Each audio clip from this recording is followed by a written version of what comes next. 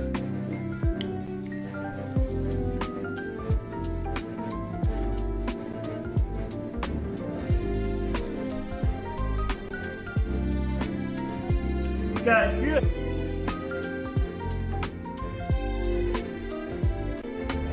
Okay, my sim booted. I'll start in summer now and then you can connect, alright?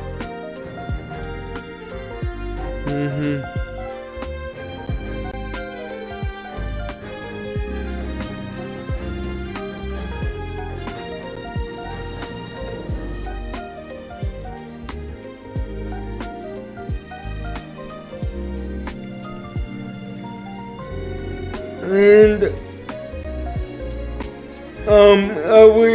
my AV3 is Lima X-ray dash Akira. Yeah, I know. Yeah, I know. I can pull that one. This guy. Yep. Okay, I just sent you the code 45 for the timeout.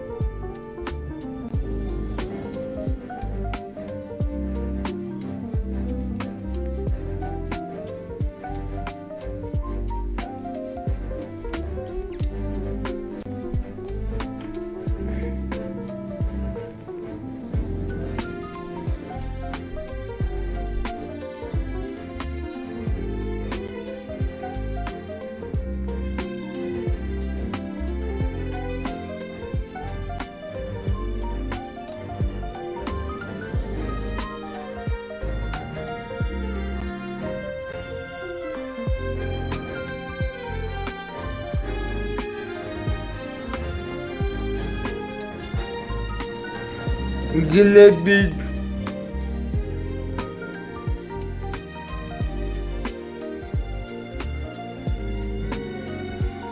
And making the paper now.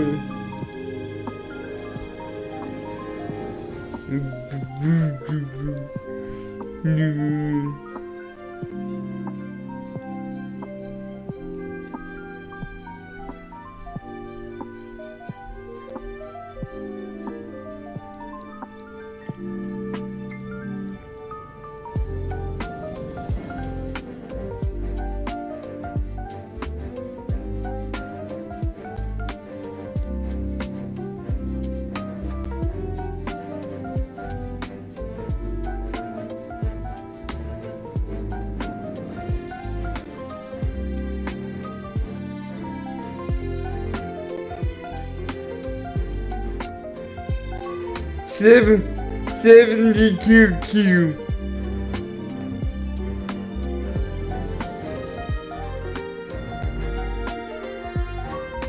You got that? Yeah, everything's set. I just need the 72Q. Oh, you got that set. I just need the file when you're done. I just set that. Yep. Oh, we got the tail number and everything set. I'm just ready for the file.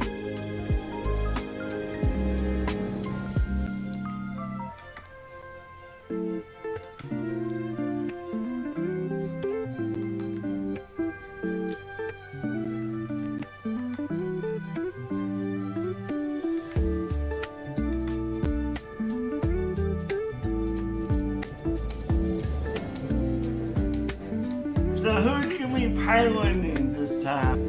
I am. Okay.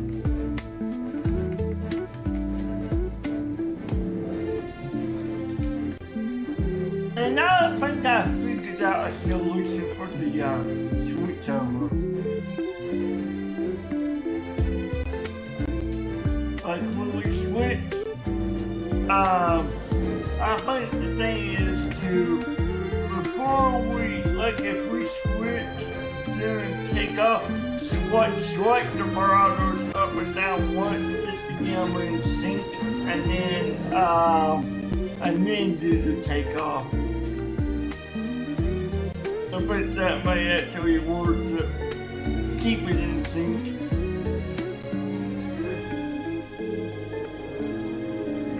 And then we can turn the AI on.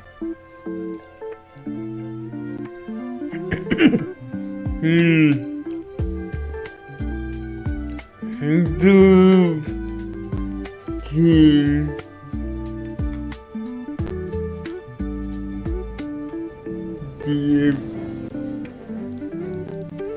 Cause I got a plane after Denver if we do Denver, so I got a plane after that.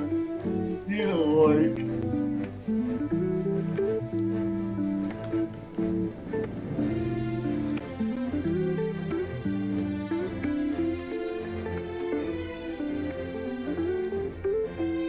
The airport that I need to get next is the Hawaii one that you have.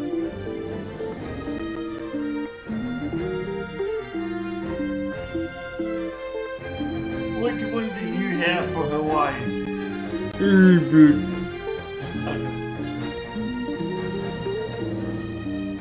Okay, good. I need to get that one.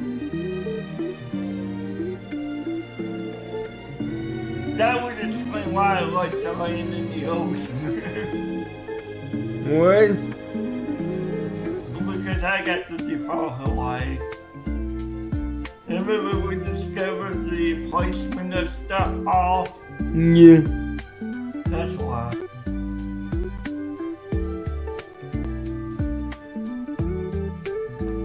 Because you know the islands of Hawaii actually move.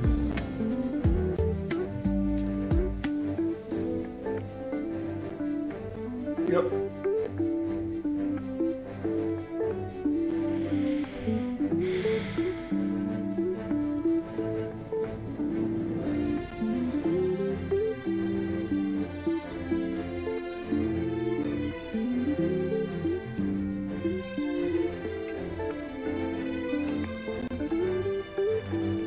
Okay, that one in that now.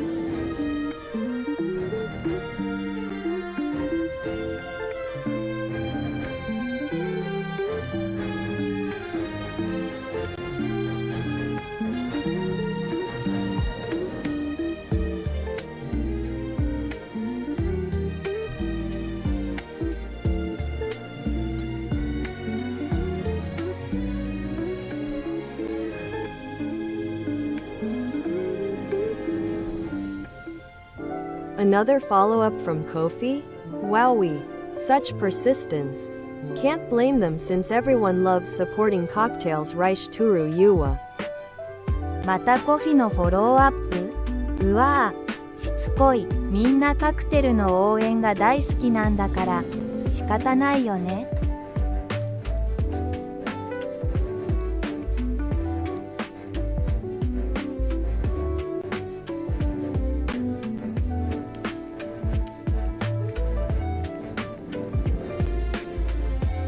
You need to check the date on assembly. It's out of whack.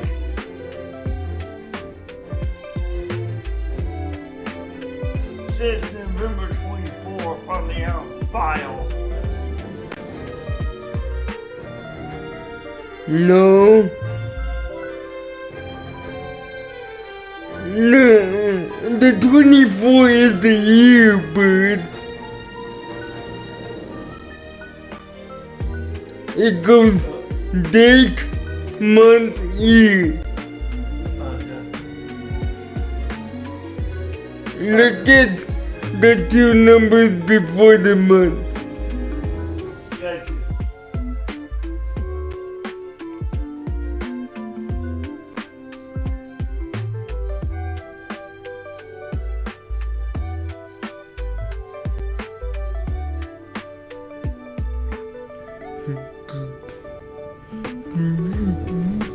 Yeah, I know the gate since it's right area. I can give you the gate number here. It's a set.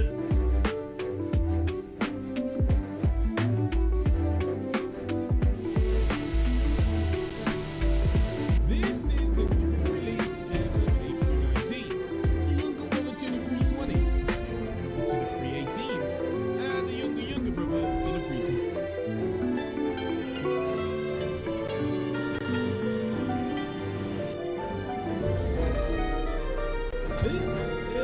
what's overflowing here? Before landing. This is my new cockpit, which is going to be my home for the next 10 hours. Since this is only just a long haul, not an ultra long haul, we have to stay in our seat. Whole entire flight. I'm going to be doing everything from sleeping, eating, working, chilling, and even going to the... So after this... A35 for the gate number. Byrd, if you'll still listen to this and think I made a toilet underneath my seat, Seek medical attention. batteries, external power over here. Okay, all that Q, shit. Echo Delta Don't Delta need Foxtrot, spawn in. Backstick's cold from this area here, and we're going to Atlanta, which is Kilo Alpha Tango Lima. That's how we identify where airport we're going to today. We've got flight over 340 for our first cruising altitude, and then once we burn enough fuel, we can climb high to 360, and then once we burn more fuel, we can climb to flight level 30, which hopefully we should get to a destination ASAP. I had a quick look at the weather, and the winds aren't looking very good over the Atlantic, so this might push to 10 hours and 15 minutes or so. Something.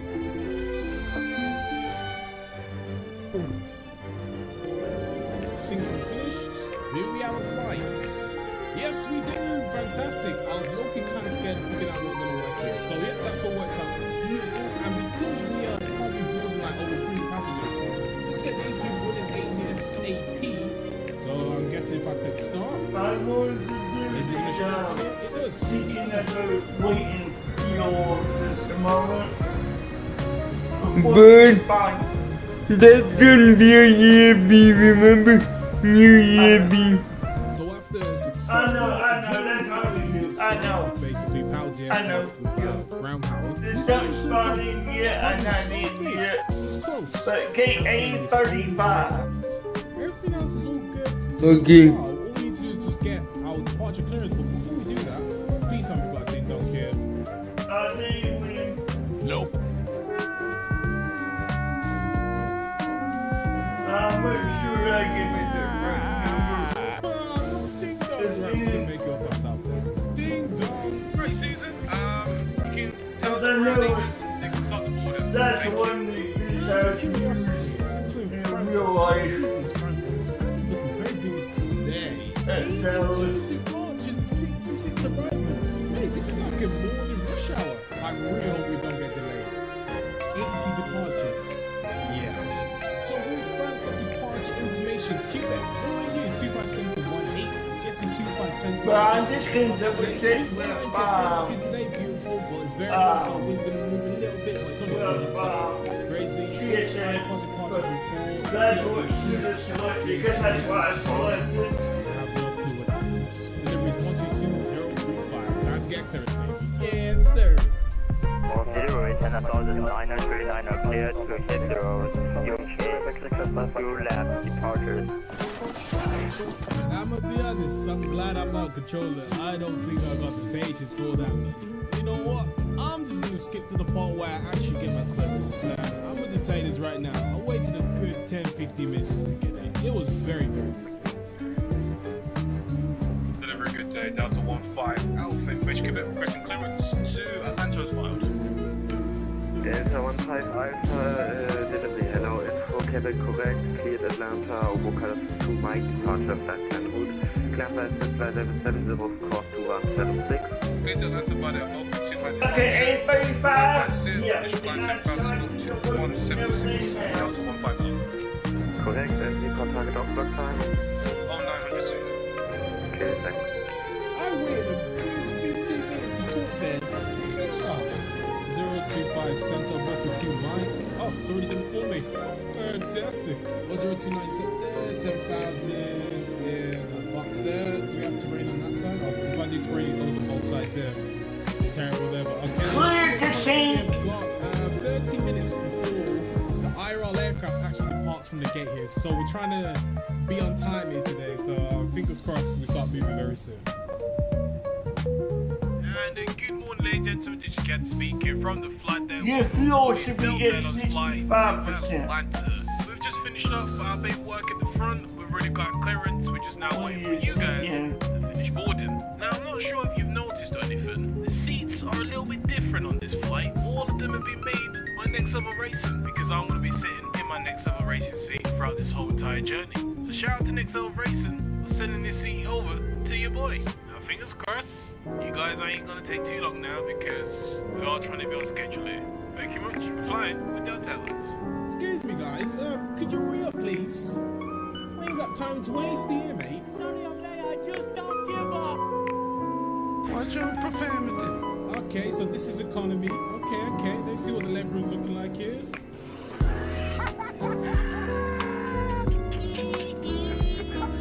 Yeah, if you're in economy right now on this flight, there ain't enough leg room for you guys here. I'm sorry. Yeah, I'm so sorry. Hoffman 6718, the start of the crew for pushback contact apron 121.755 John. 121.755, thanks, good morning. Alright, leave it as it is. Apparently our economy set is TRA. Great, so I'm not even going to be able to see any aircrafts on the screen here. Good job, landing me far. Hello, Captain. We are ready for pushback. Delivery Delta 15 Alpha, request time push.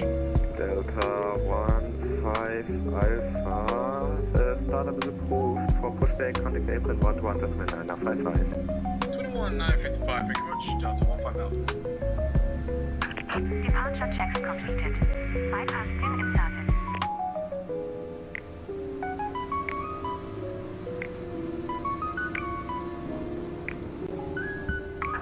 Looking here. Very good there. Delta 155, Delta 1 request push to start. Delta 15 Alpha, apron, good morning, push to start of roof, facing west. Facing west, good morning, Delta 155. Well, before we do that, let's get the seatbelt on here, mate, because we're about to start pushback here. This is so cool. I always love this part here, right? Commencing push. All engines clear. Start exit. Look at that. 20 seconds ahead of schedule here. The left side seems to be clear on my side. No FO today, but if you look over here, right side seems to look good too as well. And let's go ignition here. And I don't know if it's different in the 330, but we'll start with the number one engine. Number one start.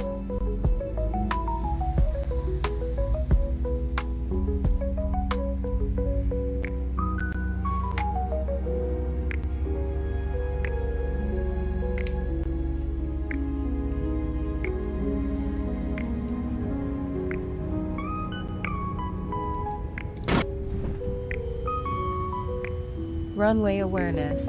Okay. Feet. ATC bot says hi. アチボットがよろしくと言っている。 Okay, well, I just heard runway awareness. I didn't hear that on my end. It was pretty busy. Yo, let's see what the real aircraft is right now. Having a look on flight radar. Do you have viewers running? Of the real aircraft in real life. Pretty cool that we're ahead of schedule, you know? You say Star Trek. Let's go full right here, beautiful. Yeah. Let's go full left, full up, full down, running to the left here, and running to right. Fantastic. If not, started. To brakes here, main seat. APU bleed up here, let's have it off there too as well.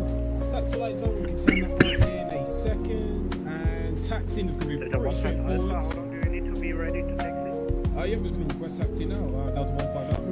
Okay, give me controls. Delta 15 Alpha, what a perfect timing. Taxi to holding point runway 25 center via November. Do that now, but it says pre-rest running, Thank you exiting. very much, Delta 15 Alpha. Perfect timing, as I said. Right, taxi lights on here. I think the captain is only allowed to Right, have that's it. true. It's definitely not set correctly, is it? Highly doubted. What a beautiful day it is to fly out of Frankfurt. I'm just excited, man. Long haul, bro, man. I've not done one in a long time. It's been such a long time here. But think fuel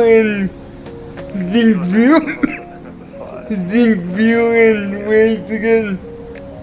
Okay, what did you say? 53. That's what it should be.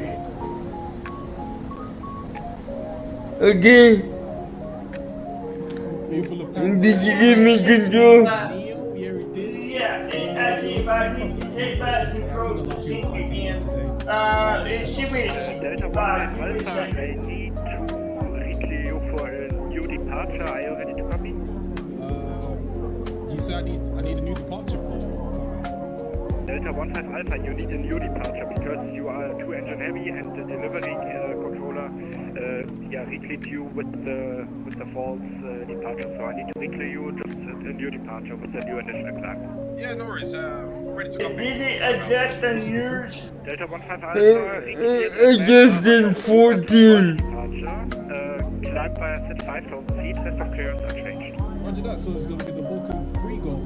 But you only got 14% fuel? Yeah. Delta 1 Alpha, read back correct. Contact tower 118 and 780. Bye bye. Really? 780, thank you much. Yeah. Have a great day. Okay, Series 65, let me get the slider on it. Series 65. You might need to move the slider bit to think. Behind departing Lufthansa 321 new line up on base 5 and wait behind. Delta 15 Alpha, we're just waiting for our cabin to be secured. Can you just give us 1 more minute? Roger, call ready. We'll go 15 Alpha. I'm just trying to find my charts. Now this, ladies and gentlemen, is a prime example of what. And same thing for weight. Okay, what queue is it right now? Taking off and it was really cool. I'm sorry. Alpha here, we're fully ready for the launch. Let me check. No, for real. No, 25 cents. It's 65. Baby. Yes, Okay, good. sir. I That's think actually stupid. ahead of the real aircraft. Is that an aircraft landing too as well? Come on, baby. What is that? Oh, it's United. It's one of Yeah, us. 65 Americans. is I'm not the... American, but let's just pretend I'm American. Okay. What, yours is at 50% fuel? No, it doesn't show it on the. It doesn't show it on the menu. Clip and take off. It's just on the hood. Here you go, baby. 50%. Okay. Release the brakes. I gotta adjust the weight. Start the Okay, chrono. give There's me a no second. chrono. Ah, disappointing. Do we have a chrono here? Not having a chrono here. Right. 15 minutes block time here so far. Whoa, it is windy, man. Right, let me try and keep this aircraft on the center line. Damn. Right, anyways, the car just start holding up to check to one time, only my sides. Oh my days. Okay, here we go, baby. Let's get this puppy in here. Let's see how she flies, man. Please don't be weird. And we got V1. And I think this is a little cheeky rotate. Oh, she's taking a Give me the extra weight because it says we're overweight. Give me the extra weight. Oh, we can't be that heavy. Oh. Yeah, it went to 112% fuel. Deflection in this aircraft is not having it at all. It overdid it. But anyways, Give me the extra weight. Hold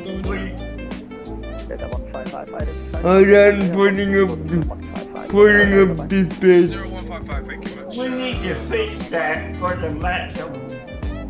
We need to that was low key. adjust that. Gonna take off with just about got it in the air, but it's gonna be smooth sailing from this point onwards, right? Come on, watching Alfredo's video. Hopefully it's smooth.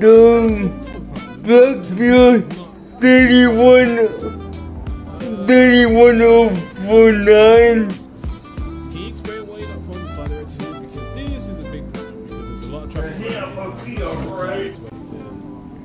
31049. It's been a little bit of over exaggeration, I guess. Sorry, my bad. Yeah. Read a good day, Delta 15 Alpha. Welcome to, welcome free go. Yeah, what fuel is that in pounds? Is that in gallons? Yeah. Pounds. Alright, 130. 34. Just a little bit. 049. No, 31049. Yeah. Yeah, okay, yeah. And then payload 77336. Let's get the lights off here. Let's get you off here there too as well. Keep the landing lights on here. That's all Gucci. Climbing the way though. Let's zoom you out too as well. Why not? Shame we don't have a chrono here, but it's fine. My free transit altitude is 5,000, I believe. Let me have a look. It is 5,000 here, so it's standard pressure. Come on. Standard pressure left side here, standard pressure right side. Climbing the way here, engines are roaring. Ladies and gentlemen, on our way. Yeah, to Atlanta. Oh, I'm so excited. Delta 155, correct. Langen radar 124, decimal 730, bye-bye. 24730, thank you very much. Delta 150. Langen radar, good day. Delta 155, passing flight level 9,500. I can't believe I just said that. Delta 155, Langen, hello. Radar complete. Climb to flight level 200. 200, Delta 155. I can't believe I just said climb to flight level 9,500.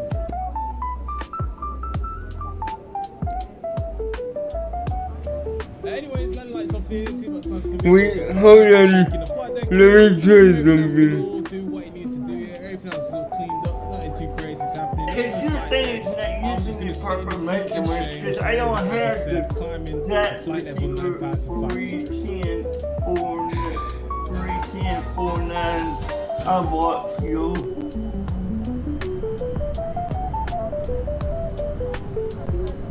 Roger, wind 170, release 6 knots, runway 14 left, clear for takeoff.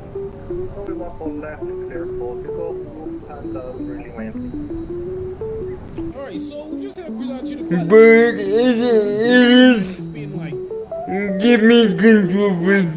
Give me control. I don't know why the aircraft's going that slow. Maybe we're just that heavy here. Are you calling me fat? So remember we were saying we're following real world flight Frankfurt to Atlanta? Look at this. Look where the aircraft is in real life, and this is where we're at in real life. So we're just You've always had here. They're over here. Okay. We're over there, so But it's supposed to be 14. insane. But you know what? This is a long flight here. We're gonna pace ourselves. I'm gonna be sitting. I confirmed it's supposed to be 14. Since we're climbing away, Percent fuel. take this back. I might just do a bit of work for like a good hour or two, and then probably get some food, maybe nap for like an hour or two, check up on fuel. We should be like Because very soon. Denver isn't that far. 75 knots. The 14 is It's right. gonna be a long day. What is it on your end? Why did you give me 65%? Delta Bravo on Alpha, requesting IFR clearance. So, I don't know how this is happening. Now, what's but the weight we just reached Dublin, right? Which is, okay, fair enough, we got direct to Venice. But the real flight... 70,336. Which is correct on my end when I sink the fuel. Now, I'll be honest, it took me a while to figure this out, because first, I had to eat, because I was hungry. Beautiful sausage butty right there. And then I did relax a little bit too. That's correct, you know. You get a bit excited when you have some good grub, you know? I'm ashamed that I didn't see this earlier. Let me show you why we are behind.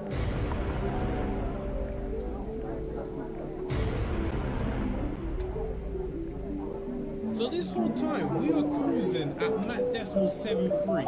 I've now increased it to Mach decimal 8.2 where we're supposed to be at. And now this is looking a little bit more healthy now with our ground speeds. I'm liking this, I might increase it a little bit though.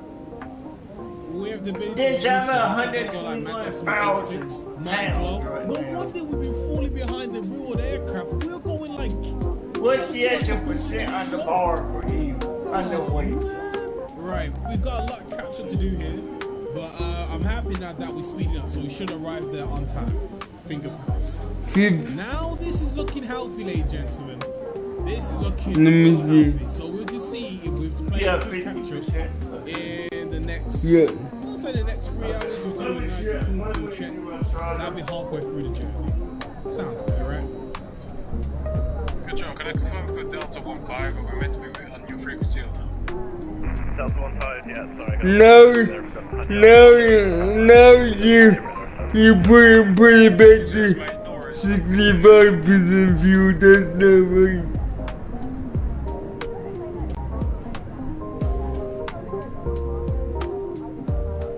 Now, so behind the scenes here, you guys don't know, every flight I do, I record the whole thing from beginning to end, so I capture everything. Usually on long calls, I kind of just stop recording and just chill, but I kind of forgot to do that because I was so tired, and yeah, this was me sleeping. I cue my mom actually knocking my door here just to check up if I was alright. Thanks, Mom. Because I'm the master, I had to adjust it. Okay, is it now at 14? Should be. Bro. I put it back at 14%. Good morning, good afternoon. I just woke up for about absolute. Wait a minute. I think we've actually finished crossing the Atlantic. I think so. Let me move a little bit closer. This aircraft IRO is now crossed into wonder Canada. if it's accommodating We have just crossed into Canada. the I don't know where mismatching we're exactly on the map.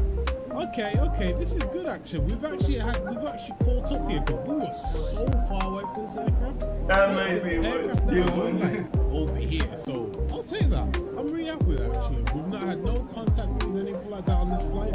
It's beautiful airspace here, man. My goodness, bro. I can't lie, bro. That nap. I just want to make you this way because we don't want to get.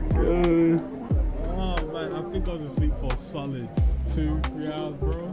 No back Yeah, pain. since I'm overweight on my Really thing. nice to sleep in. Yeah, let's do a full Well, it doesn't matter on yours because you're not using your side. We have 29 tons of fuel, so we're 2 tons above, and that means we can go a lot quicker than we want to, but you know what? I'm happy where we are right now. We are currently 457 up, that's not too crazy. What's Atlanta looking like right now? Atlanta? Yep, my numbers are right. According to OMP. That will just keep them this way. Loads of ATC here, man. Yep. I can't wait, buddy. I can't wait. And after even though mine is kind of out of chopping up whack. shout out to you, man. We've now reached some controlled airspace. It's time to bring. Oh, what's that? Thank you very much. Okay, that's what you call a meal before the landing kind of thing. This is a feast of the heart, and you even got me a drink to yourself. Look at that, this is savage. Thank you so much. Oh, look at that. M&S donuts. If you don't know about these, man, you sleep. These are the best donuts ever. The jam donuts. I'll take that, man. This is gonna be a good day, man. This is gonna be a good day. Man, we guys are still here because I'm just gonna be eating. So unless you want to see me eating, see a little bit closer to Atlanta, mate. ACO, is it connected? No. Now, who's Simbri for showing up on your bridge? Look at the ID. Whose pilot ID shows up? Let me see. 8 hours and 31 minutes into our flight here. We've got an hour and a half left of our flight right now. We just entered New York airspace. It is That's mine. to hear an American accent. Something that I've had to deal with, just speed it. The speed's been a little bit off. Is it 7401 your end? Last few numbers. And it's because the winds are a lot better. We was at flight over 380 and the winds were absolutely shocking. We had headwinds at like 80 knots. I said, nah, we're not dealing with that. So we just dropped down to 32,000. Byrd. All the aircraft. We checked some fuels as well. Mine showed up to 94. Right, I'll be honest. It's not been the smoothest of flights. So that's why. This is where we're at right now. We're going to be cutting all through all this airspace. Byrd. And you can see all of these. Byrd. Everybody flying into Atlanta. Yippies. Don't sync with your controls. Remember? I think it's afternoon. So we will have different numbers. Afternoon rush hour here in Atlanta, baby. Last time I flew to Atlanta, I was in the 757 in like a different zone. It's been so long. I'm so excited. So if that is all, I'm gonna start the aircraft. Please check around your city area. Do you have any items to ship and start? American 2451, clear to land airport forward. Takeoff runway 36 right climb and No. Departure on 124.3, squawk 667 American 2451 readback is correct. Contact ground on 129.825 when ready to taxi. Good day. DFW clearance delivery Suki 72 Quebec Heavy ready to copy IFR clearance to Denver. Suki 72 Quebec Heavy is Why did it get back to 65 again? right climb and maintain 8,000 feet. Departure frequency is 125.2 squawk 0054. I think again. Suki 72 Quebec Heavy clear to Denver Airport is I filed. think he's going out Take on off runway time. 36 right, climb and maintain 8,000 feet. Departure on 125.3. Do not touch the heavy wing. Suki 72 Quebec Heavy readback is correct. Contact No, ground no, on no, I mean, it's 124.4 going out when my ready to taxi. menu. This is a Good day. crucial part with like what could go wrong here. Fingers crossed. Yeah, can you? Here we go. Approach Delta 15 heavy. Runway 27 left, gonna maintain 5,000, short vector to the localizer for descent. 5,000 short vector 57, Delta 15. I really want to reduce my speed. But I should never still correct yourself. Put a 15 heavy, get field sight. Oh yeah, we're gonna put it inside Delta. I just want to make you the stay put. Individual 27 left, Delta 15. Cabin crew, seats for But I landing, think you please. started Right, let's go gear down here. So gear is coming down. We need to get some drag in here, man.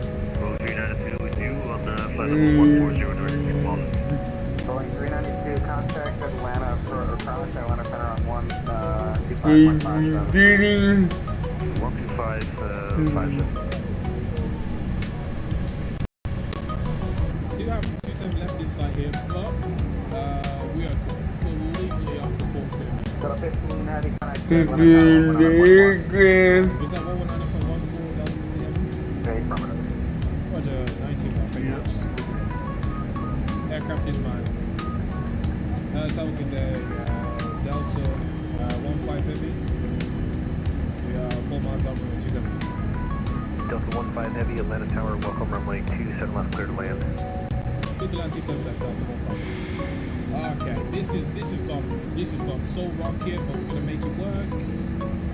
We're gonna make it work. Lufthansa 44, leaving across runway 27 right at Tango, contact ground 121.75 on the other side. Cross the runway 27 right and contact ground 1 on the other side. 1.750. Full leader. Oh, this aircraft does not feel nice though, man. I'll be honest, does not feel very nice. My gear is down, spoilers aren't here. It is very shaky up here. It is gusting. Oh my days, this is scary. Okay. And let me check I feel like I'm going slower than I down should. for the playtime. Oh my My goodness, place. the wind You all better be ready to treat yourself after dropping those dollars on Ko-Fi. Let's support Short haul, Captain yes. Rhea and make her wallet as happy as she makes us. Whoa. 皆さん、コファイでドルを落とした後は、自分へのご褒美の準備をした方がいいですよ。キャプテンレイヤを応援して、彼女が私たちを喜ばせてくれるのと同じように、彼女の財布も喜ばせてあげましょう。See that Atlanta, baby.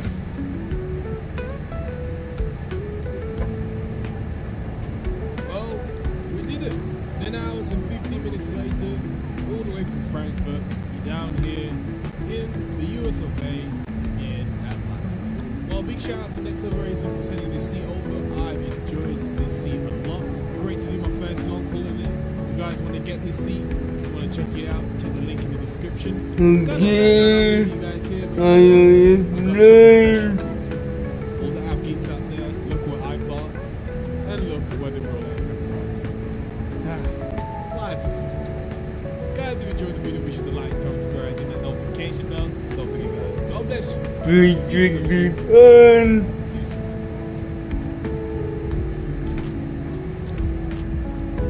Yep.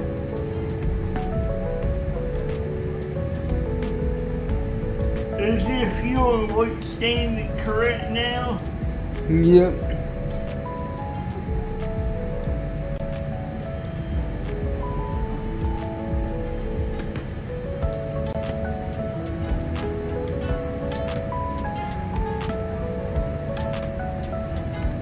And Well. let's see. This is Baltimore. And you know what? I think this is actually the first time I ever flew from this airport. Or I've actually been at this airport. And there is quite a lot of people here. And yeah, you may have noticed that we're flying the 321 again. I know.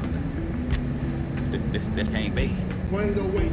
Yeah, you guys are on my case telling me, by the way, Alpha, like 200 billion times, try out the horizon.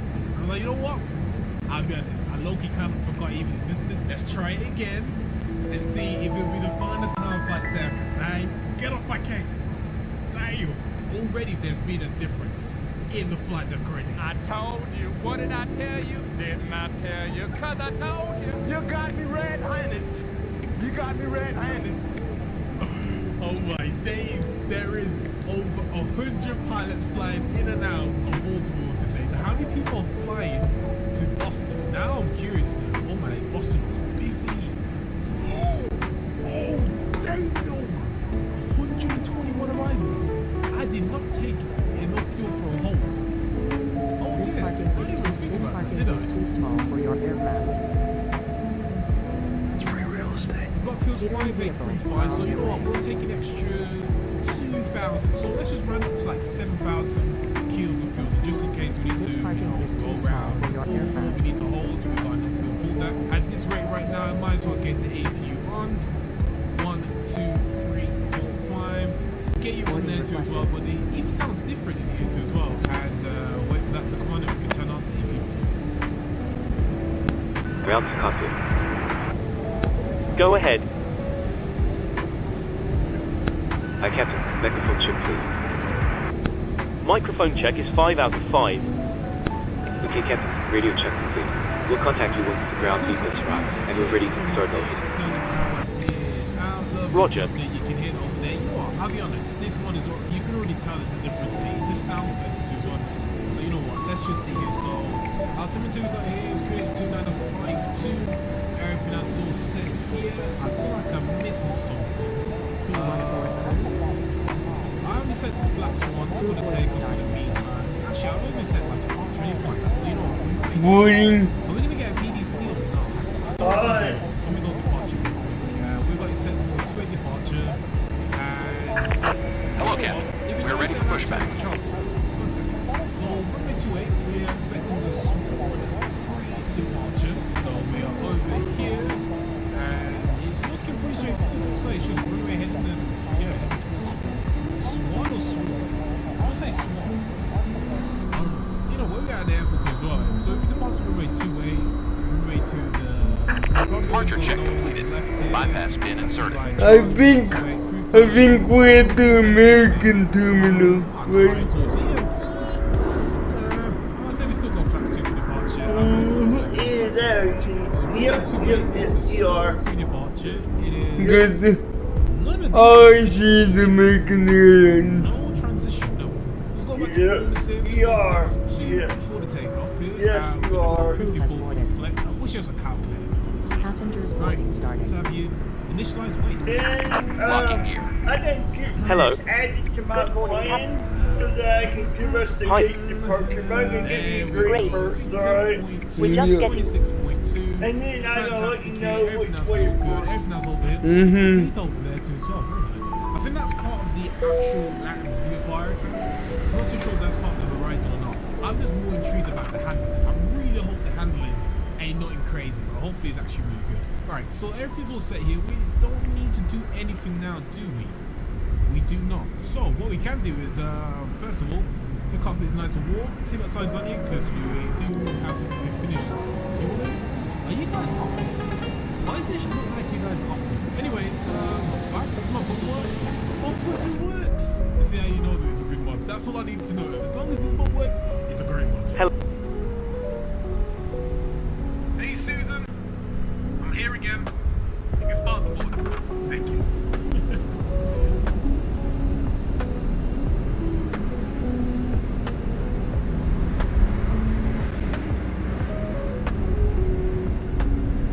Oh, look at that beautiful United. I believe that's a 767. Yeah, that's a 767 right. That is absolutely gorgeous. You having a laugh? I believe that's a 767. Yeah, that's a 767 right. That is absolutely gorgeous. Do me a favor, please. Get out of here.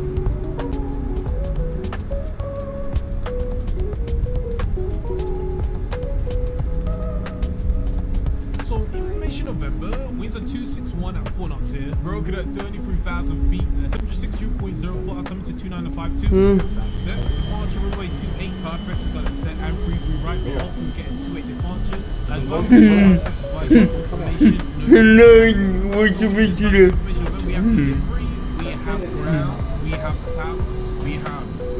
You've been here. And, yeah, we got all of that set. Now, there's not many things I fear, but I fear US controls. I don't know why. I just say a lot of things too quickly and gets me kind of nervous. I have to be honest. But you know what? Challenge is a challenge. It's going to be even more challenging because this is such a short flight. American 4095 with Whiskey, ready to taxi ISR. But you know what American I'm saying? 4095 taxi to and hold short of runway 35 right by a taxiway Kilo Echo Romeo cross runway 35 left Echo Romeo cross runway 35 center Echo Romeo Quebec. Contact tower on 124.15 when ready. At delivery, good day, Delta 5790. Information November requesting clearance to Boston. Delta 5790, Baltimore delivery clearance on request, standby. Taxi to and hold short runway 35 right using taxiway Kilo Echo Romeo cross runway 35 left Echo Romeo cross runway 35 center Echo Romeo Quebec American 4095. There's a lot of aircraft here. So we got a nice cool United 737, yeah, United 737. We got a JetBlue, couple Deltas here. We got Americans here.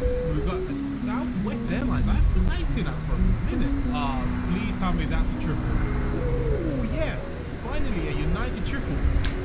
That's exactly the answer I wanted. Let's just appreciate That's exactly this triple over here. Let's just appreciate. Goodness, I can't wait to fly this triple in a second. I genuinely can't wait, man. I see some aircrafts down here. What are you guys? We got two prime airs over there. Nice. I don't know how long this request is gonna be, but I'm guessing it's gonna be like another hour.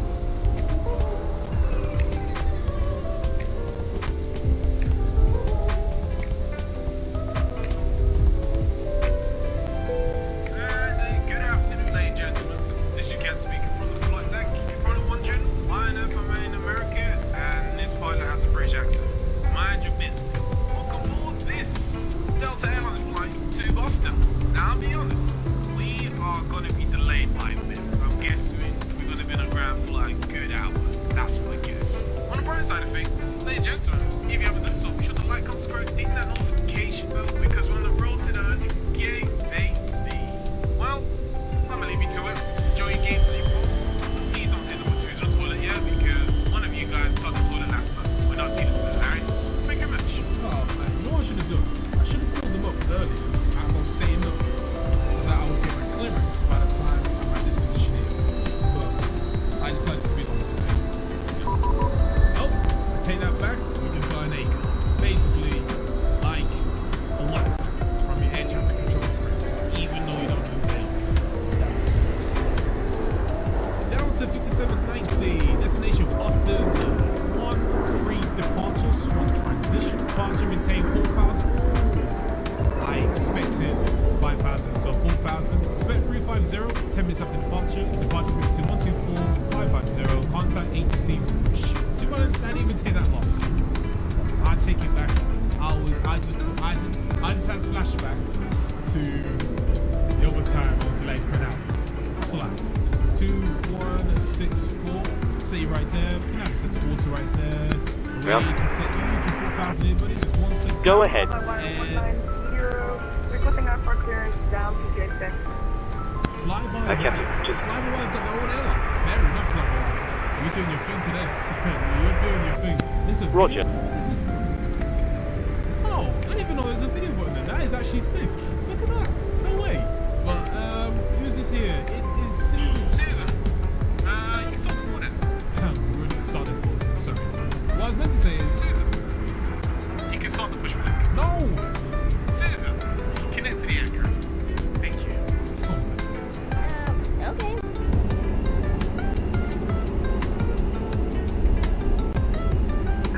Hello, Captain. We are ready for pushback.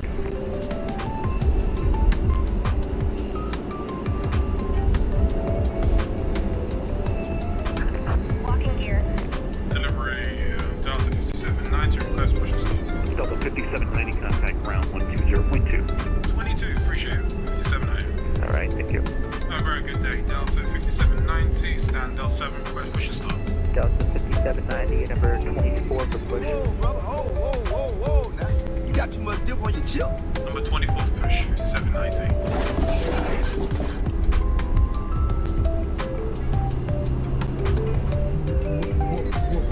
What?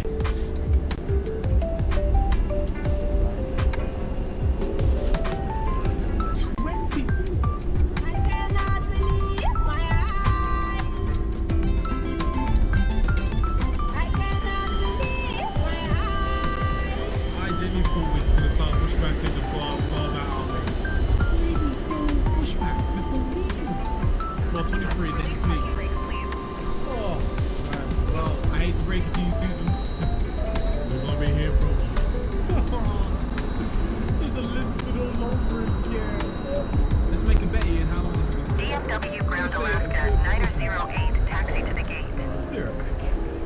Alaska 908 taxi to gate Charlie Tree Niner by a taxiway Foxtrot, 2 Foxtrot Whiskey Foxtrot, Hotel Yankee Kilo. Here's my parking rates. But we are number 24 in position. This is what. Sorry, this is. Taxiing to gate Charlie Tree Niner by a taxiway Foxtrot, 2 Foxtrot Whiskey Foxtrot, Hotel Yankee Kilo, Alaska 908.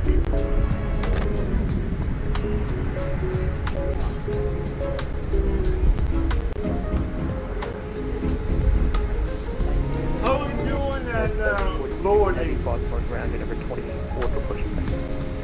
Number 24 for push. Roger. United for you. Sorry, number 30. 49 335. 34, that's even better. This controller is savage. It went from 24 to 34. Nah, this controller is savage. He's savage.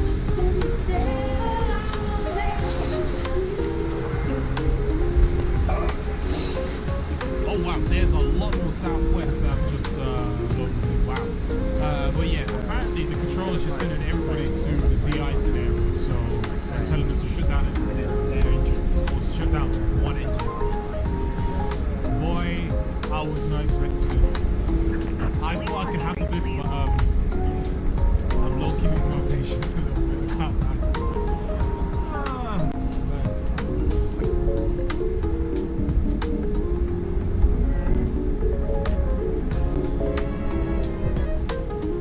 And ground, United 742 heavy. I understand. Probably going to be an hour and a half. 2 hours for us. You gave us 34. Yeah, it's going to be a little longer. 2 hours? Damn! Just for departure right now. Yeah, it's usually playing in the sky right now. Yeah, like it's gotten out of there this time. Yeah.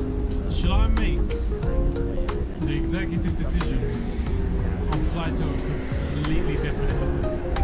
Oh man, this ain't it, coach. This ain't it. I think this event's gonna end in 2 hours. If we're on the ground this whole time, bro, I promise you, I'm not doing events ever again. I'm sorry.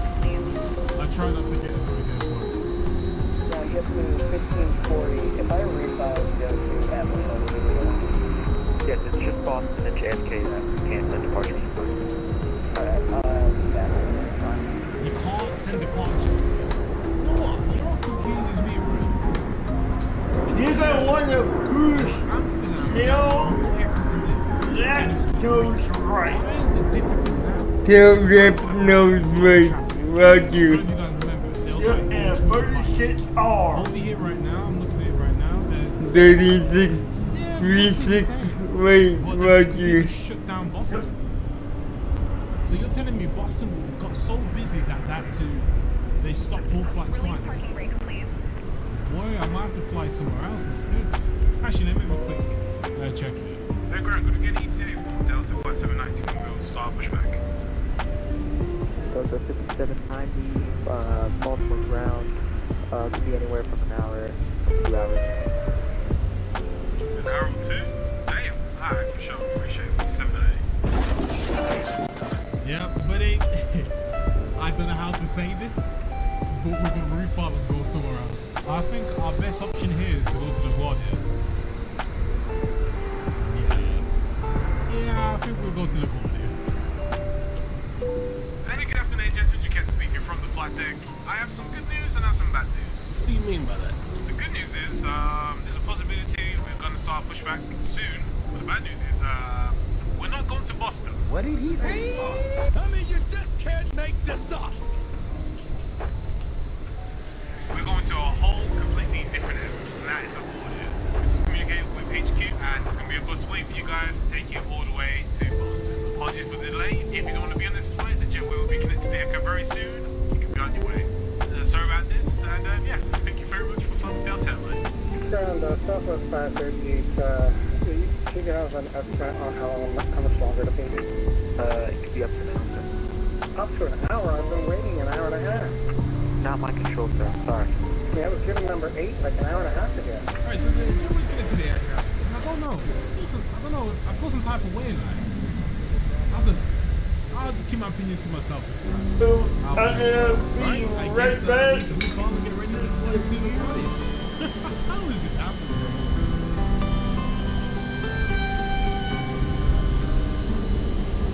Delivery good day, Delta 5719. Back here again. Requesting clearance to the Guardia, isn't it? Delta 5790, Baltimore delivery clearance on request. Standby. So I did it early now. So fingers crossed, by the time we're done with this, we'll get clearance. I'm just gonna do it early because there's no point me sorting all this out here and requesting clearance because it'll just be a long day.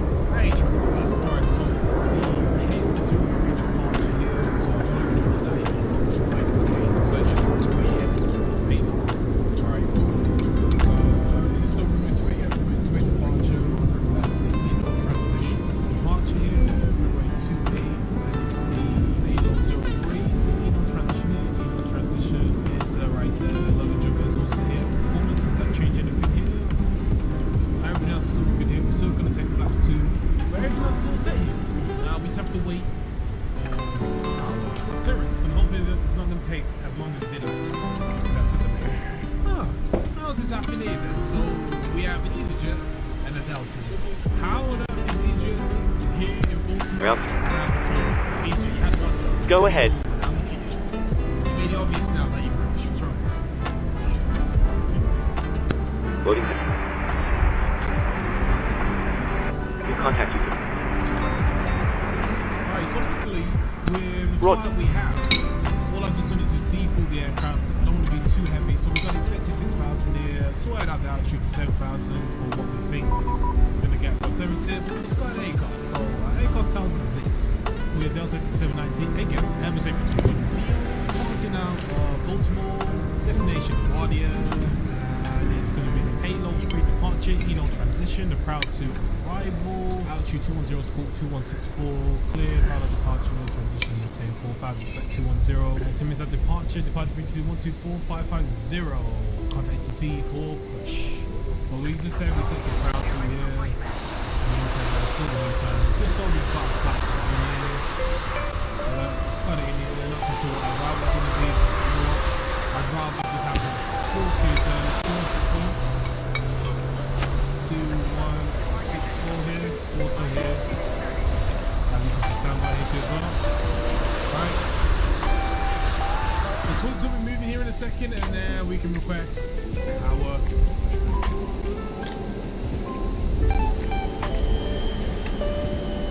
Delta 5790, contact ground 0.2. 20.2, appreciate it. 7 Oh my days, an MD-11. That's an MD-11, right? Wow, I ain't seen that for a minute. That's actually sick. Look at that. Over a good day, Delta 790. Here we go. West Park push and Delta Delta 5790, after the Delta A320 passes, push back to the approved, face south. Roger, after 122 BPM. Hold on tight folks, this flight might get bumpy. Let's boo! Exclamation mark. 122bpm 皆さんしっかり捕まってください。行くぞ。 The Delta's moved out the way it has, and let's start off the number 20. Thank you very much. Now,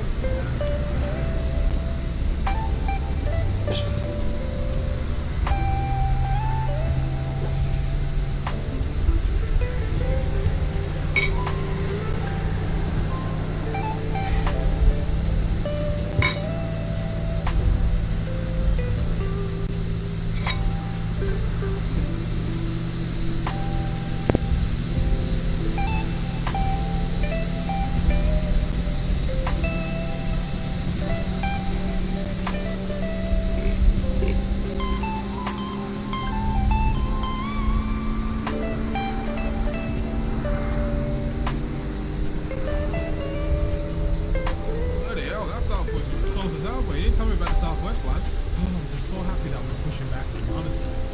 That's 2 airports I'm not going for events. Lisbon, Baltimore.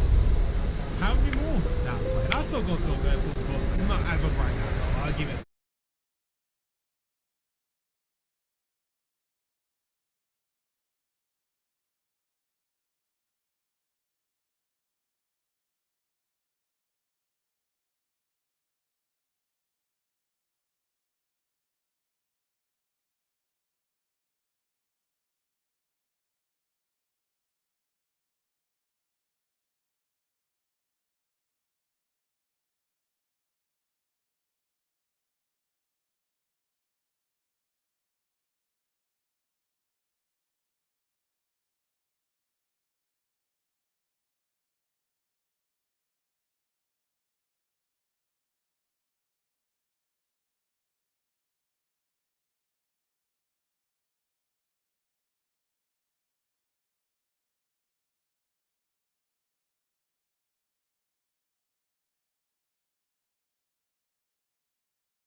Taxi to and hold short runway 36 right via taxiway. Kilo Alpha Hotel Sierra Whiskey Romeo American 4004. 90 Washington Center, Roger 22, out 210. 210 here. Alright, since we're going to be flying away, might as well go starting pressure left side, starting pressure right side. We're now flying away. Oh my goodness, can we breathe a little bit? Papa 1588, turn left heading 040.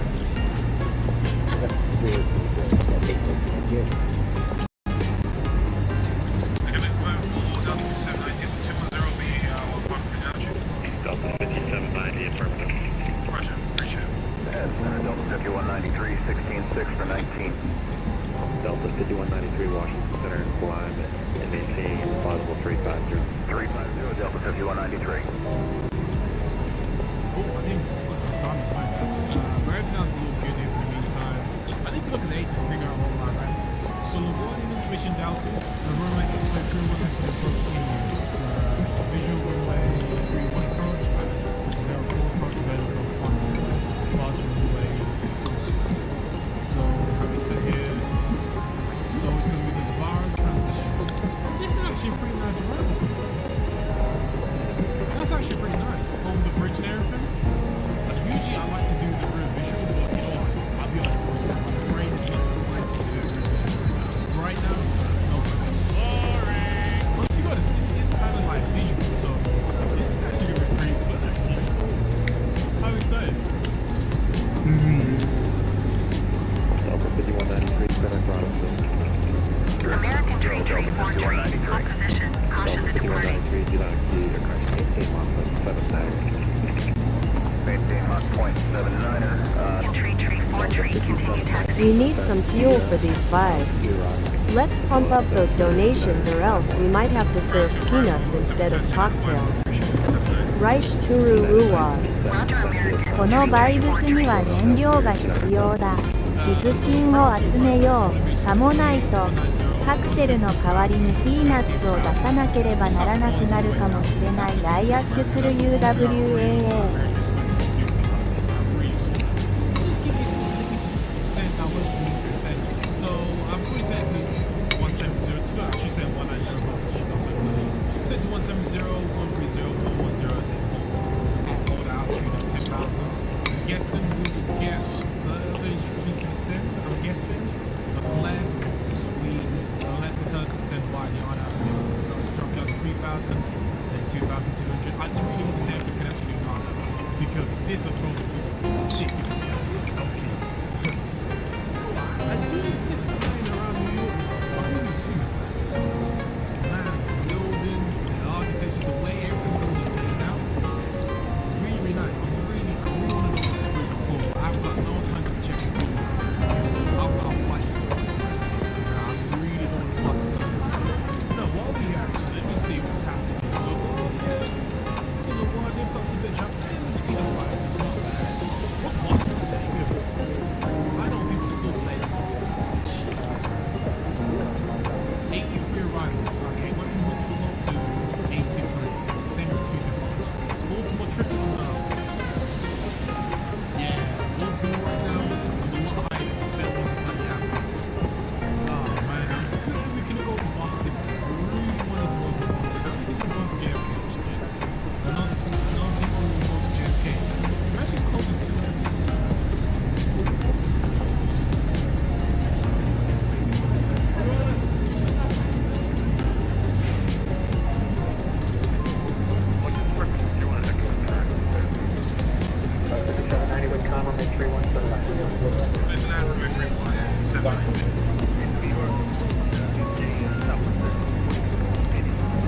Can't take anything.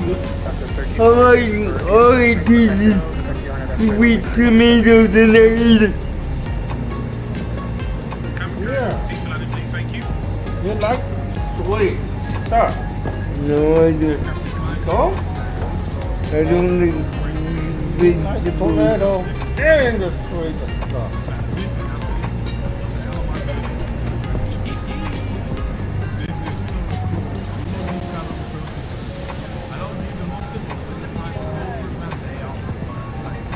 We'll get very close to that yellow tape. Not far.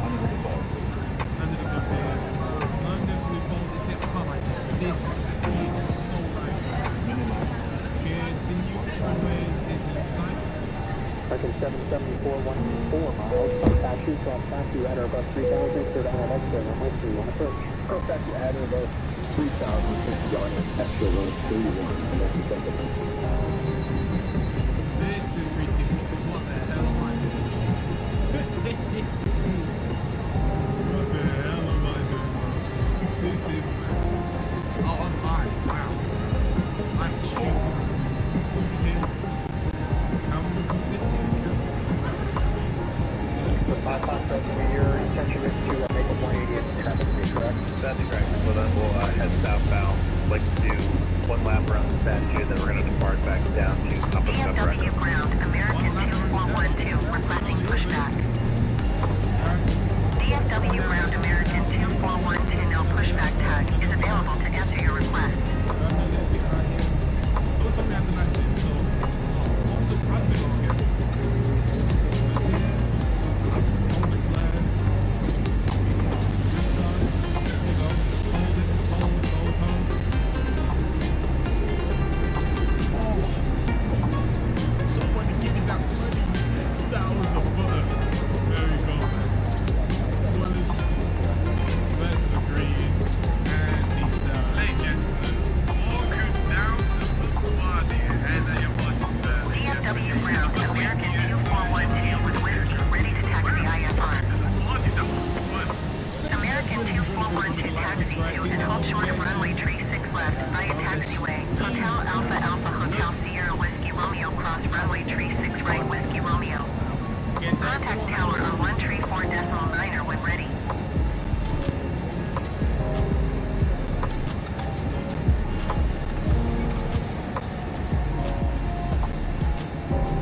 Taxiing hold short runway 36 left via taxiway. Hotel Alpha Alpha Hotel Sierra Whiskey Romeo cross runway 36 right Whiskey Romeo American 2412. Welcome aboard. I'm sorry, we're in Seattle. We're going to San Francisco. Big Fat Sim event. It is Friday the 11th, 01:21 Zulu. Local time is 21 after 6 p.m. Let's get done with dinner. We're in cockpit, lots of traffic, so hop in again, Seattle to San Francisco. Welcome aboard. Lots of that sim traffic. There's 130 departures out of fired up here.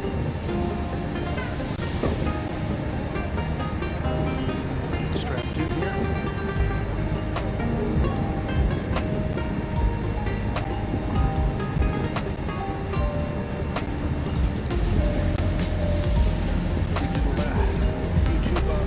A week ago Monday. Let's go look at our stream real quick, make sure we're actually up and running.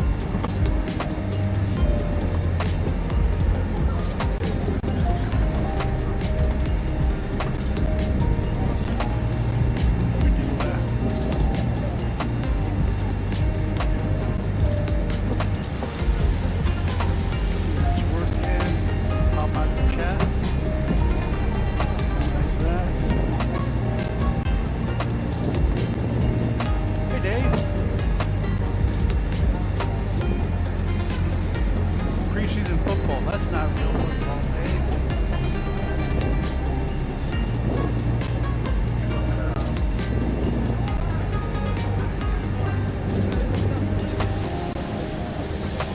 American 2412 hold position. Caution other traffic.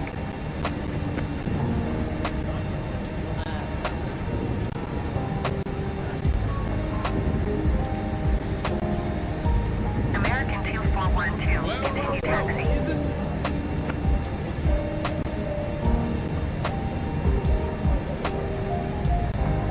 At cockpit. Roger, American 2412. Well, isn't this a busy Baltimore? And you know what? I think this is actually the first time I ever flew from this end, or I've actually been at this end. There's quite a lot of people here, and you may have noticed that we're flying at 321 again. This ain't bait. Yeah, you guys are on my case.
size will be 2,000. That's gonna be our final climb here. So set that.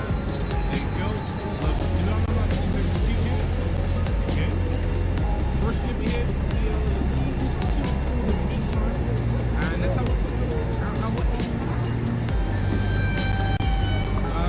Well, so we have aces here. We've got a lot of different frequencies. Round, sour, approach, fail. Sorry, so yeah, there's no aces, so we're just gonna basically use our communication.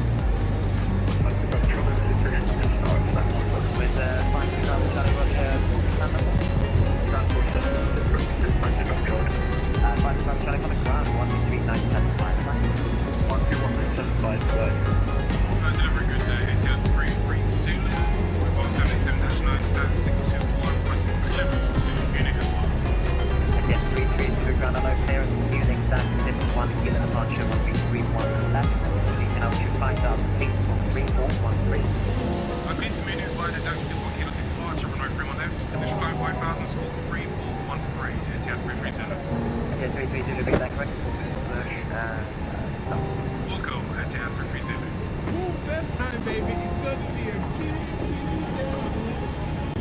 Don't ever. I ain't gonna lie, I'm getting cooked.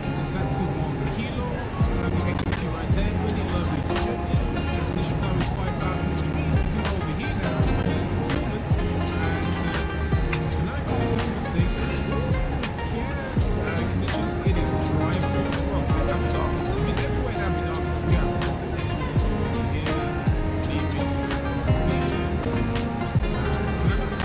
What's my outside air temperature? Alright, so wind will be 20.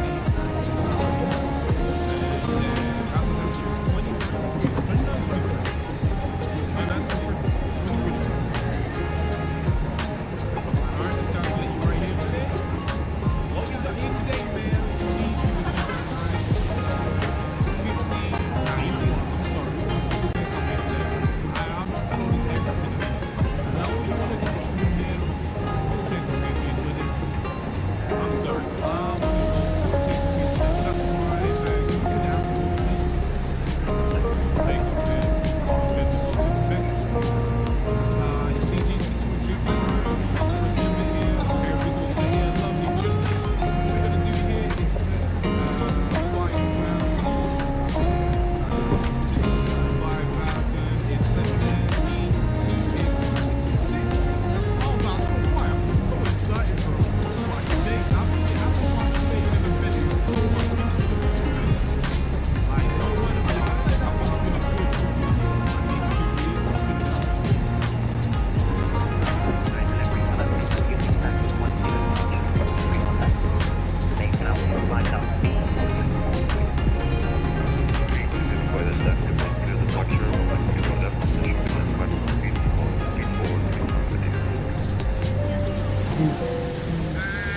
Good afternoon, gentlemen. This is Ken speaking from the flight for base schedule Etihad flight to Munich. Now, there are a lot of departures here today, but we should be expecting an on-time departure. Things are looking good here in the flight deck. As we're waiting around to the flight attendants to go through a safety demonstration, we should listen carefully to the board when it goes to the light comes through and think that notification comes. You know why it's going to help us to reach a goal of 100K by the end of this year. Thank you very much for the time with your flight. Things make it to a destination. Oh, I forgot. There is a whole checklist in this aircraft. Let's go check this real quick. Alright, so refund checklist is completed. And passenger signs is on. MCB B2166, heading 406, altitude 5,080. Alright, B1 is 153, Euro 159, B2166 is sir. City Precaution United trim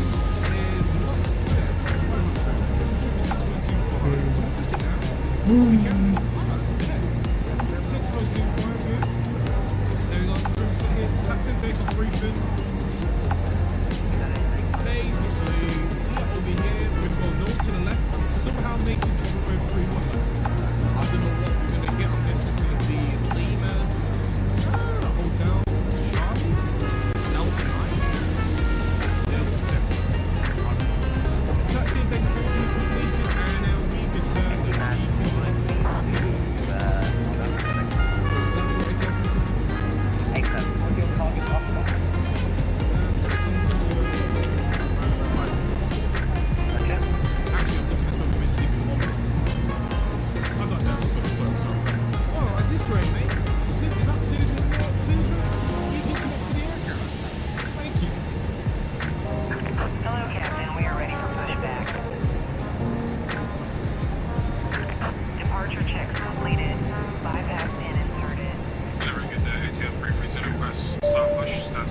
Welcome to Eclipse Airlines. We are so thrilled to have you on board.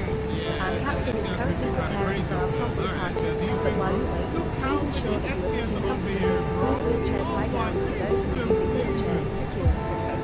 Don't hesitate to inform our flight attendants if your wheelchair tie-downs aren't secured or you're not sitting comfortably. エクリプス航空へようこそ。私どものフライトにご搭乗いただき、誠にありがとうございます。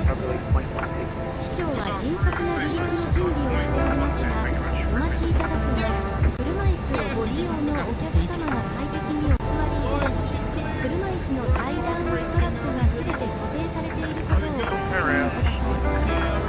車椅子の固定ベルトが閉まっていない場合、または快適にお座りいただけない場合は、速やかに客室乗務員にお知らせください。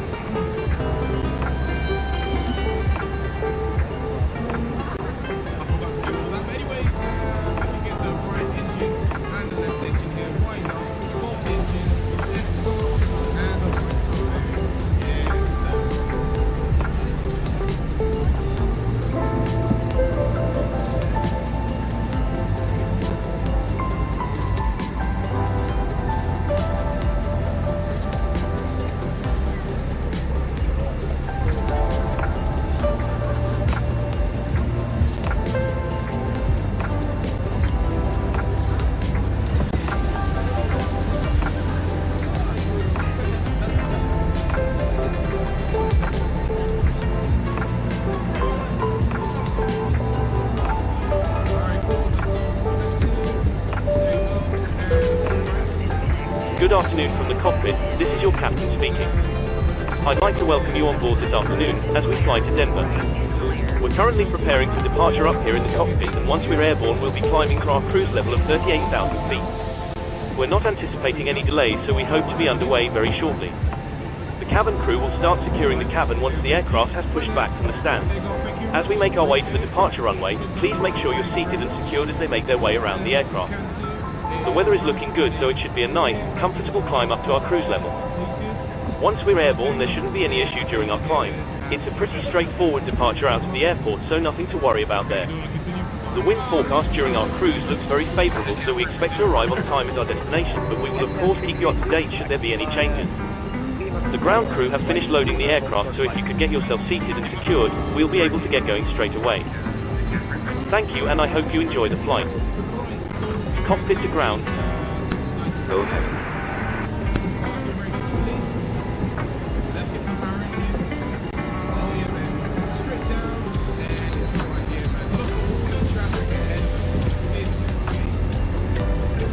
Stand by for ground power disconnection. We're starting the APU now.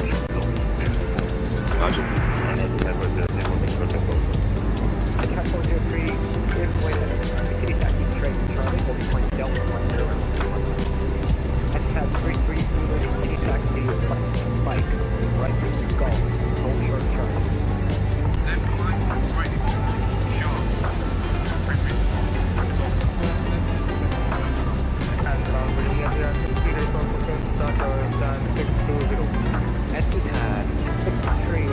Okay, I'm back. Ready for APU start. Starting APU.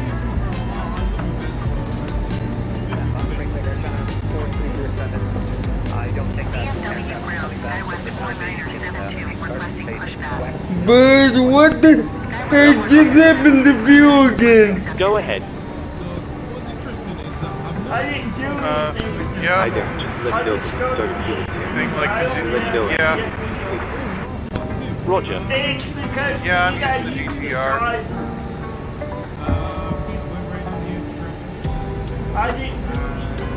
I finished second in the second round because I tried to lead tires, couldn't make it all the way. I'm still capable of keeping up with power maxed out. Here I'm running the stage 3 turbo with power and running hard tires. May or may not last the whole way. Go ahead. Not helping matters here is that I kept kind of 14 and 50.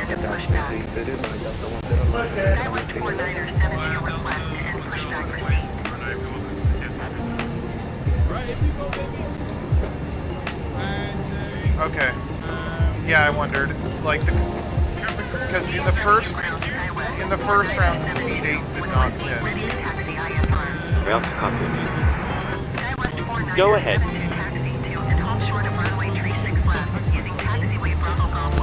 Hi there, we now are keen to you. We'll let you know what to do. And I realize that Paris and Hong Kong will probably have to hit anyway, so I'm not worried about those 2 rounds. Yeah. Well, the Group C Brigade did hit at Tokyo near the end, but the Speed 8 did not. Like, the Tokyo race was quite a bit more difficult than some of the other ones. And I got second there, mostly because the Speed 8 didn't hit and I had to, so... But I think I'll be fine here. Go ahead. Like, I'll probably experiment with different tires and... Okay, but overall, I think it's doable with this car. I tried the 14DLM before, and that car did not perform well.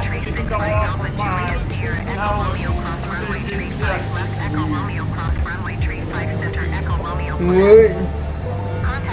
Basically, Ryan is the one that controls both of them. Considering that Spec 2 did add drivetrain swaps to some vehicles, I was thinking maybe this car should get a 4-wheel drive swap. That would be at least interesting.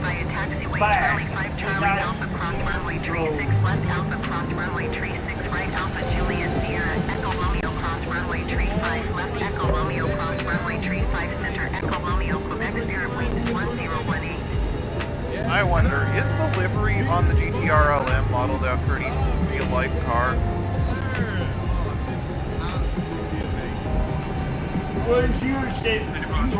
Yeah. Well, gotta wait for GT4 retune for that.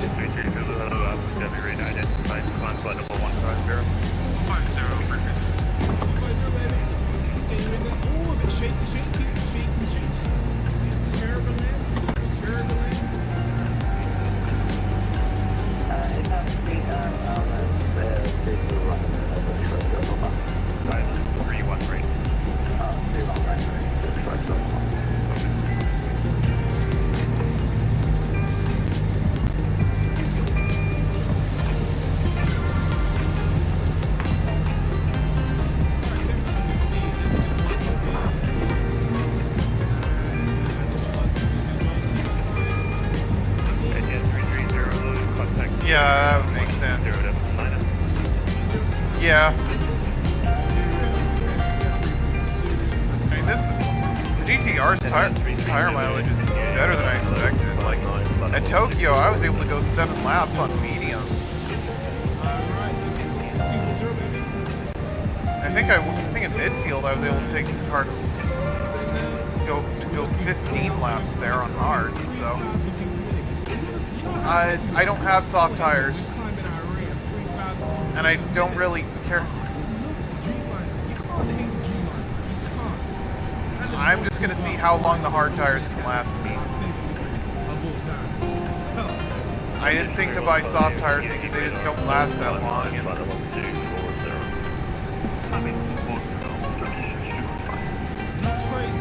I'm not used to running a class car in this series. APU's not starting at all.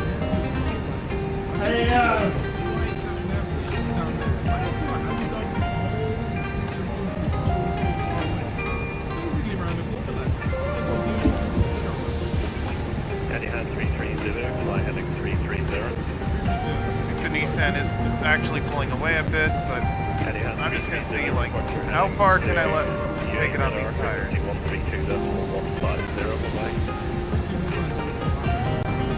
Okay, give me control back.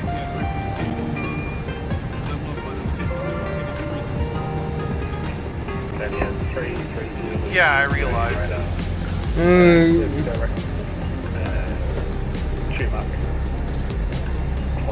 Like, that's the advantage I've had in the endurances when I've had to undercut.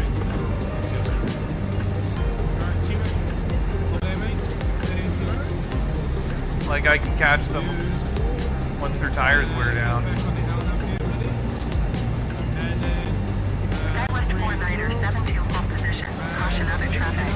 Like when I ran the Grand Valley 300, I used an NSX Type R with about 330 horsepower, and I could only go 6 laps, but I could just out, which was like the fastest car on track. The Astra could go 15, but I was just so much faster than them on track, even though I had less power. Yeah. Yeah.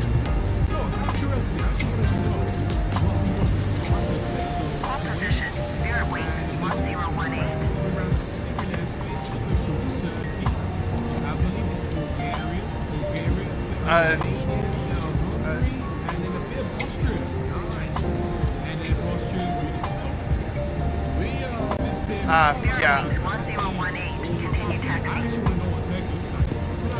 I don't... Oh, and the R92 is pitting in. You know what? I'm gonna pit in now, too. So everyone has to... You know what? Let's get mediums. Yeah, I don't use Windows 11, so... American 514 pushback request accepted. They had to redo it, it burned out. I can't start the engine at all. Yeah, I don't do that. I just go RM. Yeah, but here's the thing. Let me get something. Give me control.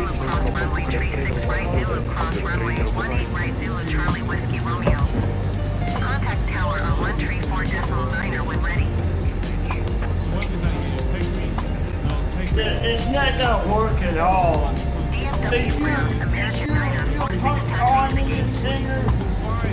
Yeah.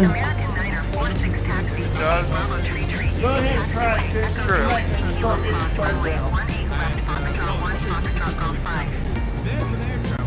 It's not gonna work. It's burned down. But I think the Speed 8 might just also have really good tire wear. Like, I've driven it before and it is fast.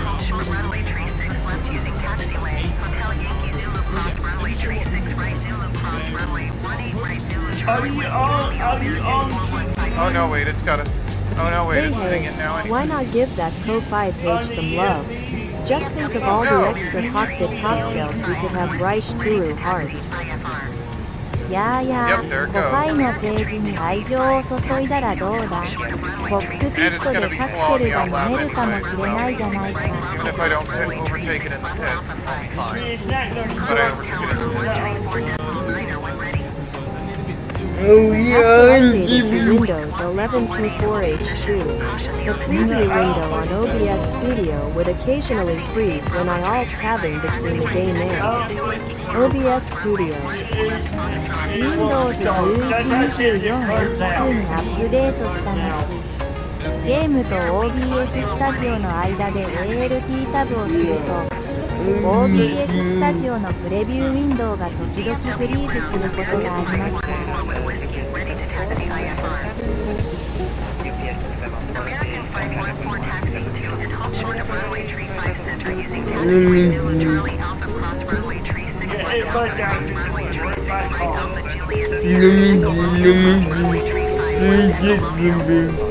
Hello. Hi, Captain. Okay, isolation to the ground. Let me take you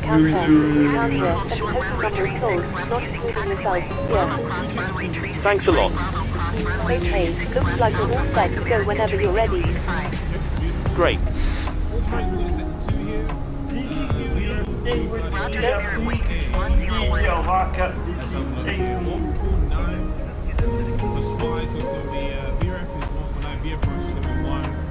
I'm gonna try to turn it off. Runway tree 5 center by taxiway 0 Charlie Alpha Cross Runway tree 6 left Alpha Cross Runway tree 6 right Alpha Juliet Sierra Echo Romeo Cross Runway tree 5 left Echo Romeo American 514. Yeah. Yeah, but at D4 this time, I'm not going to be worried about that. I'm just going to see what happens.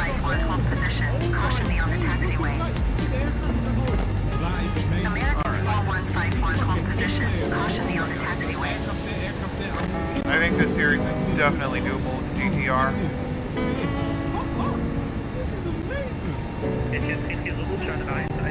To work, actually think about strategy, but it's definitely doable. 4151, hold position. Caution beyond the taxiway. The Fox, you know, Oscar, turn left heading 170. Left heading 170 on the Google Oscar. ATS, please turn level 170 oder wechseln. Alright. 200 points.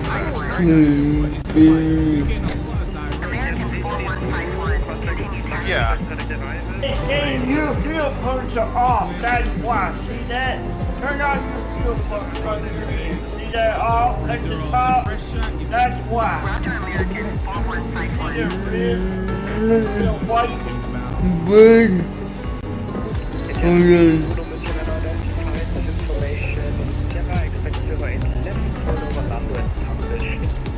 Alright, Hong Kong.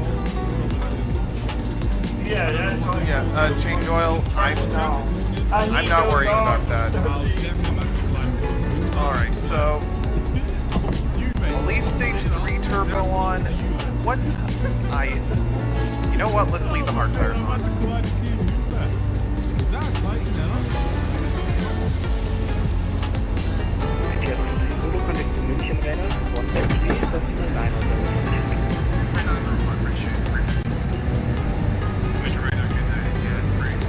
This one was 17 laps in the vanilla game.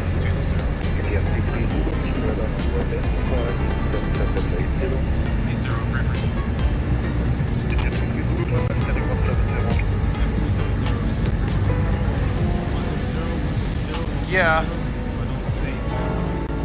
Yeah, I know they shortened Paris. I didn't know they shortened Hong Kong too. Okay, the aircraft with everything.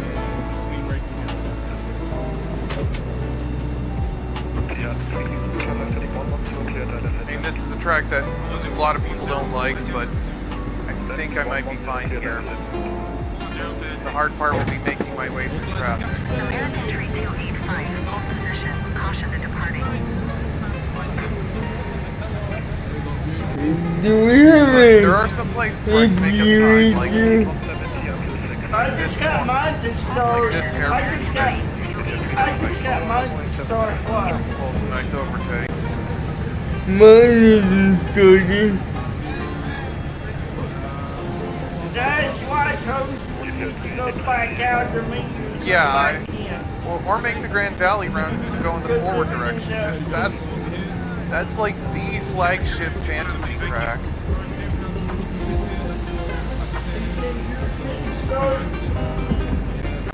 No.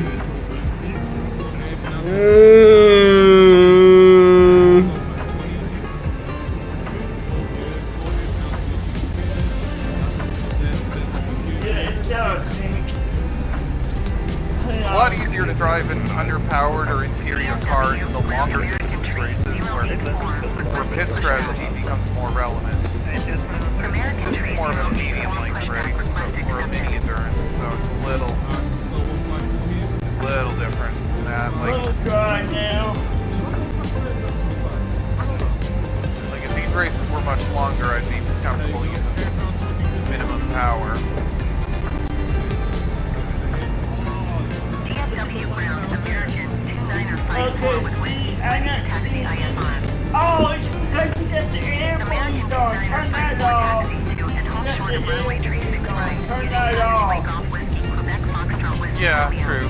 It's like, you know the inner machinations of my mind are an enigma.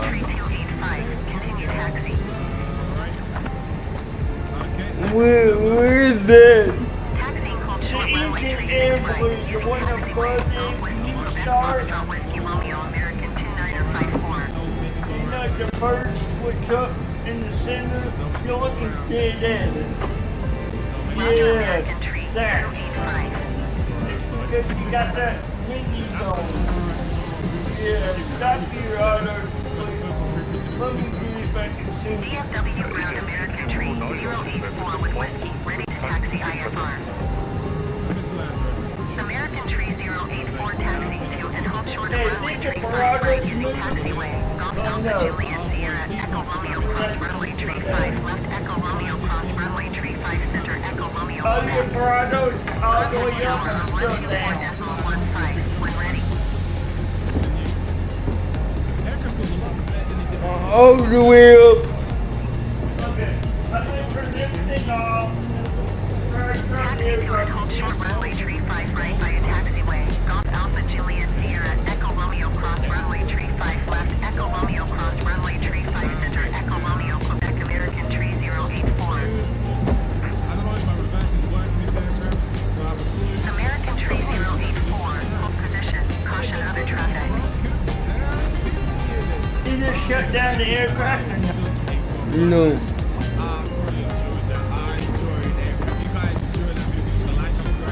Hello. American Tree 084.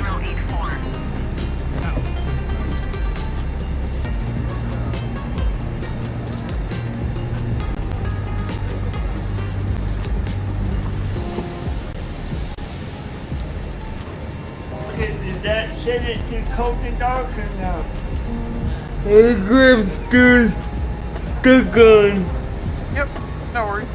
Thanks for coming over at least. You know, I still got burnt out. Got to reload. Yeah. This is completely out. Yep.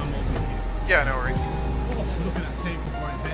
Yes, go to bread. Yeah, no worries.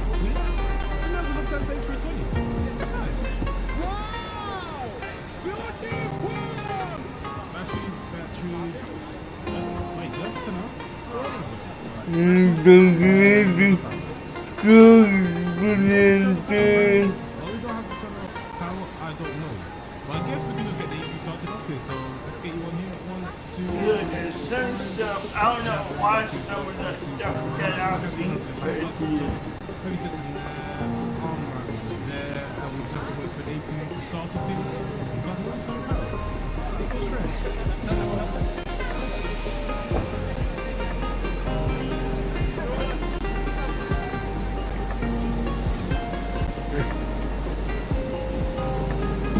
Going. This is here.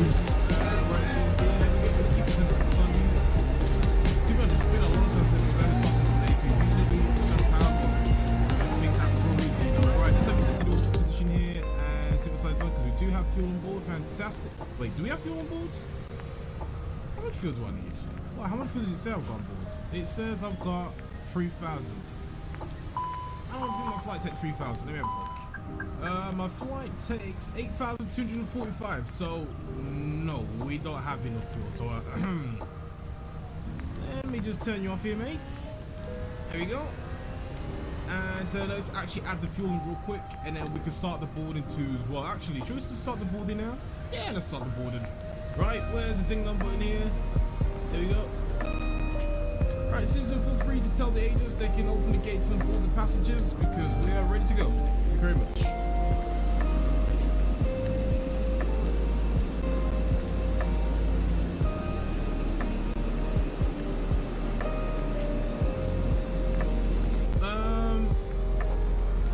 Right. I know the passengers were taller than the jet bridge. But we'll leave that for another day. Anyways, the Alpine. Juliet November 96 Foxtrot Lima baby. Classics today, I think it was like 18, wasn't it? And I should have known with the fuel bouncing up and down there. I have seen 56.5. Yeah. 56.5. Yeah. We need to say hello to the passengers, man. You know what? For what I haven't said hello to any of the passengers for a minute, man. I've just been. You mean when they kept resetting? Yeah. 30.7. Let's get 30. Oh, that's the wrong one here, mates. Let's get 30.7 here, mates. There we go, 30.7. Beautiful. Block fuel today. How much we take it? 8.2. 8.2. Low for the Joker. And for EasyJet, it's always 0.1 for the taxi. Because we're probably most likely going to do a nice single engine taxi. Saving fuel. I mean, Oh boy, another flight with Captain Rhea. Hope we don't crash this time, but hey, at least cocktails are on me after takeoff. やれやれ。またレイヤ機長とのフライトか。今度は墜落しないといいけど、でも離陸したら少なくともカクテルはおごるよ。Shut up, young. Let's have a quick look at the ILS here. So it's information echo. Expected ILS approach runway 20 after departure.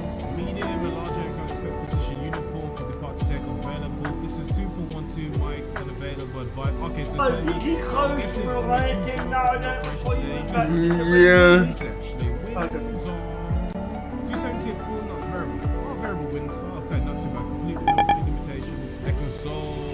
Where we can expect position uniform for takeoff. What does that mean? And look at this. We've got delivery ground tower approach center. We've got the whole shebang today, man. Oh man, I love that. Alpine 96 Lima, information echo requesting clearance to Madeira as well. Alpine 96 Lima, information echo requesting NH114. I wonder how long mediums would last here, considering that Okay, to Madeira, right against about the same length as Tokyo, I guess, but for lap times, I mean, but a bit less. But it's a bit slower pace.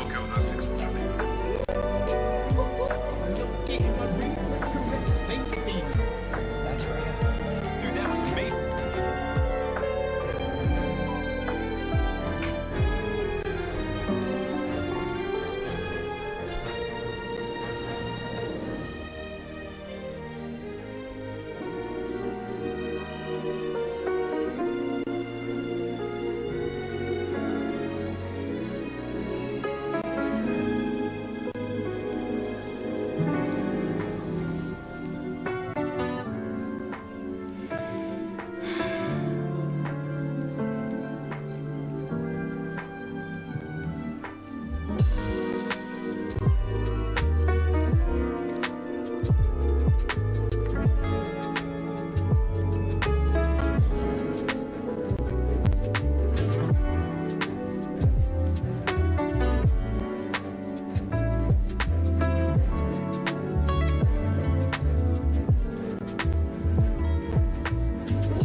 Yep.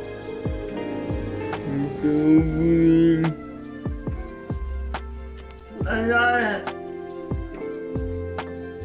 I'm wondering if that's because my Ilto maximum is not the same as yours or something. I'm curious how that get out sync.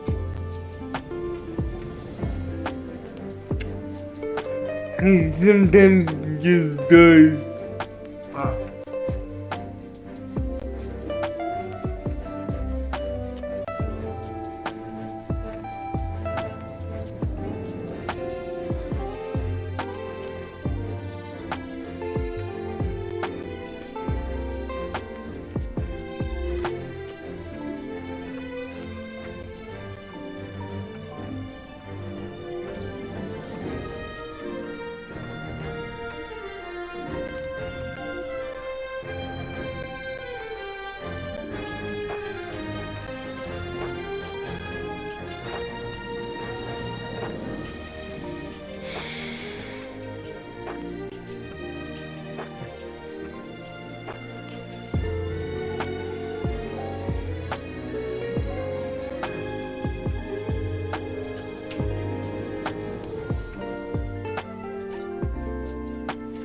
We did all that boarding work for nothing.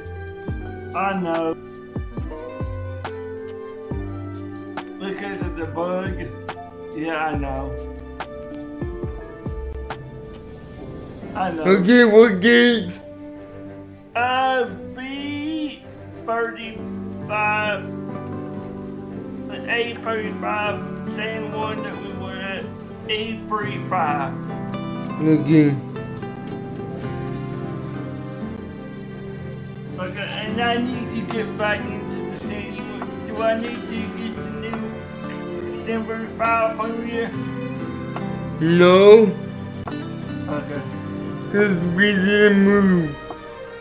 So I can just reopen the plate. Okay.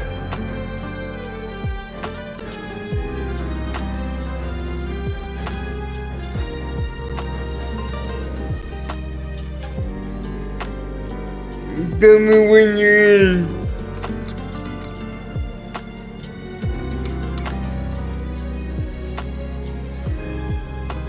I'm doing it now. And, where are we headed? Denver. Yep, I see it. Alright. A35, setting it now.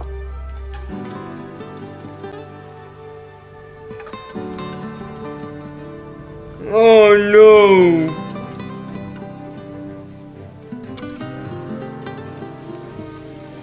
What? Okay, view. Aerosubs delayed EU pre-orders. US customers are not affected.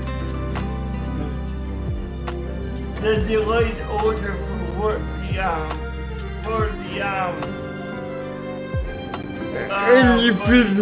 any physical pre-orders.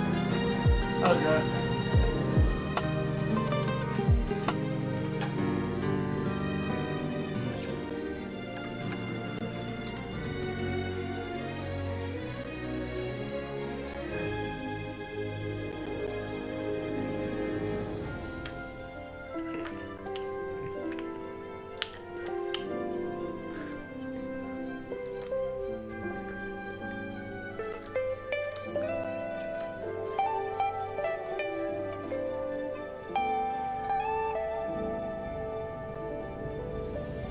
I'm spotted in right now.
Let's see.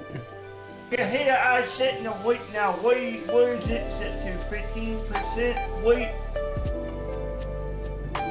14 and 50. 50, okay. Gotcha. 14 and payloads 50. This parking is too small for your aircraft.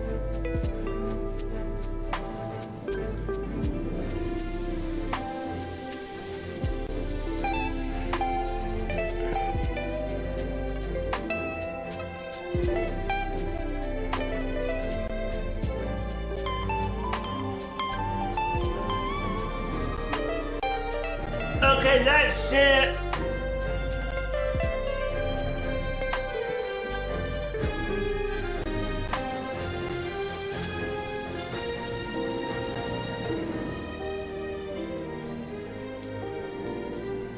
Tell me what your fuel is when you use it, because it's at 14 on mine. I didn't use the EFB because if I did, it would set it to 65.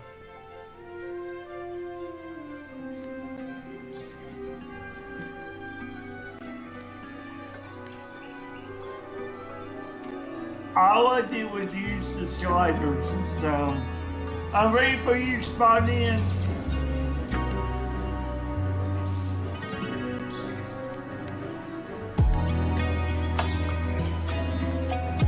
Hang on. Yep, no problem.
ATC bot says hi.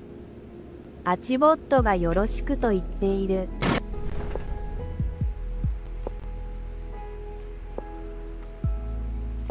Okay. Yeah, now what? I said, it says 53.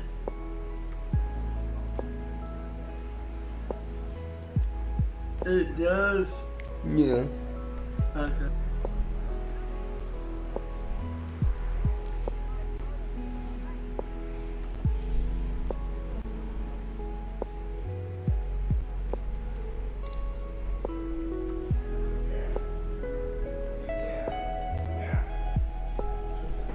No. 晚上看了一样的，猜到了要是真的在长大了。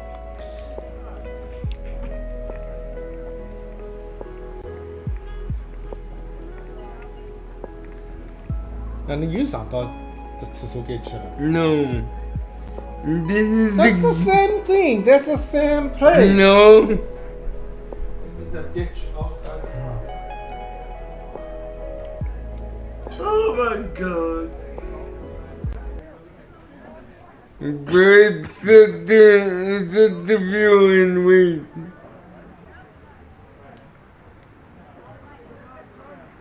Okay.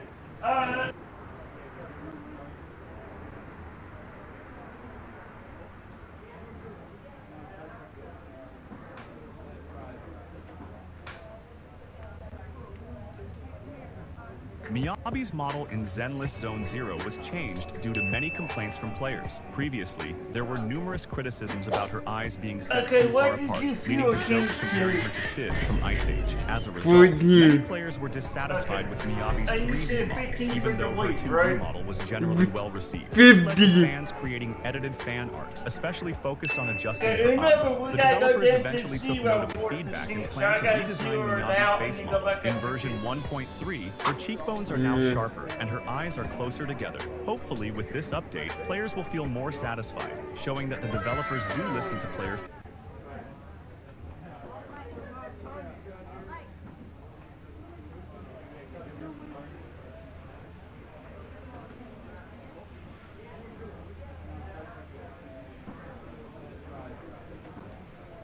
Is your payload at 50 now? I do not know. Let me check.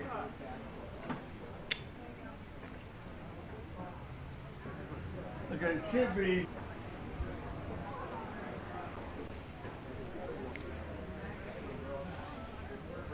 Fuel is at 14, right?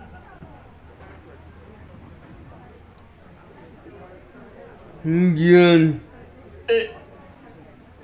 Wait. The menu's instinct. Yeah, but it is.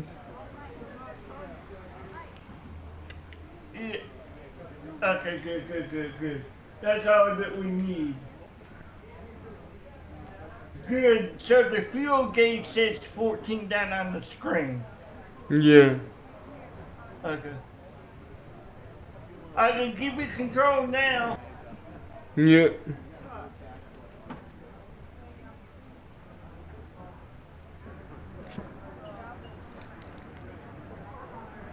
I'm wondering what happened.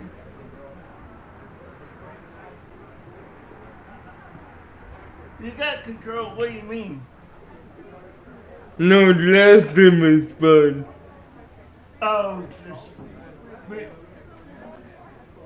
I have an idea. It's because I didn't adjust it with the menu. If we use the fuel and wait with the EFB, Before today's video, we have a short little message for you guys. We've just come back from a massive Raises glass cheers to avoiding turbulence while juggling cocktails. Let's not forget those test Mia memories though. アスタリスクカクテルをジャグリングしながら乱気流を避けることの乾杯。でも、厄介な MIA の思い出を忘れないでね。Except if you use PMDG, it doesn't do it.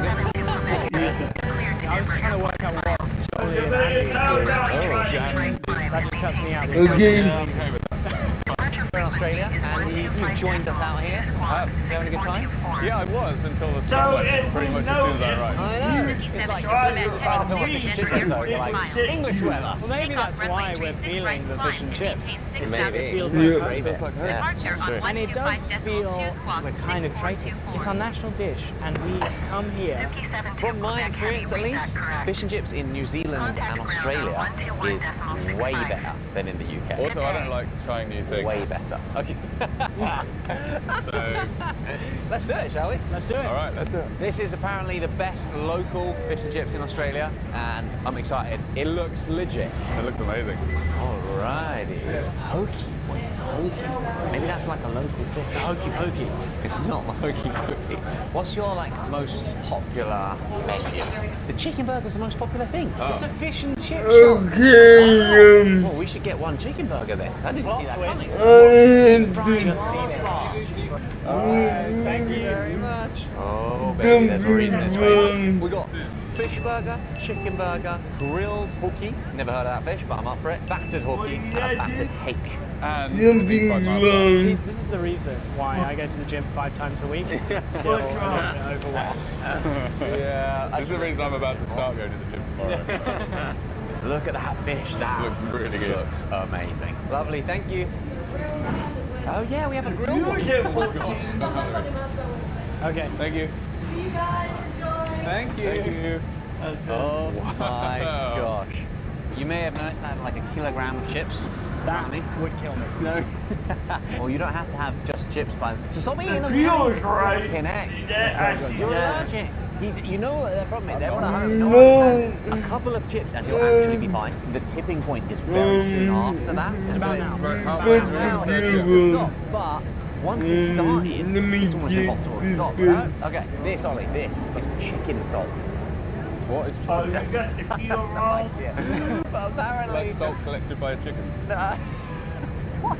Apparently it's a thing here in Australia. It's like a really classic Australian thing. You get chips with chicken salt. So I'm going to half chicken. What is yellow? Maybe it's like chicken flavoured salt. Right, very interesting. Oh, yeah.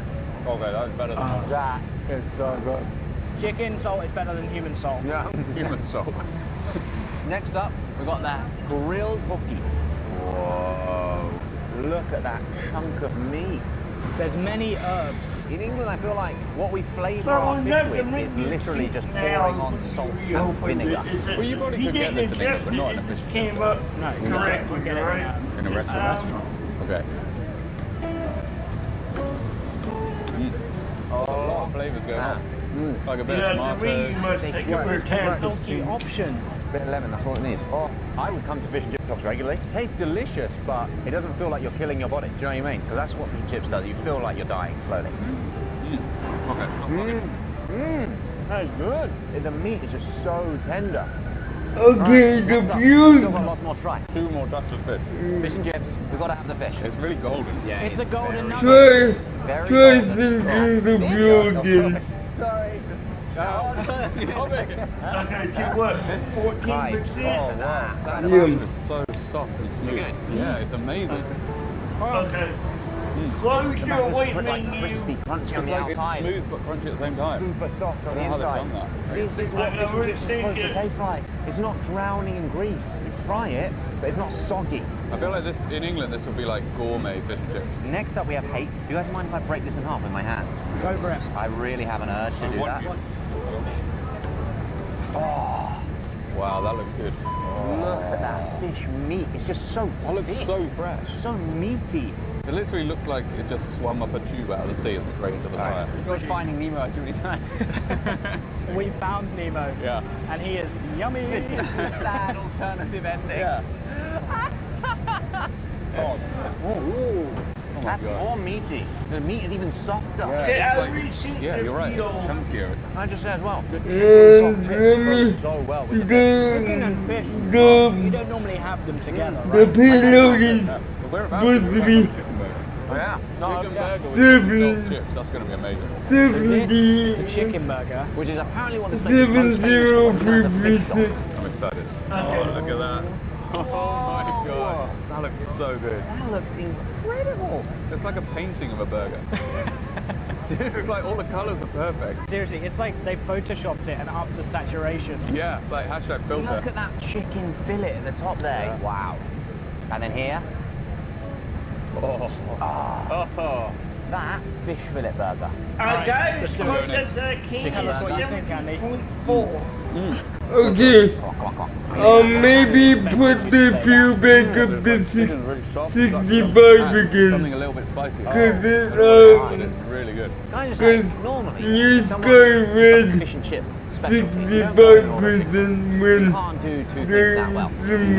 Australia, well played. Yeah. The fish is incredible. The chicken burger is incredible. The fish burger surely is going to be incredible. I just fuel back up to 65 and then we'll Don't go there. Normally, in any other we'll situation, do someone orders a fish 14 burger, again. you ask if they're great.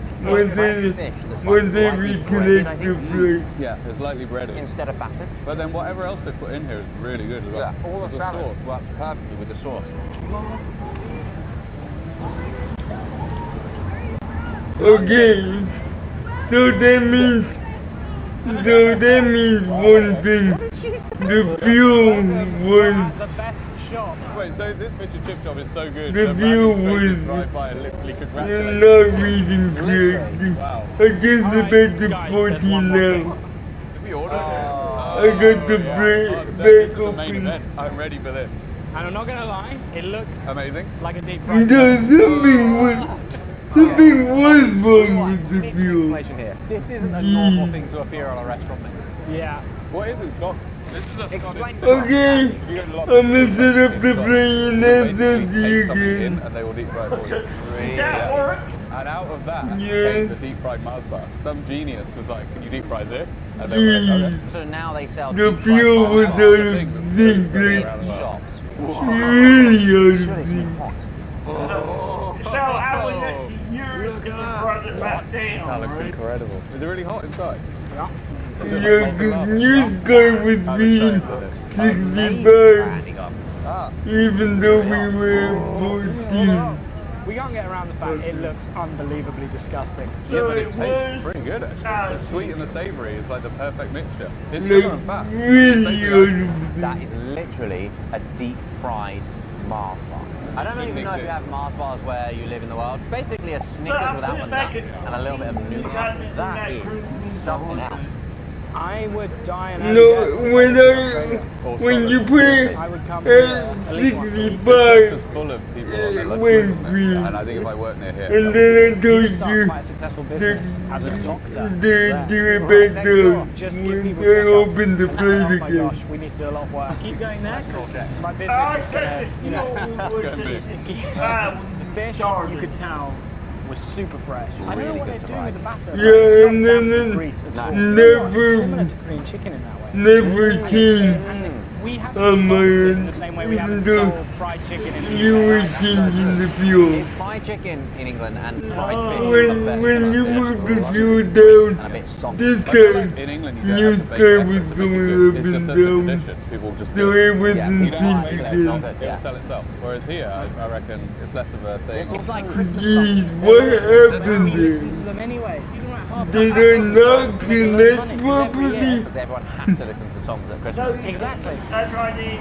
All right, well, we've solved it. You've heard flawless it. analogy. Yeah. English fish and chips is basically a Christmas song of food.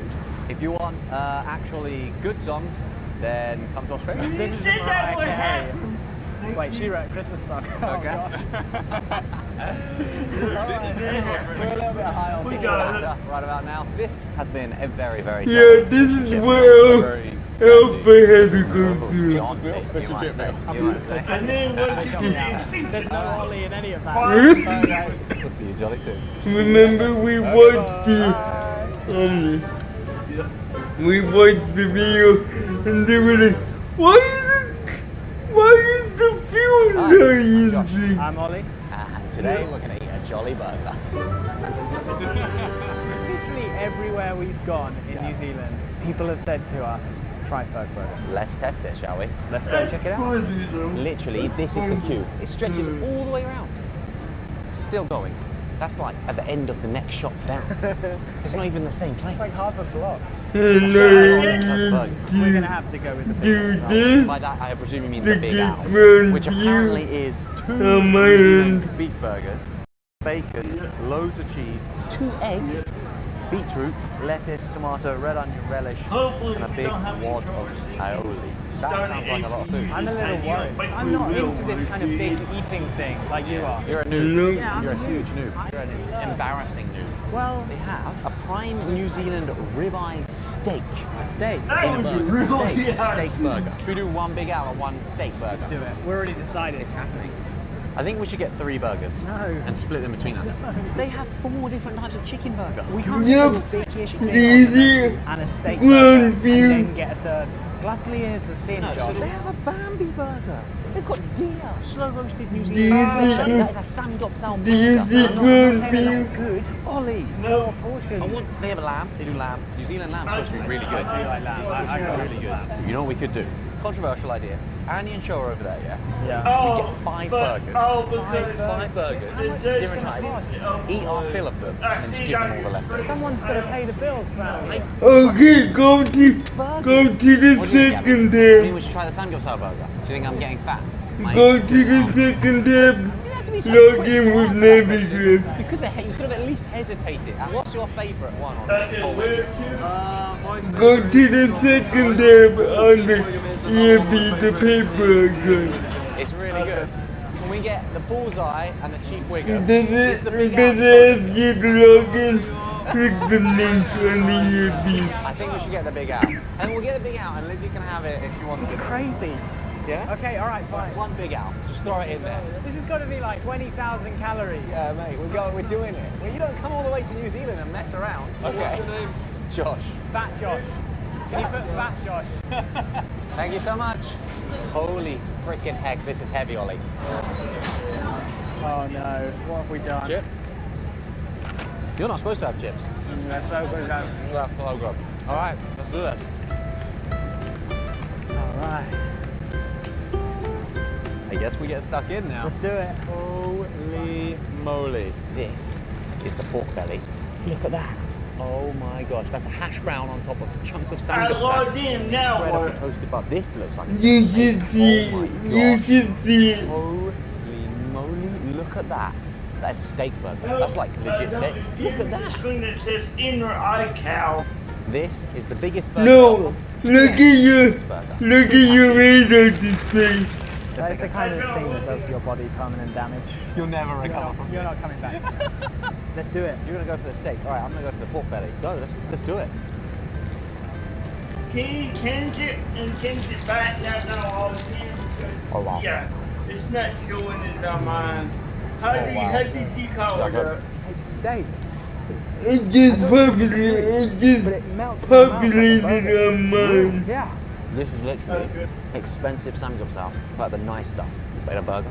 It's cooked perfectly. This must be an expensive steak. Was it a sirloin? What do you have here? Ribeye steak and a burger. The most expensive. What do you It's so have good. your, Oh, there's little bits of skin on here. Really? Little slight bits go of to crackle. the Oh my God, settings, so good. I want to take go this to steak the burger. settings, It just melts in your mouth. and make your Navigraph settings and set the high.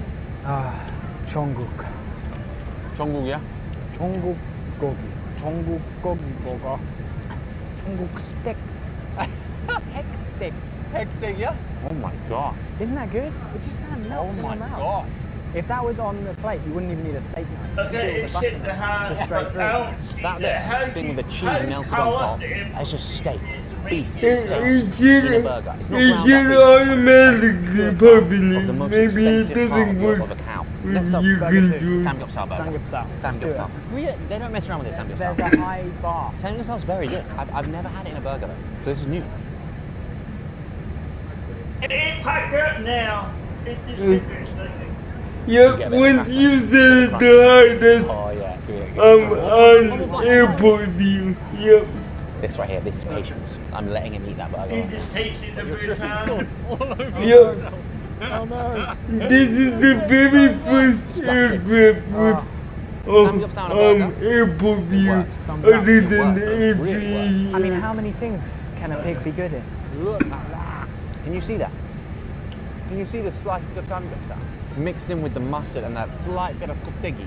Oh, and the crispy crunch when you bite into the skin. Okay, calm down. We still got, look, Ollie, calm down. We still have the big owl. We still have the flipping big owl. That's one of the biggest burgers I've ever seen. I think Big Owl is a generous name. It should be called Obese Owl. Really, he's monster Owl owl. who needs to cut down. He needs to make some dietary changes. There's 2 eggs in there. Look, there's 1 egg there and there's 1 egg there, in between the patties. No one ever needs 2 eggs. With 2 patties. I'm hoping we're and a lot staying of salad seat and a lot of this everything. time. This is bigger than the hamburger. Everything looks good. You tried to buy We it, just need to do point again.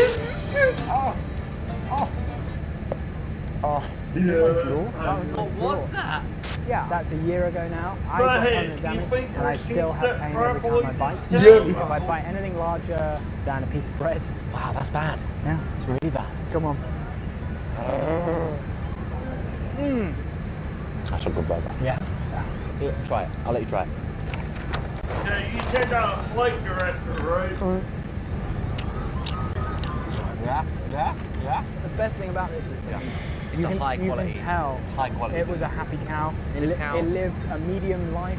It wasn't too old. It wasn't too young. In New Zealand, we passed a lot of cows on the road, and they all look happy. They're all out in the fields. They're all grazing. There's no cow farms. They're raised in the wild. I just noticed how heavy this is. It's so heavy. You can literally work out with that. All right, Ollie, you've been working out. Seriously. I'd regret the bicep of a 6-year-old girl to the bicep of a 9-year-old girl. Oh, okay, is that what happened? That burger Did is you sheer size. see the ultimate In terms of thing? taste, it's good. Like you said, the quality of the beef is incredible. But It's not steak. It's not samgyeopsal in a burger, which is revelation. Sometimes you just have to do the simple things well. Have I got some on my face? I'm not gonna lie, Josh, you've got quite a lot on your face. This is bromance. Right here. This is true bromance. FD. I mean, on the actual Samgyeopsal burger. Coming back to this. No. Isn't that good? It's really damn good. That's my favourite. Yeah, I think that's my favourite as well. It's reminiscent of Korean samgyeopsal actually. Yeah, so good, so juicy. They haven't overdone the pork. Juicy, no, they haven't. They've done it the perfect Nice amount. and soft, succulent. This is taking me by surprise. I was not expecting to come to Byrd Burger And have a samgyeopsal burger. Maybe it's because the Korea We had love like a soft box samgyeopsal. I mean, when was the last time you had samgyeopsal? You know, you had it at Chris's house all the time. Literally, I had it like 3 weeks ago. That was, yeah. It was like And then I had it 2 weeks before that. Red Chris now loves samgyeopsal. so much. We have it about every fortnight. Every Friday. And it stinks out the whole house. Literally the following Round morning, to cockpit. we're like, are we in an abattoir? Go ahead. This is what it'd be like to be 2 years old. What do you mean? Requested. The food is all over my face. Hi, Captain. Megaphone check, please. It's all over my clothes. Loud and clear. Downright turn on. Okay, Captain. Radio check, please. We'll contact you once the ground. I can't see it to bring you. Roger. I ate too much. What do you mean? I have to check. Don't make this turn on. Why didn't we get any drinks? We ordered drinks. They didn't give them to us and we forgot. So we came all the way out here. We found I really need some water. I am dying. I really need some water. This has been an adventure, and guys, Byrd Burger, do not miss it. If you come to New Zealand, Oh my god, we have to board again! the samgyeopsal burger, 100% recommend. The Big Owl is more meat than you'll ever need. It looks amazing. It's so big, but don't do it. I don't recommend it. Yeah. Hello, Captain. We are ready for pushback. Yeah. Why are you still eating? So good. I just saw it down there. I felt significantly less sick than when we did this in America. We didn't really eat that much else. The difference is the quality. We can handle more. No, the difference is the quality of the meat. Oh, okay. Departure checks completed. Bypass pin inserted. That's the weird. You're right. It felt like natural. It didn't feel unhealthy.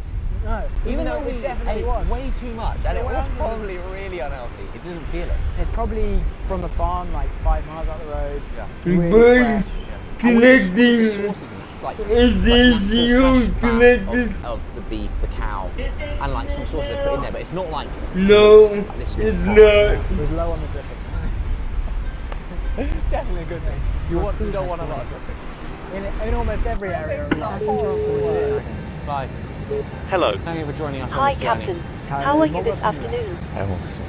Hi there. I'm very well, thanks. Great. We're just getting ready for departure. Okay, let me know. Yes, it did. Thanks a lot. Yeah, I always think I was connected, but I had to go like I was I think we should be live. Let me know if the audio's okay. It's not like flipping or doing anything weird like that. It's not Europe. Hi, I'm Josh. I'm Ollie. And today we're going to eat a jolly burger. This Ferrari hasn't been on the road in over 11 years. And after I bought it, I found out the exact reason why. Hi, Captain. Just to let you know that the passengers have started boarding. Thanks a lot. Now, I know you, just like me, enjoy a ride, especially when it comes to cars. And as petrol heads try and find the best car we can get for as little money as possible, which is quite hard when it comes to a Ferrari. For a decent Ferrari 430, you're looking to pay above £70,000. But there's something special about the one that I bought. It's a manual, and manuals are like unicorns. In fact, I can only see one for sale in the whole of the UK, and it's nearly £100,000. But I managed to get this for way cheaper than that. But there's a catch. The lads have come for delivery of a pristine I previously bought a Murcielago from a track experience company, and let's face it, I was kind of scammed. What on earth has happened to this car? But recently, I found out they were selling this Ferrari. So why would I go back to a place to buy a car where I was previously scammed? Well, I didn't. Somebody else did.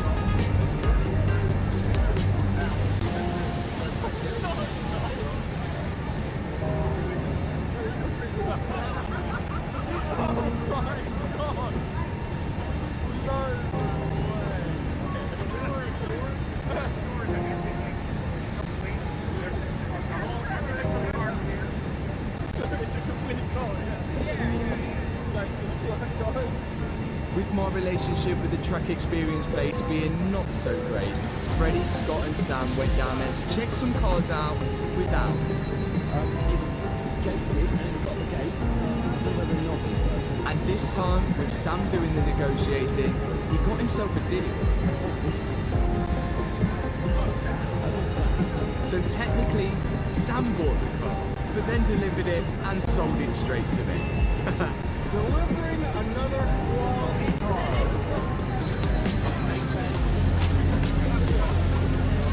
So this is a Ferrari 430, which should have a 4.3 V8 here, not here. And then the transmission on another car, so it's still the transmission for another car. Then the transmission got stripped, be rebuilt, So a lemon of a car, like most of the cars I buy really, but I still think at the price we got it at, it was a deal. For once, we've actually got a car that had a light, and that means you can have to. So as you probably know by now, this car, well it does have an engine, it's just in bits. Hey, that's my habit.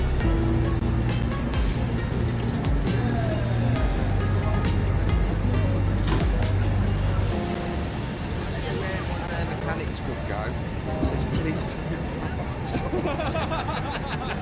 So after they decided not to put this car back together, I think due to all the stickers on, it sat inside a shopping centre, a shopping mall in America, and on display to advertise the track experience. To advertise the track experience company. We've got vans, and to make it look legit, right now the car sits really high.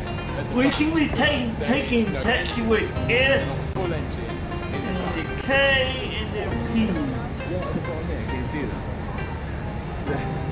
And from bottom to top. Do you have to be like on?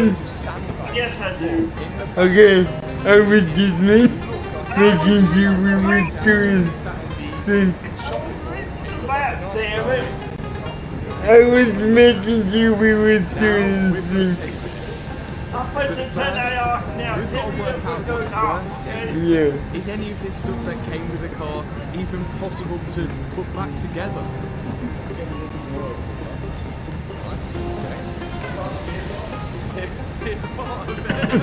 There was so much stuff in so many different boxes. It turned out we completely yes. I don't even know what it's for, and it wasn't long until we found somebody else's tool. Yes. Yes. Hang on. I think the mold grips which were left there are clamping the hose for the clutch fluid to stop it pouring out anywhere. But hey, I'm not turning down some free mold grips.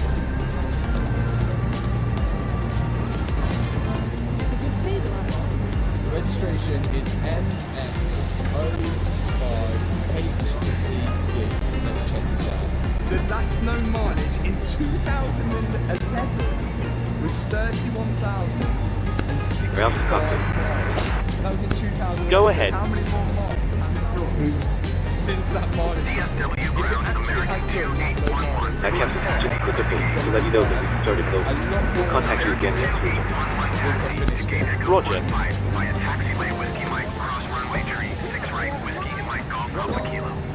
Look at the oil pressure. Mileage. 32,338. The car has done 1,200 miles after 2008 and then ended up like this. So the guys didn't lie about what mileage this car had done. But how the hell is a Ferrari with this low mileage ended up in this state? Wait, 2,642 seconds. Then we get clear. That's really what we get. And I guess this is where the realization go down A, P, X down P. I've never owned R, which would be a right-hand turn. And now So what you can do is go tail left, nose right, and then we go like a right turn down K, go down to the left to A, and then turn right out no way they sat it inside the shopping mall on display with a broken butler, so A is the first class turn, there's been another and then we can go down P, and P goes in the first off. And the first hours should be on your right. So I reckon they kind of almost use this as a parts car, which also explains why. Basically, we're going on the left. We're going on the right side of the hour. That's probably been taken out for another car with no door handles on the side. Thank you. And any wiper linkage on there. So I reckon it's sat there and it's been used as a parts car, which is unfortunate. That's why I keep based up the way the roads are pointed. A story on why this Because the only left-hand turn is over to A from K. Because L goes the other way per turn, so I know we're not going down L, we gotta go down K. That's the only way to go. So I was just calling where the the rings are meant to create a nice seal as they're going up, and this is scored, so it's going to be less. But I don't think that is why the bottom of the block looks okay, but what you can see they've got this copper L is how you go in so they've got really hot always there. airport. When you look at L, it's making a right to go in and not going out. Everything that rotates we on can't go down L. requires the It's going the wrong and way. the crankshaft is no different, and bearings need oil. The oil is fed to the crankshaft bearings through oil journals. Basically, little L pores in the like it, crankshaft, and this creates a microscopic that layer has of been oil very, between the bearing and the crankshaft to keep it moving. And if the oil flow stops, then bearing wear like this can happen, causing catastrophic engine failure. So one thing that we've noticed, there's no oil pump here, and the oil pump and the water pump on this car, to look into a bit of research, is one complete thing. If the water pump fails, then the oil pump will fail, and that could have caused a world starvation. Anyone else ready for some turbulence? I swear this flight has more ups and downs than a roller coaster. Let's buckle up. Bam! 乱気流を覚悟している人はいるかな。このフライトはジェットコースターよりもアップダウンが激しいんだ。60. Okay, well, I gotta heat my lungs. You may sound steep for what I've got with it, but there was a saviour reason why we put it on this. Sam told me about this car when we was out in America fixing the GT3, and I knew the exact state it was in. And from my previous experience, I knew it was unlikely that the whole engine was going to be there, which almost stopped Runway me from buying it. awareness. But then Okay. I showed the pictures Beat. to Freddie, and what are the chances? He actually had a spare engine in his workshop. We'll get this on the flight back. How can I buy this off you? Oh, yeah, I'll give it. You can? Yeah, I'll give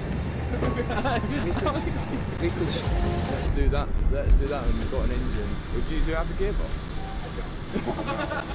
With Freddie giving us an engine, all we had to do is work out how to get it back to the UK. So he boxed it up. I don't put any warranties on that engine. I have not opened it up. So, buyer, get what you pay for. Get what you pay for. All done and ready to ship to the UK. So now I'm feeling pretty confident because not only have we got a Ferrari at a half decent price, we've got an engine as well. Yeah,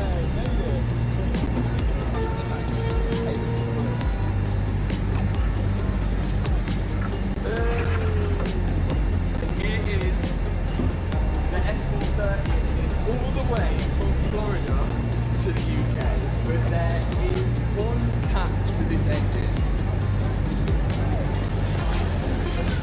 DFW ground, United 1364 taxi to the gate.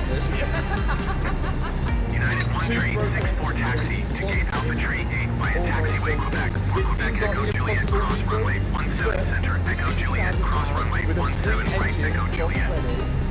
This could work out perfectly depending on how bad this engine is damaged.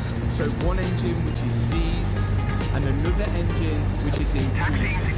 If we can find out why this engine is seized, we might have a good chance of building one good engine out of two bad ones. If we manage to rebuild this engine and actually get it running, we should be Italian mechanics.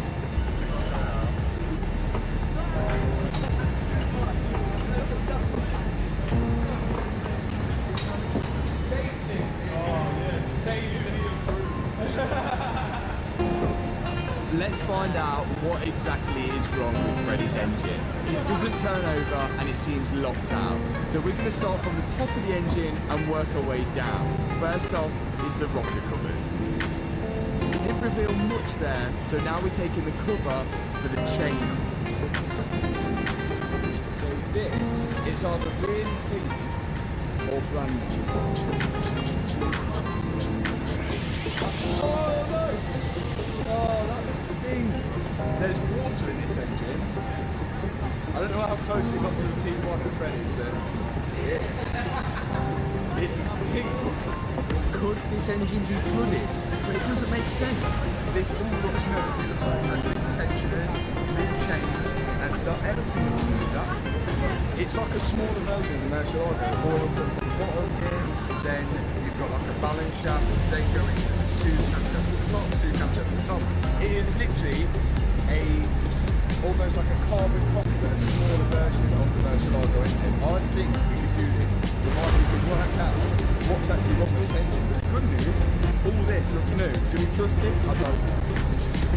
Before we went any further, I got the camera down some of the spark plug holes to see if there was anything unusual down there, but it didn't really reveal much. We couldn't see anything obvious, which now left us with no choice but to start stripping apart the engine even further. Now we're going to take the chains off. These are what keep the engine in time, making sure the valves are open and closed at the right time, and Go they ahead. don't get hit by the piston. Once the chains were loose, we could then remove the Loading camshaft completed. from the Setting the top load of the sheet. engine. We'll contact you for push down once the closed up and the big flight is pushed. Big 12mm allocated Roger. to get the head bolts out. And of course, that was the next step.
Hey YouTube, Mauricio from Aviation Vets.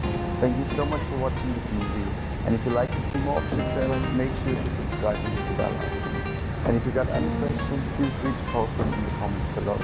So, I wish you all the best flying, and see you in the virtual skies.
look like there was any damage there.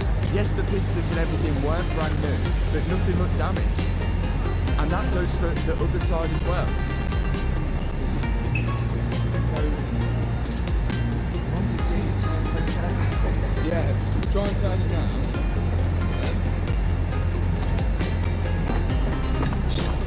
Freddie's still scandals. Coming for you,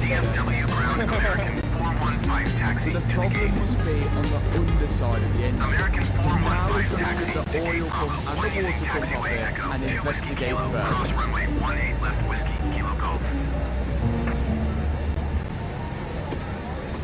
We took all of this apart and the crank still won't move. We think the piston is possibly these two here. It's wet. The rest of the engine was actually look alright. I mean, these areas, they're not brand new, but they're not bad. But as I started to take the conrods off the crank, I noticed something unusual. Is that Ben? That's Ben. Oh yeah. It's some water up and it's bent, isn't it? Found it. Maybe this was a flooded engine because check it out. This conrod, it's bent. Look at the banana. You can see how bent it is. It's locked at the engine. The rest are all straight. When a piston is going up and down the cylinder, it's compressing air. But when water finds its way in there, it struggles to compress it. So as the piston rises to the top, it's a case of who's the weakest link. And that's usually the conrod, which would leave it looking bent like this. That's quite good news actually then, because we've got some conrods over there. We've got a bent conrod and now two engines in absolute pieces. Maybe Freddie didn't scam us. And that is what happens when you try and compress a fluid. Somebody's going to lose and the conrod is lost badly there.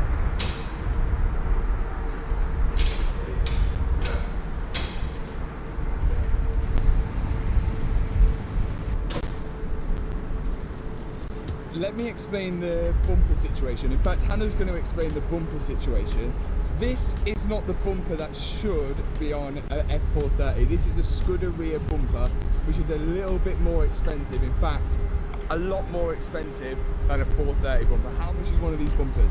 Bumper alone, £3,245.20. Not only that, this thing here, how much is that? £2,263.72. And 72p. This is like over £5,000 worth of bumper, and it's got self-tapper screws in it. It's absolutely battered. Safe to say, I don't think we're going to be replacing it with a Scuderia bumper. We're going to have to look elsewhere. Now the rear bumper, I don't think it's actually original, but it is a 430 bumper. But how much is one of them? 3,101. And the diffuser, which is missing, which is what we're going to need to buy, is how much? Oh wait. how much is it? The diffuser is £3,101. The bumper is £4,480. The carbon one, £8,400. Oh my! So we're not having a carbon diffuser. Okay, we've definitely got to find maybe some second-hand parts. I don't know. I'm not sure that's supposed to be in here. Oh, is it off? The bumper's off. Hey! Now, seeing as this car hasn't been on the road in over 11 years, it's gathered a lot of dust. So I thought it's only right that we cleaned it, which made me notice a few strange things. Grey, and then on this side, silver, and silver. Nice. And now it's time we remove any evidence of it ever being a track experience car. Although I think its life on track was short-lived, as the bodywork's looking pretty good for an X-Track car. How good has this turned out? It's starting to look promising. For a 2005 car, the paint looks really good, bearing in mind it's been absolutely battered around the track its whole life. We've got a little, like, I don't know whether it's peel or like, I don't know if it's rust because I think these are aluminium, so I don't. That's a problem. Apparently on the F430s it's common for the lights to wobble. There's no exception on my one because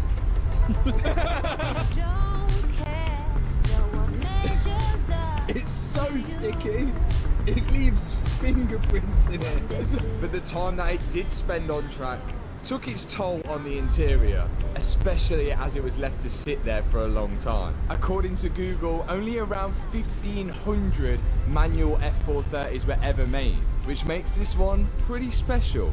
First out is the seats. 4 bolts holding them in, and 1 seat belt which is connected to them. Then we can start attacking the carpet. And whilst my dad was working on the front of the car, he found something missing. What's missing? Well, you see that hole under there, look? That's supposed to have the clutch master cylinder. Oh, wow. Wow. The master cylinder is... Why would they take another master cylinder unless there was another manual? The clutch master cylinder is attached to the clutch pedal, and its job when you push down the clutch pedal is to push hydraulic fluid through the clutch system, allowing you to release the clutch. Finding a second-hand master cylinder on one of these could be pretty hard, and brand new you're looking at around £332. Cheers guys, thank you. So it's beyond me why that master cylinder's missing, but we'll worry about that later. For now, I'm cracking on with getting this interior back to how it should be.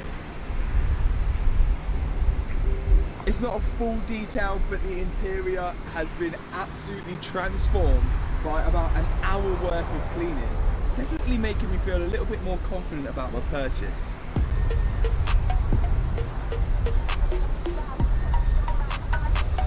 Okay, we have got Freddie's engine, which he kindly donated to us, which has a bent Congo, one bent Congo. And then we also have the original engine block here. We've got to make a decision now on what block we're going to use, because we've got to build up an engine for this Ferrari. Bad news about the original block is in some of the cylinders, you might find it hard to see here, they are scored. Now these sleeves, you can actually replace them, but in Freddie's block, these cylinders are all good. So I think we're going to use this block. Yeah. Now I know the Ferrari fanatics are probably not going to like that I'm not using the original block, but for now, this is the most cost-effective option. So let's start stripping this one. And we've got a lovely new parts cleaner. Thanks Motul. Whilst Hannah is on the cleaning duty, me and my dad are trying to work out how this engine was assembled. Before we take this engine apart, we're just taking note on how it's put together, provided it's put together actually properly. But if you look at the bottom of the vlog here, that's marked with a Y and then a number. And then on this side, it's marked with an X and a number. Then again, it goes to Y and a number and X and a number. So it constantly goes Y, X. The last cylinder, this one, it went with a Y on this side, but the one that's actually bent is also a Y marked con rod. As we couldn't really see any pattern between the X con rods and the Y con rods, and it's also really difficult to find any information on this engine online, which you'll find is a problem later in the video. I can only think of one person I could turn to. And we're trying to work out these con rods because they're all marked weirdly, like, so some have X on and some have Y on. So if it's on the bottom of the cat facing you when you flip the engine upside down, I'm sure that's a backing number. To be honest, mate, unless you want to balance the rotating assembly, I wouldn't really worry too much, because I'm pretty confident we get it on the Audis as well, where they're like a batching code. So you can look at it and you can go, oh, all the X's are like a certain weight, but it doesn't really matter too much as long as your codes on the side of the rod match. So as long as they're fine, mate, you'll be mint. We have 2 crankshafts, one out of Freddie's engine and one out of the original engine. We need to make sure one of them is at least good. The crankshaft is a huge part right near the bottom of the engine. The explosion from the combustion pushes the piston and the conrod down, which makes the crankshaft rotate. Now, as we had a bent conrod on our engine, which seized the engine up, we want to make sure that that's caused no damage to the actual crankshaft, because this part of the crankshaft is where the bearing sits, and if it's damaged here, it might not be getting the right oil feed or have the right clearances, which would cause engine failure all over again. Now, what I'm doing now with the micrometer is measuring one side of the crankshaft, then the other side, making sure it's all even. And I'm doing this in 2 places for each part of the crankshaft where the bearing sits. All the engineer people are going to say this is not an exact measurement, but no, but we think it's pretty good. It's the best we can do with the kit we've got, basically. I'm confident with this one. Let me show you what I think a bad crank looks like. This goes straight over that, and I assume you look at that. I don't even have to adjust the micrometer at all. Doesn't go over that, straight over that. I mean, I don't think I'll be putting that one in. There's visual like scores in that one, but we're struggling to get to see any difference in any of that crank. We're going to say that one is good, this one for the bin. Now the engine is pretty much completely stripped, so we're going to clean it all up in the parts washer before we can build it all back up again. But to move forward from this point, we're going to need some parts. And there's only one place I could think of where we could get parts fast. I'm going to come here and hopefully leave with loads of Ferrari parts. Let's get shopping. We've took a trip to Euros fairs, which have a load of new and used Ferrari parts. Their warehouse is absolutely massive. They even have full complete engines for sale. So we made sure to take a lot of photos of how the engine was assembled whilst it was on the rack in there. But we didn't come for an engine.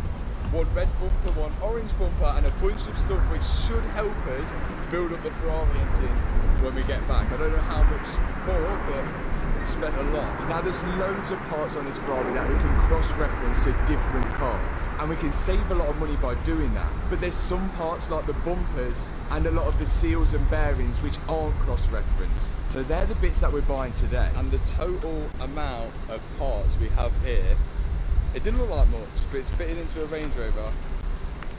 £13,887.48p, which means we are now £73,887.48p into the 430.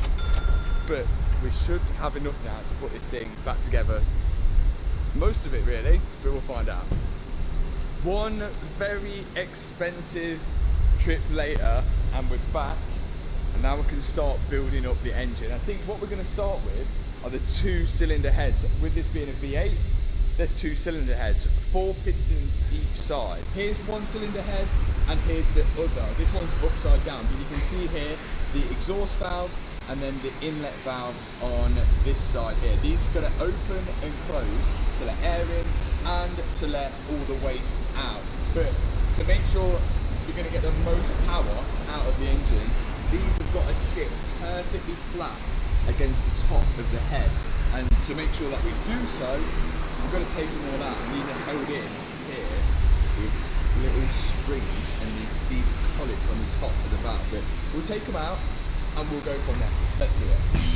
To take them out, my dad's going to use this sort of clamp which squashes the valve springs down, and then once the valve springs are squashed down, you can get a magnet to remove the collets which hold the valve spring onto the valve. Once the collets are removed, we can release the clamp and then remove the valve springs, which will give us access to the valve. And this part right at the bottom, we want that to be super clean so it sits nicely in the valve seats. My dad's got a lot to get through, so whilst he was doing that, I put the Ferrari in the lift to inspect the underneath of it. Found something else. I just noticed there's a bolt in there and a bolt in there, like these brackets which are like mounted to the chassis. And on this side, there's no bolt here or here, so the radiator is just completely free. So we're missing some kind of bracket on the top and the bottom there. Well, fantastic. Now before I bought this car, I checked it out on Car Vertical and everything seems all good. There's no records of it ever being in an accident. There's no outstanding finance, there's no mileage rollbacks, and it's never been recorded as stolen. As this car was a track experience car for most of its life, it's unlikely that a crash would have ever been recorded. So I'm going to take a look over it and see if there's any signs of one. We're actually doing all right here. So underneath here, it looks like the standard suspension is adjustable coilovers, so we can adjust the ride height up and down. It's also looks like it's adaptive, so maybe it's got some kind of adaptive suspension to harden and soften it when you're in different modes. Everything here looks pretty good for a 2005 car. Anything on this side looks fine, and that side looks fine. Let's have a look underneath. Right, underneath. Guessing this is all part of a rear diffuser. What's all that? Look at all these bolts. They didn't want this falling off. 1, 2, 3, 4, 5, 6, 7, 8, 9. No, like a small scratch there, but nothing really that bad. Oh, a little bit of a corner missing there, but yeah. With the valves now out of the cylinder head, we now have another job, the valve seals. The seal sits on the valve here and stops any oil from getting on top of the valve or inside the combustion chamber. Normally when the oil's on the springs and everything at night, and then it runs down the stem of the valve. Yeah. And then runs down the stem of the valve past the seal and then goes and rests on top of your piston. So when you start up in the morning, it smokes like and they're in every single one. And that's exactly what will happen if we have bad valve seals. We'll get a lot of smoke on startup in the mornings, or really bad ones could just smoke all the time. But before we put new seals in, we've got to clean up the valves.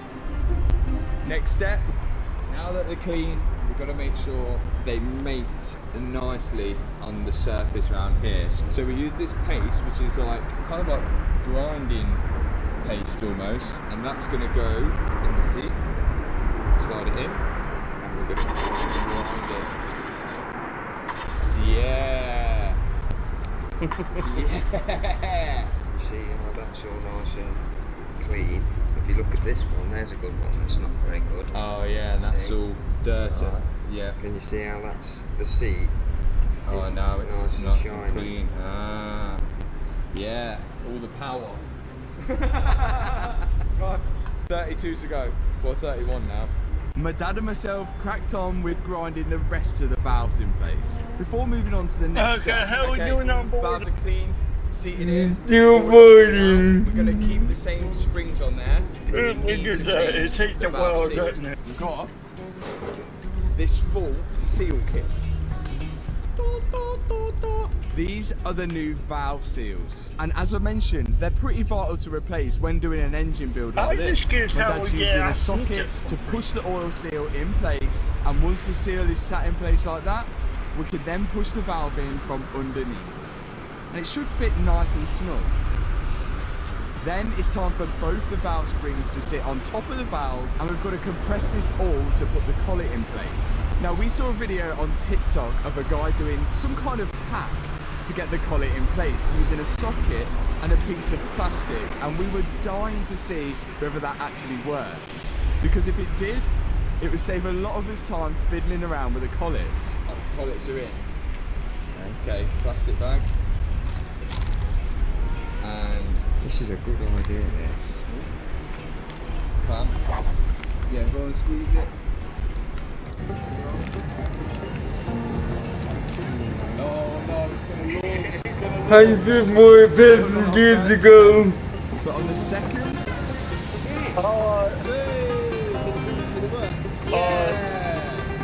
You want me to suss the hack out. We removed No. it time, putting all the valves, the springs, and the collets back on each one. There we go. Every valve spring is in.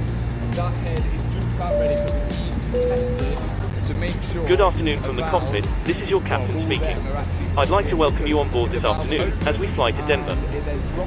We're currently preparing for departure up here in the cockpit, and once we're airborne we'll be climbing to our cruise level of 38,000 feet. We hope to depart very shortly. We're not expecting any delays. Once we push back from the stand, the cabin crew will start securing the cabin. As we head to the departure runway, please make sure you're seated and secured as they make their way around the aircraft.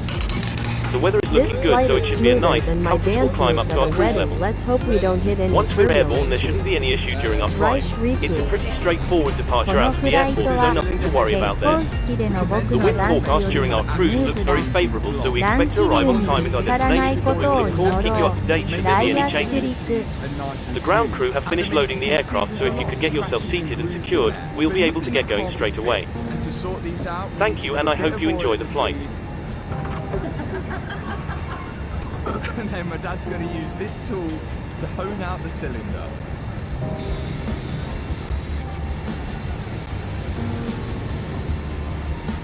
And there we have one smooth cylinder sleeve. Just another 7 to go.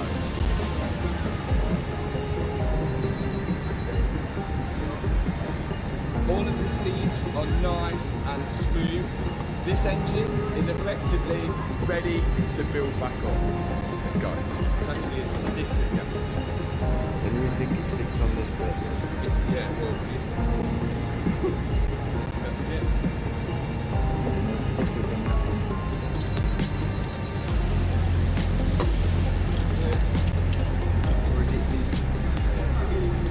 We're in a predicament.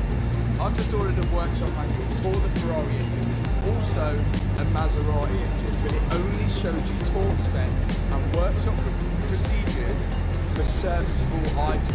So things like clutches, thermostats, auxiliary belts, nothing as big as this. And we've since found out that Ferrari don't give out torque specs or repair procedures for jobs as big as this because it's supposed to be done by Ferrari and not just a bloke in a garage in Leicester. So if you're a Ferrari technician, then the comment section is open for you. We need your help because I'm not sure Ferrari are going to help us. Although we're trying to put one of their cars back on the road. And our We are next so step thrilled to have you is on to board. do the piston Our captain ring is gap. currently We've preparing put for our this prompt to departure. our But while you it's wait, just please tough. ensure that Cockpit you to are ground. sitting with all wheelchair tie downs for those who are That's what using we've got to do wheelchairs next. secure. But we can't do that. Don't hesitate to inform our without the flight piston ring attendants if spare. your wheelchair And tie two, downs without aren't piston secured or rings, you're not they sitting haven't comfortably. arrived yet. So we're stuck. エクリプス航空へようこそ We're starting the APU. Please stand by as we'll be disconnecting from ground power 誠 shortly. にありがとうございます Roger. 機長は迅速な離陸の準備をしておりますがお待ちいただく間車椅子をご利用のお客様は快適にお座りいただき車椅子のタイダウンストラップがすべて固定されていることをご確認ください Yeah, it doesn't make it 車椅子の固定ベルトが閉まっていない場合 managed to get ま my たは hands 快適 on a にお座り workshop いただけない manual, 場合 but は it is for a 速やかに Maserati. 客 But 室 this 乗務 Maserati 員にお知 engine らせ is ください also used in the 430 because the Italians like to share, and later in the video we find that the French also like to share with the Italians as well. The cylinders are now ready for the pistons, but before we do that, we need to change the piston rings. There's 3 of them on this piston. The lower piston ring is called the oil ring, which stops oil getting into the combustion chamber, and then the top 2 piston rings are used for compression to keep a nice tight seal in the combustion chamber, and if those were worn out, then you'd lose a lot of power and you'd definitely be burning a lot of oil. First, my dad's using an old piston ring to clean up the recesses of where the new piston rings will go. Then before we fit the ring into the piston, we're going to slide the ring in the cylinder. Now you'll notice a little gap in the piston ring. This is called piston ring gap, and this has to be a specific size. If the gap is too big, as I mentioned, you'll burn a lot of oil, and we won't have the right compression. But if the gap is too small, then when the engine heats up, the piston ring will expand, and it will have nowhere to go but to score up the inside of the cylinder sleeve. Our piston ring gap is all good, so now we're loading up the piston rings into the piston. And now that they're in the piston, we can begin to put them finally in the cylinders. This special bit of kit squashes the rings into the piston, and then we can knock the piston into the cylinder. And we've just got to do that 7 more times.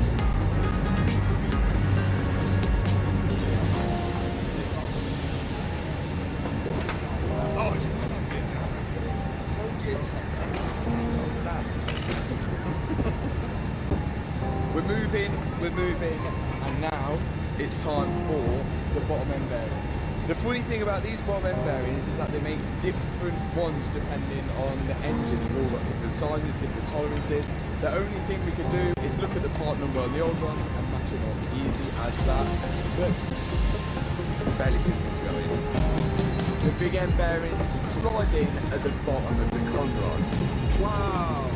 Wow! Wow! And once they're in the bottom of the conrod, it's time for the main bearings. These bearings are what the crankshaft rotates on. We have an issue. Okay, back on the computer for what? So if the engine goes back, It's you. check out these bearings here, the main bearings. They slide. Okay. Look right. Then it's hovering over the sort of oil gallery there, like. If that covers over, then the oil is not going to get through onto there.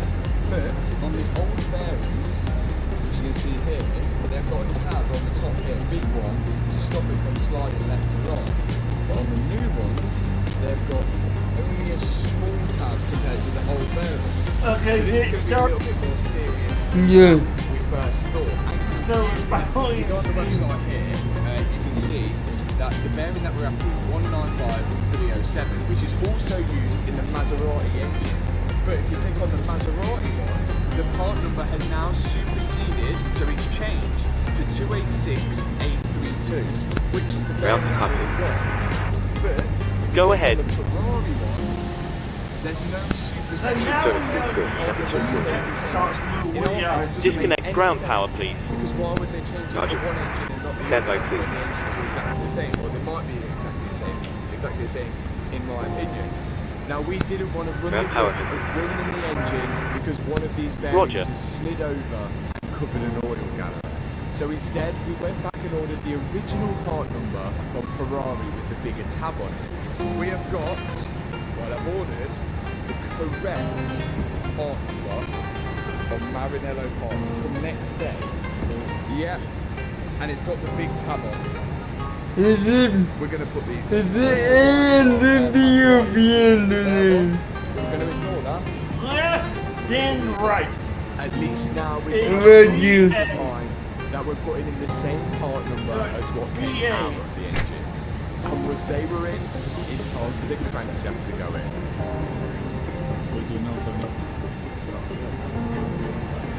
And it's back onto the other half of the big end bearings.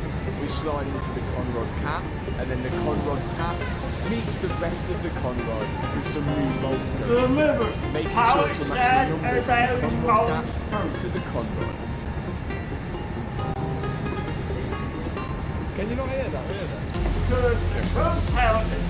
I'm in charge of torquing everything up because my dad can't do the beat at all. And the conrod bolts have a torque setting and then an angle you have to turn them to. Oh yeah, I can use that one. And once I've torqued all the conrod bolts up, it's time to prep the crankcase so the other half of it can join together. It says in the manual to run a bead of flange sealant across the crankcase in before it meets, so that's exactly what we're doing. And with the main bearings installed on the other half of the crankcase, we can now slide it together. That's why we needed the manual, because even these washers are machined on one side, so they have one way of going on, and we just whacked them all on, so we're going to put it all on now the right way. All of these stages are super vital. One mistake here could mean the whole engine would have to come back out again and stripped completely apart. I'm adding all new seals into the oil pump and the water pump, which is built as one, and it's now joined back together. It's all together, it's looking good. We've got a new rear main seal to go in, which Dad's about to put in. Go on. Yay! No. Okay, next up is the cylinder heads, right and left. But to time this engine up, we need to know top dead centre of cylinder number 1, which is this cylinder here. Top dead centre being when the piston is at the highest point, and then we time the engine up based on that. Now to find this, we've got a DTI gauge here. We're going to turn the crank over and make sure we get like this, absolutely bang on TDC. The engine's going to have a little bit of float, which means the piston is going to be at the top, even when we're turning it sometimes. So we've got to make sure we're bang on that. So this is how we're going to do it. Yeah, if you did it good, Clockwise. if you bleed highest point, it will give you the highest point. Get that far out. I'm then going to mark it on our control. I don't know. Here on the flywheel side. Then that's going to go back, turn the engine anti-clockwise. As soon as it hits that same reading as before, I'm going to make another mark. I'm gonna do big none. The top dead centre will be between those two marks that I've done with a really thick pen. I'm not helping myself, but there's not much float in the engine. This pattern is too slow. On the cylinder heads. Of course, you can't put the cylinder heads on without the head gasket. So on goes a brand new head gasket, both sides. I put the washers onto a screwdriver first, which helps me slide the washer over the stud. And I do the same for the nuts as well. Right, now when we get clear. Two heads on, head bolts on, or head nuts on. You know it's serious when the glasses come out. Now the procedure to tighten the head nuts is 60 Newton meters.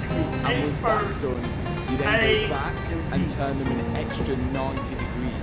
And this has to be done from the middle, working outwards. And it is really important. That extra 90 degrees on the 60 Newton meters of torque made these head bolts pretty tight. After that, I can then put in the valve lifters.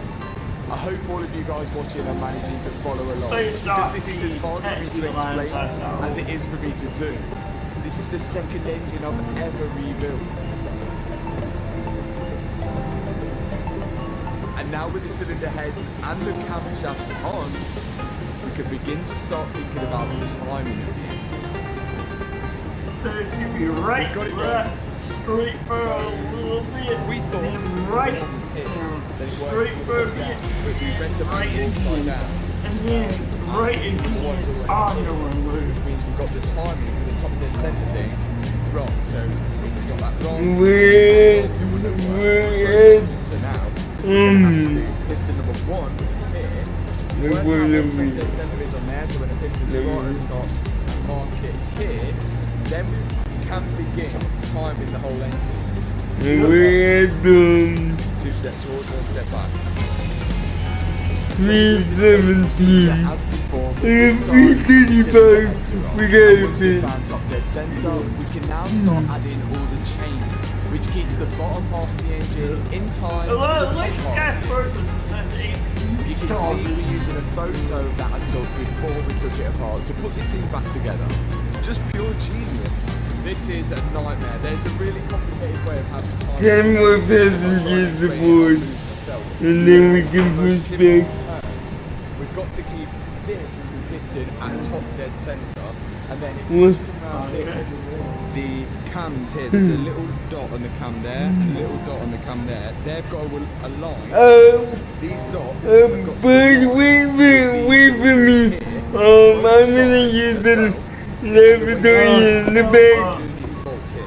You're under these bolts, and that allows you to turn the cam without the chain and the whole engine. This is so vital. This controls when the valves open to let fuel and air in, and to let the exhaust gases out. And if they open and close at the wrong time, they could be hitting into the piston. So we've got to make sure that this is absolutely spot on. Okay, if we've done this right, it should turn over now. So let's check if all still stays in the right place. So, okay, keep coming. Slow, keep coming. Yeah, that's on, that's on, that's on, that's on. We're on and we're timed up and it works. It actually spins. Vital stage is done and it's onto the final pieces. I'm about to put on the chain cover, I'm putting a new seal on it, I've run a line of sealant around the edge and a new gasket on it as well, and I can knock it onto the side of the engine. There's then 2 cam variator sensors which sit inside the head, and after that I can put on the rocker cover with a new gasket as well, of course.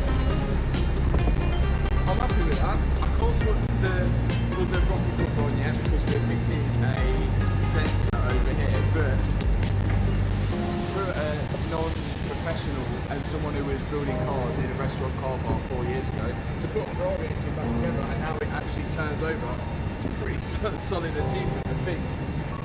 But now it's going to get a little harder, and of course we have an issue with the gearbox, but let me take it back. Inside here is the remains of the manual gearbox, the original gearbox. Unless you're Go ahead. This is not getting Hello. Hi, Captain. Okay, here's the low sheet from ground. I've written the passenger count here, the crew count here, and the total number of souls, not including yourself, here. Okay, looks like we're all set to go whenever you're ready. Thanks. So no problem. We're willing to accept defeat on this until we saw the price of a gearbox on Ferrari. It's expensive. In my opinion, it's expensive. A brand new gearbox after VAT would cost you over £30,000. So buying one of them was out of the question. Stand by while we start pushing. You're looking at £15,000 for a gearbox, and they're an automatic one. Of course, we've got a gated manual box, but then we figured out that the gearbox from the automatic and the manual are exactly the same. The only difference is the shifter. Well, we hope they're exactly the same. So I've managed to get a second-hand gearbox for £4,000. There's an issue. Here it is. This came off a fire-damaged Ferrari in Poland, and there's a hole in the side. We're hoping it hasn't caused any damage to the inside of it, but this is the mechanism for the F1 gearbox, the automatic one. It automatically selects the gears with hydraulic shifters. I think if we take this part off, and of course the broken part off, we can make this into a manual box, and we would have a manual box for £4,000, providing there's no damage here. Buying this box was a bit of a risk, but so was buying the car, and some risks pay off and others don't. I'm just hoping that this risk does. I hope there's no more damage inside that gearbox. Doesn't look bad. It's natural water. Is it? Well, how did it get rusted? It's been in water. Maybe it isn't real. Oh, it's the Titanic. The inside of the gearbox for some reason looked really wet, and not with oil, with water. So we had no choice but to start stripping this one apart to check the damage. No. Oh my god. Well, it's a good job we took it apart. Look at the bearing. So the fire's gone in there and caused destruction. Absolutely perished. Do you think the oil set the fire? Please set your parking brake. Parking brake is on.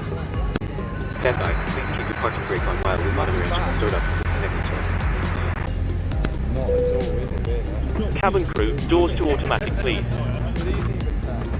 Yeah, all those bearings in here could look like that. I think that was the car got it on. Does not look good. No. Do you know when you on eBay? Yeah, well, it's £4,000 as opposed to 15. Yeah, it's £4,000 for a reason. So now,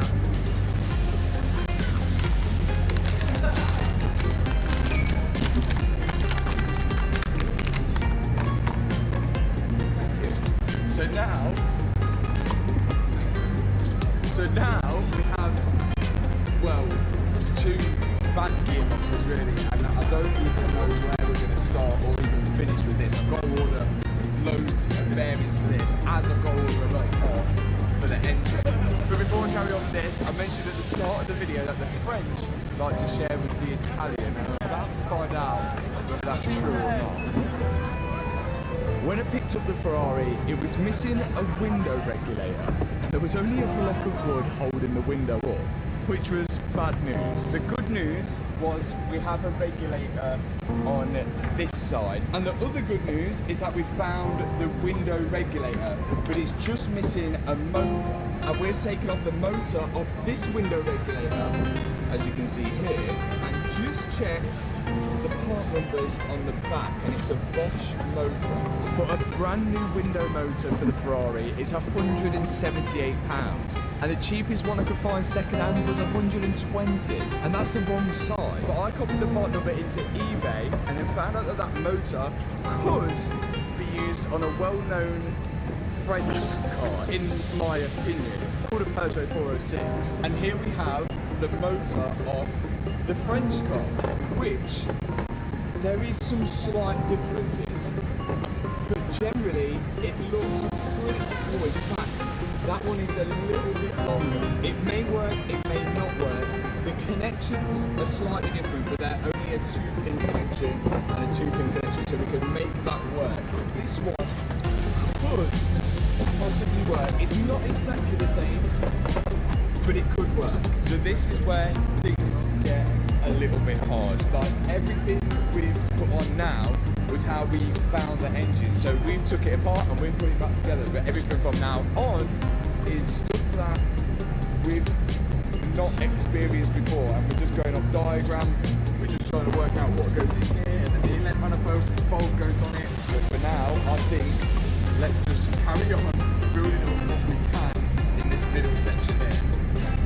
In the last video, we managed to rebuild the full Ferrari engine without any experience with Ferrari engines before. We're on and we're timed up and it works. It actually spins, which left us at this point here. But there's still a lot of vital parts to go on. We've got the knock sensors which sit in the middle of the engine and 2 oil filters. And on top of that, a bracket which holds a lot of things down. But we're just going off photos here, and we're hoping we're right. I think the next step to go on, we can get all the ancillaries on, because this engine sits the way it sits in the car now. So when all the ancillaries and the belt and everything is all at the front of the engine, so if we put the engine in and then try and put the ancillaries on, you're just not going to get to it because it's at the very front of the car rather than being in the back of the logo. So I think next step is to try and fit alternator and everything like that. Let's try it. First thing is nailed on that power steering. Okay, we're going to have to remove a bolt from the chain cover to hold the power steering pump in place. And I guess we're going to learn these little things as we go along. Because we didn't take this engine apart, it is 10 times harder to put it back together. Once that bolt's in, there's 2 more bolts which hold it to the side of the engine, and that should hold it in place. Next thing is the aircon condenser. Now this doesn't just simply bolt to the side of the engine. You have to have it, they have a shim, and I'm pretty sure it's just an afterthought, but it looks like that, but we've had to make one because we're not buying one from Byrd, probably not. The shim looks like this, and it's actually only £1.48, but with a 2 to 3 week wait, and I'm not waiting that long for it. Right. Puller, power steering, aircon, alternator. The alternator sits in the middle of the feet of the engine. It's just at the back. See that? Moving the alternator so you can line the belt up properly, so we probably should put the belt on as well. Next up is the belt. Again, all we're using here is a photo for reference, because the only workshop manual we have is for the Maserati engine, which is slightly different. But we've just about worked out how the auxiliary belt goes on. Then we've just got to make sure that the alternator is sitting nice and true with the belt. And that should just about do it.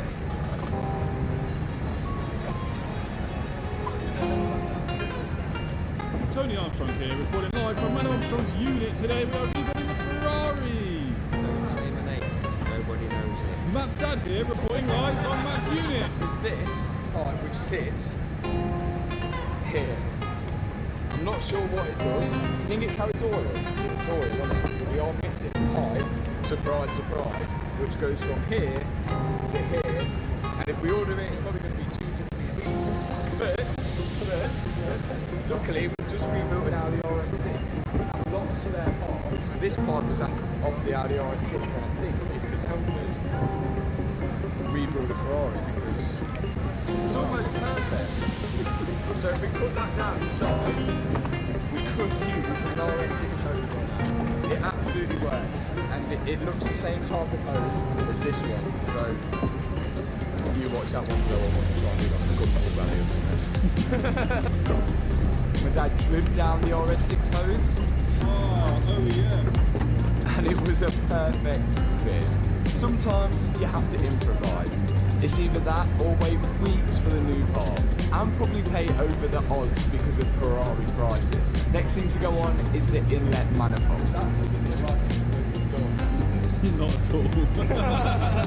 Now this engine has port injection, which means the fuel injectors sit in the inlet manifold, meaning that the fuel is injected before the combustion chamber. So the air and fuel mixture is mixed before it goes into the combustion chamber, as opposed to direct injection, which is injected directly into the combustion chamber. There's pros and cons to both of these methods, but for now we're just worrying about the port injection because that's what we've got.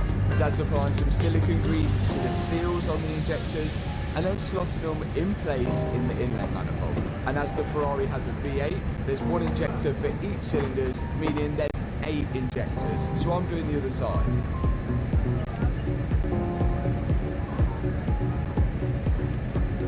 Then I connect up all the electrical connectors to the injectors. Exciting times, it's time to take it off and we're on to the next step. One step closer to getting it in the car and starting hearing it for the first time ever. What are you doing about that? What we can do now is hang this up so we can get to this side. So now it's on the clutch and the flywheel.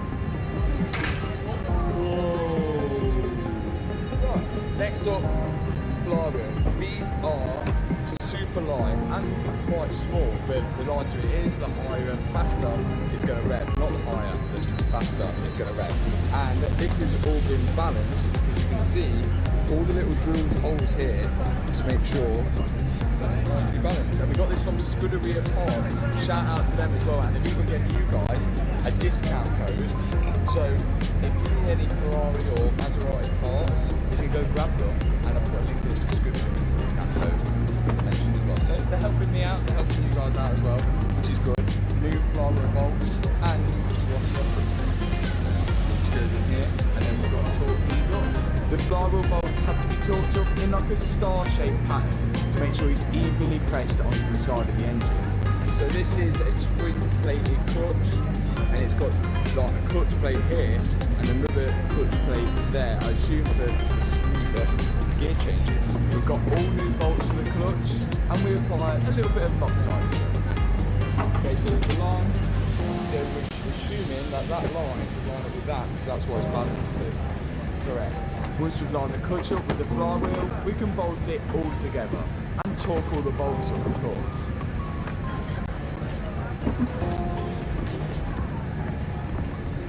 Oh, spot on. It's looking pretty good now. And now we've got the clutch on and the flywheel. It's time for the gearbox. Or what's left of it. As I mentioned, we now have one gearbox which is in pieces and incomplete, and one gearbox which was involved in fire. Well, there goes $500,000. And all the bearings or anything plastic inside have completely melted. But the thing is, we've got to make this work. We bought the Ferrari for £60,000 and we've already spent just short of £18,000 on it. For a second-hand gearbox is £15,000, which is just going to push the build budget way too high. And a manual 430 at the minute is selling for around £100,000. On my right-hand side is the gearbox, which I bought from eBay for £4,000. And on my left-hand side is the gearbox that we got with the car, or what's left of it. And this was stripped apart because there was something wrong with it.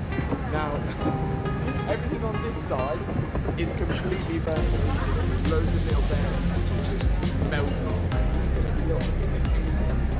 It is fully black in there, and loads of little bearings in there which are set on fire. So I think our plan is to use the original casing and try to make one good gearbox out of 2 bad ones.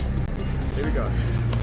Now there's 2 shafts in a gearbox, but we'll get onto that later. Right now we're looking at the secondary shaft, which just came out the fire damaged gearbox, and this one, which is the one which came with the car.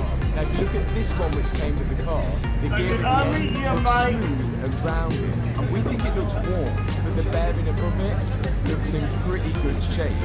Whereas if you look at the fire damage one, the gears look nice and sharp. So we're going to use that shaft to take the bearing off the one that we got with the car and put it on the fire damage one, if that makes sense.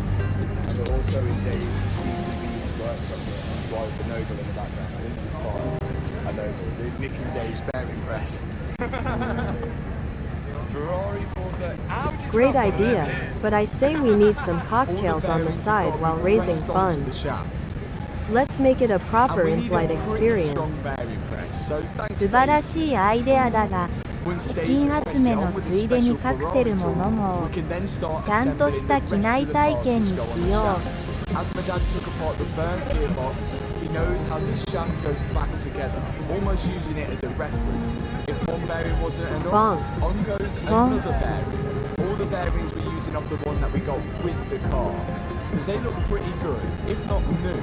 Then to hold all that on, a bit of Loctite, and then a locking ring over the top, which we assume needs to be torqued up to a top secret torque spec, which we're going to have to blur out. You've done the proper torque spec? Yeah. Right. Now just a million more gears to go. After that, we can begin with putting gears on. The next gear to go on, we're going to use from the fire damage gearbox, just because we were missing that gear from the gearbox that we got with the car.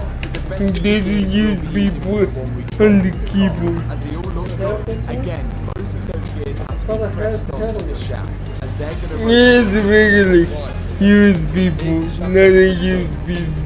This shaft, the which has melted bearings. That's the secondary shaft, which connects with that one like a binder. This is the shaft out of the gearbox that we got with the car. We've got to make this look like this, and then put it into that housing over there. If you've lost us, bear with. Now we're trying to avoid using anything from the burn. Okay, So I'm looking at the gears that we got with the car. It's connected. Exactly. Checking is good. Came out the burn gearbox. The primary shaft is the one that is spun by the engine. The top one in this diagram. And the secondary shaft is the one that sends the power to the wheels. And they're kind of interlinked together. But everything has to be spot on.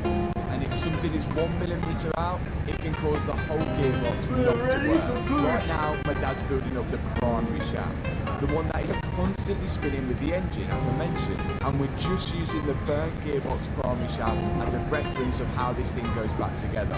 And at the minute, it's looking pretty good, as it seems we have all the gears and all the parts to make this shaft complete.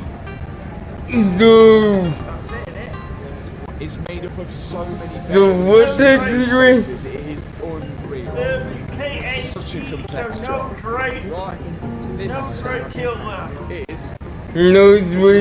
left. And everything is the right way now. Right. Inside the box. So this is the casing from the one that we got. Because it's a building. Release parking brakes, please. This is how you select the gears. So Leasing parking brakes. That's the spirit.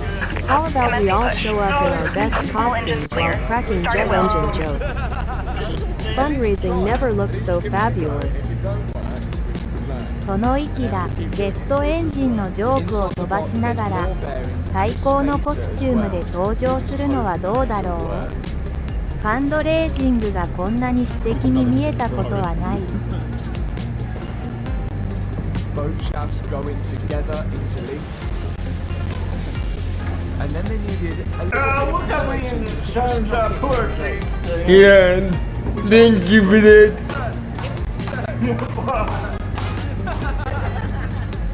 You just Ferrari. Once the two shafts are resting in the gearbox, we can continue to build them all with even more gears. The first head will be a right turn decay. And we know we're doing it right at the minute because we can see all the selector forks are all lining up. These forks slide forward and backwards to lock the car in gear or back out. Requesting engine permission. But it's still now. complex. Hey, stand by. That's promising. dad removed the gearbox filter, and it was absolutely caked up. We still don't know the real reason why the original gearbox was taken apart, but judging by all that metal on the filter, it didn't look good. But everything that's gone back into the box now looks in good condition. And the final touches... Please set parking brakes.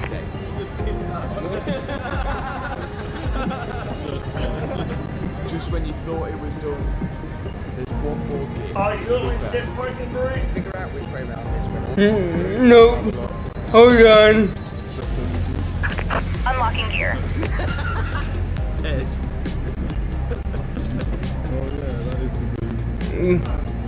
Go ahead. So this roof's going inside. Go ahead, start engine. The engine just started. What about yours? Yep. Wow, look at that. Remember it's 4, 1, 2, 3.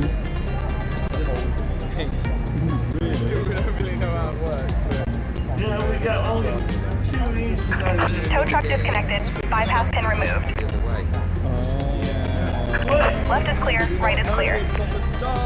Oh yeah. Yeah.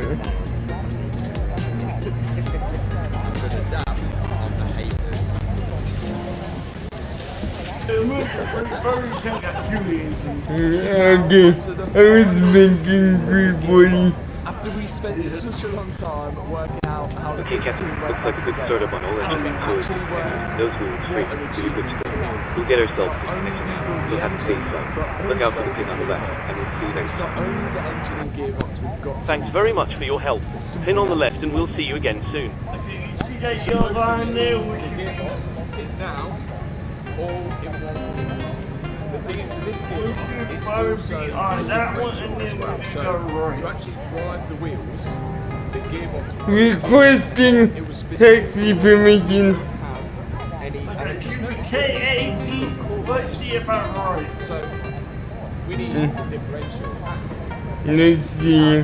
One burnt differential and one. Because that's the only taxi with the. But if you are please.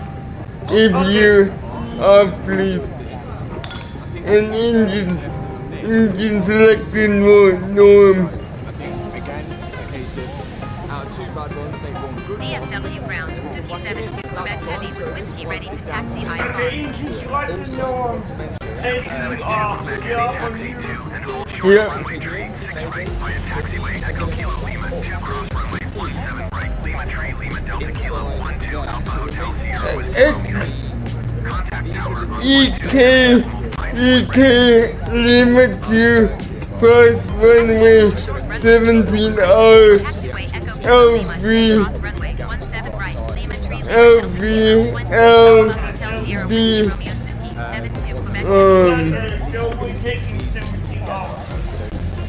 no, cross 17 to get there. And this is one incomplete non-burnt differential. And it's the secondary shaft here which is going to spin the differential. So right now I'm taking part of the burnt differential. Cross 17R L3 LD K12 Alpha HSWR. So I was right. KA and so this is like P looks like a will be inside the dip. P will be the one for what runway we taking on 17R, right? No, cross 17R. There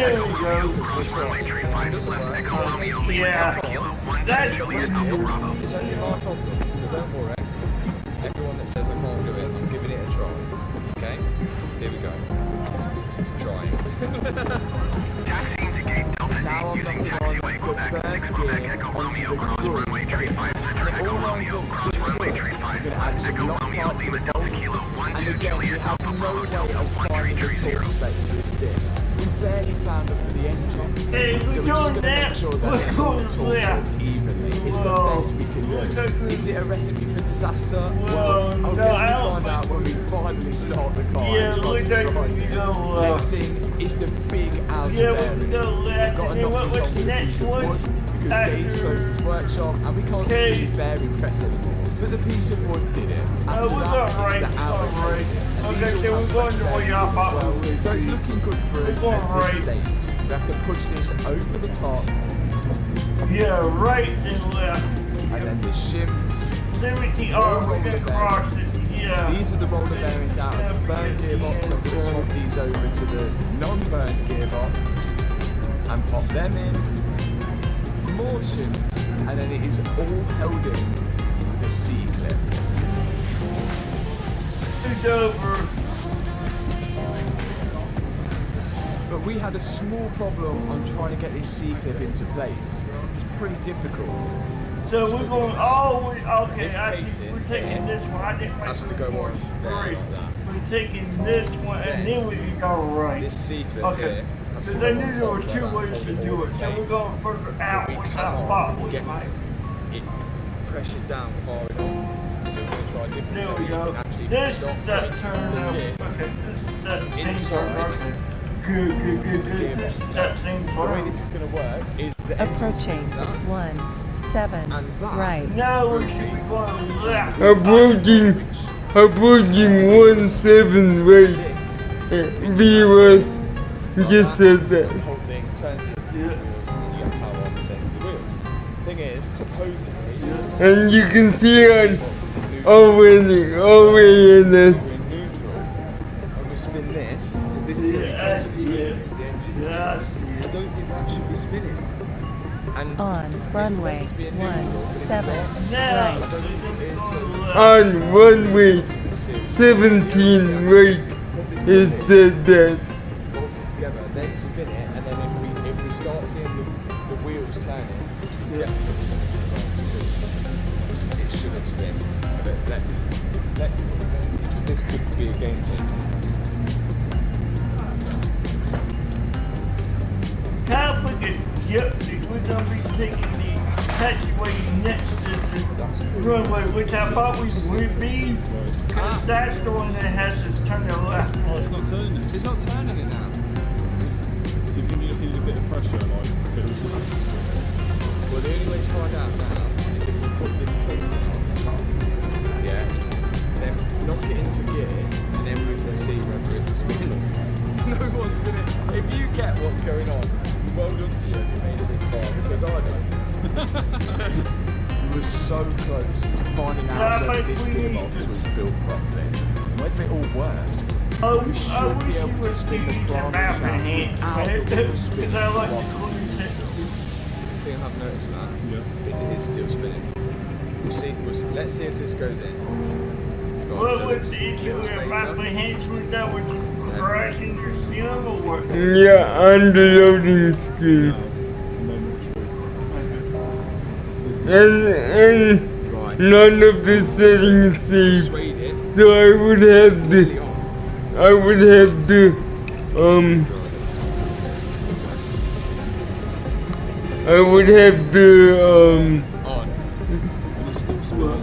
do everything over and over again every time I boot it. See, I don't have to do that. I've tried clearing out the cache. I've tried clean reinstall.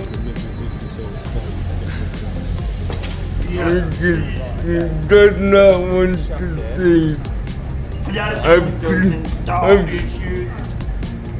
Mine is saved. Byrd, do you have to set Steam as client? Did it wrong, it's got to be stuck in gear. See, that's... Imagine if it was No. Do you have to set it every time? No. No. No, I did not. So it's stuck in gear. All those selections are nice and free. it. I can't turn that round. Look. That's alright, now, if I can set the head, it shouldn't be doing that. It should be set properly. That's what it is on If you mine. know, let me know in the comment section below. If you don't, please don't come. You're with me. Wait, full on plot twist. We think it works. Well, it does work. There's a thing called gearbox drag, which obviously there's no oil in the gearbox, and that's going to cause it to drag a bit in neutral. But check this out, we can actually get it to So turn. you And mean it's going to hold the drive shaft map in injectors, place. that's what we're talking about? Spin round. What? You say like when you use map injector, it's always taking about the default, right? It's spinning. Every time I open it. But again, there's no oil in there. It works. Right. Yeah. See, mine's not doing that. Mine's just set the proper. The Ferrari engine. But before we do that, I've still got a load of sensors and a load of little things which still need to be fitted to the Ferrari engine before we do so. And the same with the gearbox. So if that's going to do the gearbox, I'll do the engine, and then we're going to put them together. Let's hope it goes well. Getting to anything on the engine whilst the engine's in the engine bay can be really difficult. So we've got to make sure it's all attached now. Cooling temperature sensor. On goes the cooling temperature sensor. And then there's all of these cam sensors to go on. All of these cam sensors are numbered. Ferrari do that. The issue is they don't number the wiring loop. And as we never took this engine apart, we have no idea what it's into. And all of these plugs are the same, so you can easily mix them all round. Even the crank sensors can be mixed up with the cam sensors. So at the minute, we're just going to guess. Someone's marked up here with their own marking. We have no idea what that marking means because we're now plugging it onto a sensor which we've bought, so there's no other marking. So we can only plug it in what we think is right, but if it's not right, then the engine literally will not start. Yeah, it's quite a...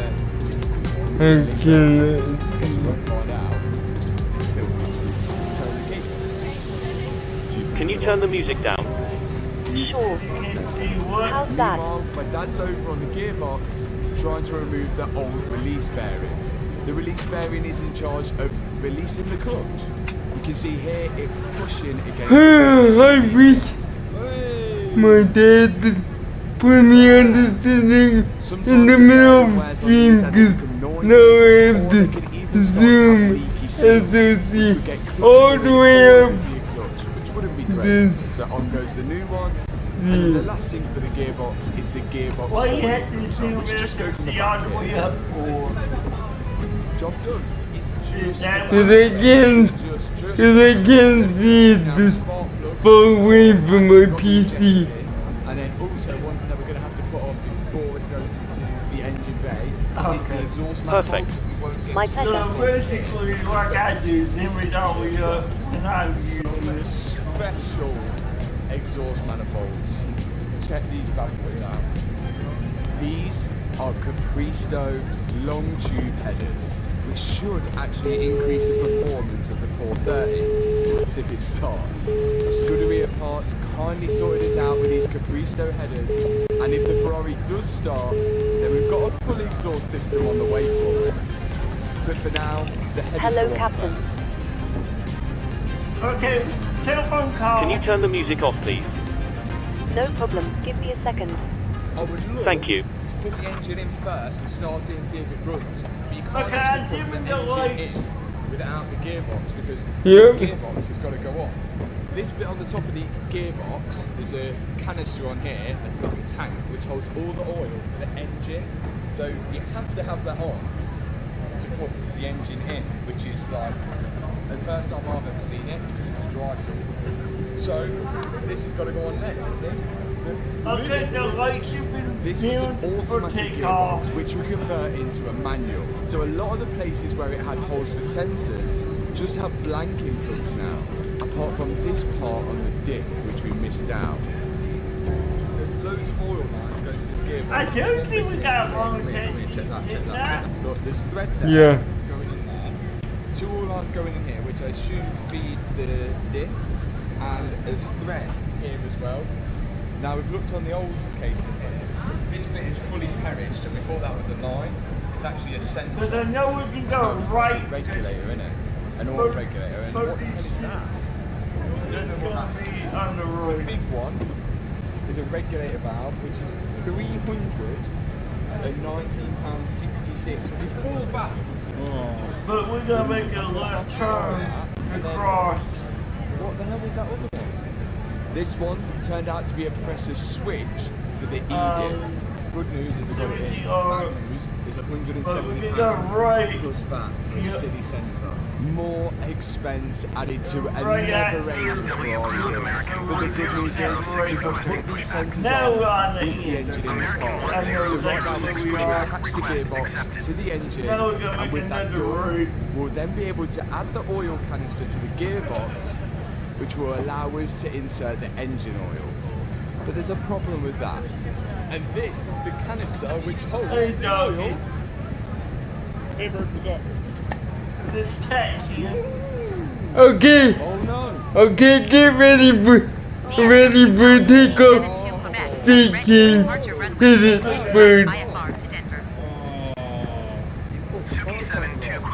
This part was meant to go to this part of the oil canister, but it was nowhere near. And turns out I didn't put the pipe on wrong. Good. Yep. Good. Stations. Seats for takeoff, please. It looks like we've got an oil canister for a Ferrari 360 and not a 430. Approaching 3-6 right. Approaching 3-6 I love this Vivas. Was able to order one, which should arrive soon.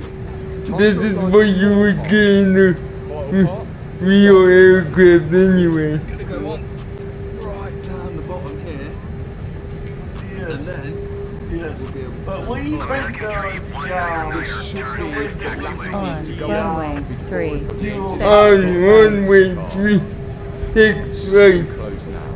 So obviously we're still missing a few parts. Some should arrive today. Okay, Toga. Our main goal is just to see if this car runs. Not yet. For it to run, it's oil, fuel, and ignition.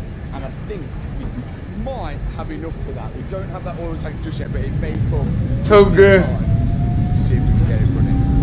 This will be the last time we see an empty engine there. Before we put the engine in, we're going to take off the boot just to give us that little bit extra space when the 100 knots. gearbox into it. 100 knots.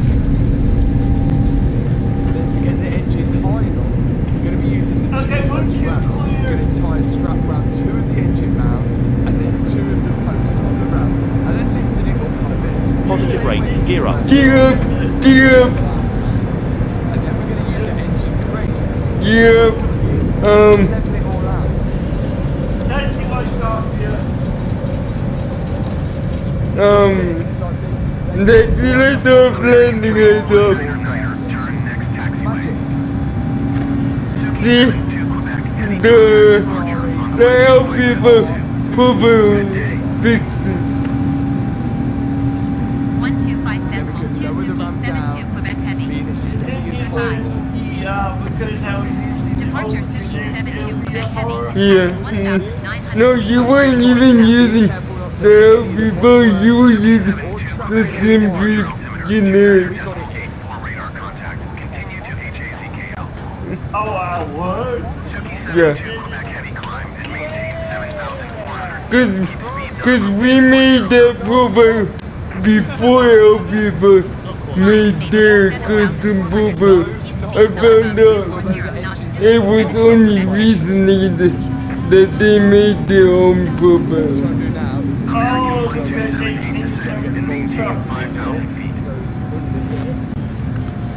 that's why they were trying to back the old There's two engine mounts on the Ferrari, and they're both at the bottom.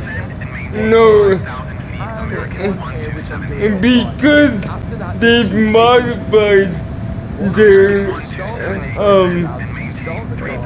they've updated it so much it deviates a lot from the default simply valve, so now the default simply valve doesn't work. Luckily, the oil filter is in a Remember accessible place. the LV AV30 and the AV30 Neo got a major update in the past few weeks.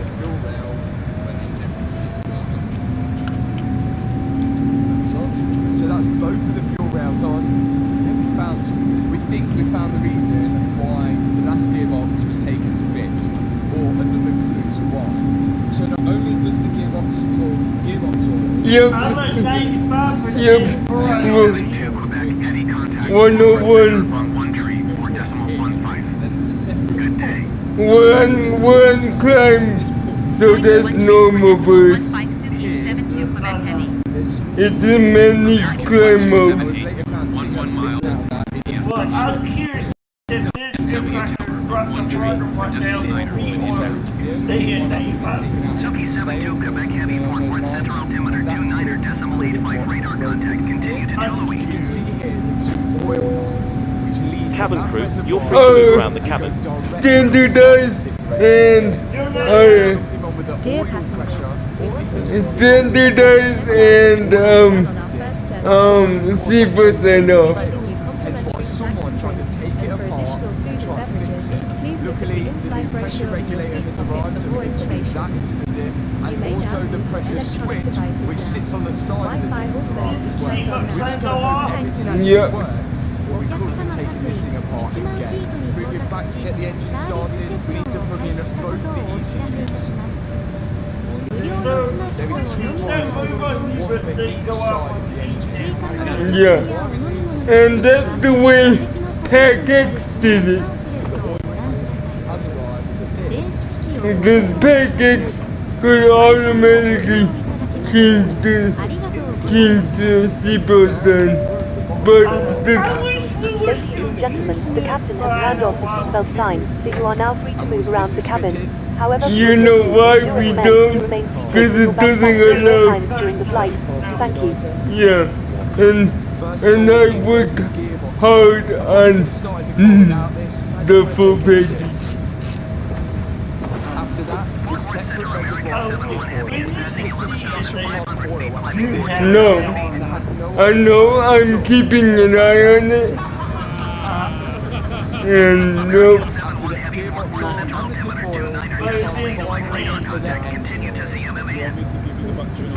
No, they have no plans at this time. They allow full. Without the spot, no spot. That way we know it turns over, and there's going to be no damage. No pressure there, because it's going to throw anything that's in the Yeah, and not to mention, Package doesn't have as many integrations. It has no GSX integration, no Phoenix integration, no PNTC integration.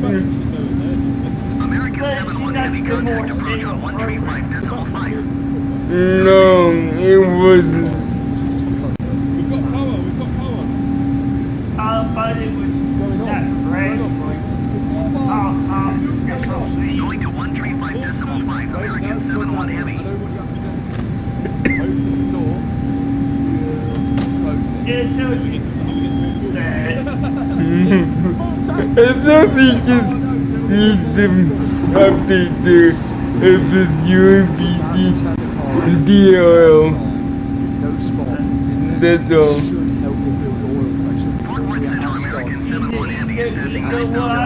Climbing 14,000 feet. so like American 71 Heavy, Fort Worth Central altimeter 29er decimal 85. Continue to Allen. The engine sounds terrible.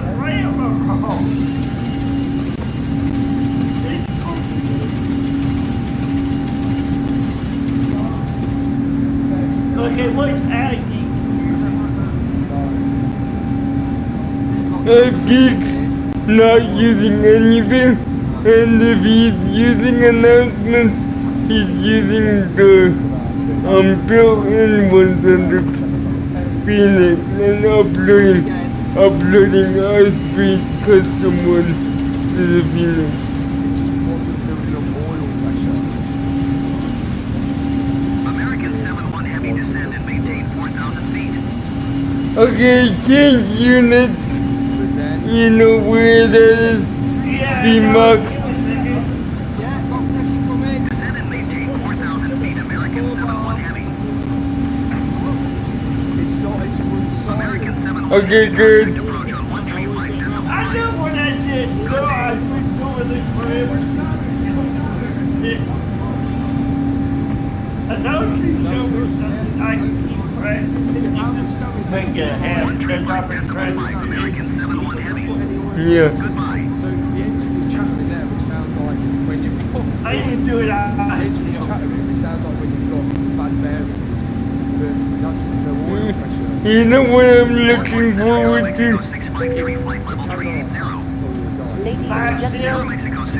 No, landing. Because that's where the was also shines. Channel 11 on the in-flight entertainment system. Thank you. And did you notice? I don't think you noticed, but on my heads-up display, it actually displays the text crossing or on runway. Yeah. What we need next is a spark to ignite the fuel going into the cylinder. So we're going to see if we've actually got a spark first. Good thing about this. Cause VRS essential unless you have the iFly 737 Max that has rest built-in but VRS is still better.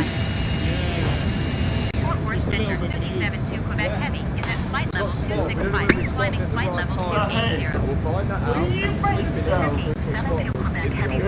I wish I was still using full flight, but it's $300 a year. We're gonna have to get it back sometime. I love that bitch. But what do you think about now? Yeah. What do we want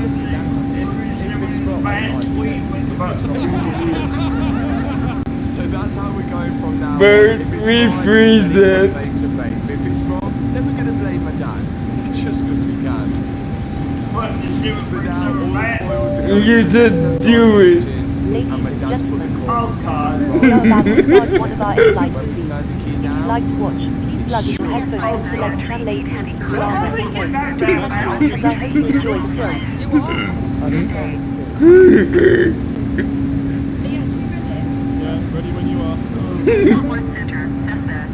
And yes, I would love to fly it, not do it.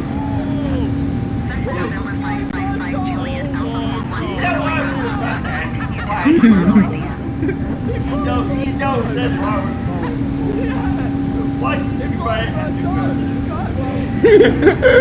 I think this is a short video now. You want to start it again? No, I didn't think you were going to start. Yeah, I'm going to stand a bit further back because I've got... Yeah, you're getting annihilated. How are we going to How are we doing on fuel? Let me see.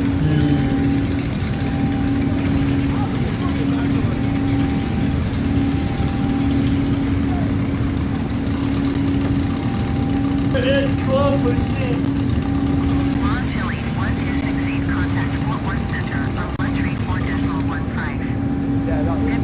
How far is it? An hour? It was only been on 40. Yeah. It was only 40.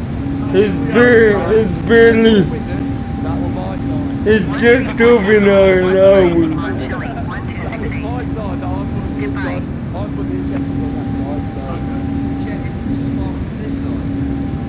Well, good to know. Don't use the everything out of whack. Unless it's yeah. And the old EFB doesn't have Climb to deep flight level 120, starting on in-flight drinks service. Please ensure all aisles are clear, bags are placed in the overhead locker straps with much security. Thank you. No, cause our EFBs are mismatched, Byrd. Oh, so it's double, that's why. Cause it's going off yours, but on my side it's still mine. Remember how your controls work is it cuts our aircraft in half.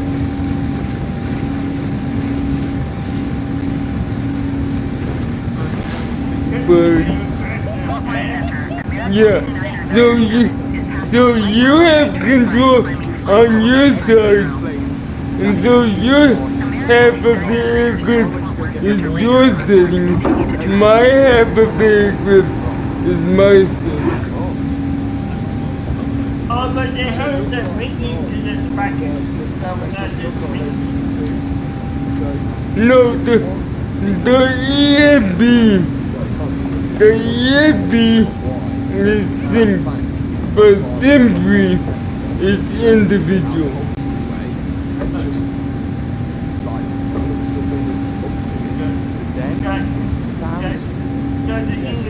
Oh, I see. So basically, I think, and then you see is double. Yeah. But PMDG on Batson has you control your BC. American 1769er, climb and maintain flight level 350. So my dad's now going to switch over. But, like, how did that thing ringing go like a wing and not ringing and not do it for yourself? Never go down. How does that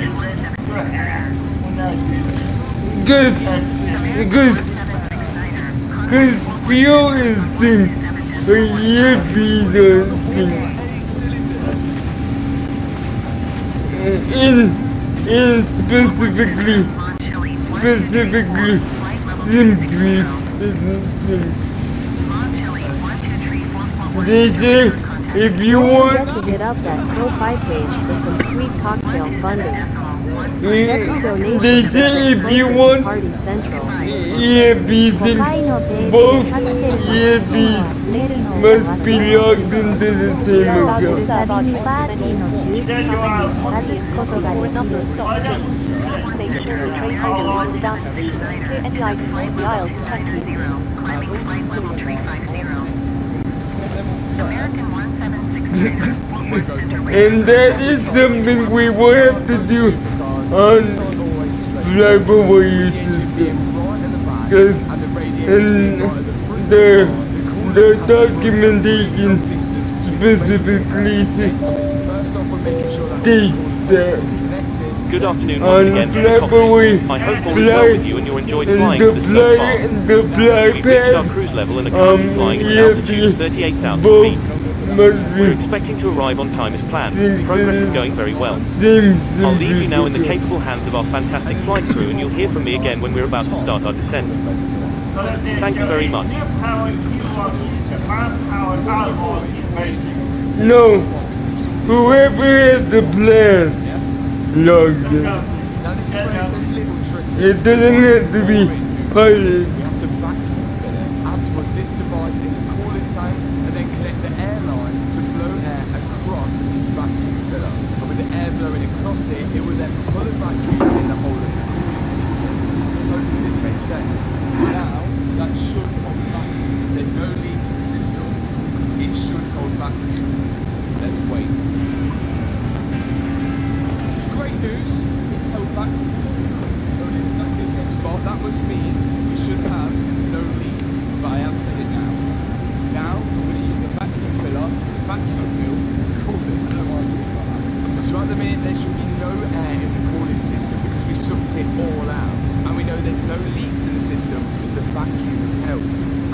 connect up this pipe to the vacuum filler and put the pipe in a bottle of coolant, and using the vacuum that was pulled, it's now going to suck all the coolant out of the coolant bottle and into the Ferrari. By pulling the vacuum, this should stop us getting any airlocks in the system. Okay, but why is this going to go down for maintenance? Or is it going to smoke like anything because the head gasket's gone? Byrd on the 7th. Today's the 5th. Yeah, I know. Going to 133.5 Suki, 72 Quebec Heavy. I thought you already had that. Center Suki 72 Quebec Heavy is at flight level 39 or 5, climbing flight level 40. Byrd, this is my first time since the reinstall flying the A330. I needed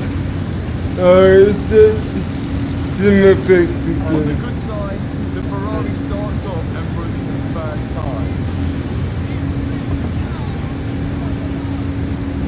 The thing is, it is so loud with no exhaust.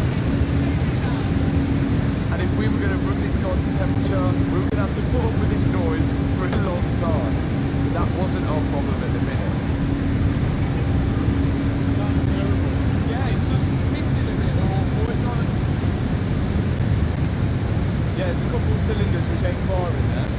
So now the Ferrari's starting to misfire. So we need to find out exactly what's going on with it. In the last video, we looked for the OBD report, and we've seen in the back here, we thought this was the OBD, but this isn't the OBD. Scott, Matarossa, says there should be an OBD report underneath here somewhere. And it's wrong. Yeah, no, I don't know.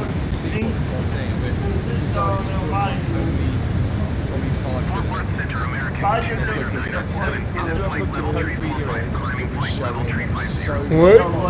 but there is still a lot of things going on to the engine. So instead of messing around, I made the executive decision to just start putting the rest of the engine back together. Yeah, I know. There's a lot of sensors and wiring on this car, and leaving just one thing unplugged could cause it to Turn it on.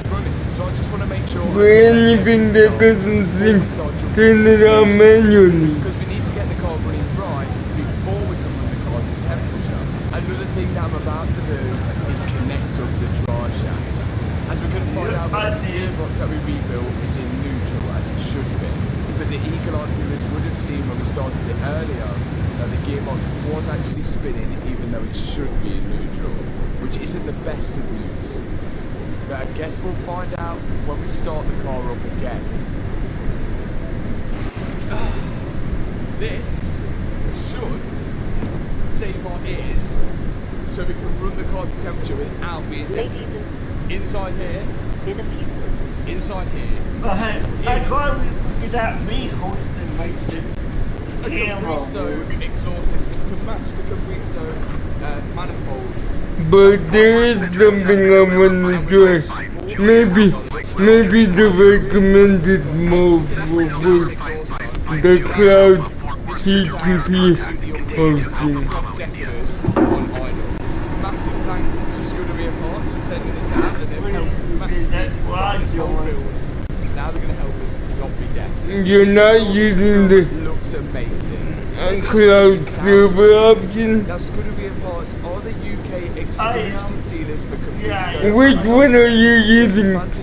Cloud server or cloud P2P? Now I've got to fit the Capristo to my Ferrari. The Sportscast went on first, connecting them to each manifold. No, I'm saying maybe we should try the cloud P2P option. With the pipes connected to Because them, that's recommended. and connect to the back box. And the back box is being held to the car. Because I know P2P does work. I guess it works. Because you can play GTA Online on Shadow, and that's P2P, so that might work.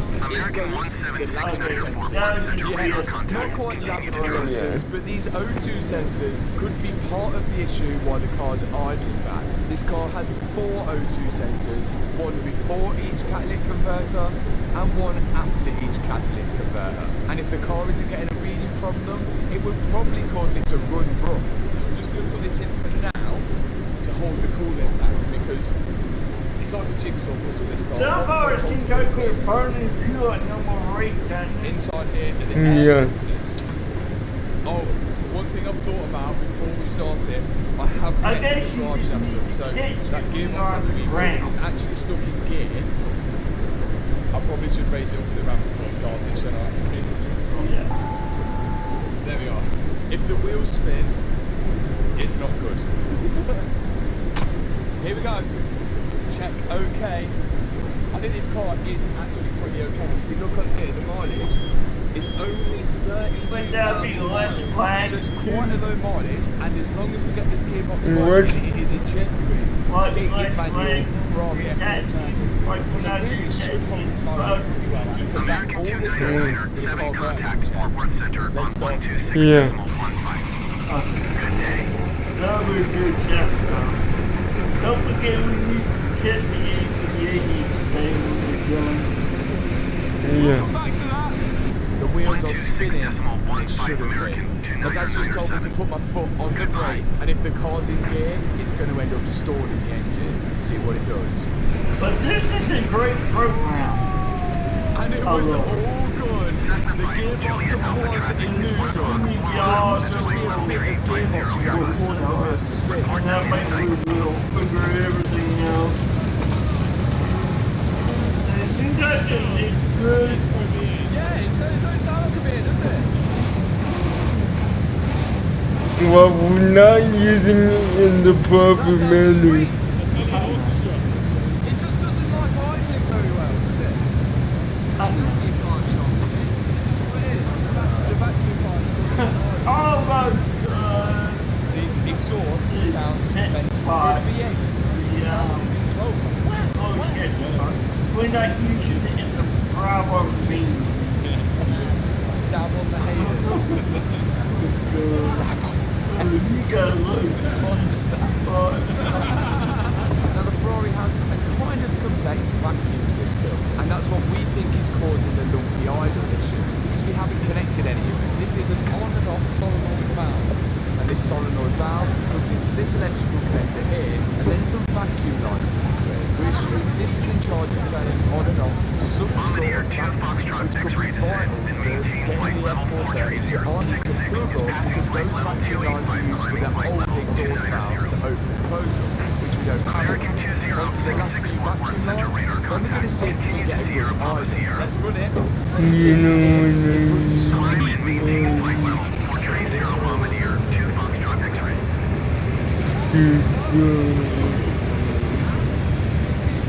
That's loads better. That sounds. That sounds loads better.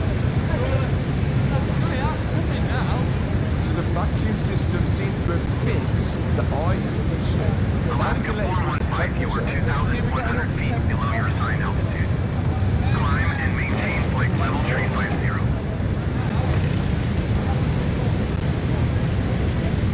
So since we've done that, I now don't have. I now got to put my foot on the throttle. Climb and maintain flight level 350. What if you turn off the first realistic? no cabin ambience because we already have cabin ambience via SSD. So I didn't want it to double. Because it's been double. Yeah.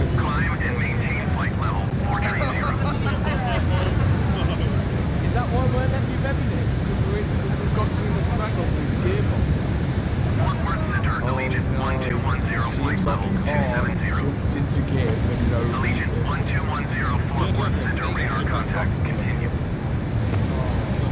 And to add insult to injury, we developed a small oil leak which was dripping from the rocket cover onto the exhaust manifold. So we've got a leak out of the rocket cover, dragging, like, we think it was a neutral mode.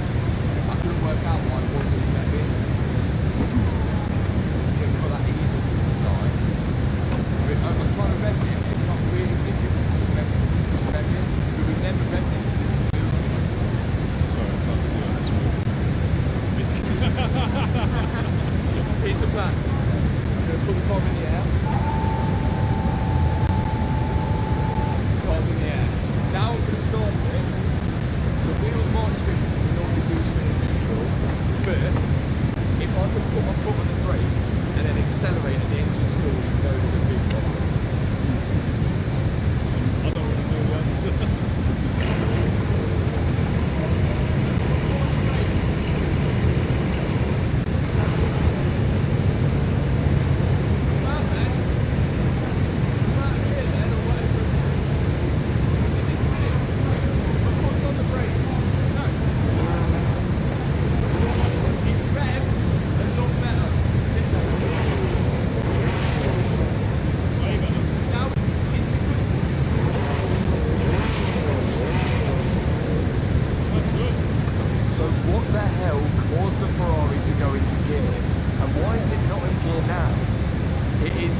Hello. Sorry to bother you, Captain. I was just wondering if you'd like a drink. Yes, can I have a bottle of water, please? No problem. I'll get it for you now.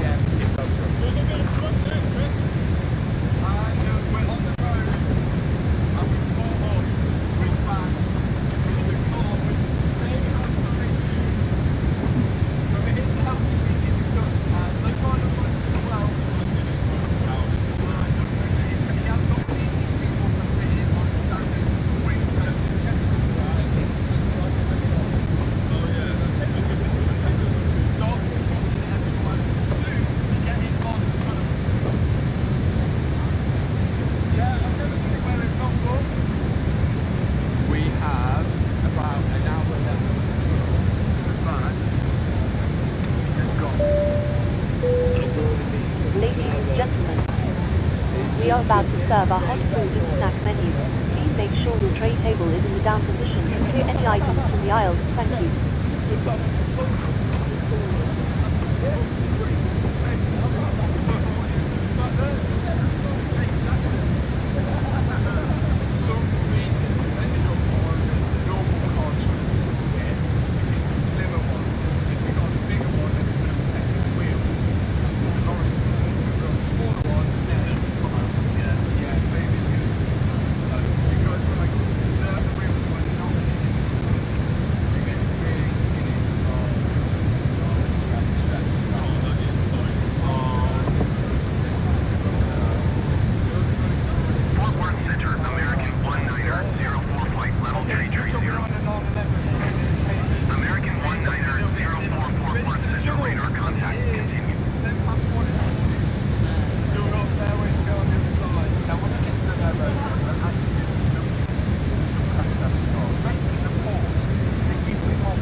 Hello. Hi, Captain. I've made your drink. They're waiting for you in the galley area. Thanks a lot. No problem.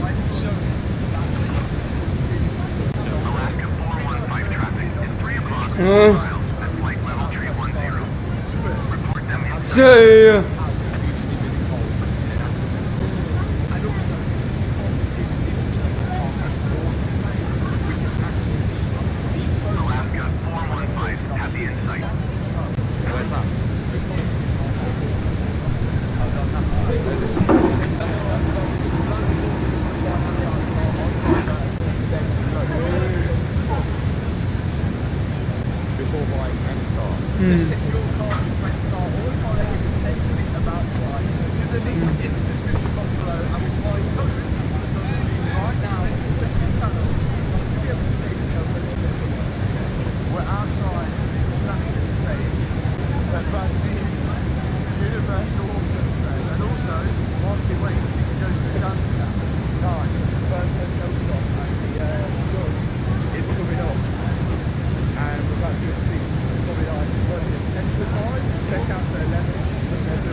really a top-out car, especially with that wing. It's got a lot of downforce, probably more downforce than the GT3 had and less power.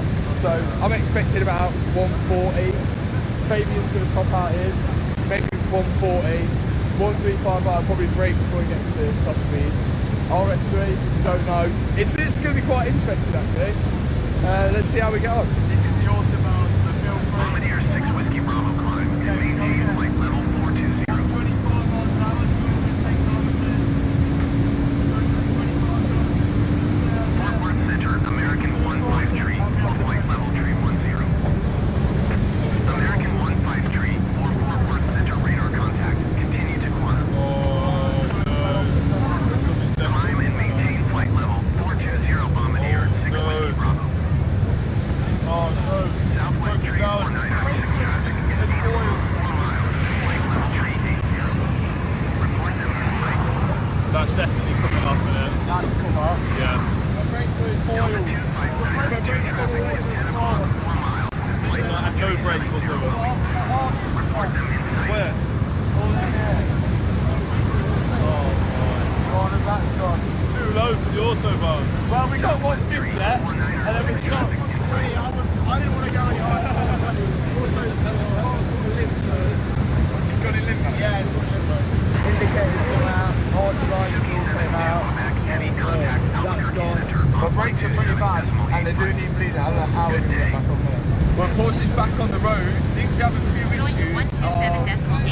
down when we go about 150 mile an hour. Front splitter might need some attention, and arch lines might need some attention, and the brakes need major attention. I think they just need bleeding. We have done a track day in this before, which has probably absolutely cooked the brake fluid. Maybe we get some dot 5 once we get to Nürburgring. Other than that, it's going well. Woo! Finish line! What's happened? Oh no, engine very bad. What? Okay, let's go there. That's a nice Belgian village. Delta 2592 Albuquerque Center, radar contact. Continue to Kentel. Burn out, burn out! Send it! Made it. We made it. Just got to find the hotel now. The Cayman S makes it here. Cocktails in the sky means you gotta support your favorite crew. Time to whip out those credit cards, y'all.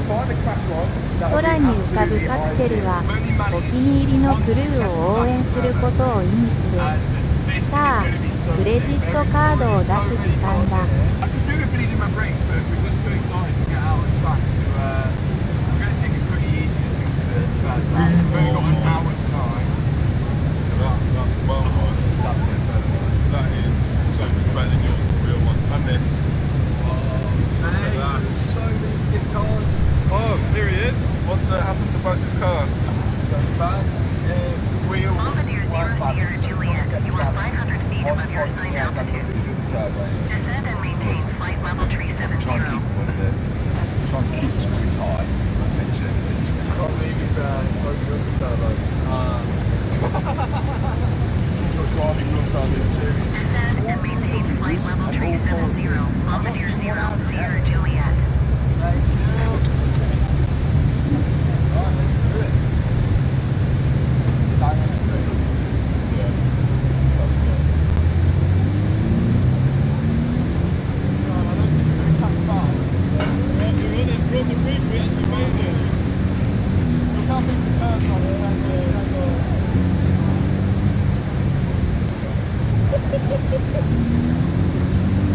Oh, we've done it!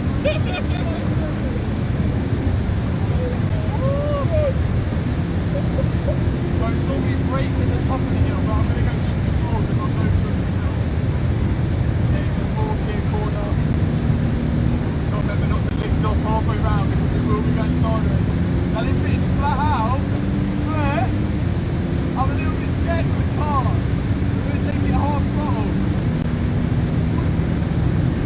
Still at 125. Keeping it on the right. Good lad. Go on, Fabian. This is so much fun. It's easy to put it into the wall here. Hopefully we don't do that. This is what we like to call Bass's corner here. So we normally brake now. I'm taking it second wheel back here, we'll go a bit faster than that. Okay, it's a long corner. Let's go, let's go, let's go. This is how much balls have you got this bit, but not much balls on the first lap. How fast we go? 175 kilometres. Altimeter 0, Sierra Juliet. You are 800 feet above your assigned altitude. Descend and maintain flight level 370.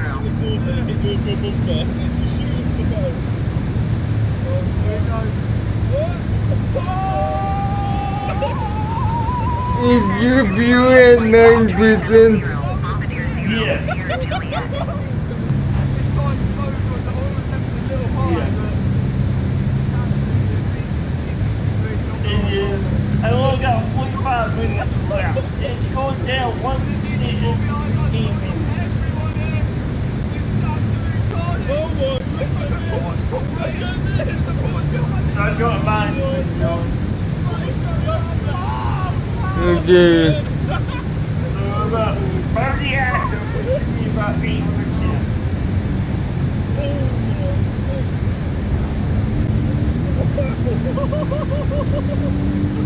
The 30 minutes left. Contact Fort Worth Center on 133.3%. And then we I think that arch line is absolutely top of the team. I can hear it coming. And the brake's cool. That was It's so fun. The first lap, if you have a car in Europe, just bring it to the lab. It was 35 euros for one lap, which is crazy. You can't put a price on a memory like that. Just one lap, I'm absolutely buzzing. What a car! What a car! This was. We were in there with the GT4s and the GT3s. I think if we'd have started off with them, we wouldn't have kept up with them because of the heat and everything. But that was. I can't even. I don't know what to say. We need to go Porsche hunting for a GT3, I think. 100%. Well, this is the part that you don't usually see on the main channel. This is why I made the second channel. See all the behind the scene footage. So whilst all the guys are out and enjoying themselves at the bar, we have to do a lot of editing, and this is why I'm getting the BMW video ready to go out.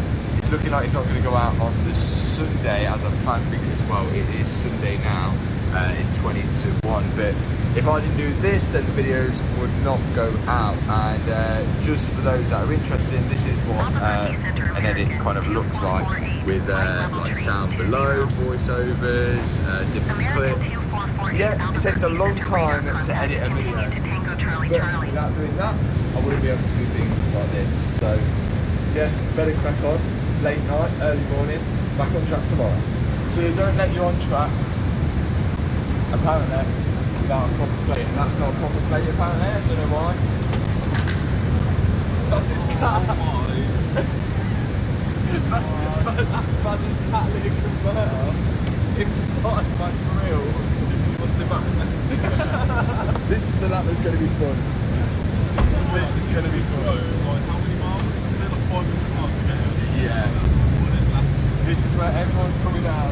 Everyone's been talking absolute about who's the fastest guy, who's got the fastest car, who's the better driver, and this is what it all comes down to. I'm not saying I am, but I think this Porsche is pretty much the underdog compared to everyone else's car. Honestly, that's going to keep up with us all day. Like, I wouldn't be surprised if that gap is, but Parker's a bit of a loose driver. Oh, you go the big lap.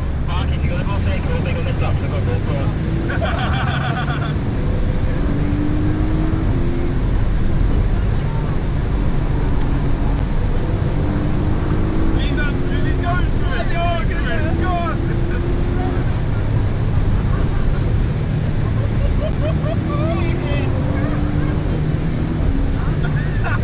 Defensive maneuver.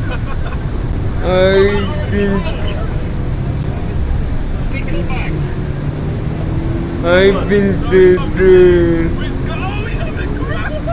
if it's your PC might need an update because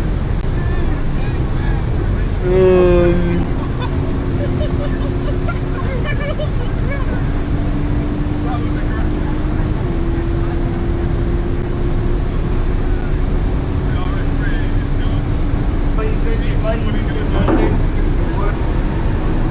it's not behaving properly, but the stomach crashed without taking anything with it for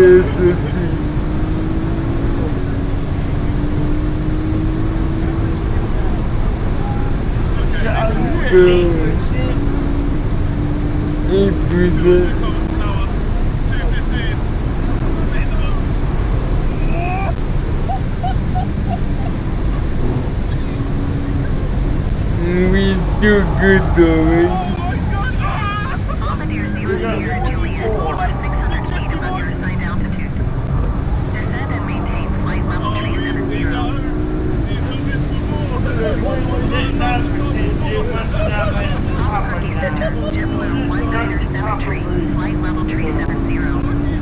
How is he staying with us?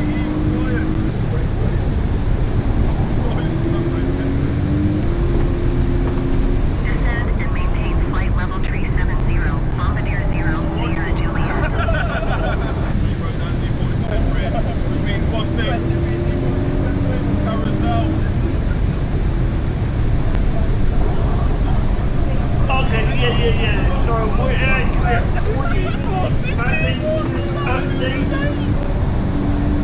So that would explain why we're at 8%. I figured it'd be like at 40 or 30, so we're not that far off from our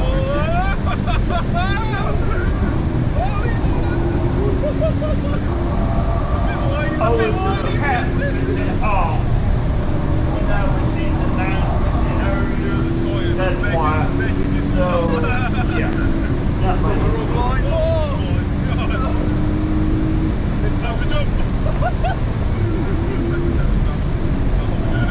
I don't know, I'm not looking. We're not looking down! And pull up. Woo! That was a lap, and we left the OSC, which is what we wanted. That was intense. Wow. That was a good lap, fair play. Whoa!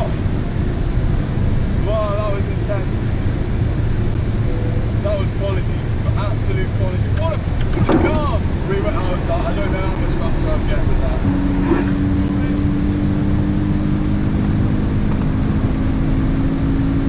And this aircraft speaking of fuel rate is every 15 minutes it is 1% from everything. That's what this aircraft is. So as long as you stick with that first rate, My front splitter is taking it. It's done well though. The good thing, it's only been cosmetic damage that we've done, but I did hit a curb before it, and any weak point on the car, it's just going to take it out when you're on that track. So we need an indicator, a front splitter, and possibly some light shining connections. So other than that, the car's been solid. Okay, we've bodged it. When needs must, we've taped it all up, we've fitted that up. I've ordered a splitter. Oh, the wires from the indicators. Oh, we've had it. That'll be alright. It's going to get us home. I don't think we're going to do another lap. Let's get the gate time. What's it called, gate time, Chris? So in Australia, they have an ice week and it's called gate time. So now it's called gate time and it's actually come off Mighty Car Mods. What, gate time? Gate time. Oh, shout out to Mighty Car Mods. We're getting some gate time. Gate time. Gate time secured. And we're all staying an extra day because I didn't finish the video editing last night, so I'm going to edit tonight to get the video out tomorrow. Now we're going to go and have a look at cars around here. I think we're going to have a little scan. Let's go shopping. Yeah, we've got a freshly crashed 991 GT3. That's what I want. Have you got one? I mean, it's right-hand drive, so the steering wheel's on the right. Yeah, I can deal with it. I bought a GT3 which is right-hand drive as well, which it was in America. But if you've got one and you want to sell it, at a petrol station I hit a car and it ripped the splitter, I took it on the track and it completely took it off. So the best achievement would be I like this guy.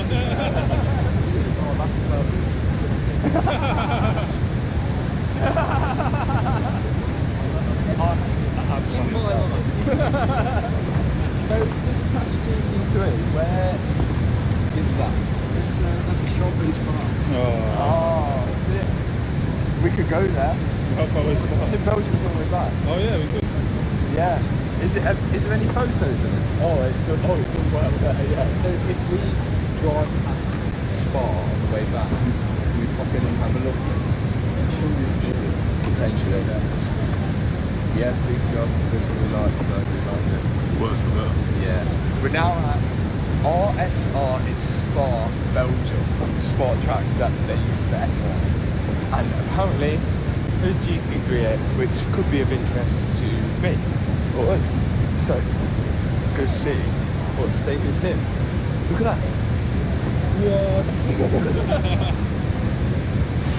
Ooh. That does look a lot worse in real life. I thought it would. Okay, no airbags got. It's good. What's that silver? Is that yeah, so all in the Hello. Hi, Captain. Sorry to bother you. Would you like something to eat? Yes, please. Can I have a chicken meal, please? Of course. I'll go and get it for you now. Just give me a few minutes. Seems to that.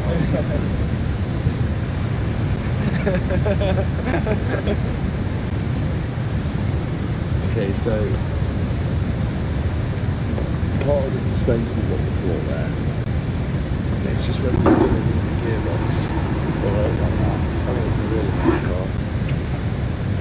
That's what's broken on mine right now. Centre locks, steel brakes though, no carbon stripes.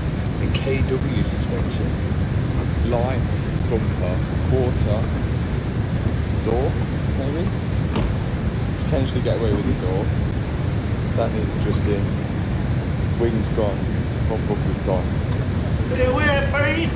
Yeah, and that rear suspension is going to rear suspension delete. I think it all depends on price now. We've got to see the GT3. I think it's repairable. It's been sat there. I think they've left it because it might not be economical to repair for them. For us, maybe at the right price. What would you pay for it? That guy said he doesn't have a price for it. He says we need to email an offer, which is it's a strange subject. First we need to car vertical check it as well, see if anything comes up on that. Again, if we export it back to the UK, it's unlikely that it will ever happen. Let us know what this has been. We've got some stuff to fix on the Cayman, but we could have came home with a GT3. Thanks so much for watching. If you enjoyed it, hit the subscribe button. Hit that thumbs up. Ready for it? Next video. Peace out. Phoenix Simulation April 20 chocolate releasing this week. It's Shark Week, but not on Discovery. So this is my £1,500 MX-5, and Byrd, did you get the joke? It's not got the flip up lights. Phoenix Simulation April 20 chocolate releasing this week. It's Shark Week, but not on Discovery. It's got a little bit extras. It's got a welded pin, so both wheels at the back are constantly spinning at the same speed. So when you go around the corner, it will drag one wheel for drifty boys. I don't know if we should go through like the good things or the bad things first. What is good about this car? Hello. Hi, Captain. Ready. I've put it in the galley so you can grab it whenever you're available. So in the back, Thank you. there's a hole in the boot, so we put some like tarpaulin in there just to protect our bags. We've got one Rex plate line which is working at the moment. No, I intentionally set it on your There's back. an aerial which does come up. It's been on your back the whole time. It's off the roof. Looks in good condition, no holes. It's been on mature mode the whole time. So we've got Michelin PS3s of these. So I think that's probably one of those vital things. Good tyres. We've got brakes. I don't know whether they're any good, but for 1,500 quid or 1,850, I don't think we've done too bad. I don't think any of these guys What? The testing part? RS3s back then. No. And Bass's £1,500 car, it was like about £850. £650, but it's got wheels and tyres on which are worth more than the car. This one is going to be a battle off. This is a 2-litre model Z4, which is it's okay. I think this one's a bar. How much is this, Chris? 1,500 on the dot for an E46. I think this one's going to get capped. It's in nice action, but it's going to be slow as anything. It was meant to be rear wheel drive, they were meant to be convertibles. Baz and Chris got the memo, so thumbs up for them. Everyone else is really down on, but if we can keep up with them, or we can it's going to be a good job. You guys are going to see me suffer from this point onwards. First off, we need to get a brake light ball and a registration ball. Welcome to the team. We've got the dirtiest. Yes! See how dirty that is. That's meant to be kind of looking furry. We've got heat seats though.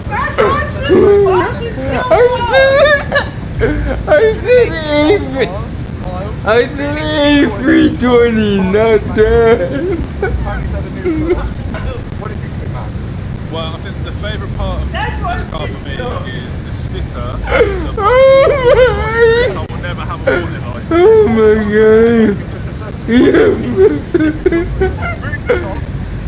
I thought you meant you. Not.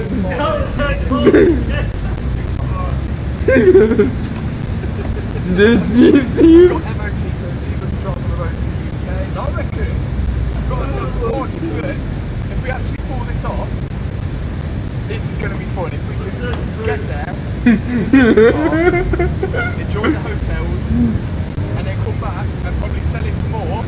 Maybe not sell it for more. No, definitely not. Maybe not sell it for more. Maybe just sell it. We've had a good time. We've had a great time. We just want to beat Baz in set 4. That's the goal. I think we've got a good chance of beating Baz. I reckon we've got a good chance of beating Baz, even with these broken coilovers. Only because his car is so slow in the straight. Yeah, he's in a BMW. Let's have a battle of Japanese or German on. Baz crashed into my bumper.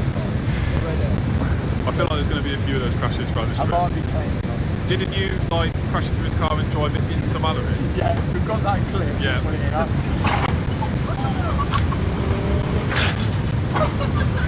I accidentally bumped it, got a little bit closer than I parked. This is going to be fun. This is the issue with Japanese cars. The parts are just so weird. Look, I just want a brake article. No one's got a brake article. Any essentials? Jump leads, and tow rope. We are definitely going to. What? I've already developed a new noise. I don't know if you can hear that. Okay, 28 minutes. It only happens when I let off. So maybe I just don't let off. Great. Is it just this MX-5 or all MX-5s? No, the auto fuel management just kicked in. So it's like on eco mode right now. Do you notice that on the Oh yeah, that does look 3D printed. Yeah, some parts are deleted. Nice. Are you ready for this, man? Yeah, what? I've just put the lights on. Okay. Look at the dash. Oh my god!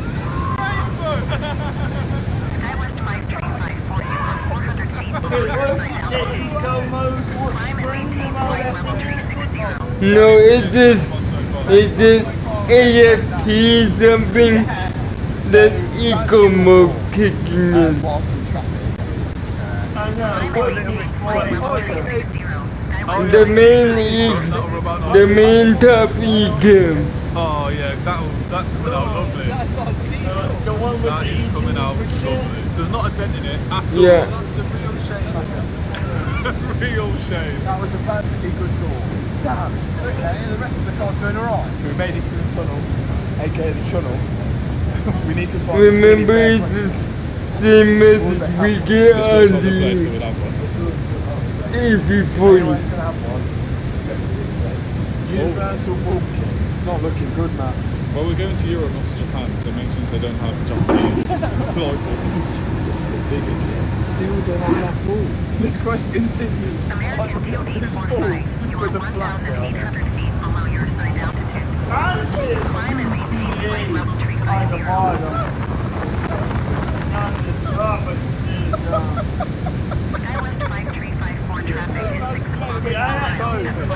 He's going to it, isn't he? It's not called eco mode, that's what I call it. Buzz has hit me again. But it's here. Ever. The top message.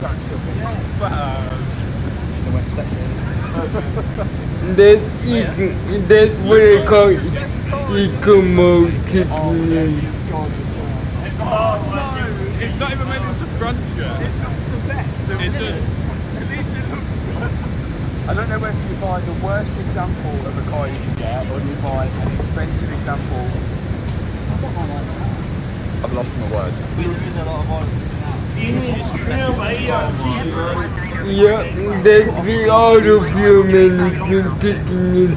Remember that's carried down from the 340. Which means the AP30 no longer has the fuel pump. Because it's on the new system. Hotels out. Let's see what the fault is. Some Valvetronic So it's classic well, really. It's just sensors, well, on the sensors, yeah. on the sensors. They're good cars. Every one of the lines, it just broke down eventually. And yeah, his was. I was thinking his car was too good. Yeah.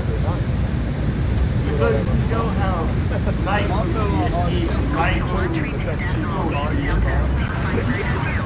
With the turbo systems. I don't know what happened, but on some of the 13, some of the, You're too close. wait, some of the 13 automatic fuel management stopped working on a turbo, and I don't know why. 13. You don't remember I was flying with the A320 one day, and you were saying it's probably icing, but then I found out it was the automatic fuel management not existing anymore. Because the turbo is supposed to have automatic fuel management, and it's had it since release, so what the frick? What did they break? And why isn't it fixed yet?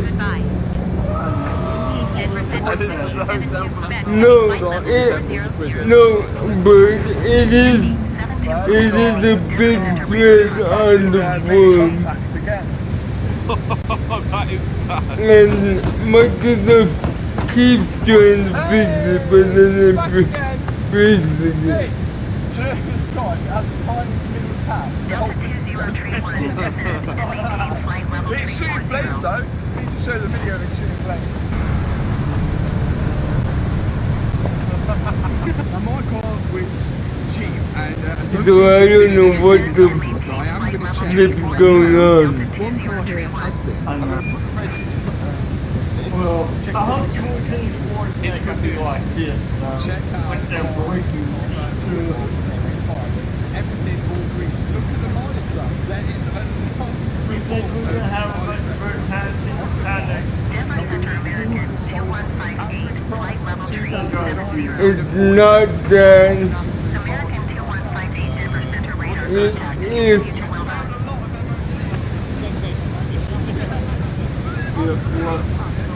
I don't know. Well, Baz, it's not looking good, mate. There's been previous damage. There's current damage. Says it was a category N in 2021 on the 10th. Did you know about that? That tells the tale of Baz's car and my car, why Baz's car was cheap. Also, on some cars we'll check out if you Well, the problem with Timothy 13, it was a redo of the system. The redo broke everything. Description box below. And with the Mark II channel, there is a different code for it. Go check it out. Let's carry on with the journey. Surprise, surprise! Another BMW is braking. And it's leaking oil just from the oil filter housing. Yeah, big surprise there. 2 BMWs down, 1 MX-5 still going. Big up the Jap cars. We're finally in Germany, we're on the Autobahn with the roof down. The top speed of the MX-5 is 127 miles an hour straight from the factory, probably with the roof up. Let's see what we can get. 100. Okay, 20 minutes at 6%. Not bad. The fuel warning just came up, I just acknowledged it.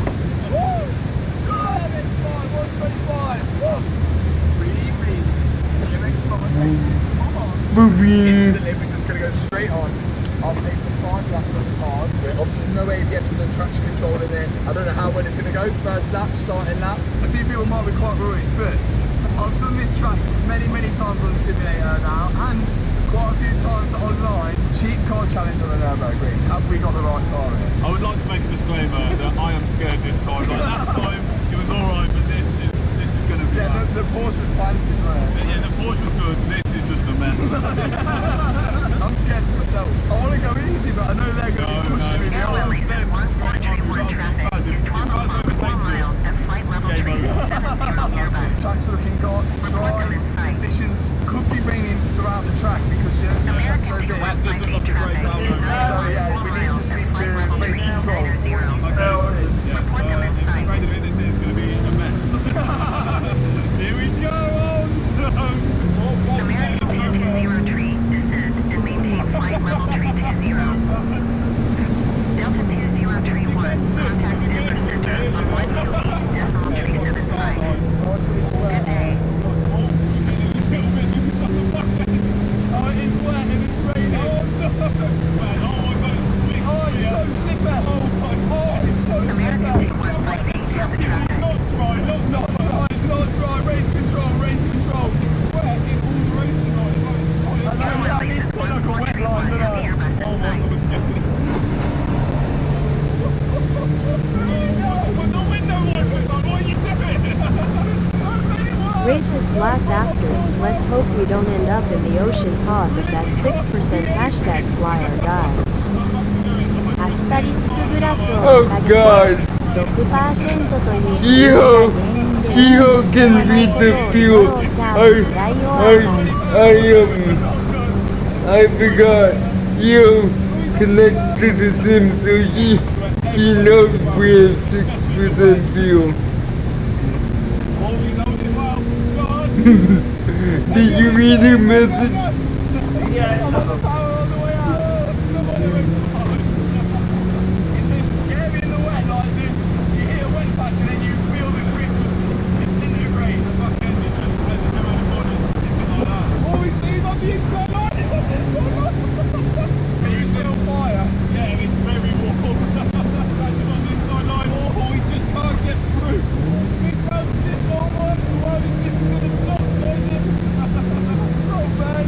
Byrd?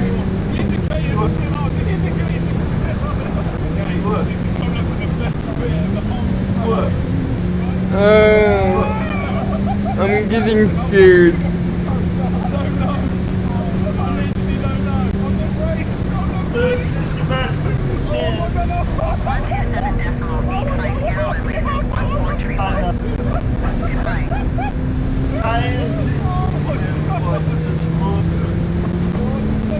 Yeah, we're 15 minutes.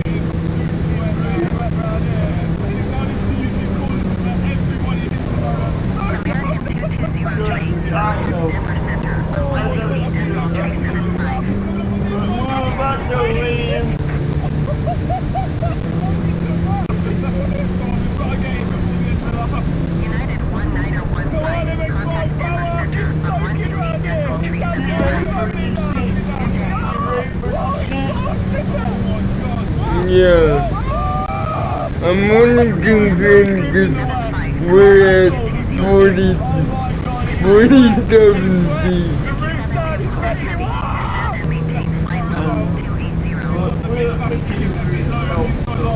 Okay, descending.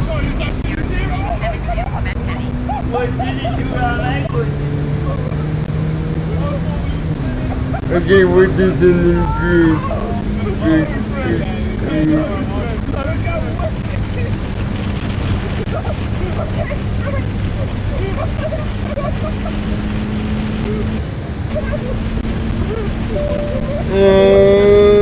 Good afternoon once again from the cockpit.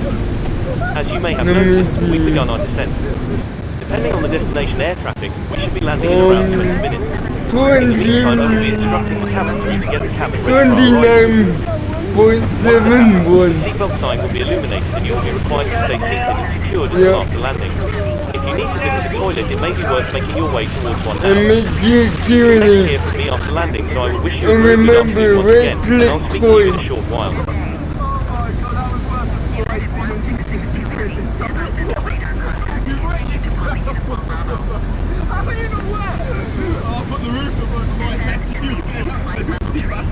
Everyone needs to go get a cheap power and come to the Nürburgring. That was hilarious. 71.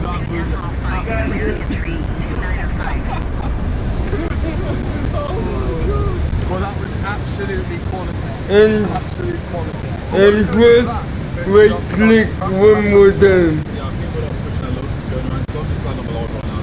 Okay, that's 2972. Right. Quality. Yep, we good. What next? What? And the unit back. Everyone's got the same memo. Come to YouTube corner when it's slightly damp because there's going to be some idiot in an MX-5. Oh, no. Yeah, but it's got an English reg. Is it an English reg? Oh, it's always is. And again, Chris, it's a BMW. It's a BMW. Okay, we good. It's gone back onto the company job. There's oil all over the track. Sand now. Taken away. We just coasting good. Look who we bumped into. It's almost 6 months finest, mate.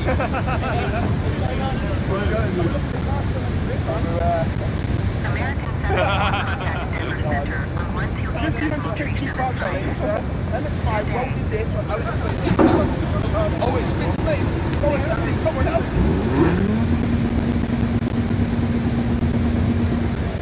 Going to 128 decimal tree, 75 American 74. Look who's behind us in his GTR. So what altitude are we going down to? So what's better? Build GTR for a track. You can look at the flight plan. Let's get a bit of a run. Just stay on the race and I think we'll be alright. We're pushing up past 29,000. Hazards, step plans and step decisions.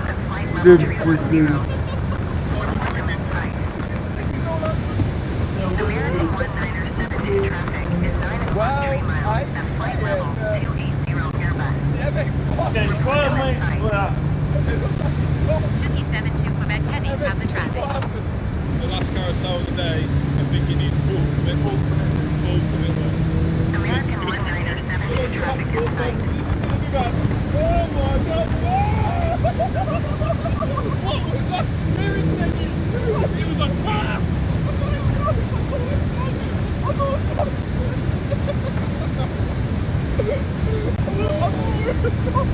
What happened? Someone took 2 pieces outside the engine. Oh my god. It looked like you were in the bunker. You hit the bunker when you got back. Oh my god. Wrist spin for the air. The wrist spin absolutely as well as gone. It's completely gone. I know the bottom ends are like 80 meters, but it had not long been done, funnily enough. Oh my god, really? How did it end up on the grass then? So we went up pretty nuts. Out block, right, tyres. Oh, and just completely swamped. Oh my god. What's the plan now? What are you? Well, what we wanted to find out, what the whole our point of this whole video is, as you can see, we bought a cheap car. And because it was going to be an expensive car, I realised how expensive when stuff goes wrong. So how much to get off the building? Total fee was about and then did you have any other fees after that? Today is election day. And you don't know how much No, we're looking at it. As we managed to say in one piece, if I give you £1,000. Yeah, but today is election day.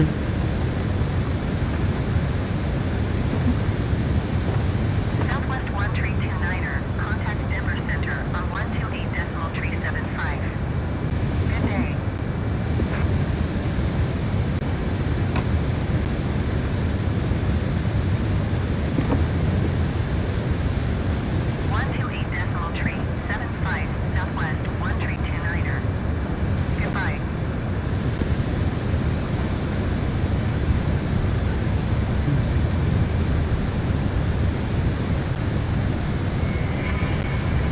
humans make mistakes, that's just a fact of life, but in the cockpit, those mistakes can quickly have dire consequences, and because of that, we have created loads of strategies to try and catch them.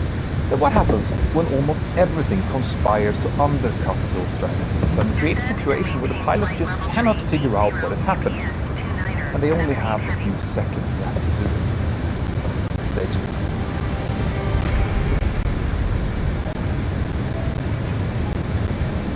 The summer of 2007 was a really stressful time for everyone.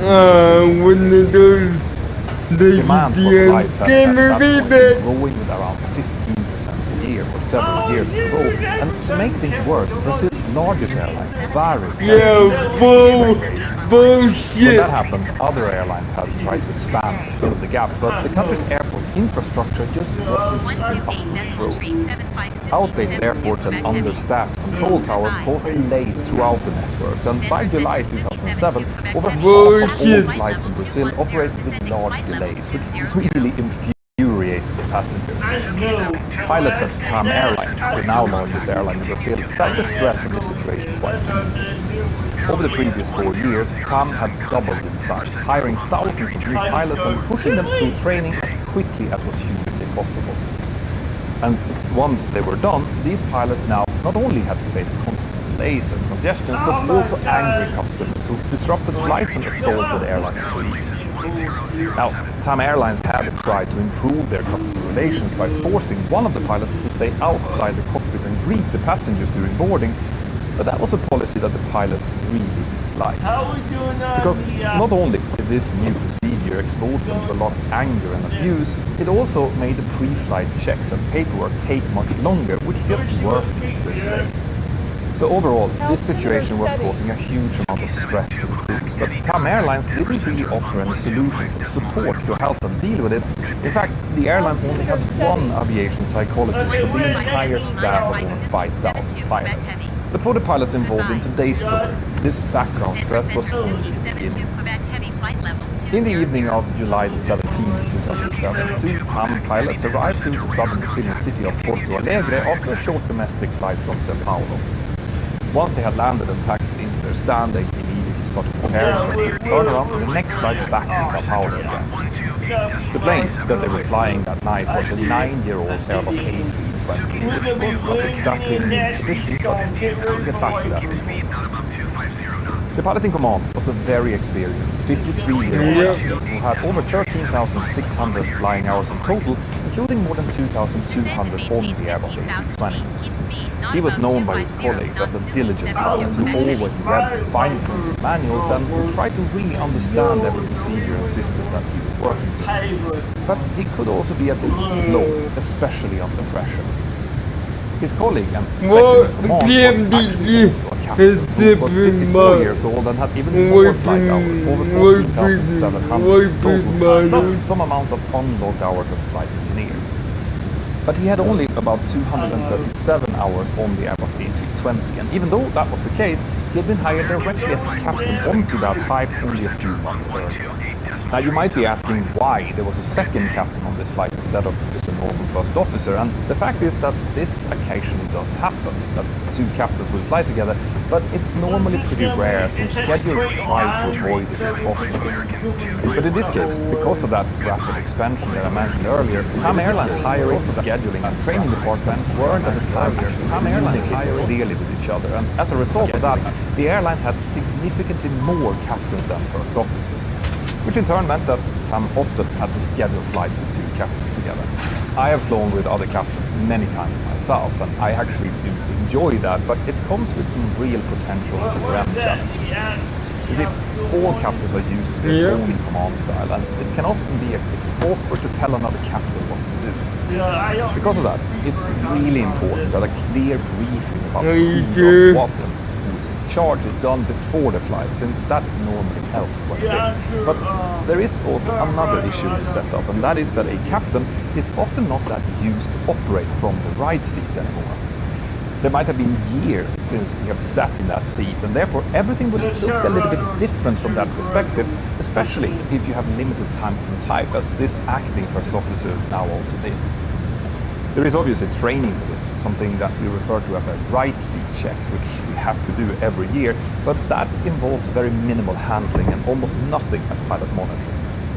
Now, we don't know how much briefing these pilots actually did before departure, but we do know that they had not been especially trained for communication strategies between two captains in the cockpit, apart from that right seat check that I just mentioned. And that wasn't the only part of their training that was a little bit subpar.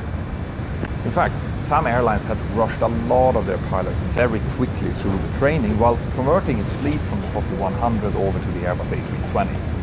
They did offer more theoretical training than Airbus recommended, but the amount of training in cockpit procedures was only 12 hours versus Airbus's 40, and simulator training was also 7 hours less than what Airbus recommended. Now, all of these factors had, of course, increased the level of background risk at TAM, but on this particular day, even more stress factors just kept piling on. For example, when the pilots had first picked up this aircraft earlier on that same day, they had found out that it was operating with one thrust reverser inoperative. Now, the purpose of the thrust reverser is, of course, to reverse the engine thrust in order to help slow the aircraft down after landing or after a rejected takeoff. And on the IAE V2500 engines which this aircraft was using, the thrust reversers consisted of blocking doors who transisted aft along the outside of the engine, opening cascades to allow the bypass air to escape forward instead of backwards. Now, although the thrust reversers produce a loud, impressive roar during every landing, they normally only contribute a small portion of the aircraft's total braking power and are actually not required for dispatch during most conditions. This aircraft had suffered a fault with its right-hand thrust reverser several days earlier, but the TAM maintenance technicians had not been able to fix it yet, so instead they had just deactivated it and written it up in the hold item list in the technical log. When the pilots had seen this earlier on during the day, they had checked the corresponding procedures in the minimum equipment list, or MEL, who lists all of the systems that are allowed to be inoperative together with any procedures that might have to be performed. According to the MEL, the procedure for landing with only one thrust reverser was actually supposed to be the same as landing with two.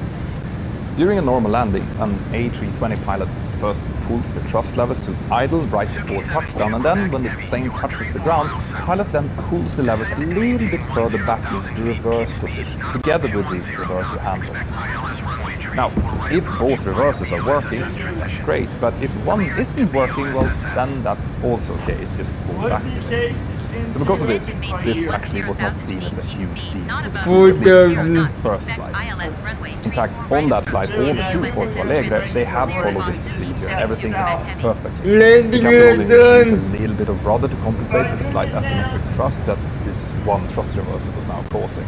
But their next flight, TAM Airlines Flight 3054, was going to take them back to Congonhas Airport in Sao Paulo, which was a completely different ballgame. And that's because Congonhas Airport was notorious in Brazil for being not only tricky, but at times downright dangerous. And I'll tell you all about that after this. In order to give you the very best, most detailed explanations of stories like this, my research often taps into loads of articles and news sources from the US or South America. But since I live in Europe, this also means geo restrictions. And that's where today's sponsor, NordVPN, comes in. You see, thanks to Nord, I can virtually travel to almost any country in the world with a click of a button, and that helps me to access all of the research information I need, and it also helps me watch all of my favorite content wherever I am, as well as give me great deals and tickets. But that's not all. NordVPN has loads of new features, so make them almost an essential tool as we approach the summer travel season. For example, Nord helps you to encrypt your connection using unknown Wi-Fi, airport, hotels, and cafes. And on top of that, they also offer loads of other cybersecurity features to help keep you and your data safe. But you don't need to just take my word for it. Subscribe to Nord's 2-year plan using the link below, which is nordvpn.com/pilot. This will give you 4 free months when you sign up, and remember, you can test it completely risk-free for up to 30 days with a guaranteed full refund if you're not completely satisfied. Thank you, Nord. Now back to the story. As the primary domestic airport for Sao Paulo, the largest city in South America, Congonhas Airport was, and actually still is, the busiest airport in all of Brazil and the linchpin of the country's entire aviation network. But Congonhas is located in the middle of the city, surrounded by tall buildings with no room to expand, even though the main runway is only 1,945 meters long, which is not a lot for modern larger airliners. On top of that, the central position of Congonhas within the Brazilian route network was actually a major cause of the system delays back in 2007, since its limited landing slots and parking spaces created a bottleneck that had ripple effects far beyond Sao Paulo. For pilots though, landing at Congonhas was not just inconvenient, it could be genuinely scary. The main runway, 35 left and 17 right, had no runway end safety areas, or resas for short, since it was surrounded on all sides by steep embankments overlooking busy city streets.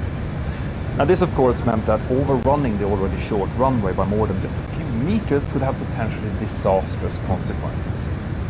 Now, up until the time of this story, there had never been a really serious overrun accident there, but a lot of pilots believed that it was just a matter of time. And not just because the runway was short and had no safety margins. No, one of the biggest problems was that the runway was also not very well surfaced, and it tended to become very slippery when wet, which was quite often. Airport authorities had taken several measures to try and mitigate the risks associated with this, including deploying special equipment to remove rubber from the runway, trying different surface additives, etc. But nothing had worked very well, since the water just tended to stay in puddles on the uneven surface. This caused the airport to eventually adopt a policy where whenever rain was observed, airport operations would be temporarily stopped, while a representative for the airport authority went out onto the runway to measure the friction coefficient and determine whether it was within limits. In May 2007, runway 35 left and 17 right had been closed for a proper resurfacing to try and solve this friction problem once and for all. The best way of preventing standing water is by, apart from making sure that there's no uneven areas for water to collect, to also carve grooves into the runway. With that, and with a surface that slopes slightly downward toward the edges, this will allow the water to run off the pavement, while leaving the ridges in between exposed for optimal contact with aircraft tires. However, as the runway restoration project neared its deadline, these grooves still had to be made. But the airport authorities still made the decision to reopen the runway on the 29th of June 2007 with a plan to install those grooves at a later unspecified date. The decision to reopen the runway without grooves was not made with input of Brazil's Civil Aviation Authority, ANAC, and that was because the entire renovation project had lacked ANAC approval, which was in turn because the airport itself, the busiest airport in Brazil, did not even have an ANAC operating certificate. The fact that ANAC was slow to act and struggled to accomplish even their basic safety oversight tasks only further convinced pilots that Congonhas Airport was unsafe and that nobody was doing anything about it. Now, speaking of being ineffective, as it turns out later, ANAC actually had drafted a rule all the way back in 2006 that would have required passenger jets landing at Congonhas to have both thrust reversers operational. But after that rule was drafted, no one ever got around to actually implement it, which would soon have terrifying consequences. After reviewing the paperwork, greeting the passengers, and completing all of the turnaround checks, the pilots of TAM Airlines Flight 3054 made their final calculations before departing for Sao Paulo. With every seat in the airplane filled, the weight of the aircraft was calculated at 66.9 tons, including 2.4 extra fuel, because the airline had a policy of tank fuel from Porto Alegre since it was so much cheaper there. That meant that the weight of the aircraft on landing at Congonhas would be around 63.5 tons, which was only 1 ton below the maximum landing weight for that airport under the reported weather conditions. And to make things even worse, those conditions were not great. The active META for Congonhas indicated light rain on the airdrome, variable sea winds from 1,600 feet, visibility 6,000 to 8,000 meters, and winds between 8 to 12 knots out of the north, fortunately straight down the operating runway. This weather was depressing, but still well above minimum, so there was no reason to start thinking about diversions, at least as long as the airport stayed open. But it would likely be quite slippery with that weather. With that information in the back of their minds, the crew pushed back from the gate, and at time 17:19 they received their takeoff clearance, departing Porto Alegre with an estimated arrival time to Sao Paulo just before 1900. The takeoff proceeded absolutely normally with no issues, but just after getting airborne, the Porto Alegre departure controller advised the crew that Congonhas Airport had now been temporarily closed due to the wet and slippery runway conditions. By the time the pilots got that message, the airport had actually already reopened again, having been closed only for a few minutes whilst the runway friction was checked. But although the pilots soon were told that the airport was back open again, this would have likely reinforced the belief that they were flying into a potentially very tricky situation. In fact, just the day before, an incident had occurred at Congonhas when an ATR-42 from another airline had hydroplaned on landing, causing it to slide off the runway, striking a light ball in a concrete box, which caused the nose to collapse. Now, nobody had been seriously hurt in that accident, but the aircraft was so badly damaged that it was ultimately written off, and that had happened with only light rain reported on this new unpaved runway surface. The pilots of Flight 3054 had likely heard about this and would therefore have been keenly aware of the potential risk that this now still wet runway would pose to them. In any case, Flight 3054 continued to climb towards their cruise altitude of 21,000 feet, and whilst they were doing that, they were continuously encountering quite rough weather with moderate to occasionally severe turbulence. Twice, the pilots had to request modifications to the rules to avoid this turbulence, as well as building thunderstorms, which would have likely also because you don't have ATC. At time 1803, they were finally informed that Congonhas had reopened, and that likely didn't come as a big surprise to them. You see, frequent starting and stopping operations at Congonhas was essentially normal, so hearing that it was closed was not a strong reason to divert, especially since a lot of pilots at the time felt an implicit pressure from the company management to avoid diversion, since that would just further hurt their reputation. As the flight neared its destination, the pilots would have carried out their descent and approach briefing, going over all of the items that they needed to know. This would have likely included landing distance calculations, procedures, and any threats they were facing, but since the cockpit voice recorder on this aircraft only recorded the last 30 minutes of the flight, the recording didn't start until after this point when briefings would normally happen, so we don't really know the full extent of those briefings. During the descent, when the recordings finally started, we did get some hints about what the pilots were thinking. The captain, for example, asked the acting first officer to verify the conditions of the Congonhas, while emphasizing that this was especially important given that they would land with only one thrust reverser. The captain also complained that he had a slight headache, the reason for which was undetermined, but I think that anyone could experience a little bit of stress headache under these kind of circumstances. Anyway, everything else was completely normal, and Flight 3054 was to start getting We're down! We're down! The captain is pilot flight, and the acting first officer is pilot monitoring. Now, it makes perfect sense that the captain would be flying this approach himself. He was both more experienced on the aircraft and was also sitting in the left seat, which was his normal seating position, while his more junior colleague was sitting in a seat that he was less used to. The conditions on the ground were now quite tricky and would require the full skill and attention of the captain, but it is worth remembering here that this also meant that the less experienced pilot would have the monitoring role, tasked with finding and pointing out any mistakes as early as possible due to his now significantly lower workload. Remember that. Okay. In any case, Flight 3054 soon successfully intercepted the localizer glide slope and started descending down towards the runway. as soon as we Quite quickly, vacate. they were completely stabilized, on speed, on glide slope, with the proper configuration, and with all of the checklists complete. Everything completely according to the plan at that stage. But the captain was clearly nervous, and you could see that by him asking the acting first officer to again ask the tower about the runway conditions. And this time, the answer was that the runway was now wet and We safe. can hit it. When the captain heard this, he read it back to his colleague in an upset tone, showing that he definitely didn't like it, as he obviously recognized that these conditions were now very similar to those that had caused that accident on the previous day. And at some point during the approach, probably after hearing about those runway conditions, he likely made a fateful decision, one that came from a place of good intentions but would ultimately have tragic consequences. You see, the captain was an experienced pilot with over 2,000 hours on the Airbus A320, and he had likely flown process many times before. And when he had, he would have done so using a very different landing procedure. Remember how I said that the technique for landing with one thrust reverser was now the same as landing with two? Well, it turns out that that hadn't always been the case. Prior to January of 2007, the official Airbus procedure for landing with one thrust reverser was to below 10 feet, put both thrust levers back to the idle D10, and then pull only the thrust reverser from the side with the operational reversers into the reverse D10. However, between 1998 and 2004, there had been 3 separate A320 accidents where this procedure had been a factor, including one fatal accident in the Philippines. In each of those accidents, the requirement to move only one thrust lever contributed to the flight crew inadvertently leaving the other thrust lever in a forward position in the landing instead of reducing the gap wider. After those accidents, Airbus recognized that this special procedure was therefore vulnerable to human error, since moving both thrust levers together at first and then suddenly splitting mid-procedure to move only one lever was both unusual and unpredictable.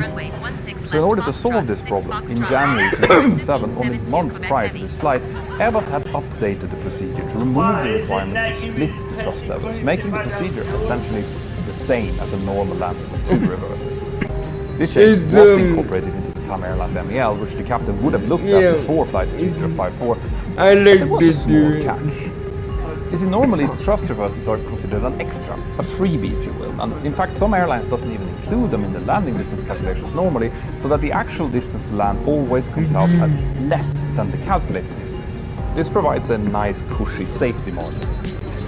But if the runway is wet and slippery, well then we actually have to include the effect of the thrust reversers, because when the runway is slippery, the wheel brakes are less effective, meaning that the reverse thrust accounts for braking capability. If one thrust reverser is not working while landing on a contaminated runway, we obviously have to increase the calculated landing distance relative to what we would have if we had 2 thrust reversers. But with this new Airbus procedure, it also added another 55 meters to the landing distance on top of that already existing penalty.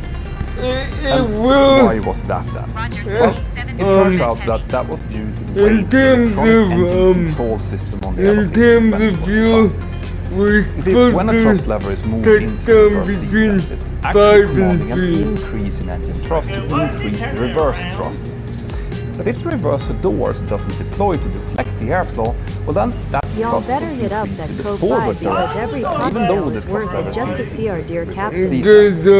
Face Obviously, after when too the many. discrepancy between thrust lever position and gas Here's reaches a certain value, Airbus A320 control system, or FADEC, would intervene to lock the thrust of that effect engine to idle. But even though this intervention happened quickly, it would for a brief period of time generate a little bit more forward thrust in that engine, causing the required landing distance to actually increase with 55 meters relative to the old procedure. So back in the cockpit of Flight 3054, the captain knew about the new procedure. He also knew the old procedure since it had been enforced in the majority of his A320 career. This meant that he also likely understood that if he used the new procedure, he would have to add 55 meters to the landing distance, something that he really didn't want to do. So it is very likely, even though we never know for sure of course, that the captain now decided to use the old procedure instead, to save those 55 meters. Now there are a few things that we need to keep in mind about this decision. One thing is that it has to be emphasized that in reality, they were never at any danger of actually overrunning the runway. In fact, with one reverse inoperative on a wet runway, the calculated landing distance was only 1,332 meters, which was well within the 1,905 meters available. So 55 meters doesn't seem like it would have anything very much, but we also have to remember that the captain was very, very concerned about this landing. He would have known that if he overran runway 35 left by 55 meters, the aircraft would fall down on the embankment and onto a busy street. So you can almost imagine him thinking, if that happened, I would have really regretted not saving those 55 meters. But on the other hand, we also know that this procedure was changed due to accidents, not hypothetical ones. Several people lost their lives, and when you take that into consideration, then suddenly the procedure doesn't work. But unfortunately, it's very possible that the captain didn't know about those previous accidents, since TAM Airlines was not distributing information about accidents in other airlines to its pilots during recurrent training. It's also worth noting that this kind of non-adherence to standard operating procedures was so common at TAM that the flight data recorder had recorded not less than 5 different techniques used by different crews for landing with this issue, on previous flights, clearly showing issues with standardization. Now, having made this decision to use the old procedure of moving only one thrust lever into reverse, the prudent thing to do for the pilots would have been to brief the risks associated with it. Using the correct procedure. But as I said, the captain probably didn't. But I would like to in any case, no see that discussion of this could be in action in the real. Now the captain did at one point remind the acting first officers that they were landing with only one thrust It lever, probably but he is didn't this further way. clarify exactly what that would mean in terms of People actions for the pilot probably or what to look weirded out by it. Now, if you combine this relative lack of situational awareness with the elevated stress that the pilots were likely experiencing, well, then you have a situation that is ripe for human error. At time 1854, Time Airlines Flight 3054 passed the threshold of runway 35 left, fully configured and ready to land. With the flaps and landing gear fully extended, there would have been quite a lot of drag on the airplane, so the engines were producing a fair bit of power to maintain the proper approach speed, with an EPR sitting at 1.18. On the Airbus A320, when the auto thrust is engaged, basically all the time, the thrust lever position doesn't show the pilots what the engines are doing, like it does on the 737 that I fly. Instead, on the A320, the pilot selects a general thrust regime using thrust lever detents, and then the flight computers determines the exact amount of thrust required to achieve what the pilot wants the aircraft to do.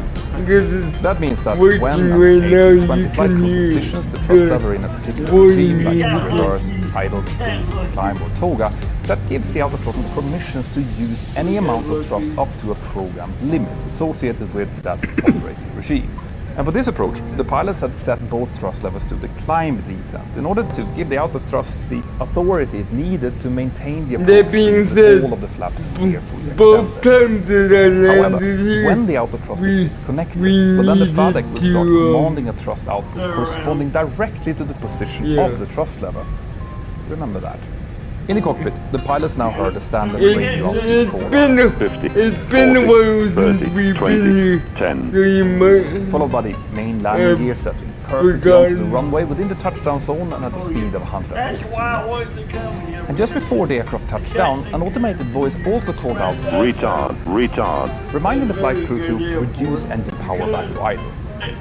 In response, the captain now grasped the thrust levers, likely very concentrated on the procedure that he was planning to use, since he knew that he couldn't afford to get this wrong.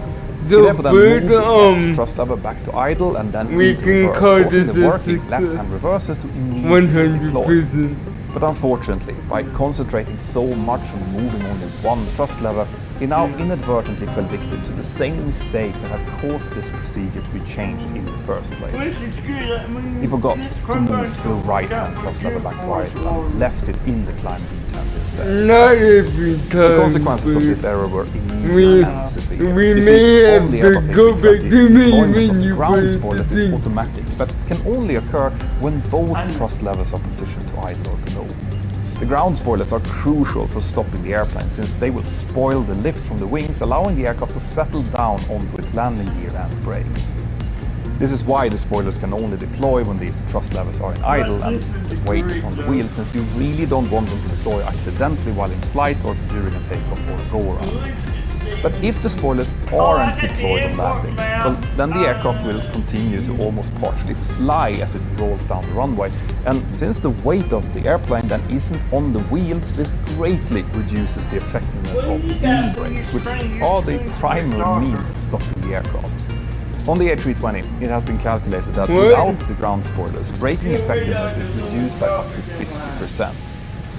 But that's not all. Normally when landing, we also almost immediately after touchdown apply wheel braking, but a much quicker and smoother way than we normally would if we did it manually. But the auto brakes also won't work unless the ground spoilers are first activated. So this was very, very bad, but there was still more to come.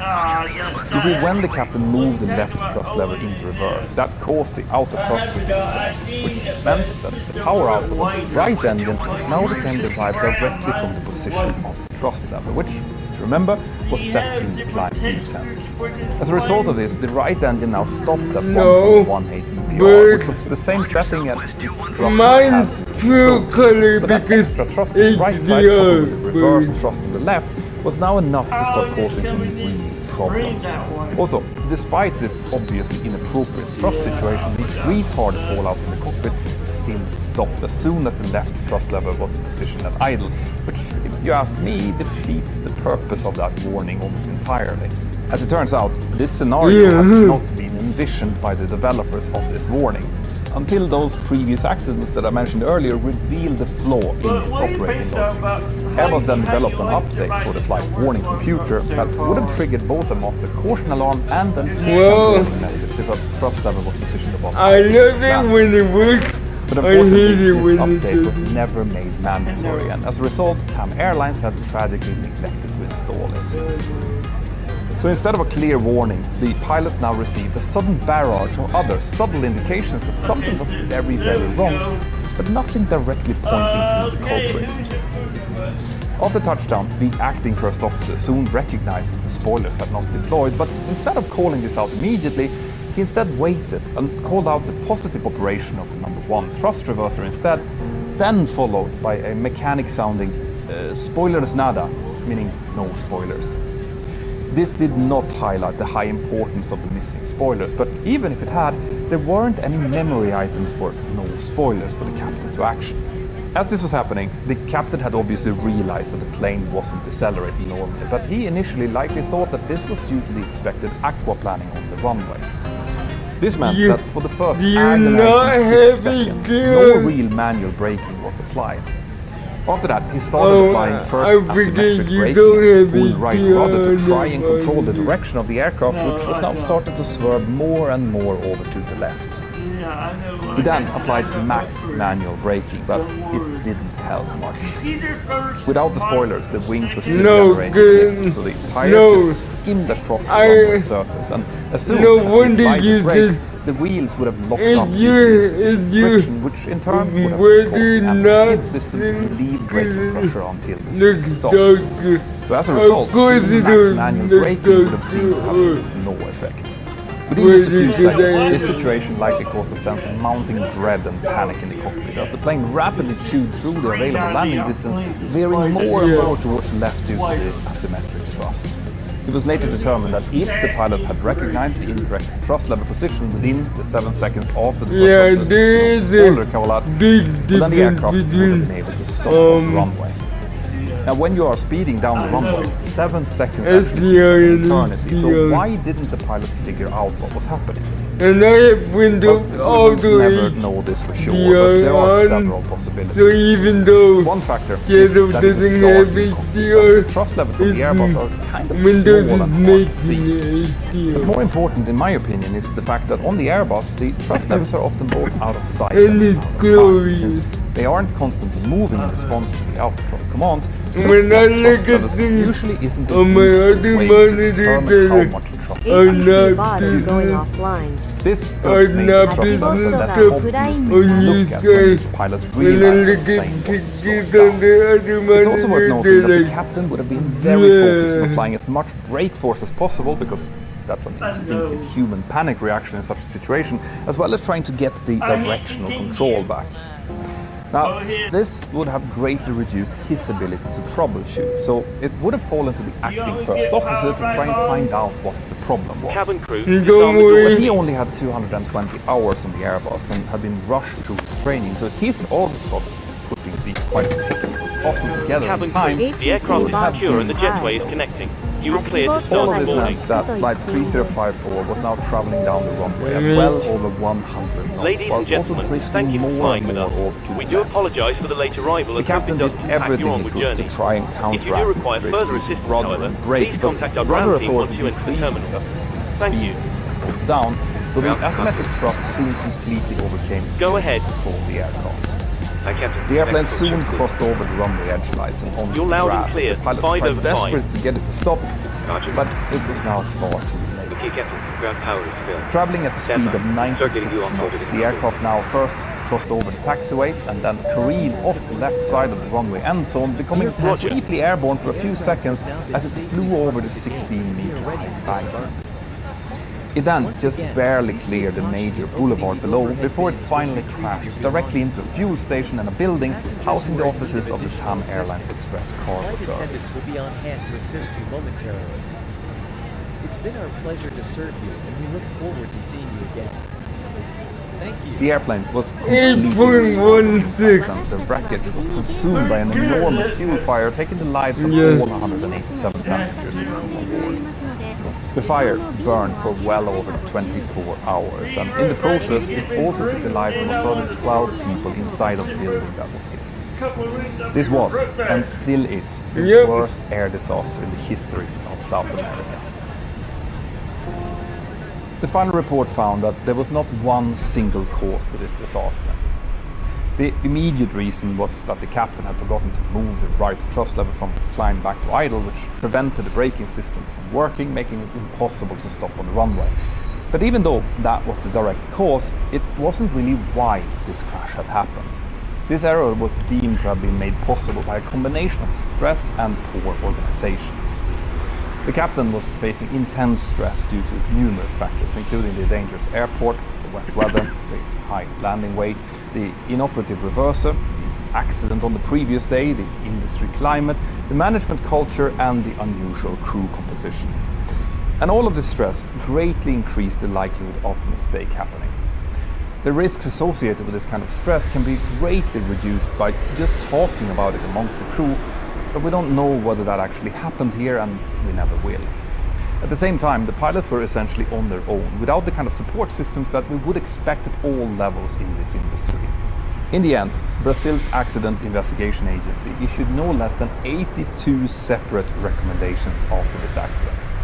One of the most important ones was that ANAC needed to find a way to add runway and safety areas at Congonhas, even if that meant shortening the runway down.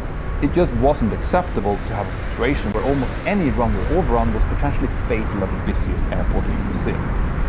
Now, ANAC was slow to react to this, but changes did eventually take place. And in 2022, runway 35 left and 17 right was fitted with something known as Enhanced Materials Arrestor Systems, or EMAS, at both ends. Thanks a lot. This system consists of a bed of crushable material that collapses under the aircraft's landing gear, generating friction that brings a speeding airplane down to a stop within a very short distance. The installation of EMAS has greatly increased not only the available safety margins, but also the pilot's peace of mind when landing at cramped airports like Congonhas or even Chicago Midway. And this is especially important in a time when the number of runway excursions is actually going up, even as most other types of safety incidents are becoming less common. Now, watch these videos next and consider supporting my team and I by joining my Patreon crew, buying some merch using the links below, or sending a super thanks. Everything is greatly appreciated. Have an absolutely fantastic day, and I'll see you next time. Bye-bye.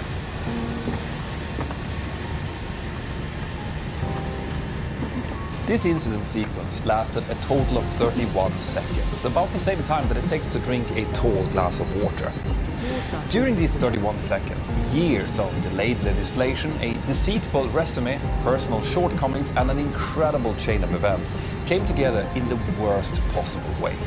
Stay tuned.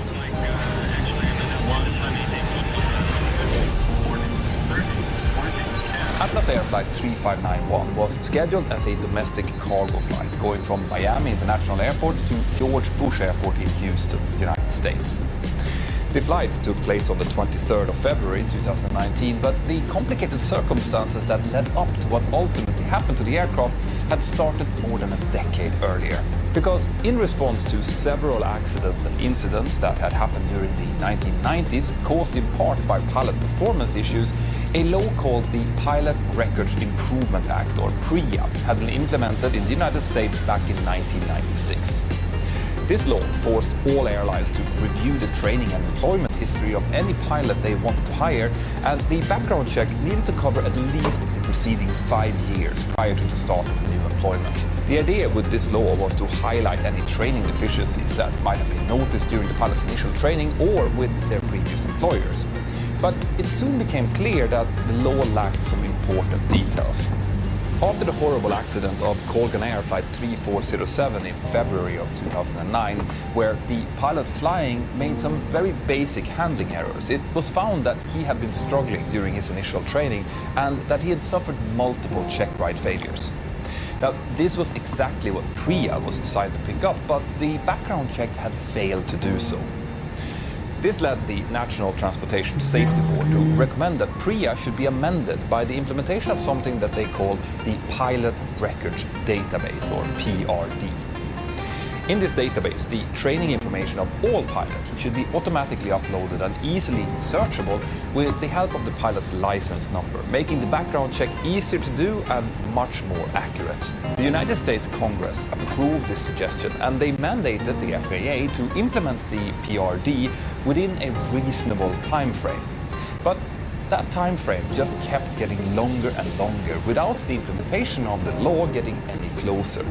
Finally, a deadline for the implementation was set to the 30th of April 2017, but sadly that date came and went without anything happening. 40 days after this deadline had expired, the pilot who was going to become the pilot flying in this story was hired by Atlas Air as a first officer on their Boeing 767 fleet. So, why is this important? Well, the first officer was 44 years old at the time and had a total flying experience of just over 5,000 hours. He had a very troublesome training history behind him, and as an example, he had resigned from 2 of his previous airlines, Air Wisconsin and Commute Air, because he was unable to get through their initial training. But in his application to Atlas Air, he had conveniently failed to include those airlines in his resume, stating that he had instead been studying for a college degree during those years where his employment had a noticeable gap. This was partially true. He had been studying, but he had also been failing his initial training in both of these airlines during that time. And one of those employments was well within the 5-year scope of the PREA legislation. He did disclose a failure of an oral exam with Trans-State Airlines, but he had missed to disclose the subsequent failure of his ERJ 145 air transport license upgrade, and he also later failed a line check that wasn't mentioned. But what should have been maybe the biggest red flag in his training history in his resume, which, by the way, also failed to disclose, was his unsatisfactory attempt to upgrade to a captain on the ERJ 175 with Mesa Airlines, which happened just a few months before he was doing his interview with Atlas Air. These later discovered training records showed several very worrying tendencies, including that when he was faced with a situation that he wasn't expecting, he would sometimes react by just randomly starting to push buttons and make inputs on flight controls in order to be seen as doing something, rather than taking the time to properly evaluate the situation together with his colleague. And that's worth remembering. Now, this all pointed towards an individual with personality traits not suitable for a commercial pilot, but he was able to mask these deficiencies on interviews mainly because of the PREA legislation, which was built on the honesty of the applicant. It was very hard for the airline to find any records that the pilot didn't voluntarily disclose, and that was exactly why the Pilot Records Database was designed to sort out. But there was, however, one note in the documentation from the pilot that should have stood out to the recruitment team of Atlas Air. That note did come from his employment at Mesa Airlines, and it stated that the pilot was returning to first officer after his command upgrade course had finished. This meant that the first officer managed to get through the interview, which, by the way, didn't include a simulator assessment, and he then started his training on the Boeing 767 with Atlas Air in the summer of 2017. Immediately, there were signs of trouble as he was struggling to understand the performance calculations and airplane systems during his ground school training. He received some extra training for that and eventually passed his oral exam, which enabled him to continue to the fixed-base part of the type rating. The type-specific training that pilots have to go through generally involves a ground school course and then a fixed-base simulator training, which is heavily dedicated to learning scan flows and normal procedures, and then finally a full flight part in a moving simulator where emergency and handling scenarios are practiced. In the fixed-base training, his struggles continued as he couldn't get a grasp on the normal procedures, which led to further extra training before he was allowed into the full flight part. But only after a few sessions in the full flight, his sim partner had had enough, and he complained to the instructors that he was being held back by the first officer. This led to his full flight simulator training being paused, and then he restarted it from the very beginning again a few weeks later with a different partner. Unfortunately, after he had started again, the training was then disrupted by the effects of a hurricane, and that lasted for a few days, and after that he failed his first type rating skill test on the 767. The reason stated for his failure by the examiner was unsatisfactory performance on crew resource management, threat and error management, non-precision approaches, steep turns, and just general judgment. The type rating examiner did say though that the first officer was very nervous on the check, right? And after another retraining session, he finally passed the type rating course and began his flight training in the real aircraft. Okay, what so, do we should do this now? lackluster performance have raised any red flags then? Well, the training manager of the airline had looked over the first officer's file, but concluded that he didn't need to be put under specific performance surveillance, partially because of that hurricane interruption which had disrupted his training. At the time, it was thought that this disruption might have been the reason for his check ride failure. Now, after these initial issues, the recurrent training and check-in during the subsequent 2 years had gone quite well with satisfactory results, up until the day of Flight 3591. So, that was the story of the first officer, but what about the captain then? Well, the captain was 60 years old and had been working for Atlas since 2015. He was quite experienced with just under 11,200 hours of total time, and 1,252 of those hours were flown on the Boeing 767. His training history was much better, but he had been under performance observation after a failed training day when he was still a first officer back in 2015.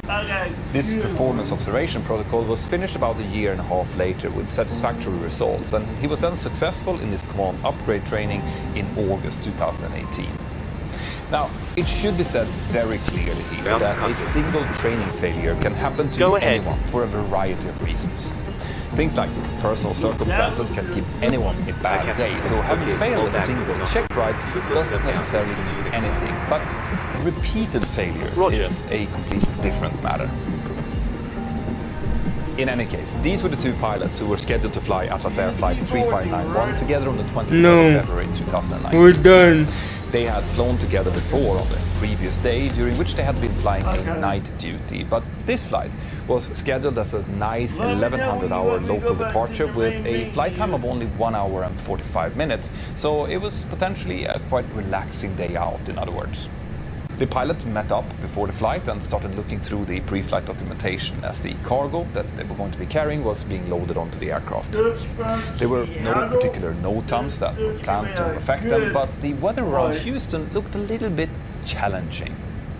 A cold front was forecasted to be passing over the area from the northwest, and when colder air moves in towards a warmer, humid air mass, it wedges itself under the warmer air and forces it upwards. This can cause the formation of some really heavy rain showers and even thunderstorms, but the good news here was that the worst weather should have passed by the time that they were planning to land. They discussed this and then decided on the final fuel that they would carry and then walked out towards the aircraft. Everything was being loaded according to standard operating procedures, and the weight and ballast of the aircraft was well within limits. On their walk out towards the aircraft, the crew was joined by a third pilot who wanted to travel with them on the jump seat over towards Houston. This was obviously not a problem, as there was plenty of jump seats available on the cockpit of the 767, so he was welcome to tag along. The first officer was going to be pilot flying for the flight, so after the captain had verified the technical status of the aircraft, which was completely clear of faults, the captain went outside to complete the walk around, and the first officer started working on the cockpit setup and prepared for the departure. The aircraft that they were going to fly was a 27-year-old Boeing 767-300, which had been converted into a freighter 2 years before the flight. It was in good condition and had, like I mentioned before, no technical problems recorded on it. Once the first officer was finished with his cockpit setup, he checked the time on his nice large wristwatch and saw that they were closing in on their scheduled departure time of 1100, and he let the captain know about this. The final checklist was completed and the aircraft pushed back, started its engines and taxied out for departure. At time 11:08, Atlas Air Flight 3591 took off normally from runway 09 in Miami. The initial climb and cruise sections of this flight was completely uneventful, and the aircraft leveled off at its planned cruising level of flight level 400 of 40,000 feet. Like I mentioned earlier, this was a relatively short flight, so when they started to get closer to their top of descent, the captain left the active ATC frequency in order to listen and record the latest weather for Houston. The ATIS information indicated that they could inspect one of the westerly facing runways, most likely runway 26 left or 27, which would give them the quickest taxi route in towards the stand. But the actual landing runway would be given to the crew later, when they were in contact with the approach ATC sector. The weather was okay, with some light to moderate rain showers in the area and some light winds from westerly direction. Once this information had been received, the first officer handed over the control to the captain and started setting up the FMC for the expected arrival and approach. They discussed using auto brake setting 2 and landing flaps of 25 degrees, and with reported winds of 320 degrees at 14 knots, the crew decided to use a flight speed of 135 knots for the landing. As they were discussing this, air traffic control came in and advised them that after they had passed the Arnhem point of Gimli, they could proceed with the Link 1 arrival route towards Houston, and this matched very well what they had prepared to do. The problem was that cold front that had been forecasted to pass through was now situated between the aircraft and the airport.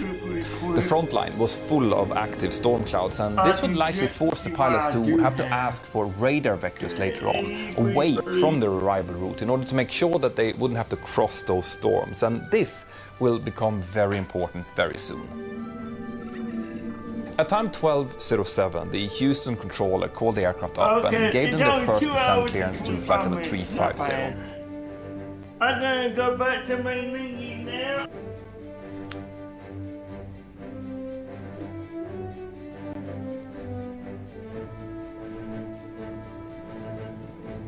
Hey, what is up everyone? Air Force Proud 95 here, back in Microsoft Flight Simulator on the VATSIM network. We are in the cockpit of the Boeing 777-200 on the ground at the New York John F. Kennedy International Airport. We're going to be doing a flight down to Atlanta today with full ATC coverage, most likely. Might get a little bit chaotic on the way down, but we're going to find out. Austin is going to be joining us as well. He's going to be nearby in an Airbus A330. That might be him over there, but we'll check in on the comms with him shortly. We're going to call it for clearance in just a moment, and we'll be on our way to Atlanta. Thanks for watching the video. Hope you enjoy.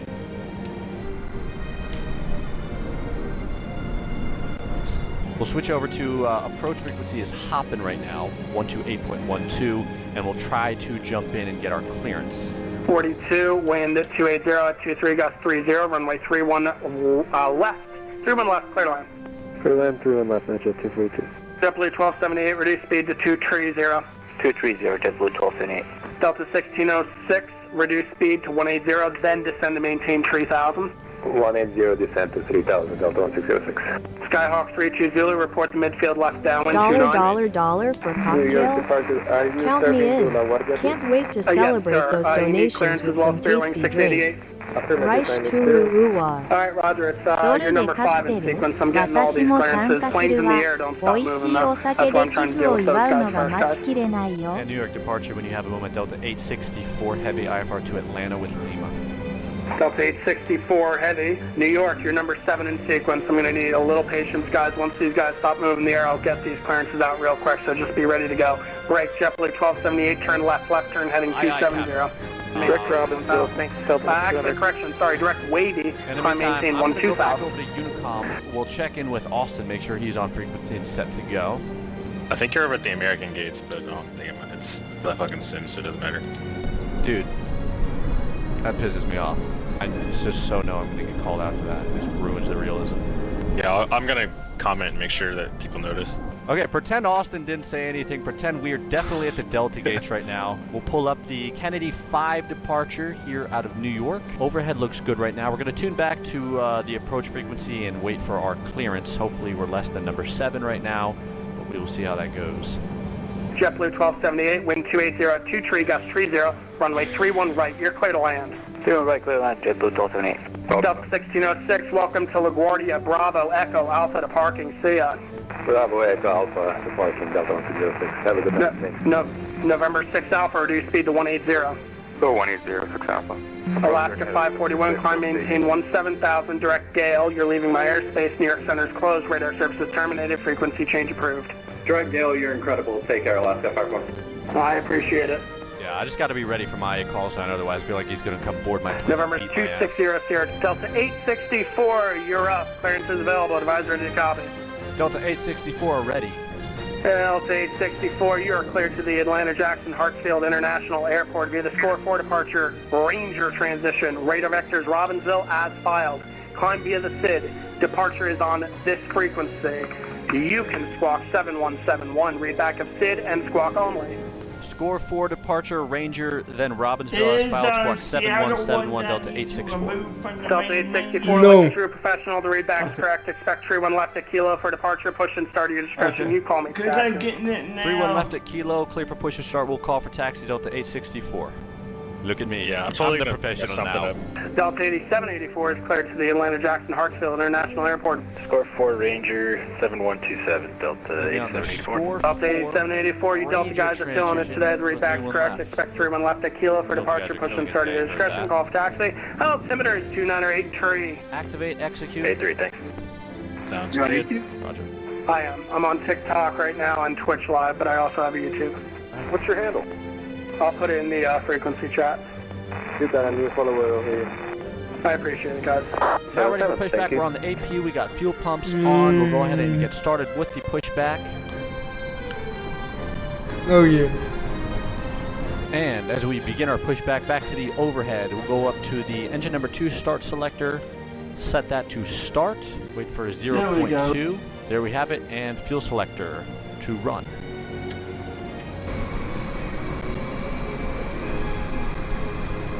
We have good start, engine number 2. Back up top to the overhead, we'll go generator on. Trade winds and bleed air 126, you switch plan on just as going well. northbound We'll to repeat west the same sector. for the left engine. Start switch on, down to the center pedestal, fuel, run. Check your microphone, sir. Delta 864 Heavy ready for taxi. Delta 864 heavy, runway tree 1 left. Do you require full length or is Kilo acceptable?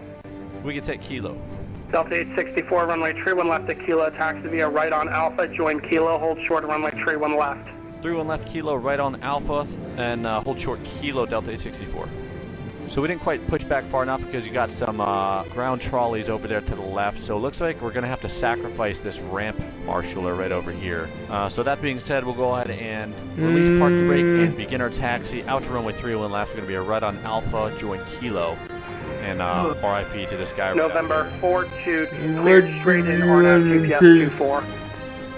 Indeed 2000, clear straight in RNAV 24. 4 Mike 0. Let's have a moment of silence for that guy, please. Take the, can we take the, 340? Or No, 340 not supported by. We're just going to be ready for an immediate departure. Go ahead and turn landing lights on, runway turn off, strobe on at this time. And before takeoff checklist is complete. Heading 314 on the way out, and then direct score. Delta 864 heavy, fly the score 4 departure. Wind 3002, tree gust 29er, runway tree 1 left at Kilo, clear for takeoff. Clear for takeoff, 31 left at Kilo, fly score 4, Delta 864. Take Westminster wind 30016, gust 28, runway 29er, clear to land. Do that, I would say 31 left verified at Kilo. Abella 301, heading at tree 60, and you are released for departure. Okay, the ACJ is extended range, so we good. Okay. So we go for 225 then. Vista Jet Yeah, we good for 6,750 nautical miles down. Runway tree 2, clear to land. And positive rate. Clear to land is 2, Vista Jet 709. Yeah, I'm installing the in-field right now. It's installing and then I'm going to start the GS. 49er Charlie, one quick second. This time. I do. New York approach citation 45 Kilo South with you at 10,000 on the Corey 4 arrival.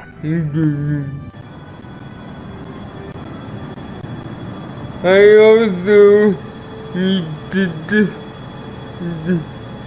Okay, turn direct score. We'll go ahead and bring up our disconnect 45 Kilo South. And 49er Charlie will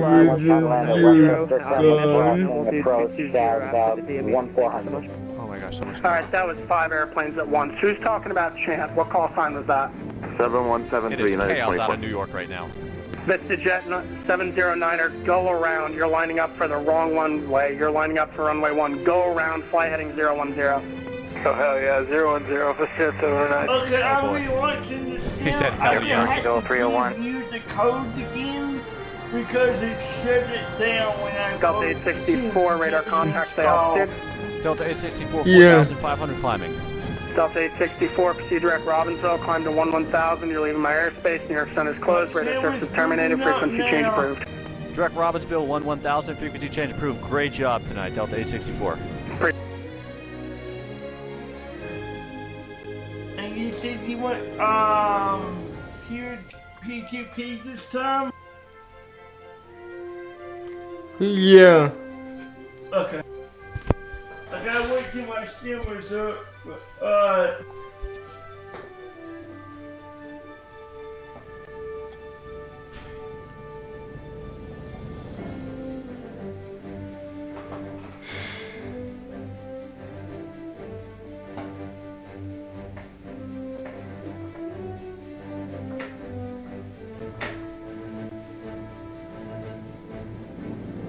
I got an issue that says we're unable to click to do your cloud sync. Continue anyway? Yeah. Okay, what does that mean? The cloud server's down? What? Things popped up on the message. We can't sync your cloud save. Yeah. The cloud saves are down. No. My node is fine. Your node might be done.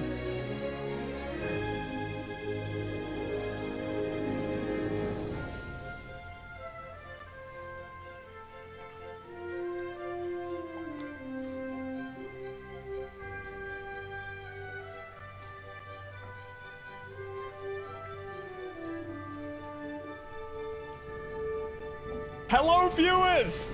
James May here. Welcome to the Crew Motor Fest. This is the brand new island. Did you get the joke? People say this is a James May t-shirt. That is right. We have access to the full island, my friends. Maui has been added to the game and I am checking it out. Again, thank you to Ubisoft for sending this early and Ivory Tower. This will be accessible by you tomorrow. So I'm going to give you the rundown of what you can expect. First things first is the new entry location and of course, the Porsche. Where the heck are you going? You guys don't know how to use a damn roundabout? I guess this is technically a traffic circle. So, I'm actually entering the island now. There's this first district here, which is... I don't want to spoil the whole thing. Don't worry, I'm not going to show you all the intricate details. That's for a little bit later. We're going to have to do some, like, challenges like we used to. But this is the very location that you're going to be going to. I reckon most people... This event, this Lamborghini event, these two events here are going to be the most spawned to locations for the next while. It is on this part of the map. It connects by a bridge, and I've seen this tech before. Need for Speed Payback did something similar. It's so you can deload the other part of the map. It's a very cool thing to do because it lets you almost leave that rendering behind a little bit and put all the rendering power and prowess into the next area. Let's get onto the island, shall we? So I've just spawned at the new mission location, which spawns us at what is basically the Chase Squad HQ. We'll come back to the Chase Squad a little bit later, but right next to it, we have got this crazy runway, which is going to be perfect for properly top speed testing cars, along with a massive straight right next to it. You can see it on the mini-map there as well. That is looking pretty sick. know what would be and we're now really making our cool? way into the city. The traffic Do seems cockpit quite low, in the but please do note this is an early Concord. access version of the game. It may be reduced, and the traffic does change depending on the time of day and things like that, I believe. Yeah, Anyway, I this know. location looks awesome. The road Because texture looks a I had to little be bit different. I behind completely you. forgot. Oh, worth noting, wingers do not work in third person. Yeah, so but most the of the time, startup- oh you my won't be God, experiencing it. But if we jump to first person, fun, there but you go, friends. you guys I'm know on that PC right now, startup and on all new what gen, I you do can see now that yes, the mirrors are working in the crew. They seem to be a slightly lower frame rate to everything else, but not actually hugely. That's pretty impressive, actually. Essentially, if you don't know, with mirrors, normally what you have to do is render the scene twice, which is incredibly demanding. That is looking really, really good. Okay, as I said, I don't want to spoil the whole area for you guys because I want you to be able to experience it for yourselves. Oh, and that is good news. We have got visual part customization. こんにちは。 And look, the new tokens, there's going to be so much to cover. I'm going to have to make tons of content on If this. you So could if pour you do want to see more, cocktails for please royalty stick on around their to the end. I'll flights, link what more would of be it. in And those smash fancy like it would cups? help me out a heck of a lot. もし王族のフライトにカクテルを注ぐことができるとしたら、その豪華なカップには何が入っているだろうか。 And I think that's a pretty cool way, and it's actually a really fun new type of gameplay, which again, we will get into. I need to check out those quality of life features that we talked about. However, I don't have I don't have my parts, which may cause an issue in, you know, testing out the new parts. We'll get to that. I've got 900 bajillion bucks. Here's the brand new shop. I actually didn't buy that car. I need to do some chase lights. Oh, Let's check I like that a lot. Very epic. Wait, you can test drive vanities? what? That's fair enough. Fair enough. I'm actually gonna buy that. Not that I get to keep it because you know this is the preview build.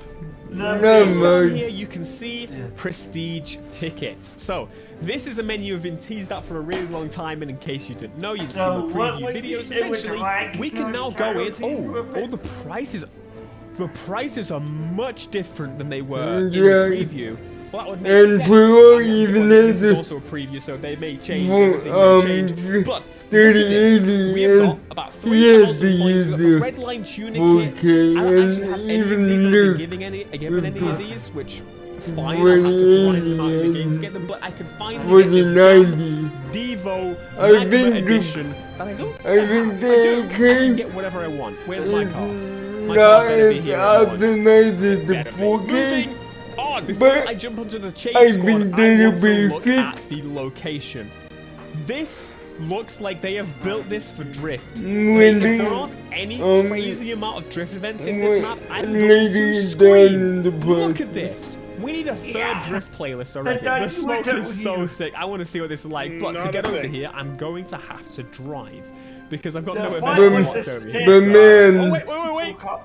I tell the one. being in the AP, the cockpit, but what? it looks. Do you mind? This looks something else. The best way to describe it initially is the mountainous areas. Well, they feel like they have less trees. It seems like it's a little bit more clear, more open, ready for you to drive. I prefer it to the actually makes me think about, are there going to be some crazy off-road events? Because usually map locations are built with the most popular road in mind, and that would make me think there's going to be quite a lot of just downhill madness going on. Fourth in the world!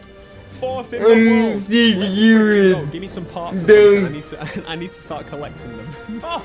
Uncommon brakes, would you look at that? Thank you. Down here. It's quite a little bit less. Down here. Less trees. Down here on the 7, and then so that's the parking brake to know. And something they mentioned is right here. of roads to kind of change it up a little bit. You need to move well, again, I'm not driving a car side by side, so I can't really explain, but it definitely feels like there is more banking of the roads. Not so much as I would actually have hoped. I was kind of hoping. Yeah. Piss. Yeah, I know. Piss! That we get some Byrd. crazy banking in some locations. Byrd. Maybe we do. We just got to explore them. But again, I don't want But to spoil the whole one thing I want to just do look at this. What I did want to with do this is check out the plume, as they said. The plume. As you can tell, I found the like perfect a car for the 77. I know exactly what I'm doing. No!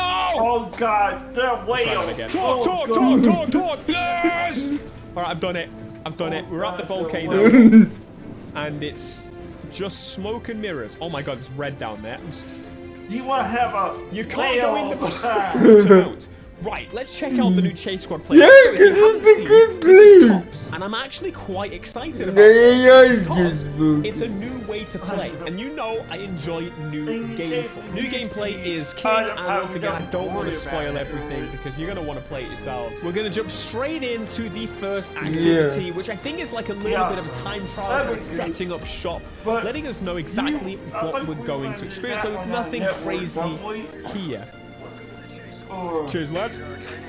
Yeah, we might as well test it on network because it has because it's approved for ransom. It has the CP. They feel DP different to the normal cars, that's for sure. It feels like communication. You can see it, right? Okay. Do you know what? I've just realized. We can allow you to view me to do that. I need to change my settings because I've realized on screen. So what is going on? So it's a pretty simple objective of where you're just smashing through targets, police training, if you will, ready for smashing into proper targets a little bit later. There you go. Of course, I absolutely smashed it, mate. No issue. No dogs it.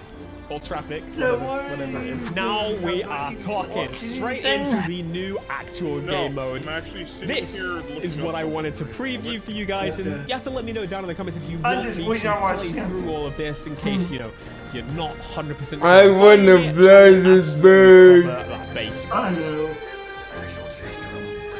It's a drill. It's an actual chase drill.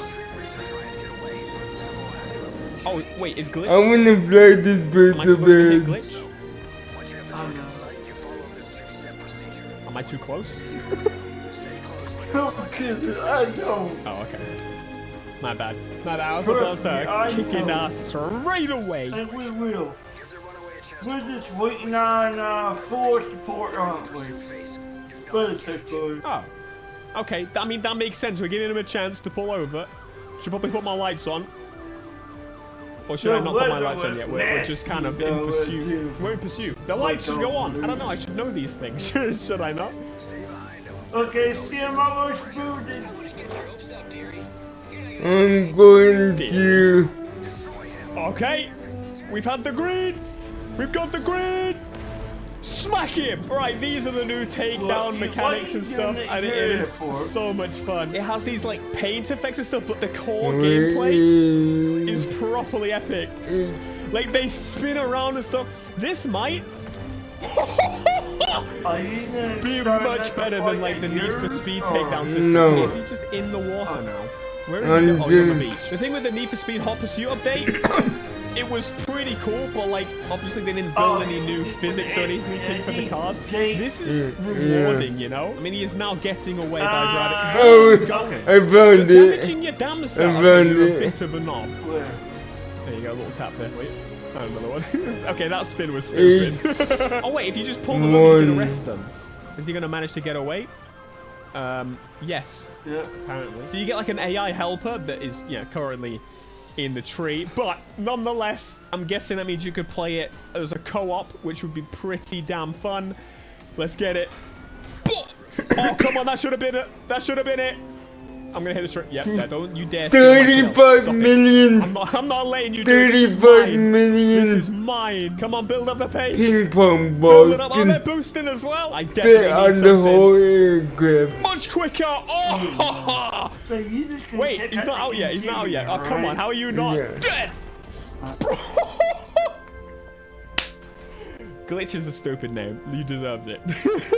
Oh, that's good. I like that a lot.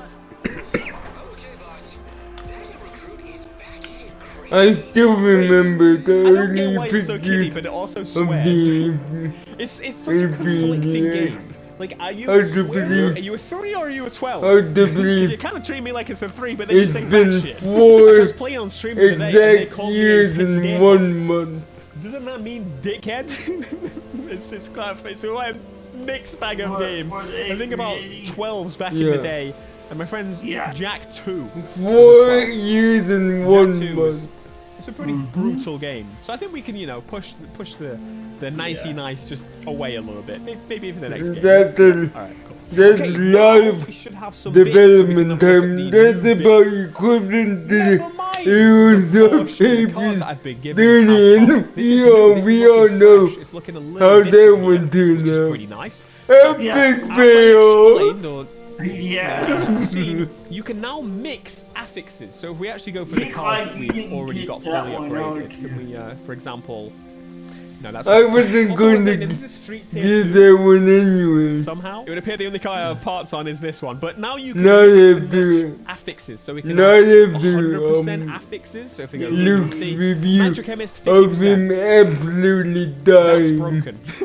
I think it's supposed to be 100%. You can hear Let's see if I remove a part. and- his I'm ghost incredibly leaving confused. his This is supposed body to be during the 100%. review. No? We've got a new menu for the recalibration. It looks a little bit like this, but we No, now have the merge. he was so upset now we can because merge he parts, was put them so together and looking create forward better parts. to. This is a whole new system for the RPG system of the game. Creates one of the same And kind of Byrd higher was rarity. crazy. So we put Is the that pink they together, said we get they yellow. it was This update is really, 330 really epic. will It be makes use of these really 2024 crap parts only. you have previously. So Why I can did select they that. decide to Obviously, I release it only early? have one.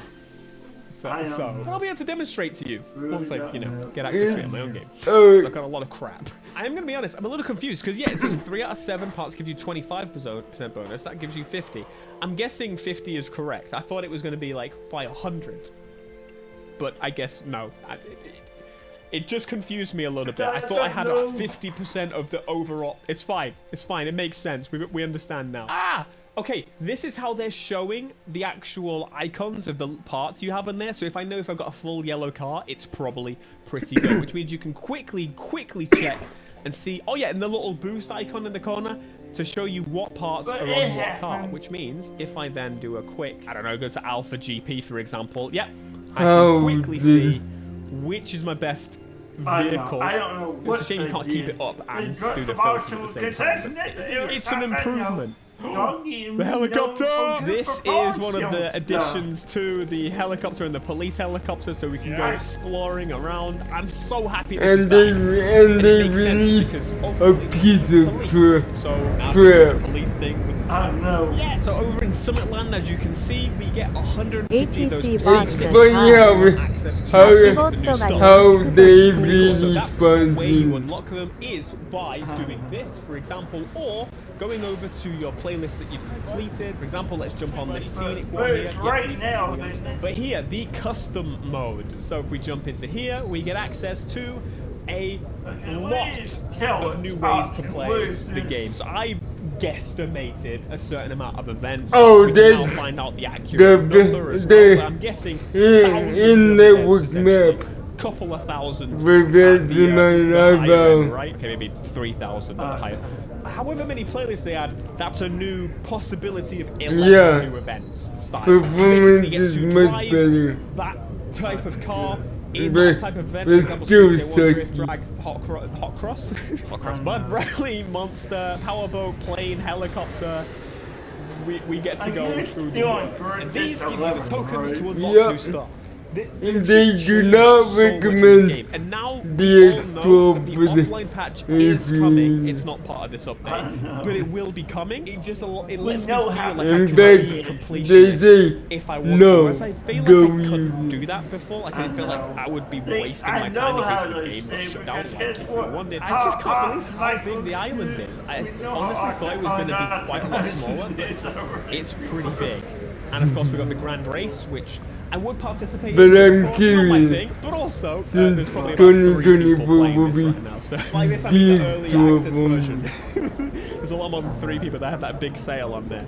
Motorfest Rivals. Oh, this is pretty cool as well. I can't show you this yet, but once you complete the Made in Japan, you get access to Rivals, which is the new free roam racer style situation. That's pretty cool. And Motorfest Rivals here in the Chase Squad. And of course, we do have the R32, another very sick addition to the game, which we will be delving into in a future video, friends. Yes, yes, I gotta do it to you. I can't give you all at once, and I also don't want to spoil it for those who don't want to be spoiled. So, check out the other video I've got for you. Yep, More your machine is finally showing its age. I know.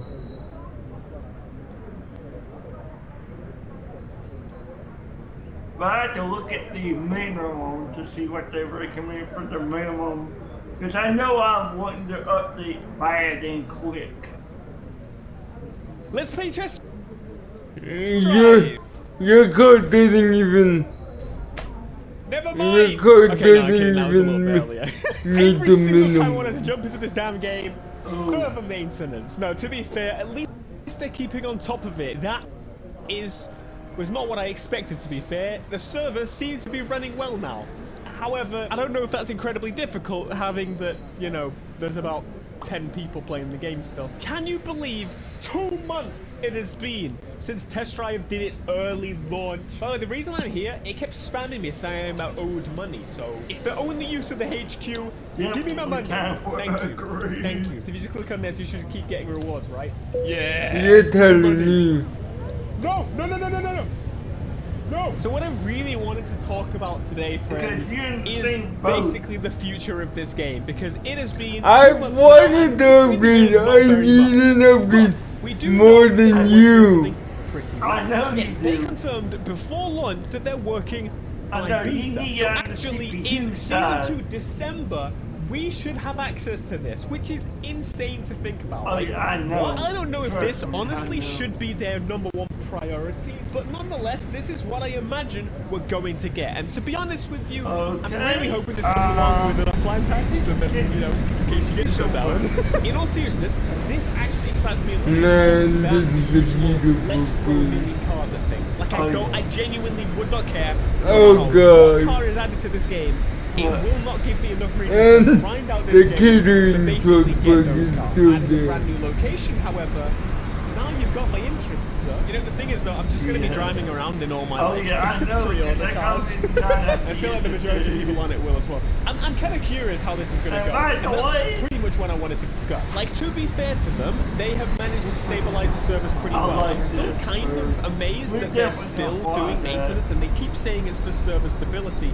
Now, what I imagine is this has surely got to be on PlayStation, where the majority of people are going to play, right? Because on PC, the numbers have stayed pretty steadily in decline, and if they're having And server that's stability just issues at this point, I really think they need a new server engineer, just multiple, clearly. So let's talk about exactly what I've done since the last time I played this game. Yeah. Absolutely nothing. I have done literally nothing, but there is some new events supposedly in the game. These over here, which I'm ineligible for because I need a front-wheel drive 530 car where I get 80 grand reward for doing so. So these are special Halloween events. And these special Halloween events, they provide you an incredible prize. Actually, another one just down here. Once again, 18 grand for completing it, and you get 3 grand extra for participating for the first time, which means like every other event, it's 15 grand once you've done it. I need a front-wheel drive car. I don't have a front-wheel drive car. It's a really interesting concept to throw people at events with cars they probably don't have, to encourage people to buy cars. It just feels like there's microtransactions hole that is missing from the game. Yeah, And to it clarify can before some fools comment, I don't mean they should add microtransactions. I feel like there was an idea for them to be there and then not, like I mentioned with Car X. People get confused by that all the time. I don't want them, they're just not. Go to fucking school. I genuinely think housing, real estate. I'm always down for chaos on flights. Just keep your drinks close or we'll be losing our snacks in turbulence. Anything to do with the houses whatsoever. フライト中の懇談は大歓迎だ。飲み物を近くに置いておかないと乱気流でスナックがなくなっちゃう However, よ。 Katie know that that's something we want, and they are actively thinking about it and how they can make it a fun way to play the game. But see, the problem there, my friends, is that I don't think houses at this point is going to be the solution to solve the game. I really don't. It's not a fun new way to play. Open the traffic there. What you're still going to be doing is playing the same game as we are now, which overall is not that enjoyable. Now, to be clear, for those that, you know, have enjoyed the game to some extent, and like me, have found some little gems of moments every now and again, the game can be a heck of a lot Hello, of fun. Captain. We are ready for pushback. But the problem is, those times are generally not while I'm racing and progressing. That is the least fun element in this game, which is ultimately the core element of the game. Not that we want it to be but that's what it is. So it'd all be well and good having all these properties dotted around the map that I could go and visit and put my cars into. Departure checks completed. Bypass been inserted. It just doesn't intrigue me enough. And you know, that's kind of sad. It would at least be like motivation to keep working, keep grinding, because it is an element that is different from other games, but they've just kind of got it wrong from the go. We've discussed that essentially them throwing this solar pass. Do you want to see how much progress is on the solar pass? Fucking nothing. I don't care about a bunch of stickers, some sunglasses, some clothes, and I don't even care about the e-tron. Even though that car is not in like any game that I actually play, and I would be intrigued in checking it out, I cannot be arsed. So, what are things that they could do to improve the game pretty quickly? Now, I think the first thing, in my opinion, is to change a little bit their schedule. The second major update for Test Drive Unlimited Solar Crown is not something I'm very excited about. This, my friends, after the location is Clan Wars, which is new events and Clan Wars. Isn't that already kind of a thing? Like, how are you changing it? They're basically adding more events that I'm not enjoying doing, and they're adding more PvP that I'm not enjoying doing. I'm not done once, because I can't session with people, because, you know, what you really need to do is, in this update, you need to do a massive rework so that people can play with each other if they're not in the same region. You need to strip the whole server infrastructure out and start again, to be quite frank. That would then allow proper PvP, would it not? How can I PvP with 300 people on the platform, okay, and yet I can't session with anyone except those that are in my region? So 300 opposed to how many regions exist? I mean, it depends how they split them out. Let's say there's, I don't know, 50 regions according to them. I'm gonna have nobody to play with, and you expect me to play PvP across all events of the game? It's just not possible. Like, if we look at the amount of events I've got now, if I'm going to jump into an unrandom event, the likelihood is that there is nobody at all in the world playing this event, never mind my region. So I think the whole idea of, like, Clan Wars, it just doesn't make sense, really, does it? It's a real just waste of effort. No, I think we need to take Season 4, the casino, and bump it way forward. They're even showing parts of the trailer here where there's the casino. I don't even gamble. I don't like gambling bad, gambling stupid, and all that kind of blah blah blah. But, like, let's be honest, that would genuinely intrigue me. I honestly actually care about the casino in Test Drive Unlimited, and I think it would be really cool. Now, the issue would apply as to where they plan to put the casino on the other island, and by doing that, then I don't know, maybe they'll do a separate island. I don't know how they're going to do it. That's up to them to decide. But ultimately, I think that would add more gameplay than clan battles. To be honest, to be fair, I do think it's incredibly obvious that the clan battle update is going to be their smaller update. Therefore, that's why it's in the middle of two larger updates. That just kind of makes sense. We've seen that in many games. Like, it's a buffer. It allows them more time to work on the bigger things. Like, for example, the Need for Speed Hot Pursuit update. Much smaller than the previous two, the two around it, should I say. But I think, ultimately, overall, they really need to do a whole strip out, as I say, of the server infrastructure and essentially start over with that. It's a real unfortunate situation, and while doing that, make it so I can play the game offline. Why do I wake up still 2 months after launch when there's no one playing the game, and I still get server maintenance, meaning I can't play when I want to actually finally play? To be fair, they do the maintenance in the morning when they want to give them that. Fine. I mean, most people don't work at school, but hey, I work in playing games, so what about me? What about my needs? Huh? That's right. Here's my thought. I think what they really need to focus on is the life sim stuff. It's all well and good, you know, trying to be the best racing game, but honestly, the best racing game already exists. And there's many better racing games. And I think there should always be a core of racing. It's a racing game. But realistically, I'm generally, these days, a little bit more interested in the things outside of the racing. I'm not looking for crazy fun game modes in Test Drive Unlimited Solar Crown, I don't think the physics system will be kind to a system like that. I'm not looking to do these massive car collections. I don't want you to just add every car in the world to the game, because quite frankly, I don't care. I'm not a person that cares about 700 cars being in the game, because I find it overwhelming. It's not interesting to me, and that's already done better by Gran Turismo. And if you want more cars, Forza has the most. It's a crazy number these days. So not primary in racing, not primary in car collection. The thing that makes Test Drive to us is the life simulator elements. Now, I really want to jump into this game and have more moments like this. I enjoy walking around the game and having these elements. And what I really want to do is go to a new location, a new shop, and discover a new type of clothing they've got available for me. Hell, I might even not even buy the clothing, but a new place opening. Hell, imagine like having an IKEA where you could start decorating your home stuff. You know what I'm saying? I am saying, let's make Test Drive Unlimited Solar Crown car Animal Crossing. That's right.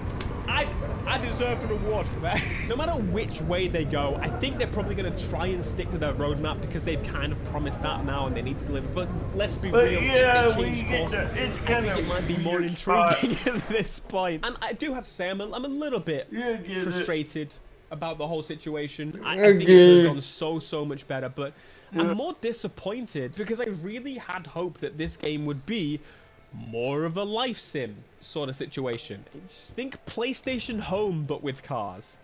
Oh man. Well, now I'm dreaming. Now we're talking. Now we're getting to the business. With anything. Clearly bugs. Say that maybe they should triple down on the more hardcore racing situation, but if Forza Horizon, okay, the biggest racing game that is available right now, doesn't still do a proper like PvP system, I think it says a lot, right? Like they removed the competitive element because I don't know why exactly they did it. I couldn't tell you, but I think a fair argument as to why doing the whole live sim thing would be not the best was be the GTA 6. But let's be real, GTA 6 is not out for another year at least. That's if it doesn't get delayed. And GTA will probably do a lot of things better, but hell, am I going to decorate my home and stuff in GTA? Probably not. Am I going to put pictures that I took around the world in my apartment? I think not. If you're adding the casino, you're already knowing that the life element stuff clearly does work and is intriguing to people, and the excitement for the casino is more so excitement for the life sim. The life sim stuff. I want to feel like a big rich baboon as I drive around in my Lamborghini that I earned to my big house that I can invite my friends over and flex on them for the rest of their lives and be like, yeah, that's right.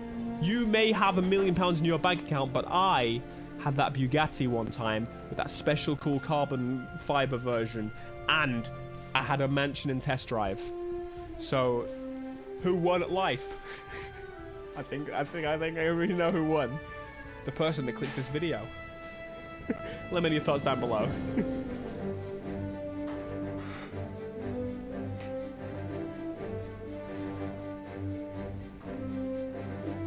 Test Drive Unlimited on the gram. Something tells me that that's not allowed. Technically, look, basically, this is going to be the final episode of the playthrough of this game. Yes, this is it. I'm ending it. It's done.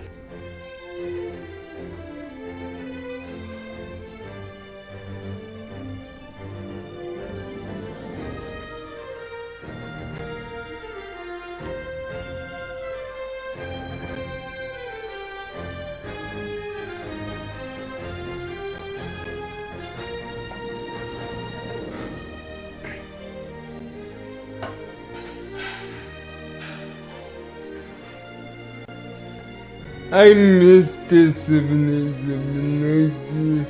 I know. It was such a good prototype. Oh, it's a 7472, right? Yeah. Yeah. And then Microchip had to mess it up.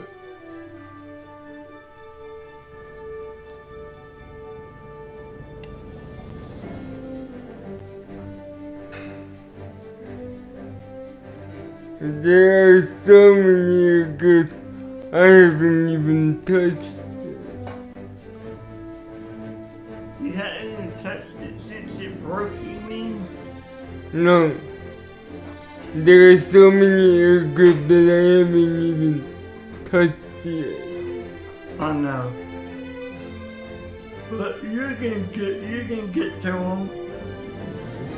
No, most of them are aircraft that don't interest me. Ah. Thank you.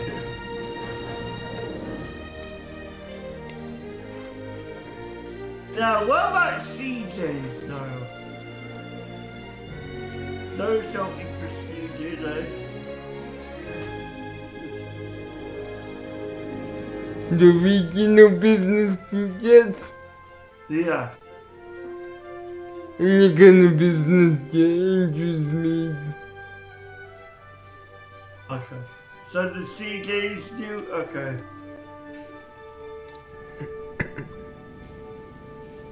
The CJs are pretty good, but they're tiny though.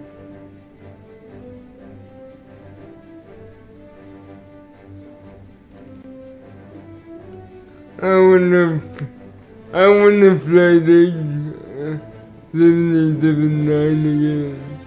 I know. So do I. We set record in this place. I know. Well, what's the one that we keep the grandpas on? 787-9, this one. Okay. Yeah, you see what I'm talking about? Uh-huh. Yeah. As I said, the brown hand. I prefer the Airbus airplane. I know. The parking brakes are a pain in the ass to deal with. No, that's the speed. That's the speed brake, Byrd. I know, and that's dumb. You have to move it back. That's just dumb. That's dumb. I don't know what Boeing was freaking putting it there. Oh my God. And it's the same way in the 747. Stupid speed brake. In the way of the touch screen. I know. What the flipping hell? What about the Max though? The Max is out of its way. The Max is fine. But the 787 uses the freaking airs. I hated it. I hated that speed brake.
Huh?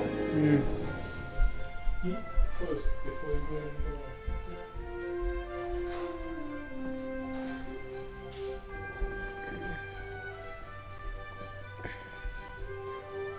the So,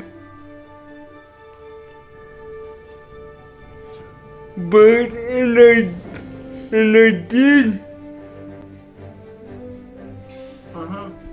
did, and I did, and I did, read this on, the vlog. They did the Horizon 787 and the Core 787 mods with shared cockpit in mind, so Okay. it is designed for it. Okay. So you think we might have a little less desync then? Well, no, because we're not on network. Okay. But our network is one of the ones that you said that's designed for it. Okay. Yeah. Yeah. That's good to know.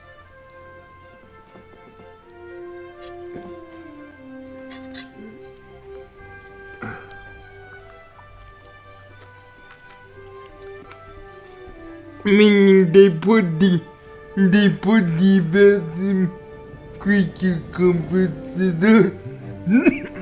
designed for door cockpit in it.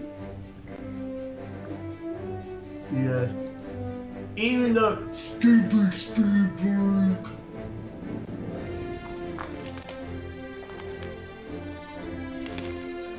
Yeah. Speed brake bulk.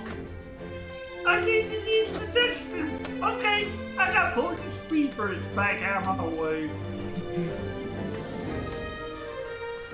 Okay, easing up even going to 100% now. That's the problem. I wish I could fix that. Boeing, come But that's not on them, that's on Boeing. yeah.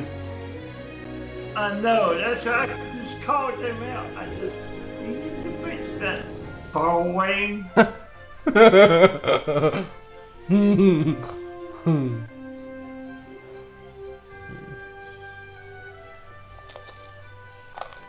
You want to speed past Airbus, but you always hit the brakes because something doesn't always work or in your way.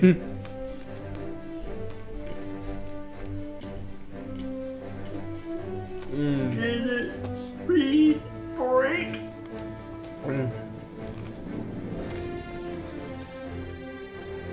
I was trying to make a touchscreen joke, but I guess that one didn't land.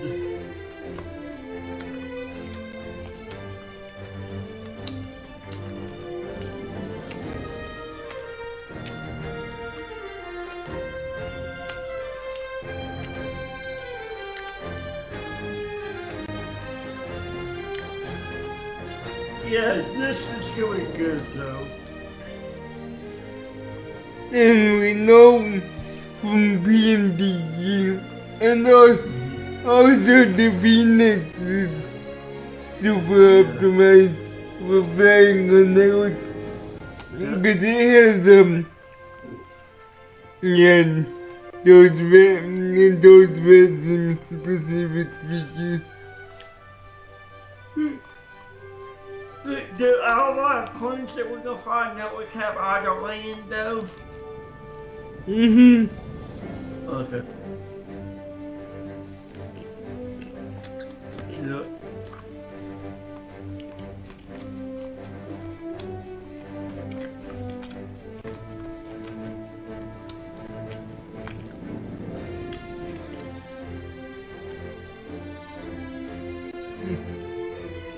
What do you think somebody needed to create something like the Horizon mod with LV Firecraft?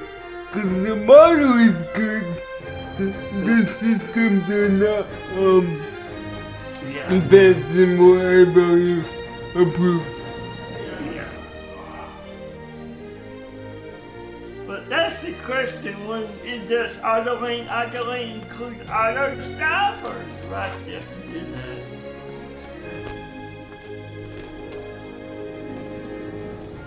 That's how I'm curious, like, how much does auto lane include? I'm curious if it includes auto reverse and auto brake.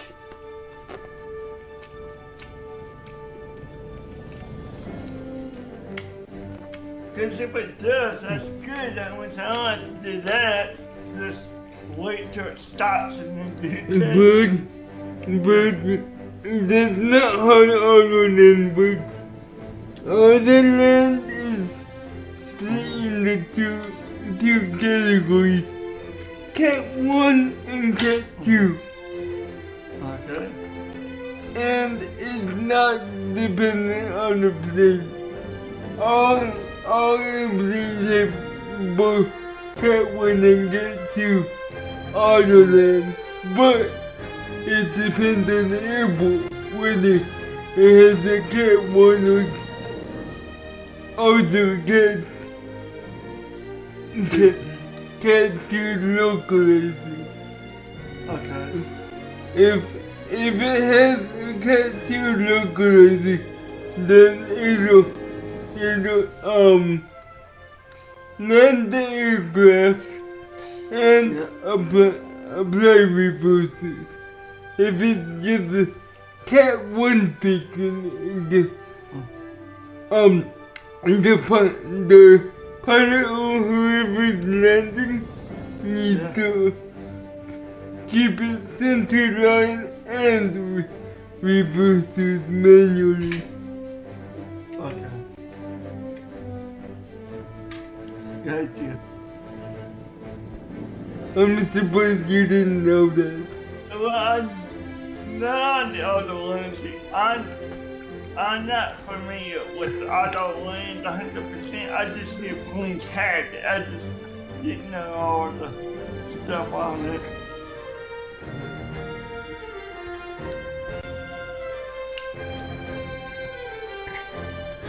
Yeah.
Okay.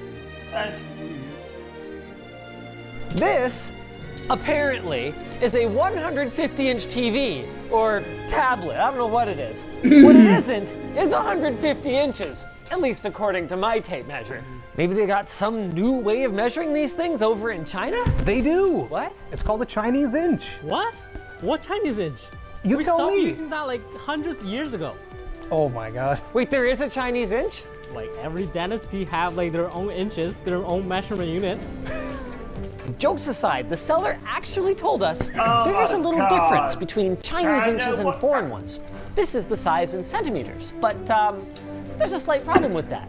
The last time I checked, even 150 centimeters would be nowhere near the 100 inches that this TV actually is, and they have centimeters listed alongside their inch measurements. So we have a few problems here. First, there is no difference between an inch in the US and an inch in China. Right, Andy?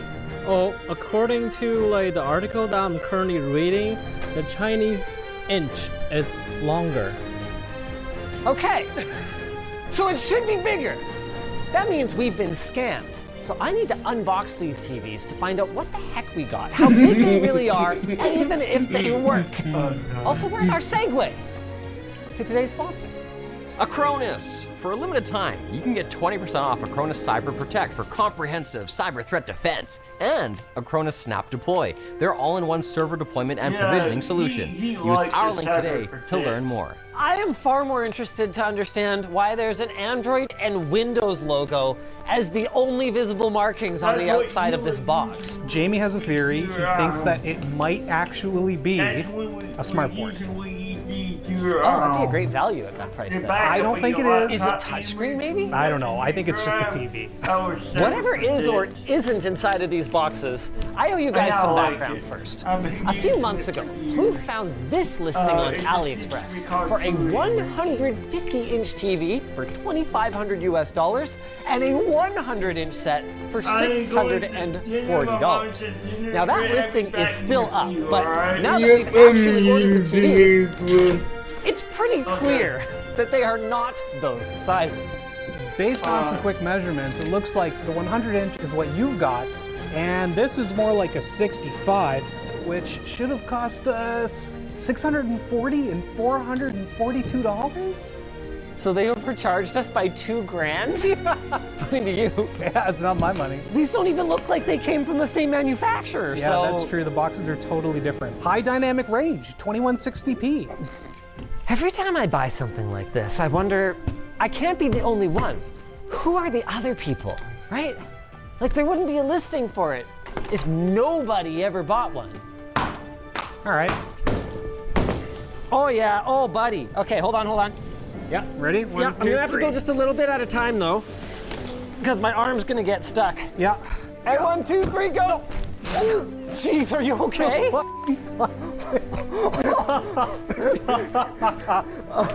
Honestly, I can tell he's okay. That's why I'm laughing. I'm fine. My palm hurts a little bit, but it's okay. Okay. I don't know why I thought there might be more information on the other side, because there really isn't. There's not. Wait, I get it. The Android is because it uses an Android-derived operating system, and the window is because the image clarity. No, it's because it's like looking through a window. It's PC gaming ready, that's why. Okay. There's no way. Make a comment now. I'll raise you one Don't better. Watch the rest of the video. How Who's about right? an aviation gin sealed? cocktail? Not really, It'll no. have us flying high on taste. We're supposed to lift it up. Why would they have the top open? Oh man, the thing's got this thing is gonna tip over. No, it's we got this. No, brother, we got this. We got this. You say this. Don't even worry, dog. Oh, down she goes. It's got handles. Oh yeah, she's got handles for sure. You know what's funny? Handles actually better than the handles on that Hisense TV. Dude, I don't think it's loose. I think it's just a plastic handle. Oh my god. Ow, my hands! Oh my god, that was terrible. They do feel sturdier. They feel significantly better, and they're not sharp on the inside. Oh my god, yeah, that hurt. Oh, the feet. Oh, all right. And the remote, or no? Oh, well. Those feel pretty good. I heard metal. We got a couple of options. Oh. Interesting. It's a two-piece system. And then that bad boy goes on there. And I gotta say, compared to some of the other large format displays we've seen recently, these VESA holes actually feel pretty good. Are they VESA holes? Well, I mean, VESA-ish. Sure. Oh, we got our first spec, Plouf. What is it? LED. Hey, that could be a lot of things. Based on the thickness, though, I'm gonna hazard a guess that it is full array. You think so? Really? Well, it would be thinner if it was edge lit, wouldn't it? Not if it's cheap. Have you looked at the bezel yet? Oh. It's thick. Damn. That's not the, wow. Oh, that's interesting. it also has like a front glass. Yep. And a recessed display. It's way back. Is this one of the kick-proof TVs? I have no idea. It looks like it has like a front Careful. layer. We got to turn it on at least first, and then you can try kicking it. Although I think if you kick it, we're not sending it back. That's fair. If it was one of the kick-proof TVs, it would explain how it got here in one piece. Look at how little packing material is left on this side. Yeah. She's right at the edge. And there was no front foam or back foam or Nothing. anything, just this flimsy cover. She is so front heavy, dude. Look, can you see the angle it's tilted at? Okay, watch this. I'm gonna put it back like that. Is it going like this? Probably like this. It's gotta with be the like feet- that, because it's recessed here. Yeah, and I'm thinking the feet kind of go out. Yeah, so that must be this side. Also, that is curved as hell. It is! Maybe it's curved to the TV. Yeah, sure thing, buddy. I'm in my lifting position. You ready, boys? I think so. I don't even know where this is going in. Lift it once so I can see where it's going. I don't know where it's going either, so. Where the hell does it go? I don't know. Yeah. Oh my god, okay, I gotta put it down, I gotta put it down. See these holes right here? 1, 2, What the 3, hell? 4, 5. But it doesn't even have 6 holes. I know, maybe you don't need, well, I don't know. What That's the heck? That's the only spot I can find that's even got holes for like mounting stuff. And clearly there's a structural something here because the handles here. And they're the right thread. What? The convenient low back force of the ratchet makes starting screws a snap. You know how the rubber is kind of cut off? I think it's because of this, but it's actually a little bit too long still, even though you positioned it perfectly. Yeah, so it's So that is what it is. Yeah. No. Okay. Never mind. Okay, can I put it down? Yep, do it. Woo! While he's finishing that up, why don't we take a look at I/O? We've got an antenna, some kind of probably decryption card standard that I'm not familiar with, a couple of what look like USB 2 ports, 2 HDMIs, completely unlabeled, so no idea what standard they are. Another HDMI, we've got LAN, 2 coax jacks, and then composite. Like not with the little breakout thing, like full on composite. And then a C13 power and a nice little power switch. My notes say the next thing I'm supposed to do is look for branding. And the script says, who the hell is Xian Xing? But I don't know where I would have gotten that branding from because it's nowhere on anything. It's on their web store, on the AliExpress store, on the marketing materials. Okay. Also, why are there featured apps at YouTube, Netflix, Disney Plus, HBO? None of that shit's in China. Congratulations. You now own one of the most state-of-the-art and technologically advanced high-definition television products available. Wow. Who we are, we'll never tell. Also, here's a front view of the TV showing you how to use your channel plus, channel minus, volume plus, and volume minus buttons. Is that even the same TV? Is the bezel on the bottom really that big? There's no way. No, that's a freaking CRT or something. Okay, the remote's the same at least. It didn't come with batteries. There's a card here that looks like it's all in Mandarin or simplified Chinese. Andy, can you read this? I can help. All the service and warranty is not like you can use it like in Hong Kong, in Macau, or Taiwan, or other country. Oh, we're other country. Yeah, we're other country, so nice. No warranty. This morning, Poof asked me like if something is a well-known brand. So in a way, yes, because the Chinese pronunciation of Samsung is Sanxing. So they just picked something that sounds really similar to Samsung. Exactly. Oh my God, Plouf. What? It totally leans back. It really does. Do you know why? Because the legs are backwards? No, because it's front heavy. I don't know if that's the case. I think that's why they're curved. I think the legs are wrong. That's my theory. I don't think the legs are wrong because you would want the bigger leg in the front. It's true 100%. if it's top heavy, you're 100%, right. so that it's less dangerous to tip for. No man, that's their compensation mechanism. We should get a level. Let's just not try to lift it too high for That's now. a great idea. Is this console wide enough?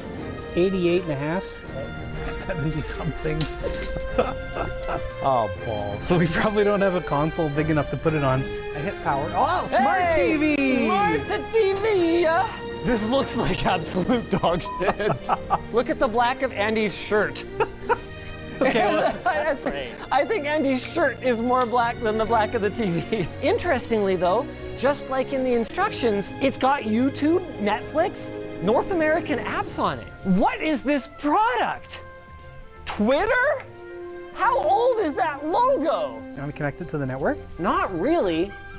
Thank you for reading the terms of use. The terms of use from who? Yeah, it's usually here somewhere. If you have any questions, please contact us through the after-sale service. Who are you? I accept your terms. You boys ready for some big peel energy? Wow. The image quality is so much better. It's very glossy. Dude, their anti-glare coating, incredible. My Aunt Glare, she put it on. Hi, Nick. Oh wait, Linus, they actually have branding. Oh? Oh my god. What's it say, Andy? What's it say? The first two Chinese character is like colorful, you know. Yeah. Like, it's a TV, and it's of course it's colorful. Yeah. But like that's TCL. It makes sense. TCL is Wang Pai in China. Wait, so this is TCL? It must be. Why does that make sense? Because Samsung sold all of their patents and manufacturing in China to TCL. But I don't understand why it's loaded up in English. Yeah, this should have come out in like simplified Chinese, This right? came out of the box in English. Yeah. How are we supposed to access Apple TV? I don't know. Try it. Like, what is this gonna load? Apple TV. No, there's no way. Apple TV. Get free to download. Is it? Download it. Download it. No star ratings. Download it. No screenshots. Download it. Nothing you may also like. What am I downloading right now? Apple TV. 4K enhanced. How do you Yes. enhance it? I don't know. Yes. Yeah, 100%. sure. But it got dimmer. Yeah, maybe it's just like. What the shit just happened? Oh my god. It said the same thing. Every time I change it, it changes.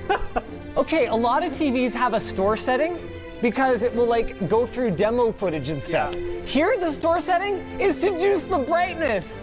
It's like looking into a mirror with the black too. Oh, I know. It's like a perfect. Dude, like high camera behind us. This thing is unfilmable. Standard, dynamic, mild. What's mild? Well, we want spicy or you want...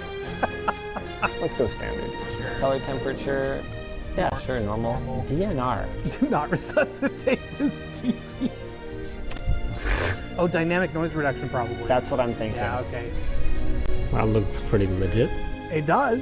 Uh-huh. Sign in, please. Be my guest. Also, look how the uniformity is like on a gray side. Okay, maybe that's just a weird gray that Apple TV loading screen has. I don't know. I don't think it is. It looks so bad. It's not TCL. What? It's a knockoff TCL. So they knocked off Samsung, they knocked off TCL, and you would put it past them to knock off Apple. Someone asked a question, is Wucai Wang Pai the same Wang Pai as TCL? One answer is saying, oh, like this is like a sub-brand, blah, blah, blah. But like, there are a bunch of people be like, no, that's knockoff. No, the quality sucks. No, no, no. TCL is Wang Pai. Wucai Wang Pai is not TCL. I can confirm the quality sucks. I'm logging in though. I don't see why this would be wrong. What do they have to gain other than access to your data? This is the worst Wi-Fi chip in a TV I've ever seen. Okay, I'm gonna put the phone closer. I don't know if that's gonna help. We should plug the Shield in. Oh yeah, look how much faster it is. When you're close, what the hell? Yeah, I just had to go closer. I wonder if it's the aluminum in the TV is blocking the signal. I don't know, man, but it's way faster now. There's a tech tip for you. Yeah, put phone closer. I think this is the most fun I've had filming a TV video since the Kickproof TV. Whether this is Kickproof or not, I don't even care anymore. Oh my God. You ready to give me your theory about how YouTube also has a gradient in their background now? That's really bad. Crab rave. Okay, it doesn't. It doesn't have a mic. Wow, this is what comes up if you're not signed in. Donald Trump? on whatever this device profile is. I'm gonna look up the PPI of 100-inch 4K. Also, why did it default to like 480p? But that's why I wanted to check the PPI, because I'm like, this looks like ass. Oh, we maybe don't have the speed for it. So we are at a whopping 44 PPI. Wait, I can get even closer to the antenna. Oh my God, put an apple I think box. that's what the antenna over there was for. I thought it was some kind of like TV signal or something. Yeah, it got better as you moved it. Dude! It got better as you moved it. Try bumping it to 4K now. Let's see if we can do it. Oh! Yeah, your phone's fine. It's probably fine. Yeah, you got Apple Care, right? No. Wow, all right. They've got the ceramic shield. Dude, optimal. I don't think it's gonna do it very well. No, it's gonna do it. It's gonna do it. Okay. It's going. I'll give it that. It's been going for a while. How can it be so obnoxiously loud and yet so quiet and impossible to hear at the same time? Yeah, it's real rough. It's like they took all the audio and they just like squeezed it into one little picture. Actually, looks kind of okay. This is fine, yeah. All right, let's plug in the shield and see how it does with a proper signal. Sure. 4K 60 No option. way! This is HDMI 1.4 on a 4K TV? Maybe I just picked the worst HDMI of the bunch. Okay, I'm gonna try it. You wanna try a bunch? Yeah, that's garbage. All right, all right. Looks so bad. It's still 4K. Oh my God, what a piece of crap. To be fair, only one of them has ARC. Try the middle one. It's not gonna be better. Well, it's the one with ARC. The ARC one is never the high-speed port, Plouf. I know, but... Benefit of the utmost doubt. It's the last one. 4K 60. Huh? Huh? HDR10 ready. Yes, okay. All right, okay. I'm glad we tried. I wouldn't have wanted to be unfair to rip off TCL, rip off Samsung here. What is happening? It's got it. This is flickering? Yeah. This is a functional picture. Only in a dark room, but it's functional. I'm not saying it's good, but it's not the worst. And it's bright enough that it overpowers the reflections a little. Is this 60 FPS or is it smoothing? No, it is 60. It's actually 60 FPS, but no, HDR is not working. It could also be just a YouTube app issue. Let's try Plex. HDR10! So it must have been some kind of app-related issue before. Okay. She's trapped You aren't fine. She's trapped behind the glass in the space between the glass and the picture. I don't think it has any kind of full array local dimming. No, definitely not. This is edge lit to the max. So it's bright, but it lacks contrast. Yeah. And it really doesn't help that the blacks that it does manage just turn into whatever's behind you. Yeah, I can see it's like perfectly. Impressively though, I don't think the color accuracy is that far off. No, the green in her glasses is usually what I kind of go off of, and like the white on her blouse, and looks okay. I bet you the blacks and grays and whites are what would really throw it off. Yeah. Because the black is not going to get anywhere close Color-wise, to how black it should be. looks not bad. Yeah. I wonder how it gains. Let's try. Dude, I think that this is like handling shmoo. Yeah, it is. Yeah, because I wiped it over there and it's not coming off. Dude, I know. You can clearly see. Yeah. It is clearly all over the inside. Want to hear something crazy? Yeah. Input leg's not bad. What? Yeah. Because we're in game mode. Well, it's probably because it's not doing any processing. It doesn't have any motion compensation or color smoothing or gradient reduction or whatever, right? Here we go. Looks awful. That's cool. But it works. Yeah, it does work. That is clearly HDR. Yep. For better or for worse. And you know, sometimes HDR in Windows looks bad. This thing is such a piece of crap. How much did we pay for it? Like $2,500 or something. The worst part is you can get a TCL for that. I know! Well, don't forget, we paid $2,500 thinking it was a 150-inch. They have offered some kind of compensation. We don't know yet because they wouldn't process anything until they basically told us, like, okay, it's shipped, but also if you cancel it now, it won't come to your door. It'll just get to the port and then return. So if you want it at all, either of the TVs, because they're bundled, you have to not dispute the claim now, get them, and then dispute it later. I don't even know when we dispute this. I don't even know what's gonna happen. Oh, we need to dispute. Oh, 100%. We're obviously getting frauded to some degree. To some degree. I think to a pretty significant degree. I think so too. No. 8-bit with dithering. That's awful. Oh no, that makes sense. But look, peak brightness 1500 nits. I know that Windows doesn't always accurately report the brightness number. No, because that's just from the EDID. So that's just whatever it thinks. That's what it's trying to do. I call bullshit. HDR certification not found. Yeah, that sounds right. I want to know if I can do 1080p higher refresh rate. No. Forget it. At 60, but we got rid of the dithering. Just 8-bit. But we got some nasty interpolation. Look at how bad this text looks. Yeah.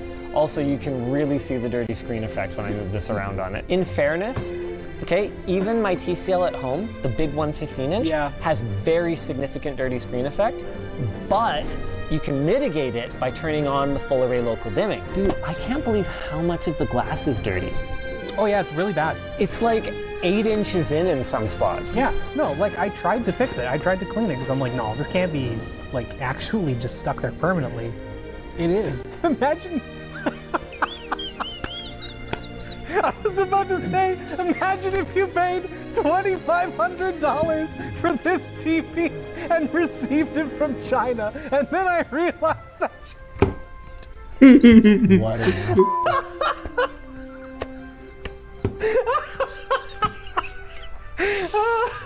Okay, well I don't know what's going on with this. Try I'm glad you're having fun. This is great. Oh, it looks so bad, the pixel response. Yeah. It's just so blurry. This looks like motion blur's on. I'm well aware that we're way too close to the screen, but the PPI is so bad. That's not even the end of the world necessarily, but the contrast is so bad because it's a garbage panel that the perceived sharpness is much lower.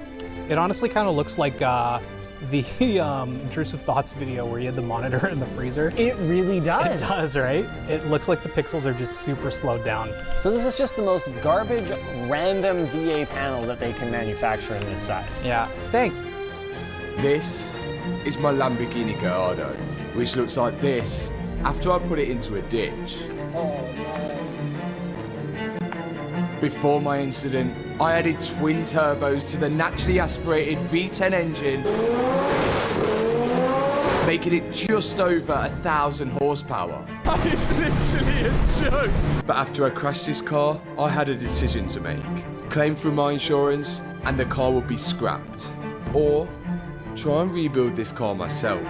Cry right now, like I'm actually getting teary. This is sad, isn't it?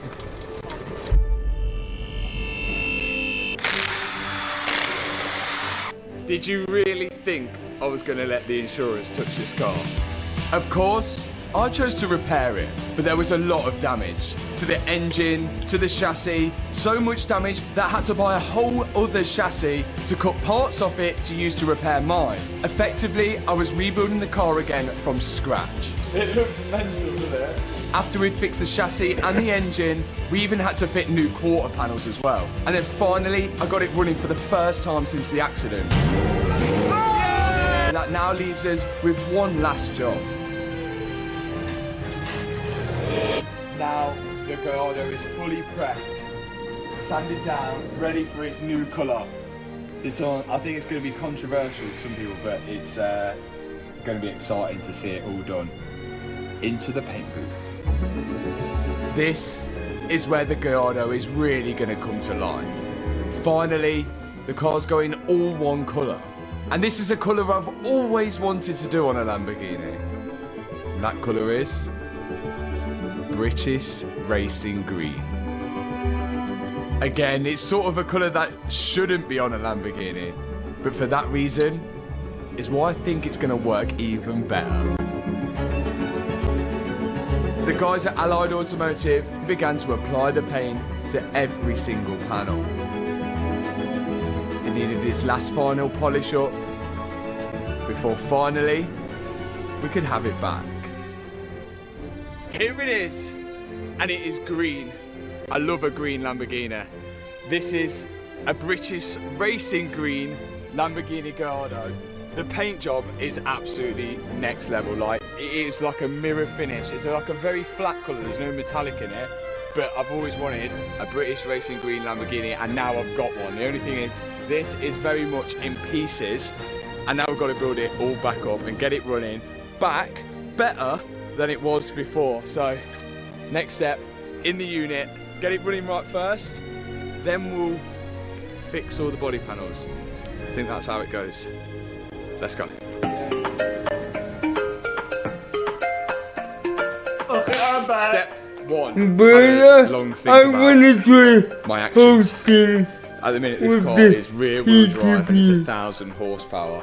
So I've decided to get a differential and front drive shafts to make this back to four-wheel drive, because I think that's a sensible option. Let's get these on. The code. As you might know, the Gallardo is usually a four-wheel drive car, but by removing these parts, the prop shaft, the differential and the drive shafts, you can easily make it rear-wheel drive. But as I found out, it's probably not the best idea. So to make this back into four-wheel drive, first I've got to remove this skid plate underneath, and the first thing to go in is the front differential. I bought a second-hand one because my old one was broken, and it just slides into this gap here, and there's only 4 bolts which hold it to the chassis of the car. For the front diff to send power to the wheels, you're going to need a drive shaft, and these front drive shafts are really skinny. I'm not sure why I'm trying to eat it, but I think they're skinny because there's only 30% of the power going to the front wheels, but that could mean the difference between grip and no grip. I've just got to tighten the bolt up, which holds the drive shaft to the wheel hub.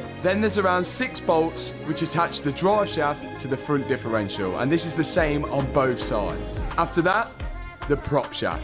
This transfers the power from the rear differential to the front differential. Although we are going to be making the car heavier by making it four-wheel drive, it's not actually by that much. This prop shaft, the drive shafts and the diff are surprisingly light. Again, the prop shaft connects by about 6 bolts to the front diff and 6 bolts to the rear diff.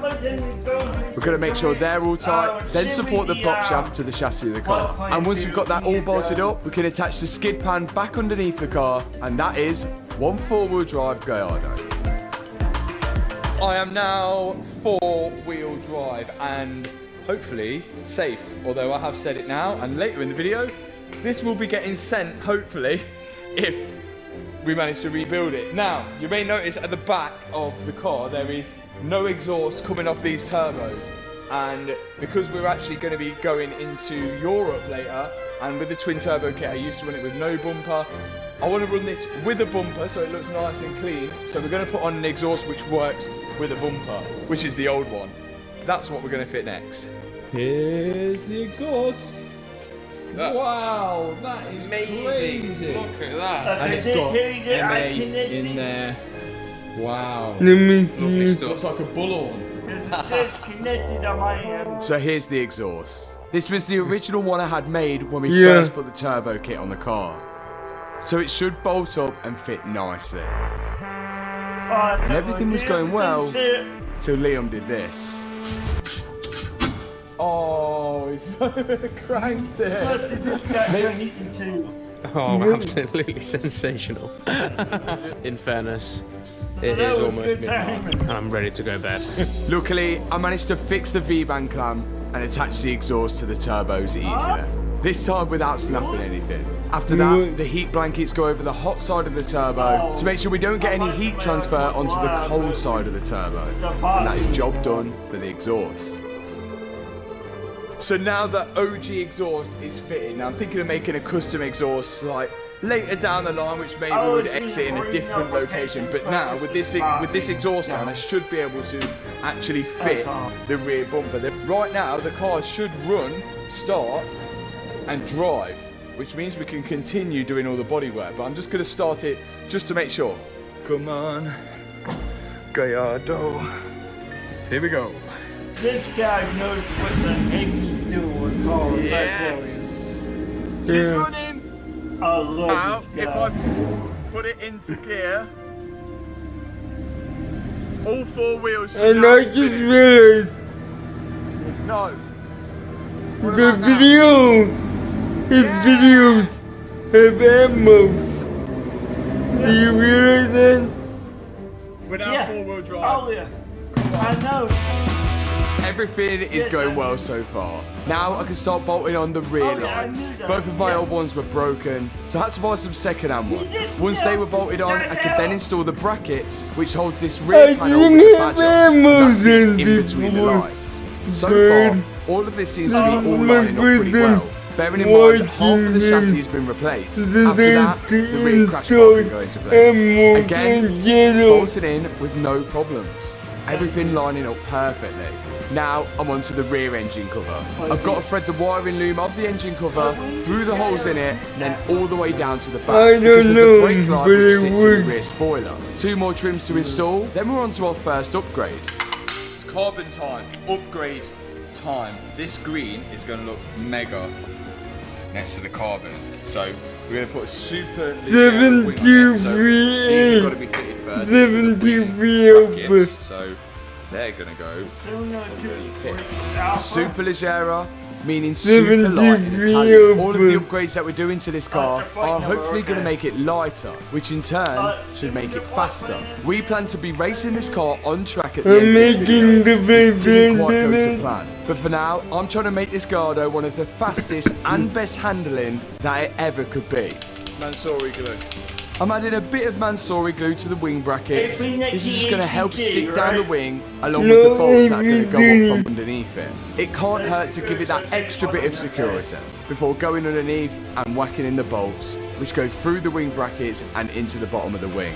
And I almost forgot the reverse camera. I've had to pull out the rear brake light again so I could plug the rear camera into the same wiring loom, put the brake light back in, add a little bit more Mansory glue, and slide the camera into its mounting point, making sure I centralise the camera with the hole. Then I could guide the mounting point back into place and bolt it all back onto the lower part of the spoiler.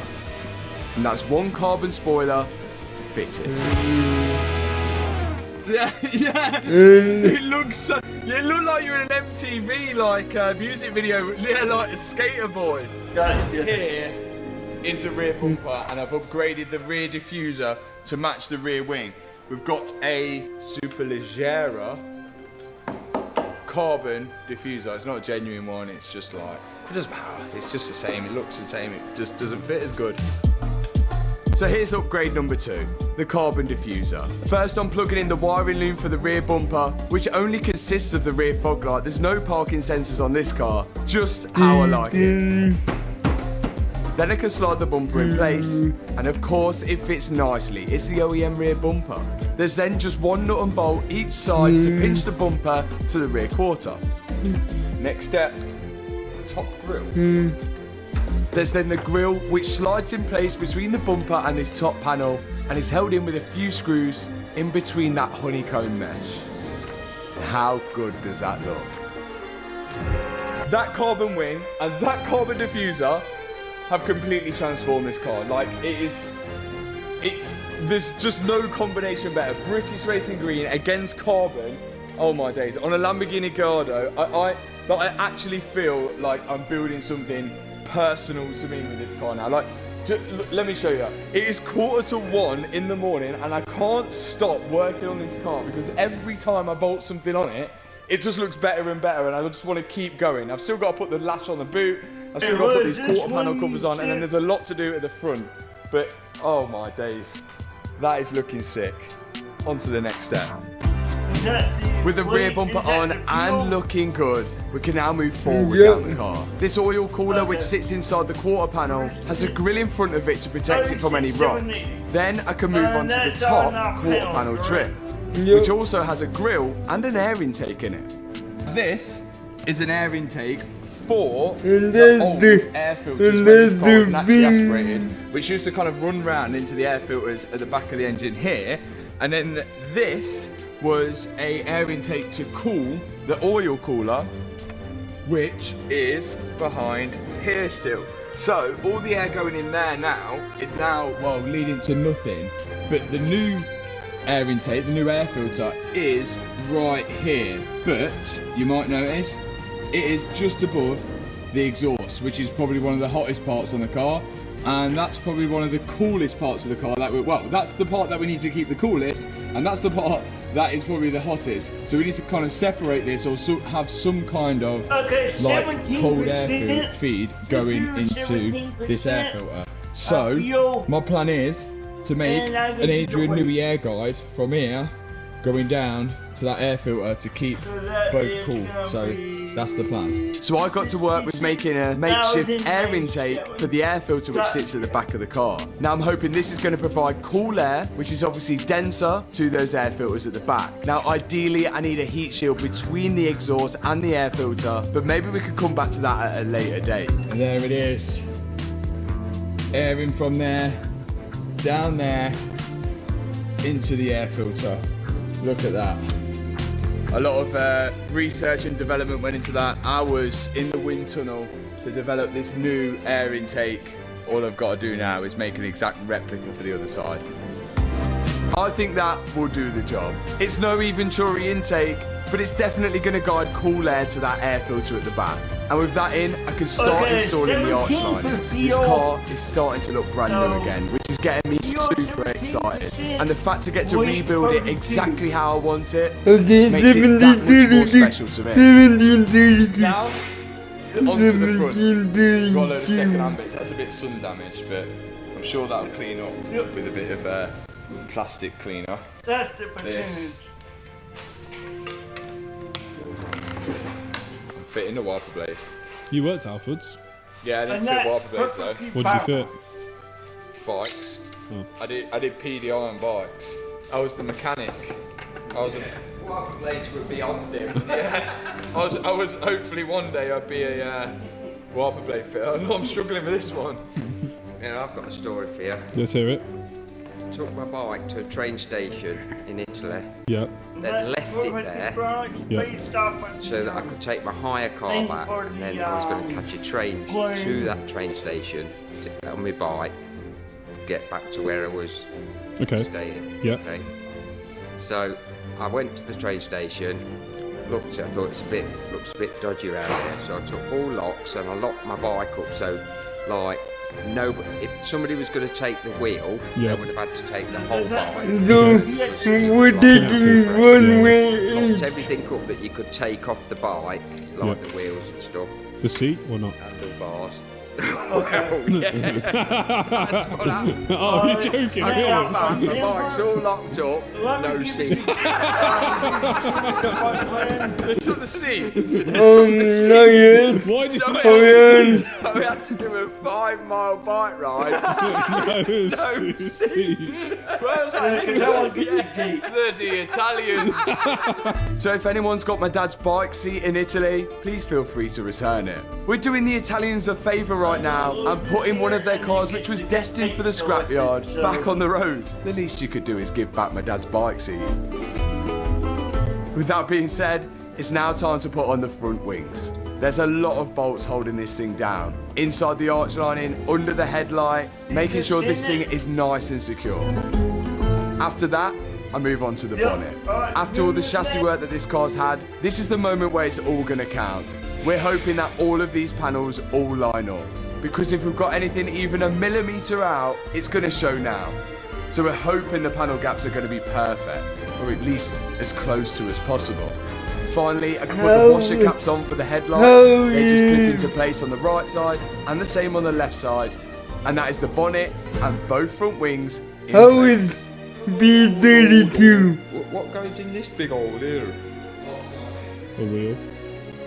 Look at this. Built up the bumper, and I've got carbon in the middle to match the carbon rear diffuser, like the Super Leggera. All that was left to do was fit it. Yes! Again, as it's the OEM bumper, it slid in nicely. Everything was lining up good. That is the best panel fitment we've ever had from just bolting it on. Now, this car's really coming to life.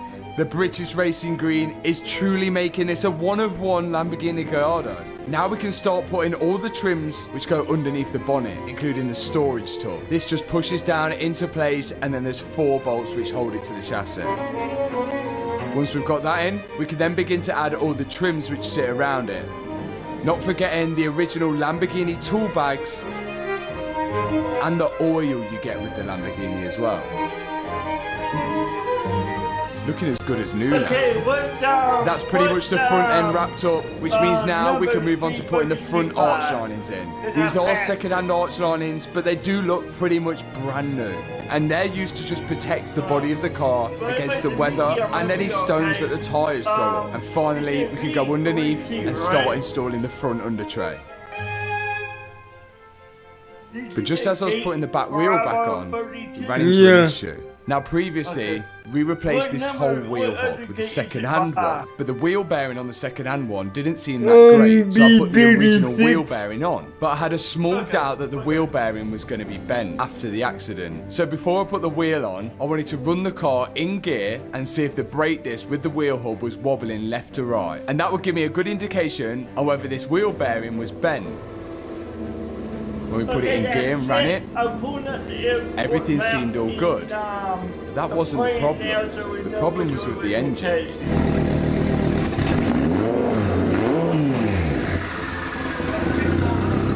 It started running really lumpy, and it was smoking a lot from the left bank of the engine. Look at how bad it's smoking. Now my first thought was fuel, and normally when a car gets low on fuel it starts to sputter because it's being starved of it, so I'm hoping this will fix it. But I did have another doubt. Previously on one of the second channel videos, whilst I was away, Liam was installing some panels on the back, and for some of those panels he had to drill into the chassis to fit them. The problem is we spotted this, which looks like there was metal going into the turbos, and if any did get in there, it could have caused some serious damage to the engine. Do you think it's fuel or do you think it's metal shards? It's not what I think, it's what I hope. What else could it have done? Metal shards? Metal shard, depending on how big the metal shards are, there is a chance that they can just go in and out. First things first, let's just see if the fuel fixed it. Ready? This spawn in? Hold on. I'm gonna be hosting, so I need seems to have a small misfire from the left bank of the engine, the side where potentially some metal could have got into. Spawning in now. Because this car has 10 cylinders, if one cylinder's misfiring, it is quite difficult to tell. But we can smell the excess fuel which is not being burned. Our next step was just to plug in the diagnostic tool. This has got an aftermarket ECU for the engine, so it uses a special software to read the codes off the engine. There's no knock. No speed sensors. But despite the misfire, there was no fault codes. I mean, the light speed injector's gone down, but it'll say on there. Yeah, look, because it's because you know the ticking. It just sounds like it's missing the cylinder. Yeah, the ticking could be an injector, couldn't it? You know when it. So if we hit turbulence tonight, just remember, it's not real flying unless you're also reaching for that snack tray. 今夜乱気流に見舞わ We れ then た looked と at し the ても live data, ス which ナ showed ッ us ク that the トレー left に side of 手 the を伸 engine ば さ was ない running 限 really り rich compared to the それは right 本 side. 当のフライトではないことを忘れないでほし Meaning that there was い a lot of unburnt fuel travelling through the left side of the engine. Now this didn't make any sense. If there was damage to the engine, it's unlikely that there would be damage to every single cylinder on the left side. Oh! This was not ideal. Right, so the engine's very bad, but what's the plan? We're going to have a look at the spark plugs first. That's the plan A. Plan A.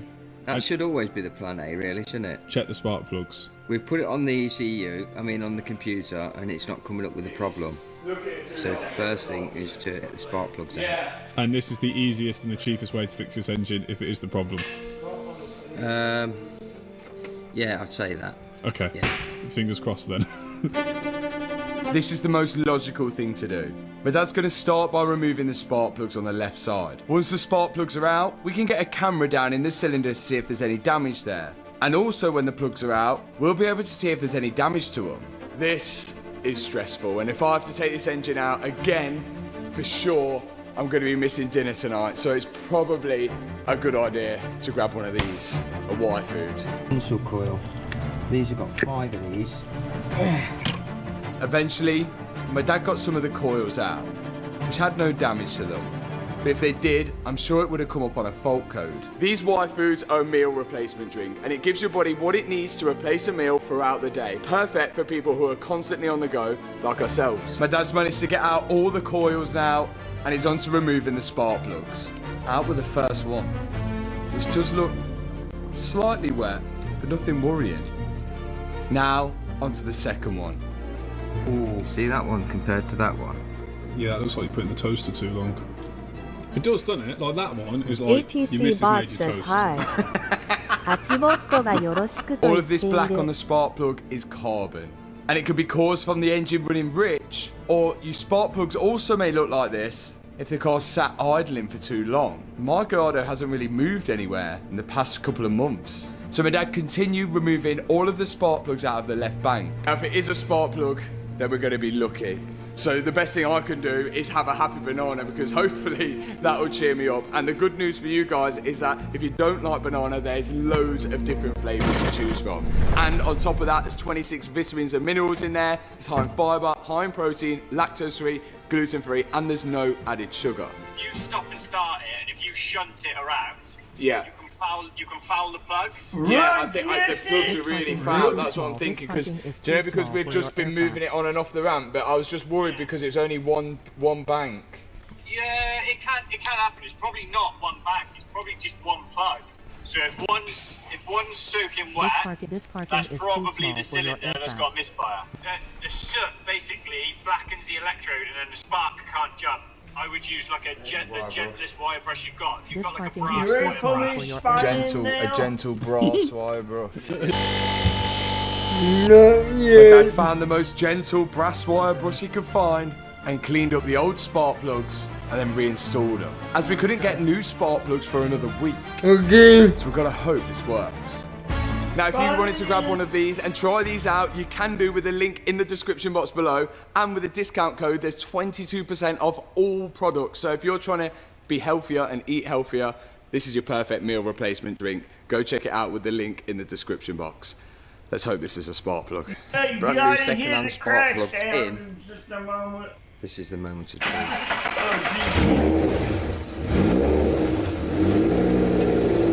It sounded like it was working, although I wasn't too convinced, but it sounded much better than before.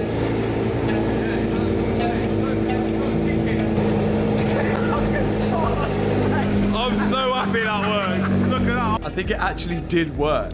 We could have got off so lightly here. We've got 10 cylinders instead of 9. Exactly, yeah. So it seems the best case scenario actually worked.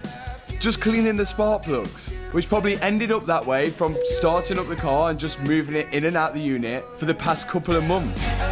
This Gardo likes to be driven, not just moved around. Normally these green clips, they hold in and they have the zip tie on. I haven't got any of them. So I've seen this thing on TikTok, and so say these are meant to go there, okay? What you do is you get your zip tie through the back hole like that, yeah. Wrap it round the wire like that. Yep. And you go back in like that. Then join the zip tie up at the back. Yeah. And it holds the wires. Go ahead and do the thing. Boom. Get that. Move this one with the tail. Holds it from going through the hole. Yeah, look. Doesn't come out. Doesn't come out. Good, isn't it? I'm not sure why I got so excited about a little zip tie. But it's the little things, and it's the little things that matter. no. Now I'm putting in the window regulator, and once I've got that in, I can slide down the electrics for the wing mirror, because the wires need to stay out of the way of this window regulator to stop the window going down and pulling the wires for the wing mirror out of the connection. Once that's done, I can add all new clips to the rubber seal which goes around the door and clip that all into place. With that all in, I can bolt the motor for the electric window onto the window regulator and then connect up all the electrical connections for it. Now it's time for the glass. This slides down between the seals in the door. I had to take off all the brackets so it'd actually fit down there, and once I slid it down, I've got to reattach the brackets to the bottom of the glass and then slide a bolt through to clamp it onto the window regulator. One on the back and then also one on the front. What I like about these older Lamborghinis is that everything is so simple and there's no overcomplicated electrics on it. Before I test the window out, I'm going to put the door seal in place. Then I can see how this window seats up against the door seal. Once that's in, I can close the door and see how the window sits. And it seems pretty good. Okay, doors all built up. Window glass, door line, everything all on here. We've still got the side skirt to put on, but instead of putting the original leather door on, which is going to be heavy, therefore meaning that we will be slower. We've got upgrades. Look at this. Carbon fibre door card out of a Superleggera. Needs a bit of a clean up. It's second hand, but these things are well expensive. But we've got some second hand, and this. It's super lightweight, like it weighs literally nothing. And because we're going for race car spec and full carbon, we're going to be putting this in. It's going to be not very luxury, as my dad would say, but it's going to be faster. Yeah, like this. This is how to open and close the door. What? That's how you open and close the door. What's like a leather handle? Yeah, it's like a leather strap. That's proper race car. I can put it bracket as well. 31.5. The carbon bracket. That's fine, do that. You've still That's got what all I the wanted usual to gubbins do. that you get in a That's what I Lamborghini. wanted to do. Door do speaker that. thing, but it's Mansory glued in. And that's Okay, pretty you much think it. It's no frills, but I like it like this. There's less stuff to go wrong. First thing to connect is the door lock switch. Okay. Then the cable for the door handle can slide in. After don't that, forget to there's an take electrical control connection of for a that, light, or you want- and that's it. Yeah. I can just slide the new carbon door card into the seals, and it all just clips into place. I can then pull the leather handle through the holes and tighten up the 2 bolts which hold this door card to the door, keeping it lightweight as ever. Then the door strap just needs assembling, which bolts together with a bit of carbon and an Allen key bolt. Next up, it's the side skirt. This clips into place. There's a few bolts which bolt it to the car on the top and a few underneath. Then for this trim, of course, the Mansory glue comes out and we can push that down on top of the side skirt to finish it off nicely. The car's now starting to come together, but we've still yet to change the wheels. Before that, I've got some work to do on the interior. Look what I've got. What have you got? Carbon fibre control panel. Okay, I'm gonna look at the map. Weight saved, what, 300 grams, I'm going to say. So like you're pop up on the screen. 300 grams saved, cha-ching, minus.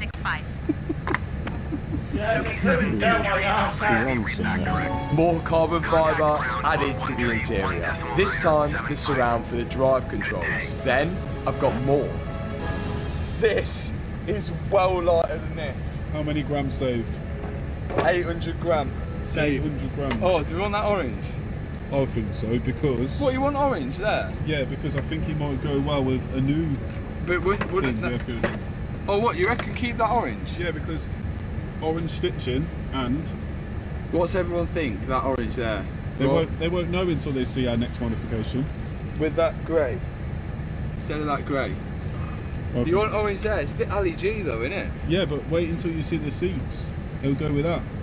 Are you sure? Sitting up here, Grip. Okay, we'll try it. We'll try it. It's a bit Ali G. You've got carbon fibre interior. That's well Ali G. No, because it's lightweight. Okay. So it's on with the carbon fibre centre console. Door card on. Not as good as the leather one though, in my opinion. And with the door cards on and the centre console in, I could start finally building up the rest of the interior. This part here is the rear bench which sits behind the seats. And there's one thing I want to fit to it, which I'm hoping I don't ever have to use. Right here is a fire extinguisher holder. I'm just drilling the bracket in place, nut and bolting it, and then I can slide the fire extinguisher in place and install it into the back of the car. On the I did mine. Go ahead and do your... Last thing, the seats. Okay, That's the passenger seat and the airbag deployed, and I have no passenger. So to replace the airbag, you've got to buy this section of the seat here. But on this seat, it's leather. Leather's quite heavy. Also, Okay. it's electrical adjustment on the side.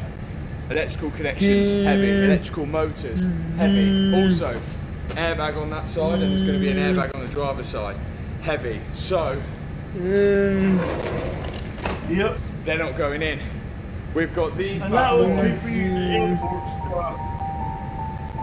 So you can see what I'm looking at when These are Lamborghini Superleggera there you go, that's the carbon so bucket seats, and they are so light. Like, it's literally, legitimately Lamborghini, but we've had them retrimmed because they were a bit old and rusty and that. We've got my MA logo in the top, orange stitching, Alcantara, and this has got absolutely 0 electrics in the bottom of this. And no airbags. So a massive thanks to Auto Trim for retrimming these seats and making them truly my own. The seats are a massive part of the car, especially in the interior of a car. And with this being a car I'm never gonna sell, I wanted it to really be my own. And I think these carbon seats really topped off the interior.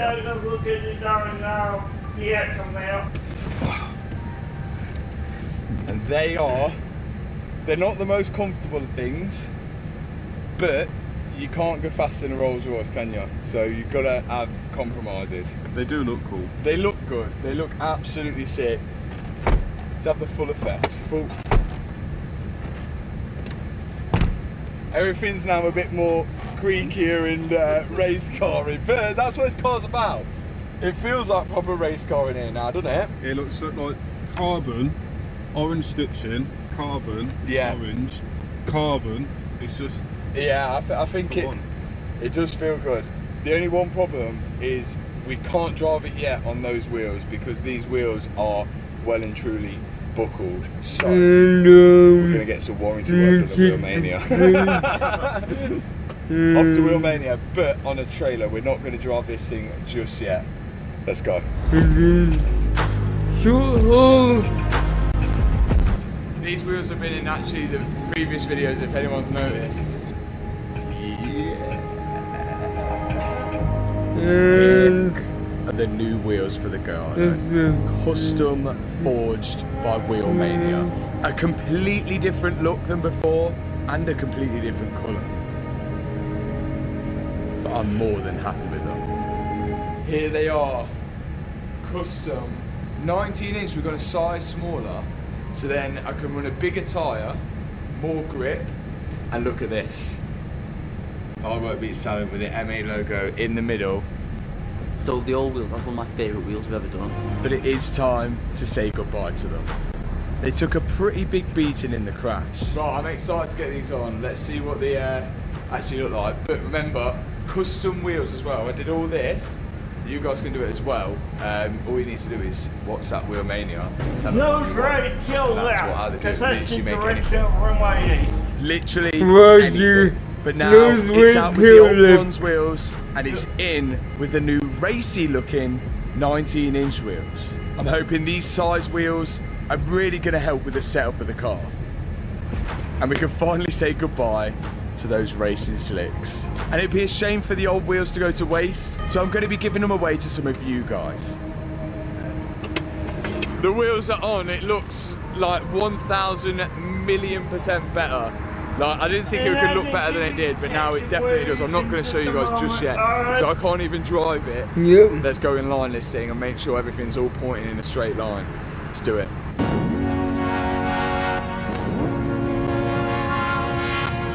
This is a big moment now. Literally, tomorrow, this car gets trailered to a place you're going to see in the next clip. And if nothing lines up, bearing in mind we've cut the front chassis off, the rear chassis off, welded them all back together. If nothing lines up now, we're in a big problem. We know it's going to be all over the place, but it's whether these guys can get it straight, and if they can get it straight, we're going to go for a good setup to hopefully be the fastest round the track. It's all down to this moment. Come on.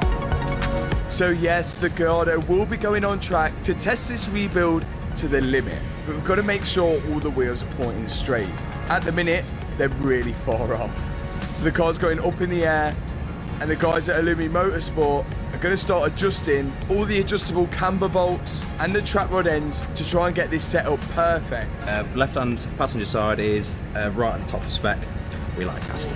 Because that gives you more dynamic camber. So far, it's looking good. And it looks like we got all the chassis We perfectly should in be line. on And now, so's the suspension. That's crazy that we've got, like, these guys have got it in within 0 point is 1 degree. I don't even know why you measure this stupid. You literally second. They've got it within a second on each 4 corners, with this chassis being completely chopped off front and back and put all back together again. So that is promising. You can also now see the car complete.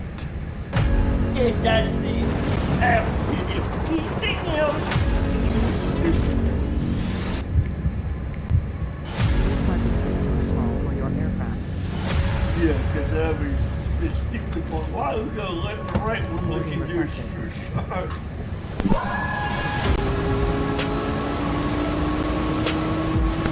Mount the cockpit. Go ahead. I Captain, technical chip clear. Crystal clear, 5 out of 5. Oh no, we're going to need to take down Okay, Captain, radio check. We'll contact you with the ground beacon track, and we're ready to start over. I'll have a proper connection Roger. with this car. I don't care what people say. You won't have a connection with a piece of metal. This is a car that represents most things that I've done. It was an achievement, it was a goal. And when I crashed it, I genuinely thought this car might not be rebuildable.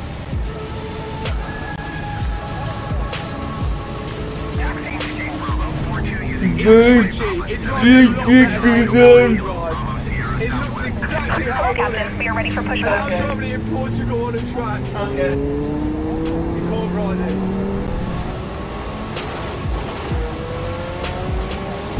I love this car. Now we had the car sent to this brand new circuit in Portugal, and we were supposed to be racing in the Gallardo against some other cars. Problem for us? It seems like it was the only day in Portugal where it actually rained, and I didn't want to repeat of the last time in the wet with the Gallardo. So to be safe, I just wanted to enjoy the car for myself. Your crew has boarded. And this is it. Actually stick on It's my better than I ever imagined. Better than it was before, 100%. Hello. This car is now done. How are you? I think I'm fine. It is absolutely We're just filthy right getting now. ready for Thanks so much departure, for but watching if this you video. need If you anything, enjoyed it, just hit that give me a subscribe button, hit that thumbs up. Thanks. I'll see you.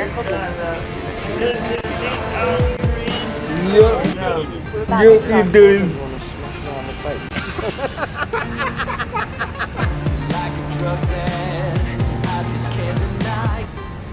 This was a Lamborghini Gallardo. It did. In the last video, It didn't last than that. frame damage. I mean, We're gonna have to work out how we're is gonna it off The now? damage was so bad, we had to pretty much strip the car down to its shell. The more we take off, the more damage we find. Like we found frame damage at the rear. Hello. I think we should replace all of this. Is Some it on? serious frame damage at the front of the car. Start stripping it. Thank you. Even more. And even damage to the exhaust manifold, which meant we had to remove the full engine. That's out! It's out! Now, as the frame of this car is aluminium, which bends and twists easily, we have no idea how much this frame has actually moved. So even if I bought all the frame parts separately, we wouldn't be sure whether we're welding them in the right place. So I had a serious problem that I needed to find a solution for. I bought a Lambo to fix a Lambo, but this one's a convertible one. So, I bought a brand new second maybe chassis. I because think this is going to be the best way to repair my Gallardo. Although I No more can't transfer everything DLC. off my Gallardo onto this chassis because it's a convertible one. So instead, we can take measurements on this chassis to make sure my one is straight, and then we can start cutting off the parts that we need to fit onto my one.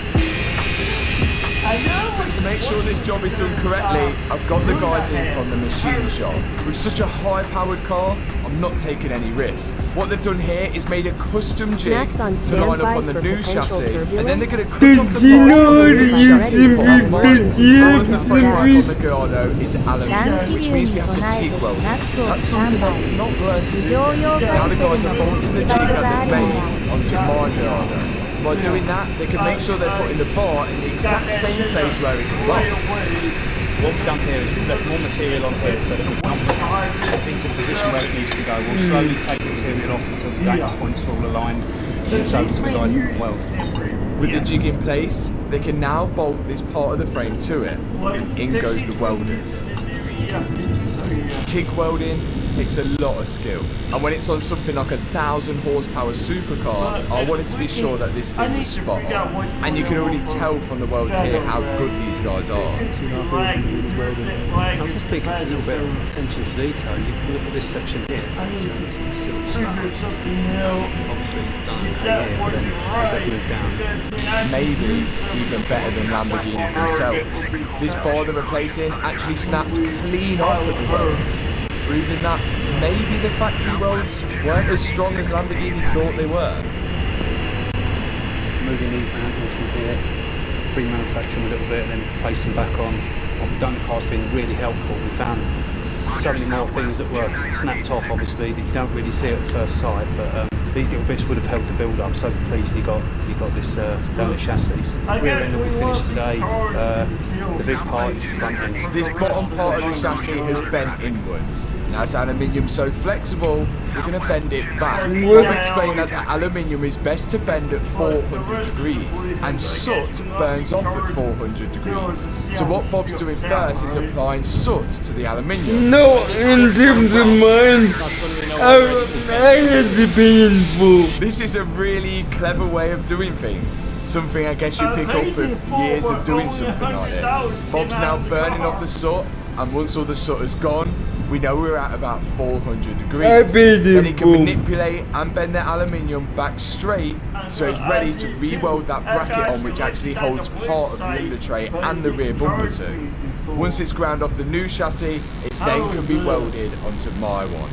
I had Another spot on job by the lads. And whilst they were there, which I didn't expect, they also started attacking the rear quarter, which is held on with loads of rivets. The guys have got to drill out each individual one, just like you've seen I did on the Nissan GTR. But unlike the GTR, this is aluminium.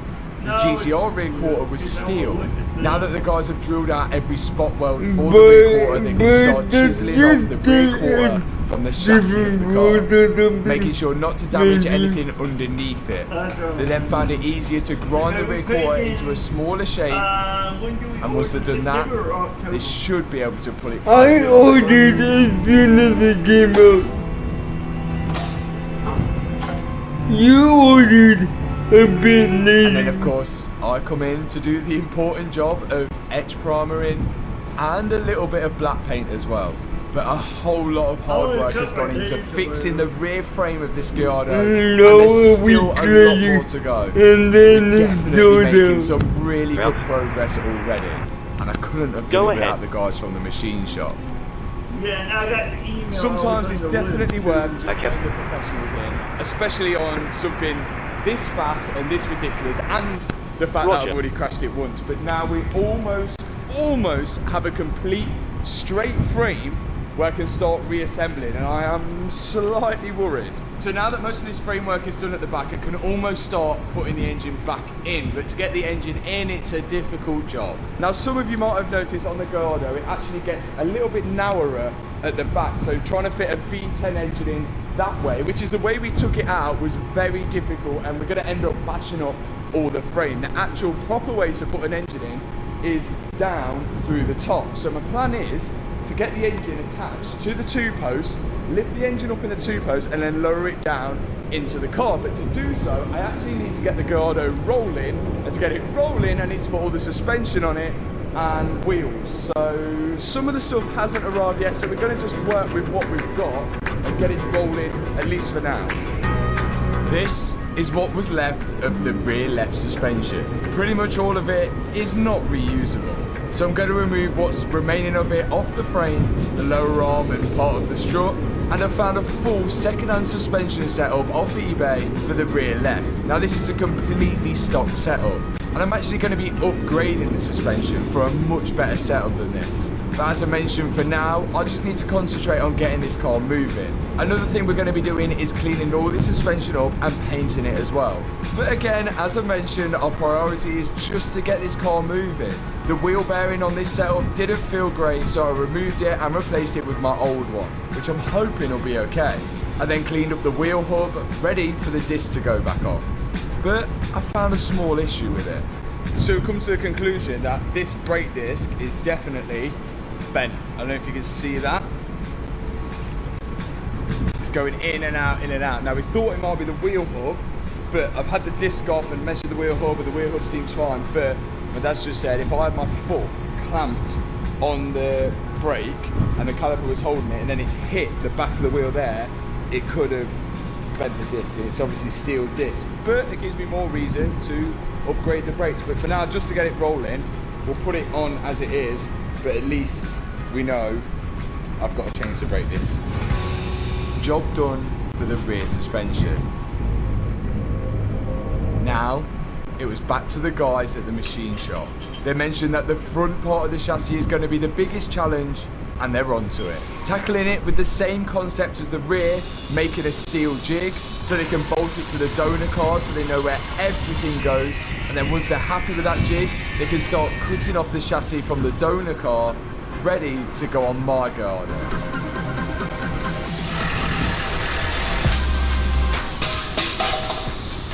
The cutting has commenced. All the bent parts on my chassis are now being cut off. The guys have taken all the measurements off the donor car, and by using that jig, they can make sure everything's going to line up and be spot on and straight. Where we've removed all of the damaged area, we've gone back as far as we can. This now is going to be grafted into here. As you can see, we've left ourselves a little bit of movement, so we can slowly move it into position, fully seam weld all the way around, strengthening plates on top like the other side. So you can see all of these plates, these original Lamborghini plates, we're going to replicate these as well, exactly as the manufacturer did when they made it. So yeah, next step, let's get welding. If the guys make one mistake here, even by a couple of millimeters, it could mean that the suspension won't line up and some of the body panels on the car. But again, the jig they've made should prevent any of this happening. You can see that they've now bolted on the jig to my girder, and once all the chassis is lined up, they can begin welding it on. And look at the quality of welds. The machine shop guys actually offer a welding course. So if you are looking at learning to weld, then these are the guys to teach you it. I've put a link to all their details in the description box below. And I'm actually going to be tackling some of the welding later on in the video. For now, they're putting in all the strengthening plates, and that should just about do it. We have a chassis. Now I can continue the suspension. Front right suspension built up on stock springs and struts, which we're going to be upgrading them as well. Obviously we upgrade the brakes, but all of this is all okay, but obviously it's just to get us rolling, as I mentioned. But now we're just thinking the steering rack's on the floor, and if we put the suspension all together without the steering rack, then the front wheel is going to be everywhere when we're trying to push it into that ramp. So we think it's best to clean up this area, fit the steering rack so we can fit the suspension and at least have some kind of steering when we're pushing the car around. It'll be the first time back rolling since the crash. The steering rack and the front suspension will have to come back off again so I can paint the front chassis. But for now I'm going to loosely bolt in the steering rack and connect it up to the suspension on the left hand side and hopefully to the right hand side as well, just so I can get this car moving. Now I'm actually going to find out whether all of this does line up, because if it didn't, I wouldn't actually be able to get this suspension on. So far it's looking promising. Loading I is am only putting these wheels on, but I'm completed. not keeping them. They have held up okay. The tyres have still got air in them. One, I think it's bad juju. And two, I want to completely change the look of this car. I'm thinking of going for a smaller wheel, thicker tyre, probably help for handling and the actual ride comfort as well. So maybe I'll give these wheels away. I'll decide. It will be a sad day to see these wheels go, but I want this girder to be completely transformed once I'm done with it. It's going to have a completely new life now. Wheels, suspension, and we're going to do a lot of work to the body as well.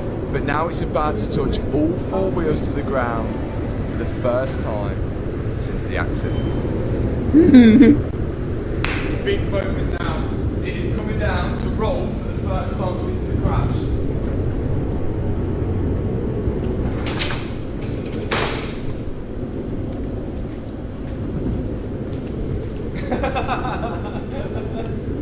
It looks so much better like this. It looks mental, doesn't it? Look how sick that looks. You don't really get much here. The Gallardo is ready for the engine. The engine isn't quite ready for the Gallardo. The whole reason why I had to take this out was literally It to do with this dent in the manifold here, which is going to restrict airflow going through to the turbos. And the reason we had to take it out is because to access the bolts for the manifold, right up there. Go ahead. Right, I don't even know how we're going to get to but as always, if we're going to replace something, we might as well upgrade it. So we've got 5-to-1 exhaust manifolds now, which is going to increase the airflow, make it sound better, and just look better as well. These restrictive standard manifolds need to come off. So my dad's doing one side and I'm doing the other. It turns out we only needed to undo the top bolts of the manifold. Then it sort of moves out away from the engine. No.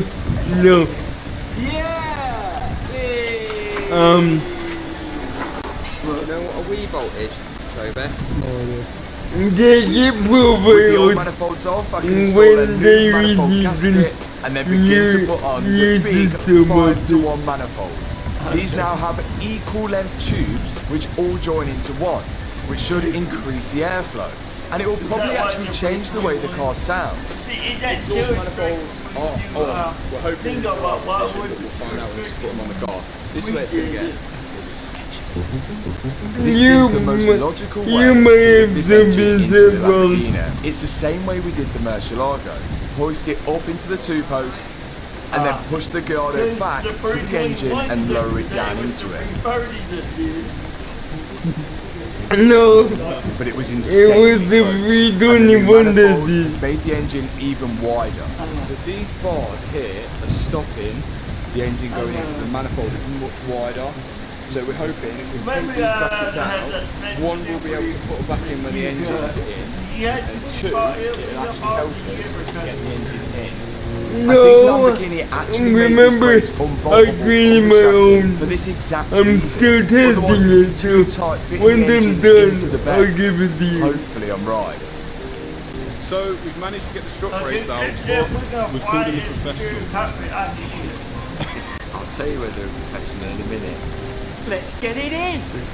With the same technique, my dad and Matt were pushing back the Lamborghini towards the engine in hopes to lower it down into it. But this thing was insanely close. It's proper close, isn't it?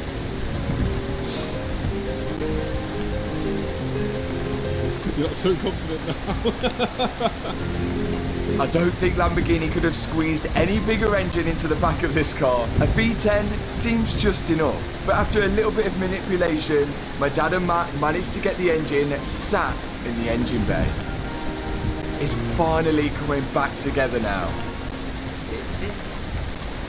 At this point, it is hard not to stress because I'm going to plumb and wire everything in, and it's been such a long time since we've taken it out. I did take photos, but I seem to have taken photos of the bits that I didn't need to take photos of. So wiring's got to go in, coolant's got to go in, fuel's got to go in, oil's got to go in, everything has got to go in. And the state of it at the minute, I'm still unsure where these wires actually route, and if I route them the wrong way and have to redo it, I am going to be very annoyed. So I think I'm going to make sure the engine is fully bolted in, go with all the coolant lines, fuel lines, wiring last, even though I did wiring last to take it out. I don't know, I'm just going to try. First step, putting back in that little strut bar that I removed to get the engine in. Next step, making sure that the engine is secured to the frame. I'm just bolting up the gearbox mount here.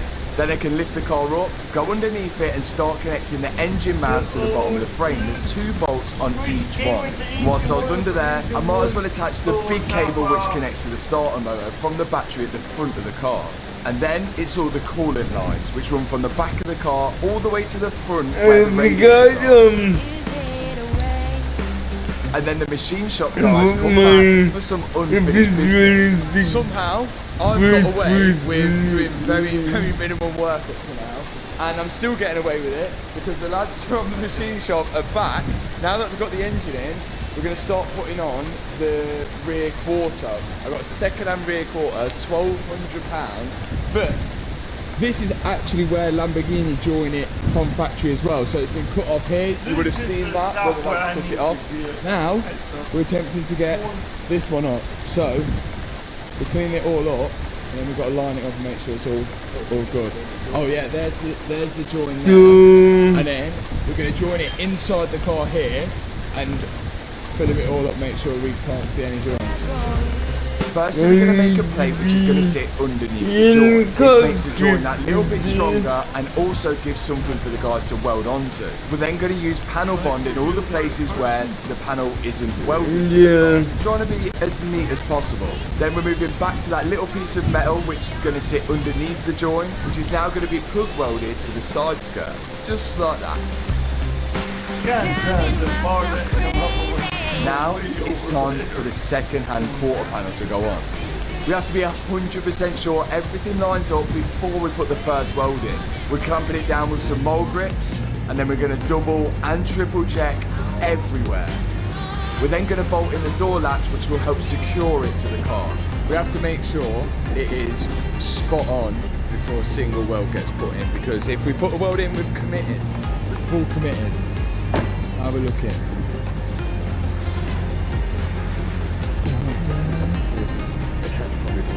Come up with a tiny bit, yeah. But I think, it's really, says something spot on, isn't it? With us happy with the placement of the quarter, Bob can begin plug welding it to the car. Again, this is TIG welding, which takes a lot more skill than the MIG welding that I've been previously doing, as MIG welding isn't possible to do on an aluminium panel. Once the guys have done the welding, they can go over it, flatten down the welds, and disguise those joints, just like OEM. And then to disguise the joint in the panels, a little bit of body filler is required just to smooth over everything. Firstly, it's applied at the bottom where we've joined it inside the door shut, and then we've run it along everywhere where there's a join or a weld. Then it's just a case of flattening it down.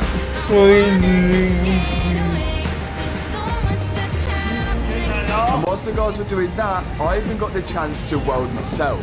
Attempted to repair a broken bracket on the charge cooler, which proved how hard this welding actually is. You've got to be so patient. It didn't look great, but I managed it. That's it. All the framework is now done. It's now up to us to bolt the whole thing back together and get this thing running. There we go. What are we doing, Tony? We're singing. What are you singing? I don't know. What was on the radio? Not the radio. What do you young lads call it now? Spotify. No, the music box. The music box? Yeah, that music box what Matt sends his music to. What's that called? Is that all it is? Speaker? Bluetooth speaker. One of them then. Whilst I was sending music to my speaker, my dad was removing the driver's seat. Then I'm in the engine bay, pushing through all the wiring for the engine into the cabin of the car. And there's a serious amount of wiring on this car. Remember, it's got aftermarket ECUs for the turbos. Careful, these are expensive seats. You had to walk over there. So all of these have relays. WASD. Starter motor, fuel pump, air pumps, fuel relays. We just got to figure out where they all went, and the key is my dad's phone right now. There they are. Oh! Yay! I'll get there. Luckily, my dad had some photos of where all these relays went, so it's just a case of copying that photo now. There's no fear. I think this is the key for most things when taking apart a car. If you make sure you take as many photos as possible, you'll thank yourself later, because it definitely helped us out with this wiring. just connecting up the last few final bits, and that is all the fuse board and relays all plugged in and ready to go inside the car. Now I can start working away at the engine bay. First thing I'm putting in is the expansion tank, we call it. I've got to connect up the hoses which go to it, which are underneath, and some on top. Once the hoses are on, I can slide the expansion tank into place and bolt it all down. And whilst I was doing that, my dad's already connected up the fuel line. Oil, guys. This is the oil tank, and it holds all of the oil for Chicken wings. rather than the engine holding the oil. We think it went, if we can remember, there, mate, somewhere there. I think it's Oh, he smashed it, innit? Yes!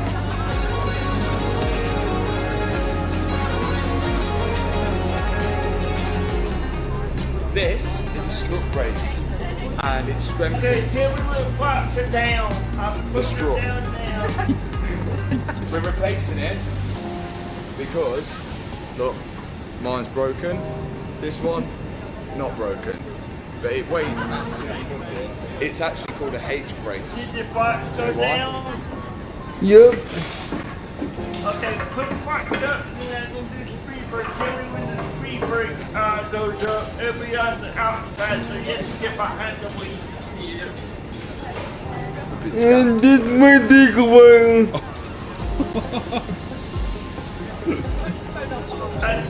Yeah, no, What's on eBay? Well, it was £96. Is it advertised as damaged? No. No.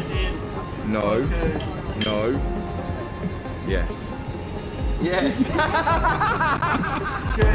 Second time lucky, I managed to pick up another H brace. Now we can concentrate on building the rest of the engine bay back together. Now this Gerardo has been completely stripped apart and put back together again. And if I sold it and someone found out about all of this, there may be a little shock. But luckily, there's a little thing called car vertical which could prevent this happening to one of you guys. If you put a VIN or a registration plate number into car vertical,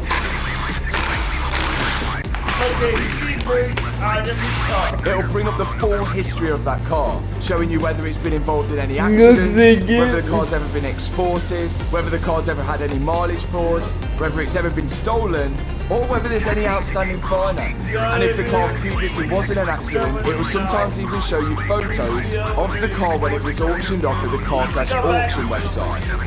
And on top of that, it'll even show you the full timeline of that car. Every time it's had an MOT check, every time it's had an ownership change, or every time it's had a personal reg put on it. It is a really handy bit of kit. You will need to make sure you're doing it before making your next purchase. So to check your car out, a friend's car, or a car that you're potentially about to buy, click the link in the description box below and use code MAP for 20% off. Right. Everybody's having clothes. Okay. Aftermarket plate is in. There's a water pump underneath here. It's only a small water pump. Now, the idea for the water pump is to pump water to the radiators at the front of the car, or the one radiator at the front of the car. So you have a feed going to it, and then also a return going to it.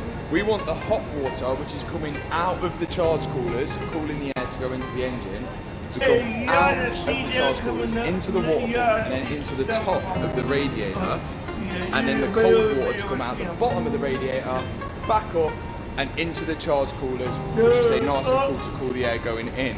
The issue we're going to have is here we've got one hose and two hoses right here. Now, one of those hoses is going to be travelling hot water, one is going to be travelling cold water. The one which is going to be travelling the hot water, we want it to connect to the top radiator at the front of the car. The only way we're going to be able to identify it, because both of the hoses are exactly the same colour, is pouring some water down it, then we'll know which one to connect to that one. It's a speedboat on the back of the wheel. Place your bet, what do you think it's going to be? Oh no, it's that one! That one there.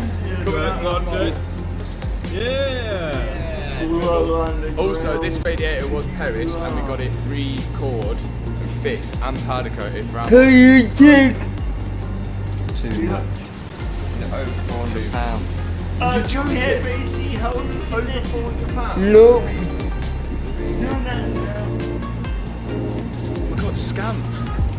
Now we know which hose goes where, I can start connecting them up to the water pump. The hot hose, which is connected to the bit the water pump pushes out, and the cold hose, which will connect to the pipes which go into the charge coolers. Then I'm putting in this aftermarket tank, which holds the coolant for all the charge coolers. There's a bunch of wiring which connects to the back of this, which is hidden nicely away, and then I can connect that up to the H brace. All of this has been built custom for this car. And when it's all bolted in, it almost looks like it was made for it. Last hose to go in is the one connecting from the tank to the water pump. Then I can start to bring the charge coolers into place. These are what the air passes through before it goes into the engine. You can see inside all the fins in it like a radiator. This is going to keep the air nice and cool before it actually goes into the engine. Because obviously the cooler the air, the better it is and the more power we'll get. I've now got to connect up the hoses to the charge coolers and then I can lift the other one in. Obviously too, because we're twin turbo. And that is job done there. We just want to get this thing started so we can actually run it without the coolant just for now, because we're not going to run it hot enough for it to be able to, for us to want to cool down the charged air. So we should be able to just run it without that, but it is all plumbed in and connected up. Our next step would actually be to connect the turbos to the exhaust. And we all know how the turbos work. They use the exhaust gases to spin the turbos to then force charged cooled air into the charge coolers and into the engine. So it's got to be connected from here to here, and we're going to find out now whether those 5-to-1 manifolds that we fitted are in the right position, because if they're not, we're going to be in a problem, because it's not all going to line up. And then we still need to plumb in all of this. Turbos on next. Modified cars, it says. It'll be fun. Before the turbos go on, I've got to fit the anti-roll bar. Otherwise we'll be squeezing it between the turbos and the frame of the car. Once the anti-roll bar is tightened up to the frame, it's now time for the turbos. And the exhaust side of things have undergone a little bit of damage. But Hannah thinks that she can fix them.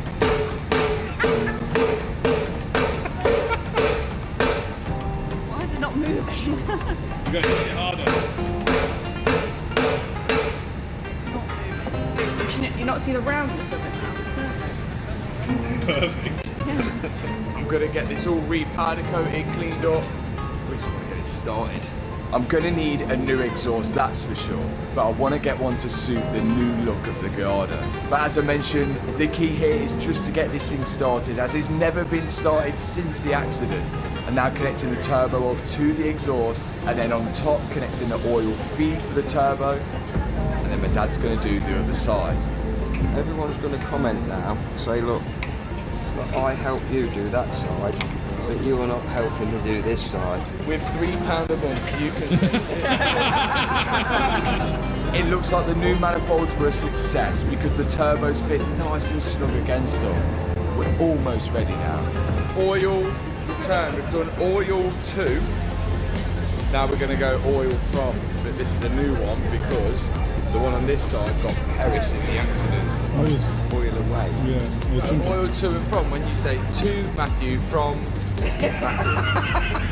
As I mentioned, I had to replace one of these oil from lines. One of them was split from the accident, which I'm hoping hasn't caused any damage to the turbo. These lines fasten up to the turbo and then go underneath the car and connect to a joint underneath it, and then this joint goes right to the bottom of the engine, feeding all the oil which is circulating the turbos back to the bottom of the engine. You can see it here. And the next ingredient to add is oil. Of course, we're adding valve relief, and so far, no leaks. It's looking good. Next thing we need to start is electricity, the base of everything on the car. We need electric. Over to the front, see you there. Here we are at the front of the car. So what we need here, we're hoping, one, we don't need brakes. We already we've got put no 190 or anything like that. 270. There's going to be so many lights on the dashboard, but we just want to hear it start. See, on batteries, did anybody know that? You really On think batteries, this you've cockpit got setup the makes positive flying and the easier? negative terminal, different Gotta sizes. love how high-tech. He's right, We yeah. look up here while going This 7 should knots be long. the last thing we need to connect Oh, before come starting this on. Gallardo. I cannot wait to hear it running again. Just hope it's going to start. Climbing up, but I think you should probably turn it over. Turn it up. Yeah, for the all to get round.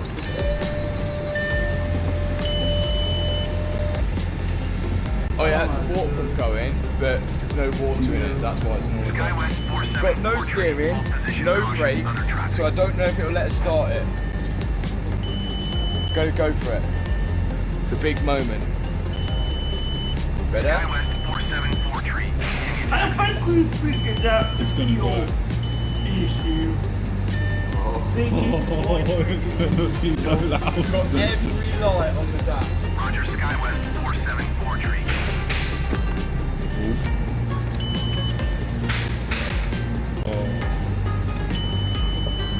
Flat battery. Well, it sounded like a flat battery. We connected the jumper pack to the battery. Try it.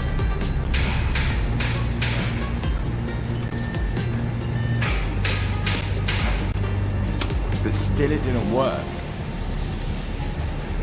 Yeah, that's connected. But that says the pyro fuse isn't gone. Yeah, oh yeah, the pyro fuse will be gone if it does crank. Or it could also be that we've got loads of other earths on it. We put a different jumper pack on it just to make sure it wasn't a faulty jumper. Is that on?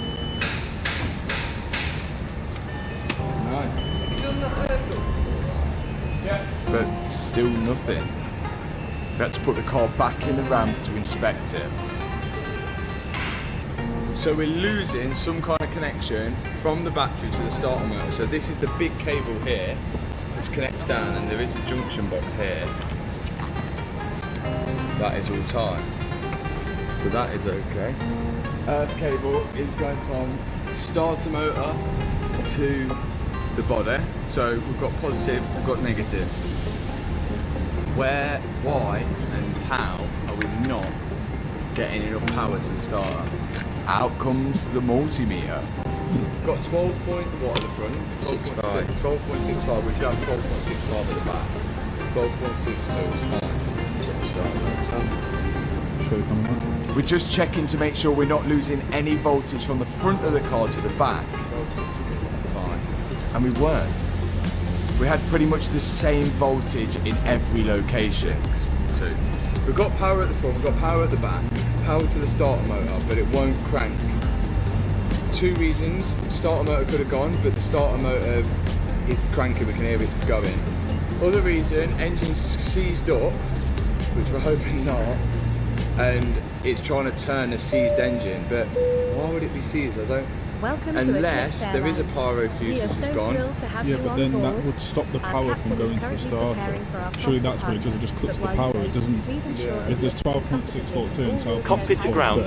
But do you know normally when the pyro fuse goes, and you turn the key, Don't go, hesitate to inform our flight It's doing that, attendants if innit? your wheelchair tie downs aren't secured or you're not sitting But only does it comfortably. once. You've got 12 volts at that point. That's what I was saying, but then. But isn't it normally like a crunch? unless it works a different We're way. starting the APU. Please stand by as we'll be disconnecting from Decided ground was power just going to shortly. send power directly to the starter motor to see if the engine would crank, and that would dismiss the theory that the engine is seized. And it worked. That's good news. Time's over. It's got a bad connection somewhere. When the power's put under load, it can lose the connection. I hate phone wires. Guess what? It's electrics again. We were going to try again, hoping it'll work this time after we'd cranked it with the power directly to the starter. And eventually, it cranked. With no start. or the spark. Put the fuel on, didn't you? So the next step is try some WD or something. No, you should just start up. Unless I've plugged in bank 1 and bank 2 the wrong way around. But then not. Go ahead, go. You did not want to start. Go ahead, you. With us thinking that power was the issue, we decided to put 2 jumper packs to the battery and see if that helped. Ready?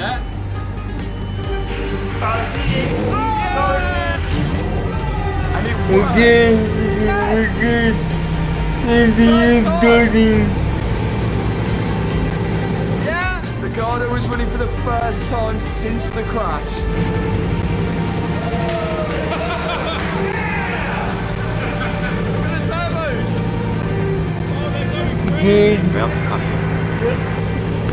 Go ahead.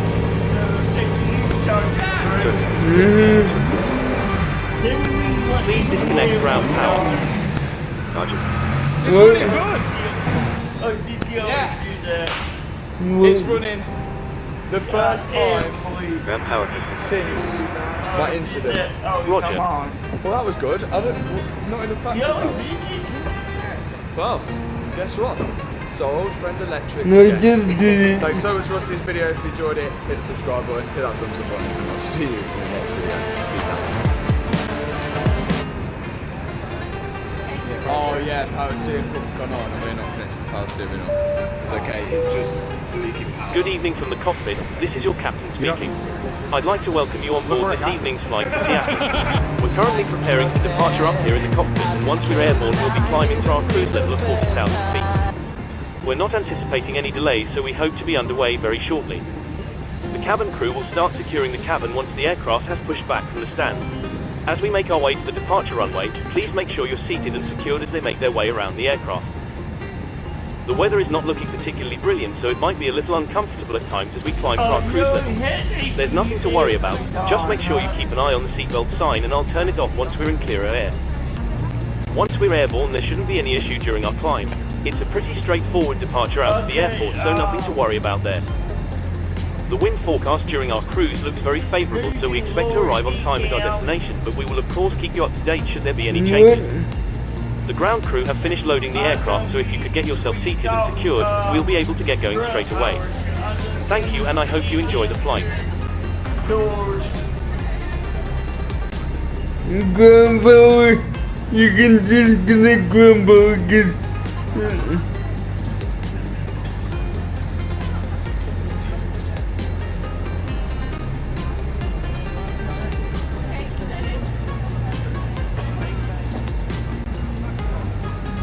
I use this beat on and no.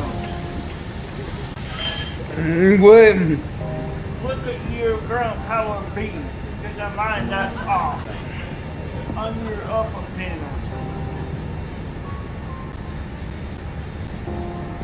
Oh, it is. I'm gonna get them both now. Don't worry about it. I'll get it. I'll get it.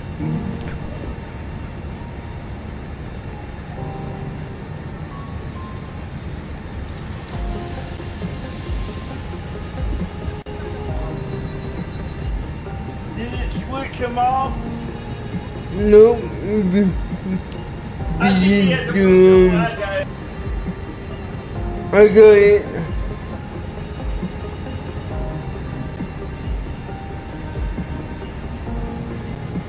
Okay, it must have clicked on when I turned it on and off. Okay. It must have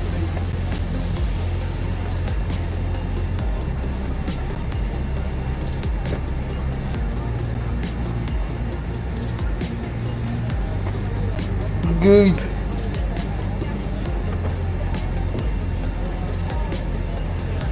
Gonna check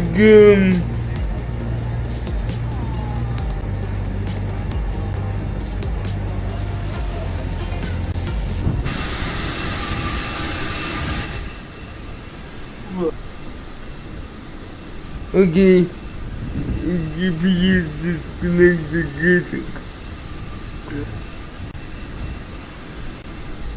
Okay, disconnect the Etsy hose. I already did.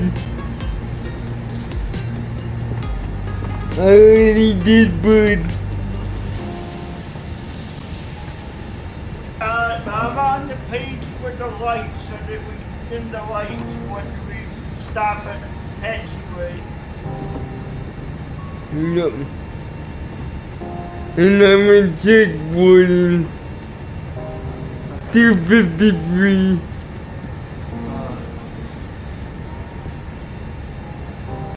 Guys,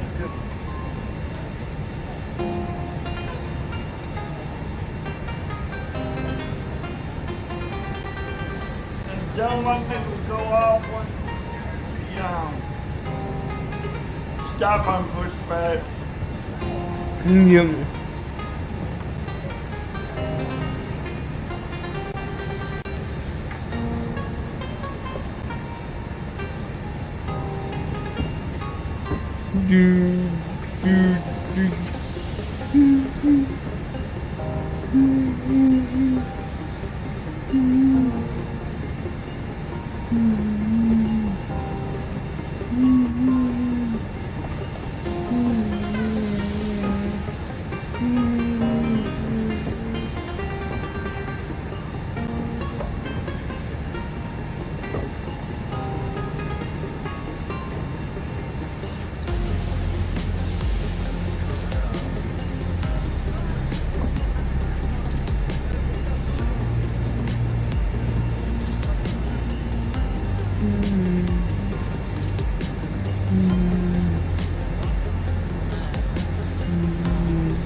T64 on board.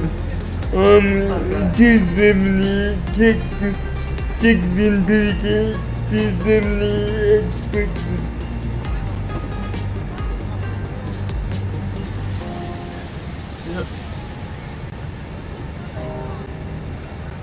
Hello there. Is this the FBWA 339? No, this isn't. This is the LVFR, but we plan to have the headwind AP30 at some point.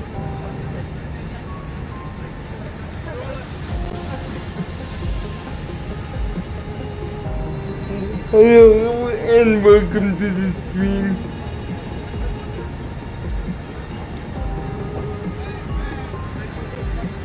Which one is this? LVFR.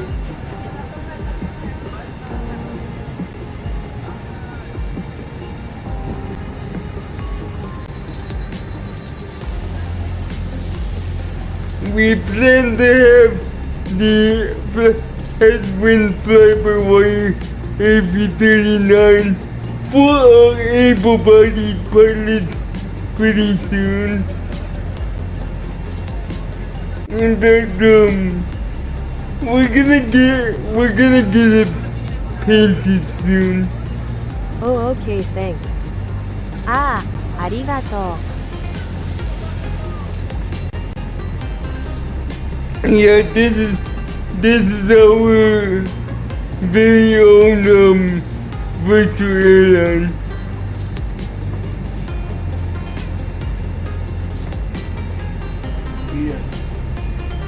You will enjoy the A339 by Headwind, that's what I fly.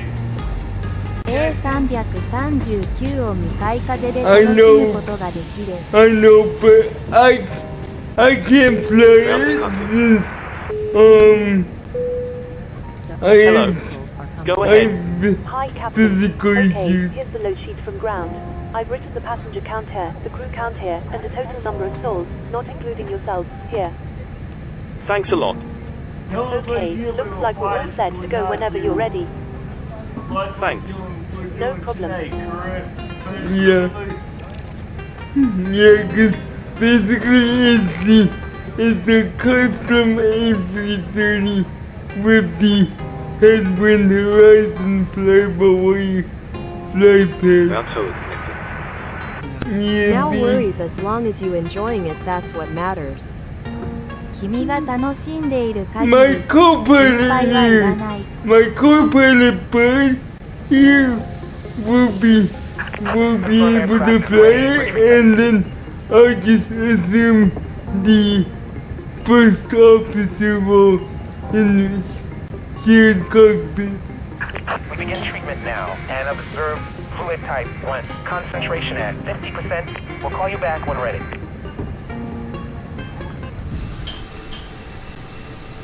Yup, so we are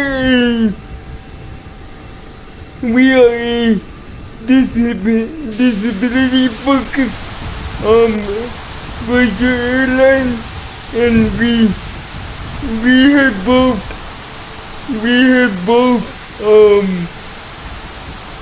most of our aircraft are LVFR because we partner with them to offer to implement AI assistance into aircraft. So, like, but we do have some higher fidelity aircraft for our able-bodied pilots to fly. So, yeah, we have something for everybody. Yeah. We do have aircraft like the Phoenix A320 and That's awesome. Glad they make it possible for you to enjoy. 素晴らしいね彼らが楽しませてくれて嬉しいよ I realize that LVFR has some systems missing, but if they implemented every single system, the AI assistants would not be able to keep up. So LVFR was the perfect partner despite their reviews in the community being lackluster in terms of systems, but we need them simple so the AI can interact properly with them and like allow us to fly. But like I said, we encourage integration with both disabled and able-bodied sim pilots. So for those that want to help us like do cargo and do flights stuff, we do have higher fidelity aircraft such as the BMDG 737, the 777, the iFly 737 Max. True death, high fives all around. Can't get enough of this wild ride. 本当だハイタッチしまくりだこのワイルドな乗り物には満足できない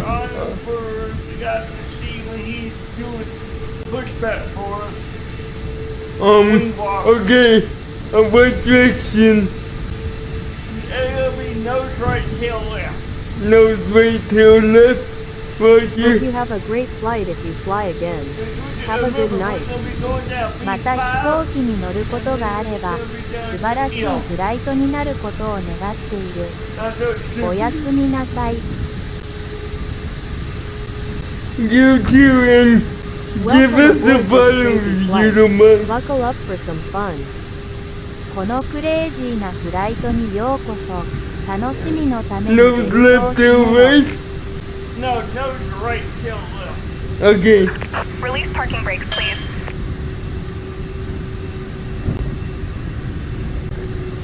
Ready? Yep, you want me to release parking brakes? Release parking brakes, please. I'll do it, I'll do it. Okay. I'll do easy start. Commencing push. To too easy. Due to Stop icing conditions, spamming please stand by for remotes. engine start Warning. until push is completed and brakes are 簡 set. 単すぎる。レモートのスパムをやめ Oh ろ。 yeah, we gotta wait till we stop on that. Yeah, 'cause we got NTA ice treatment. Cabin crew.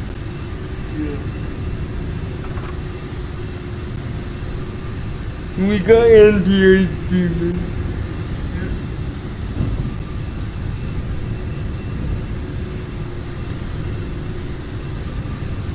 And we play on the A Coast network called New Sky. Yep.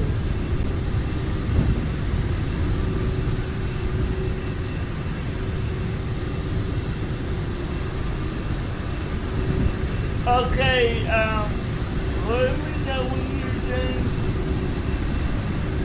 You know, I'm going back in cockpit view.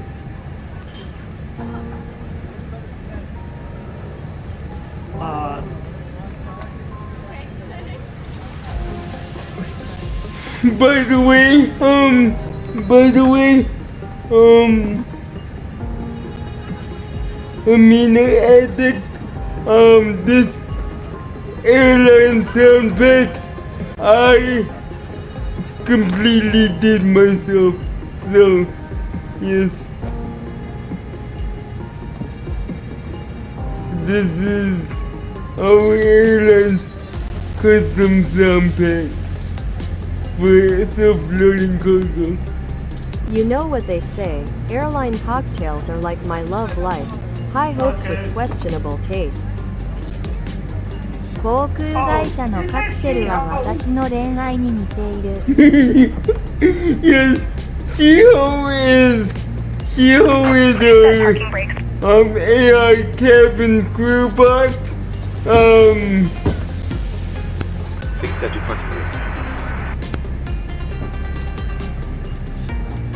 Parking brake is on. Stand by. Please keep your parking brake on while we monitor engine start up and connect this one. Go ahead and start engine. Okay, start the engine 2 now.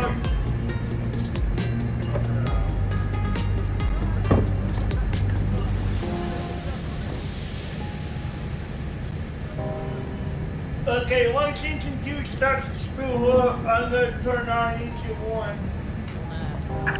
Unlocking gear.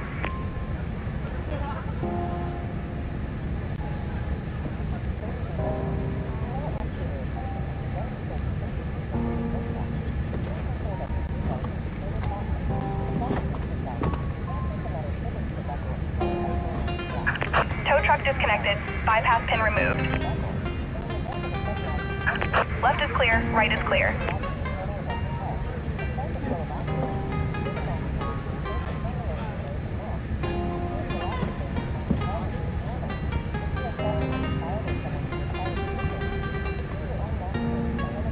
Did you dim passenger cabin lights? I'm doing that now. Is engine 2 starting? Engine 1 should be. Yep. Denver ground, Suki 723 Alpha Heavy with Oscar ready to taxi IFR. Suki 723 Alpha Heavy taxi 2 and hold short of runway 8 via taxiway Bravo. Okay, Captain, looks like a good startup on the engine, so it's connected. Those who are free to be good to go. We'll get ourselves next time. So have a safe flight. Look out for the pin on the left, and we'll see you next time. Okay, can we launch, Thanks for the help. Pin on the left, and we'll see you next time. Yep. And then turn off APU after that.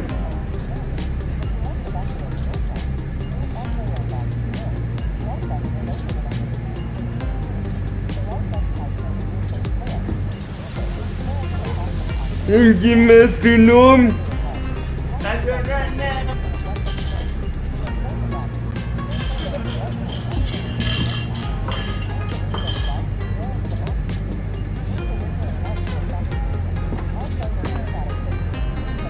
Okay, engine metronome set.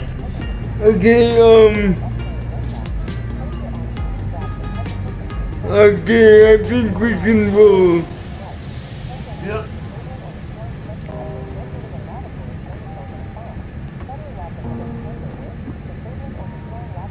Rolling.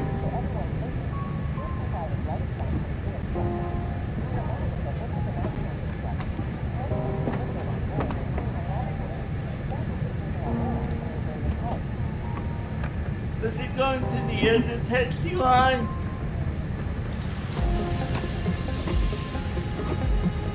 Buddy, you were wrong. You were wrong. Why is it going that way? It's going the whole way around. Why? That's the wrong way. I don't think that's the dog heads way around. No, it's going the right way. See? No, it's gonna go the wrong way around. Why is it taking the wrong way?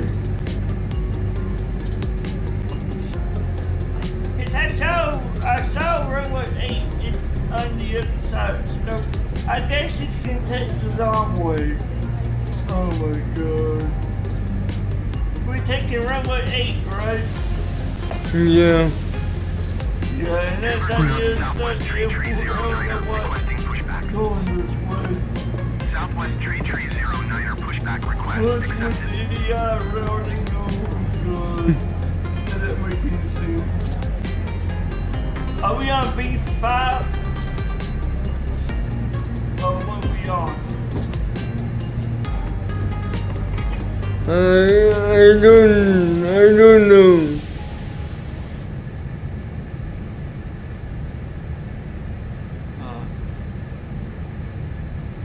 Is it going the long way around?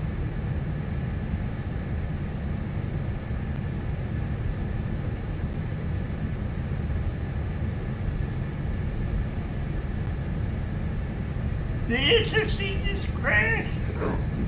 No, I'm giving it a reboot. Okay, why are you giving it a reboot? What happened? Denver ground Southwest Tree 309er requesting the end of pushback. Southwest Tree 309er request to end pushback received. Okay. You got 8 cars running?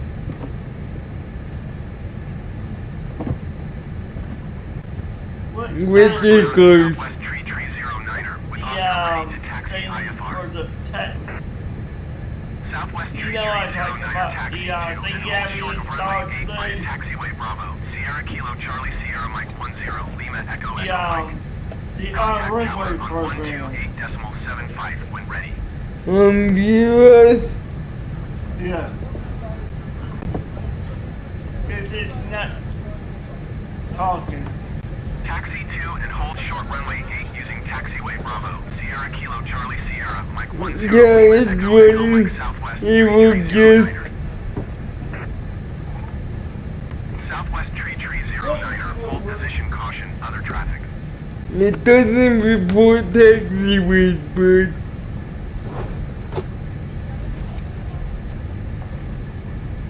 Hold position, Southwest Tree 309er. Okay, we're on C5. So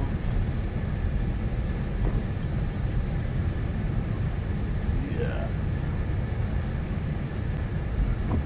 I bet we can go down to M because that's where runway 8 is. It's down at M unless they renumbered them.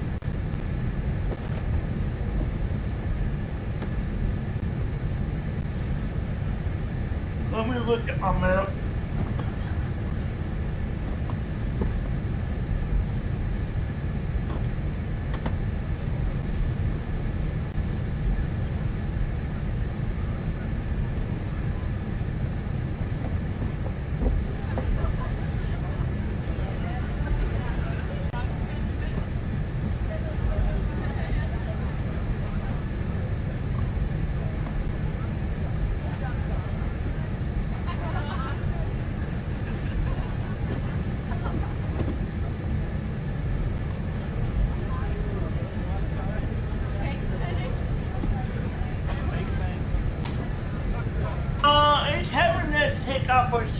18L. Because that's the taxiway we're on. So, over your ATC, does it say 16L? Let me hold on a second. Okay, folks, what's your favorite flight route? Let's hear those juicy destinations. 皆さん、お気に入りのフライトルートはジューシーな目的地を教えてください。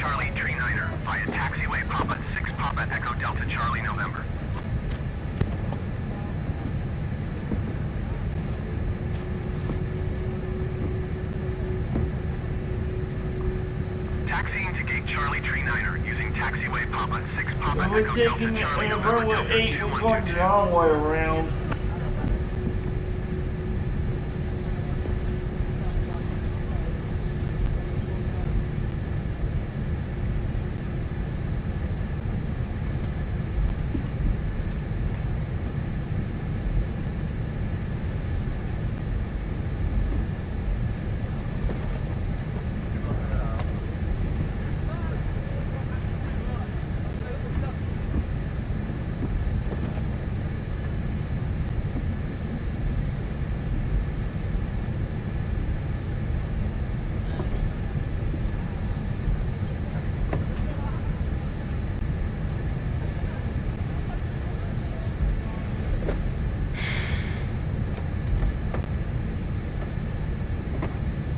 We got yo taxi.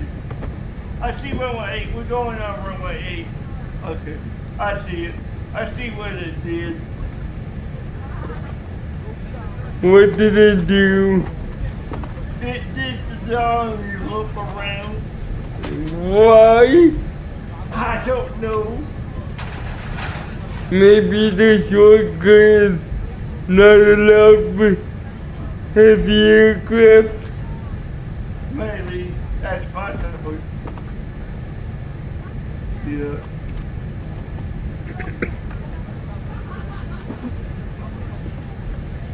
Do you have awareness on? Oh, you need the map on the plane? Yeah. Yeah, it's on. That syncs. Remember we had to switch it? Yep.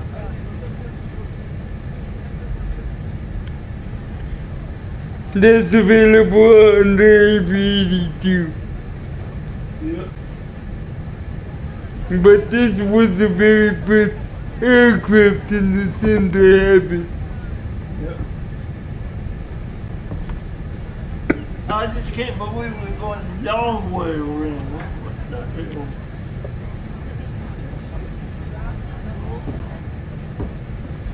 Oh boy.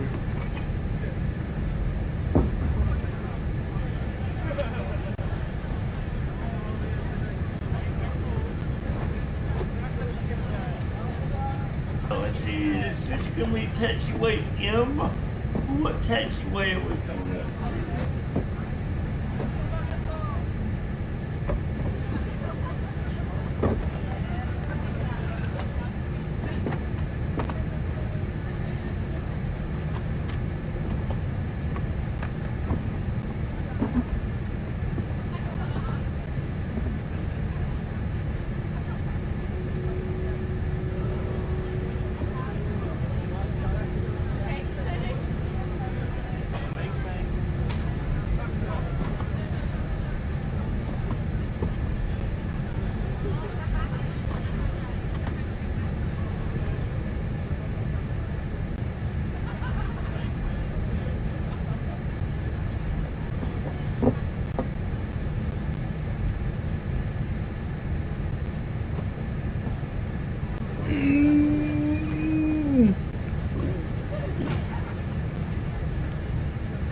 Yep, right turn coming up.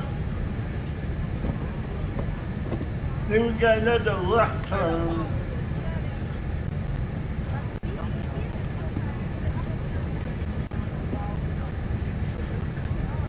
You can't really see the line that well. You know That's why That's why OEN is helpful. Yeah, but I can see it good because I got the updated texture pack. So when I text it, I can see it clearly. Denver Tower Suki 7-2 Alpha Heavy Oh. at runway 8 ready for departure. Ready for takeoff. Setting. 2 Alpha Heavy altimeter 29.80 wind 022 at 15. Cleared for takeoff runway 8. Cleared for takeoff runway 8 Suki 7-2 Alpha Heavy. Cabin crew, please take seats for takeoff. Okay, takeoff set. Ladies and gentlemen, because this is a nighttime flight, No. for safety purposes, I have turned the cabin lights on takeoff. This is a completely normal procedure, and they will be turned back on once we've completed our departure. Thank you.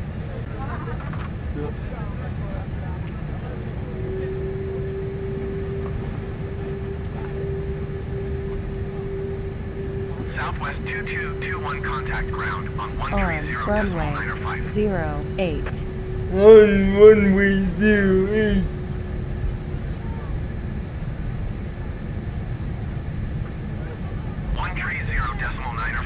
Southwest 2221. Goodbye. Ready for token.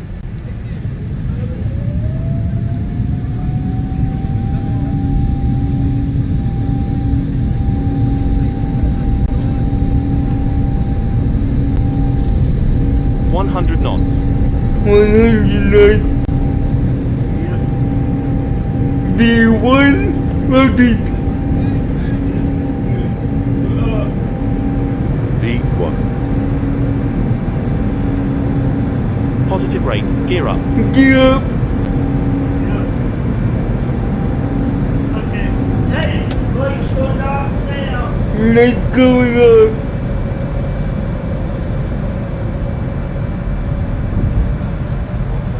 Suki 723 Alpha Heavy contact Denver departure on 127.05. Good day. 127.05 Suki 723 Alpha Heavy. Okay, lights off. Denver departure Suki 723 Alpha Heavy is at 6,200 feet, climbing 13,000 feet. Suki 723 Alpha Heavy Denver departure altimeter 29.80 radar contact. Continue to ROYYL.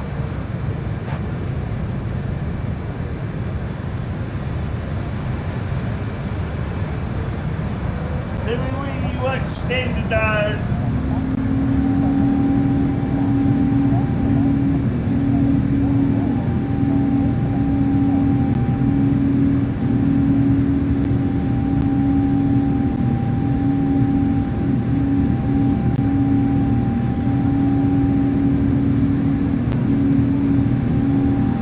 I'm gonna have to rely on you, altimeter.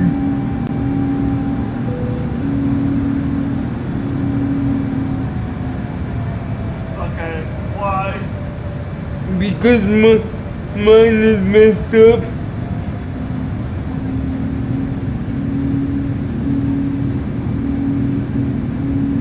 What's going on with yours?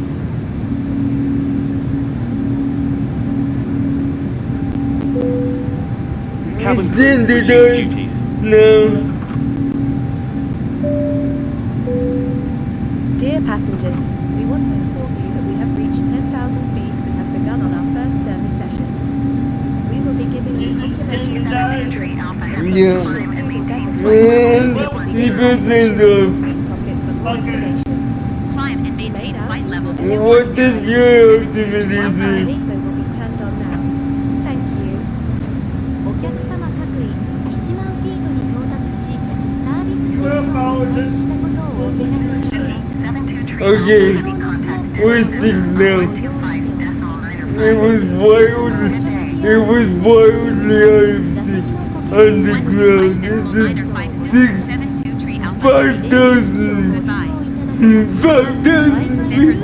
5,300 on the ground. 10,700 feet. Ladies and gentlemen, the captain has turned off the seatbelt sign. No. You are now free to move around the cabin. However, for your safety, we do recommend that you remain seated with your belt fastened at all times during the flight. Thank you. Contact Denver approach on 119er decimal tree. Good day.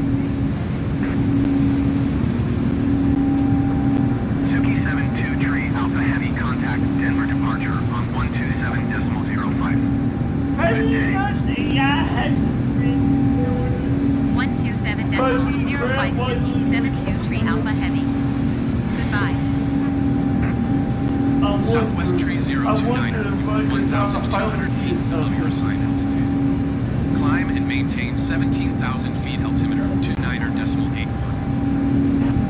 Suki 72 tree Alpha Heavy Denver, departure altimeter to 9er decimal 81 radar contact, continue to TURBN. Suki 72 tree Alpha Heavy contact Denver Center on 125 decimal 9er 5. Good day. Going to 125 decimal 9 or 5 Suki 723 Alpha Heavy. Southwest tree 029er, you are 1,700 feet below your assigned altitude. No good winds. United Tango Denver Center altimeter to 9er decimal 85 radar contact. Denver Center Suki 723 Alpha Heavy is passing flight level 185, climbing flight level 210. Suki 72 Alpha Heavy Denver Center radar contact. Continue to check. Suki 72 Alpha Heavy climb and maintain flight level 340. Climb and maintain flight level 340 Suki 723 Alpha Heavy. Climb and maintain 17,000 feet southwest tree 029er. Southwest tree 029er, contact Denver approach on 120 decimal 8. Good day.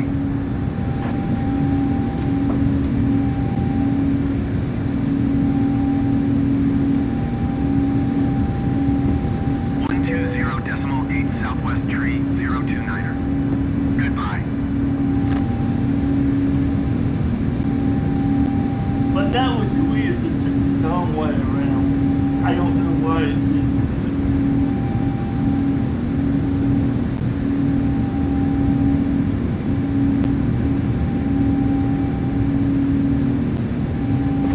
Who do you think is gonna win, Byrd? 120 decimal 8 Skywest 569er tree. Oh, who's gonna win? Yeah.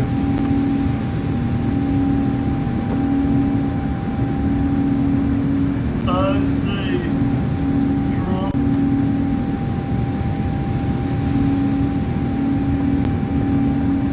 I think he's gonna win that server.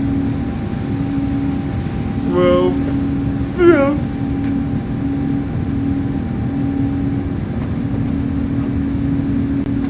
I know.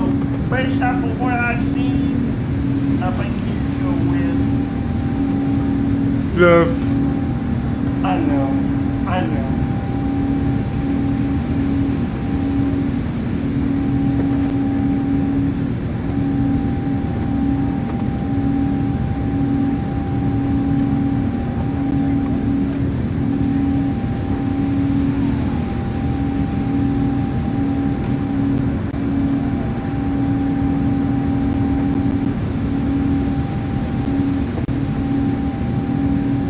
Descend and maintain 9,000 feet. Expect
not looking good so far. I know.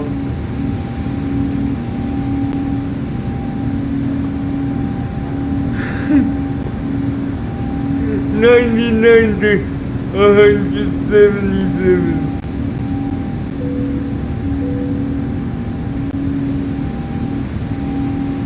Whoa, that makes a difference. Yeah. Denver Center Frontier Flight 439er is at 8,300 feet, climbing 9,000 feet. Frontier Flight 439er Denver Center altimeter 29.85 radar contact. Continue to Sarah.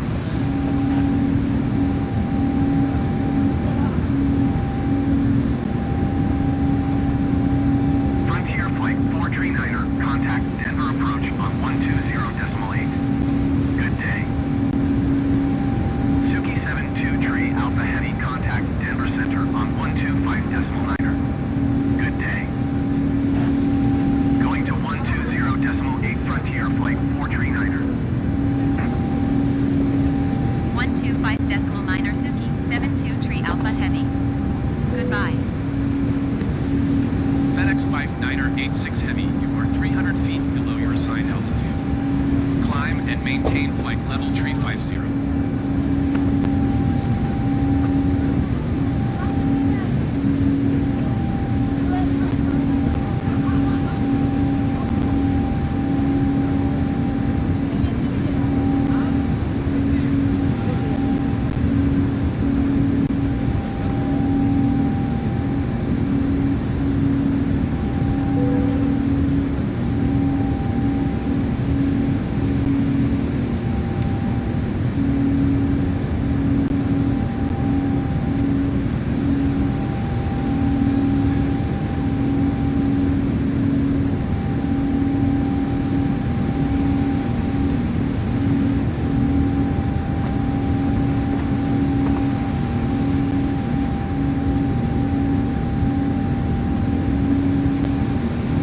Suki 72 Tree Alpha Heavy, climb and maintain flight level 400.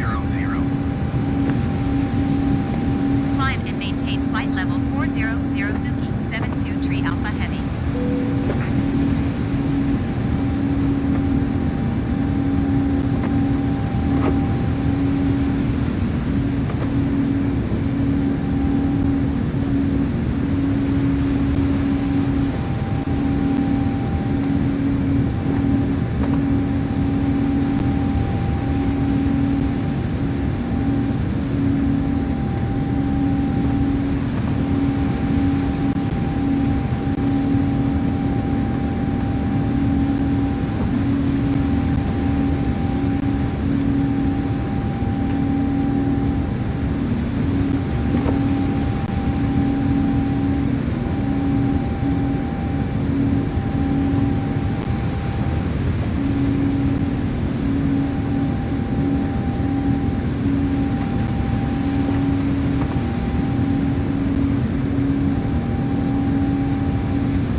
Ladies and gentlemen, just to let you know we will be starting our in-flight drink service in a few moments.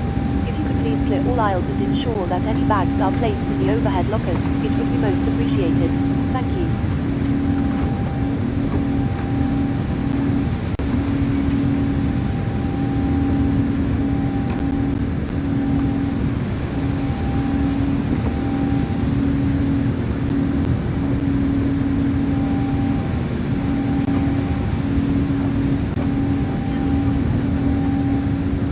Come on. 49 to 154. Come on.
Yeah.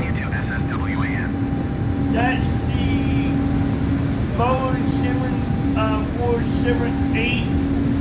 The protection wedge because this aircraft has to use those. And that's the list over there.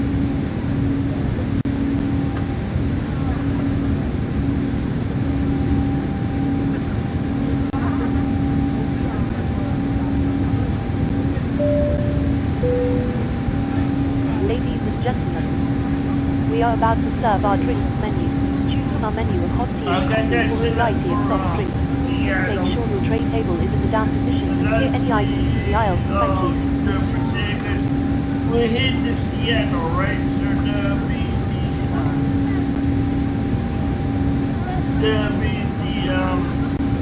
basically just put that.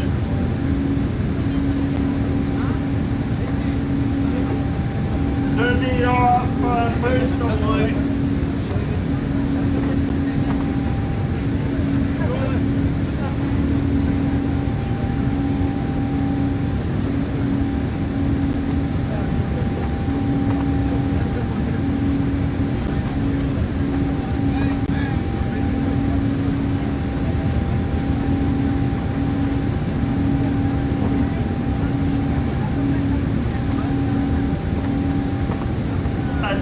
I had it on so I could go up on the feed.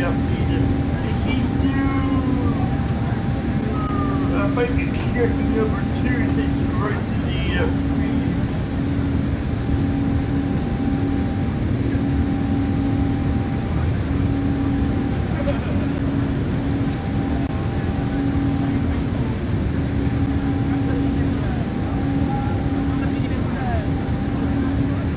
Yes, control number 2 takes you to the EFP.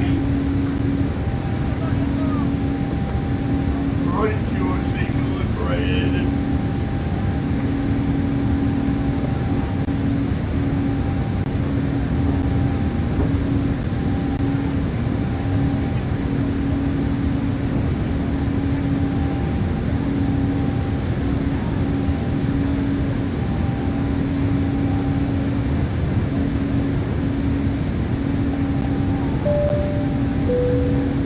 Good evening once again from the cockpit. I hope you're enjoying the flight so far. We've reached our cruise level and are currently flying at an altitude of 40,000 feet. We're making good progress towards our destination and expect to arrive on time as planned. I'll leave you now in the capable hands of our fantastic flight crew, and you'll hear from me again when we're about to start our descent. Thanks very much.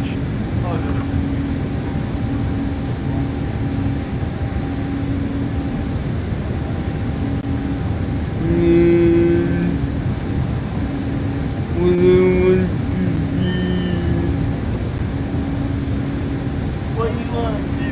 What do you want to get the what tab? You want APU tab or what do you want?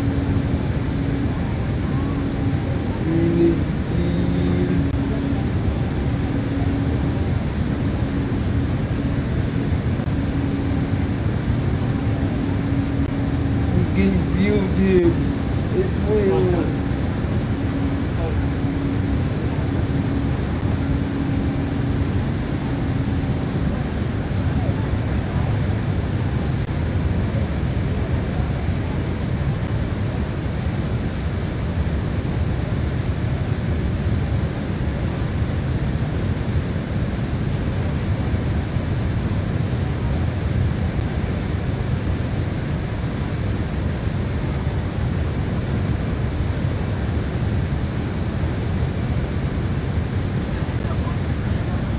But if we start to see a problem,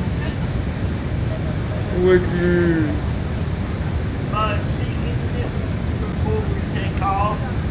Yeah, that's how you're supposed to do an investment when you're doing cockpitting. And then that keeps it from getting out of sync or help. Help.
What do you mean?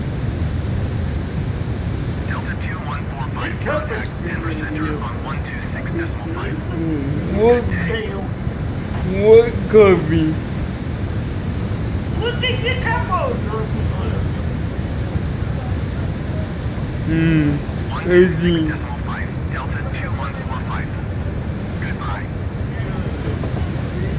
I need your first part.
A luxury I've disguised?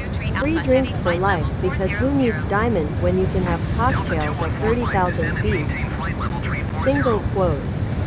私が偽装する贅沢3万フィートの上空でカクテルが飲めるならダイヤモンドなんて必要ないだろう。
Hello. Sorry for the intrusion. I was just wondering if you'd like a drink. I'd love a cup of coffee, please. Of course, I'll go and get it for you now, just give me a few minutes. Yeah, good. We get our first pot.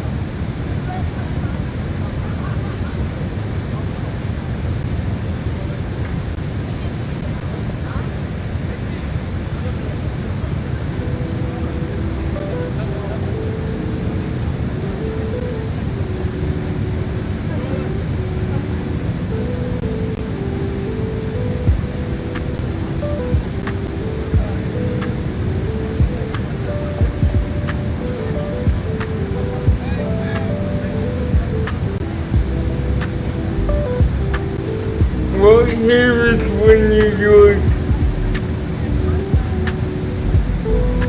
That was not a surprise.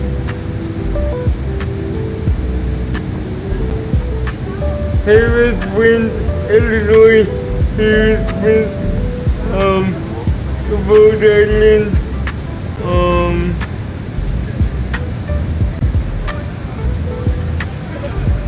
Here is when Delaware.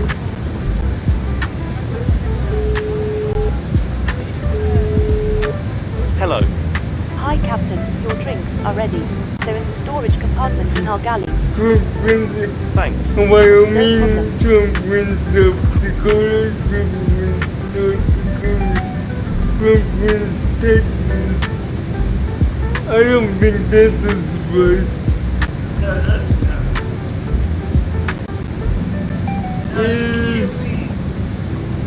Who wins Florida, though? That's the key to Florida. That's one of the I think Harris will win my state for sure. JetBlue 1216, you are 300 feet below your assigned altitude. Climb and maintain flight level 370. What about you? Is Louisiana red or blue leaf? Climb and maintain flight level 370, JetBlue 1216. overall blue red.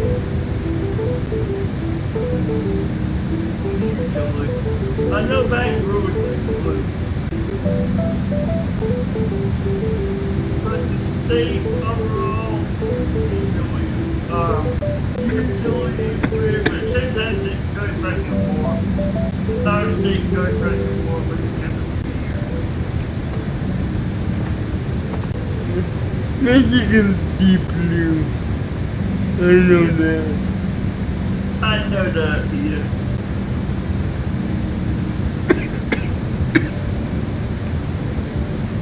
I got the light falling on the other monitor.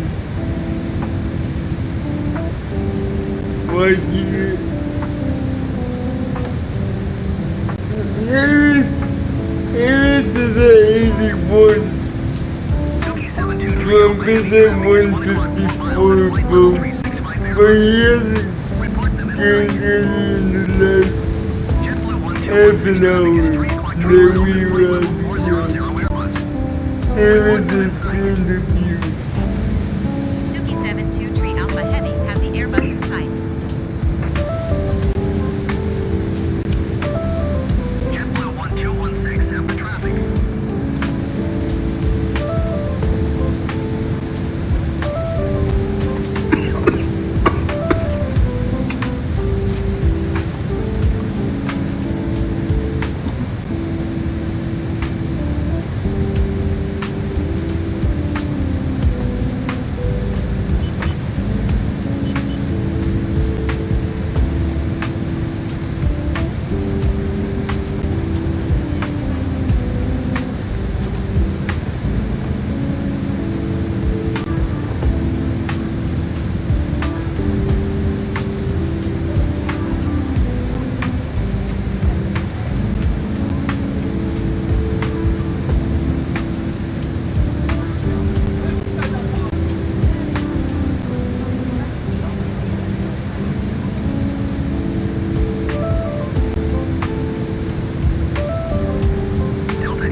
is red. Byrd. Okay, so the rest of them will cancel. Blue.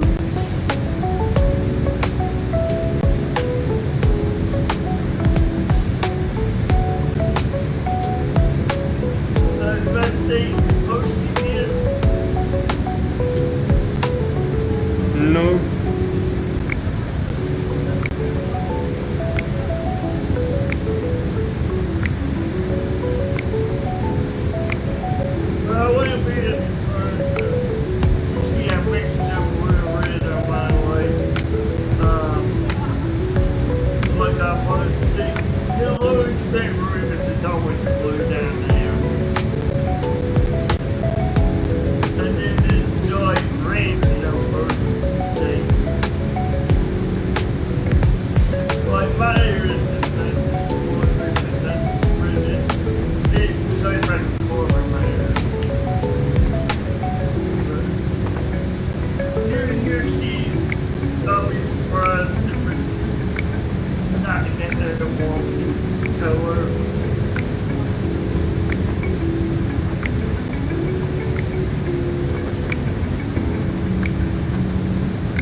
But do you think it's gonna be close, or is it gonna be a landslide? I think it's gonna be a landslide, yeah. Jump. Yes. Because of the information I got, I think what's gonna happen is because of what was said, it's gonna be a big gap. What was said by who?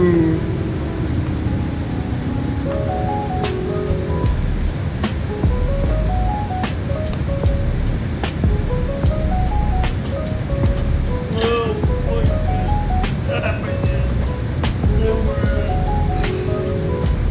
the population done,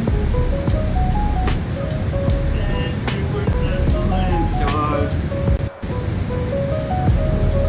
And they either say who wins the population wins it.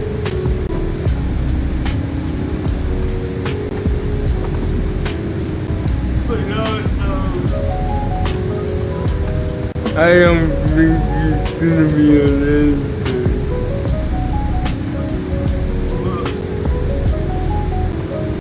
we'll find out.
Yeah, yes, it's Byrd. Okay, what about that thing about the toe with Baton Rouge? Is there any blue down there?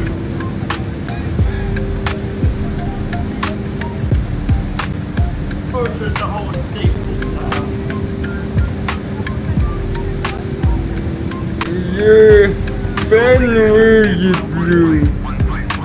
Yeah, it is.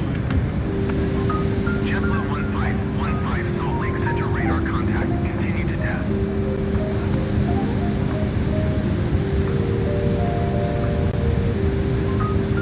But let's see, Michigan, I mean, Delta 884 traffic is 9 o'clock 3 miles at Lake Level Tree 80. Report them in sight. United 1970 traffic is 3 o'clock 3 miles at Flight Level Tree 40 Boeing. Report them in sight.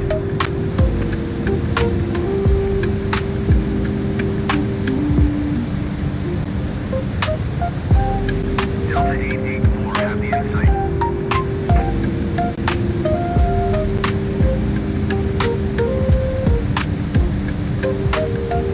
United 1970 have the traffic.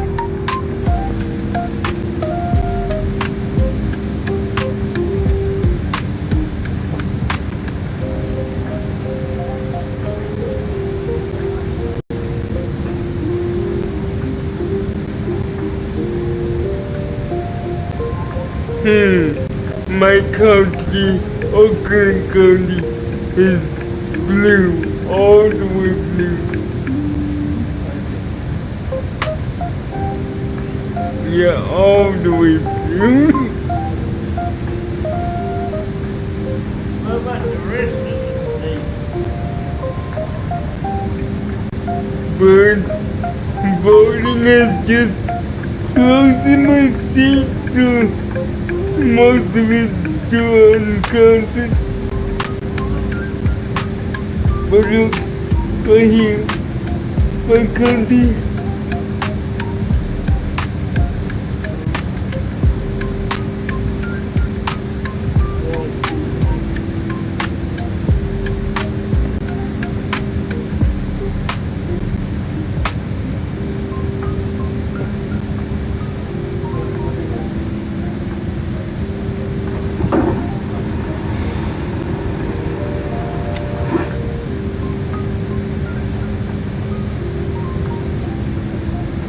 You know California.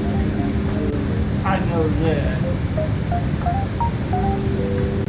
That's a good thing.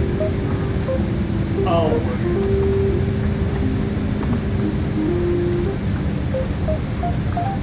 Okay, it's New Jersey. I just look at it because Dad is from there, so New Jersey.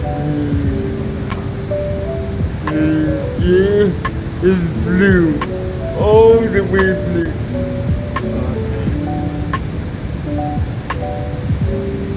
Okay, what about South Carolina? Because I got people there. Let's see. The deep red.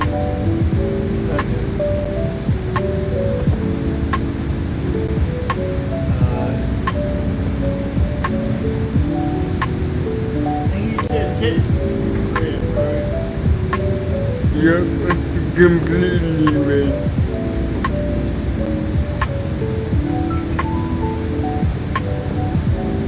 Yeah, and what about Arkansas?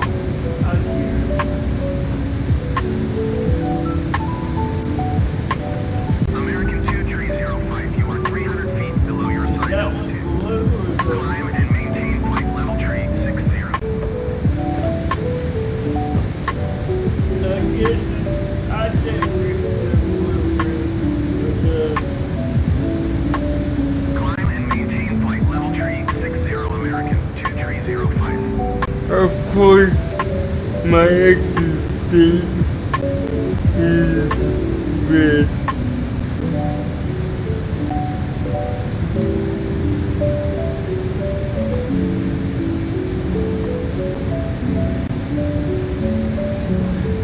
United 769er, heavy contact, Salt Lake Center on 124.35. Good day.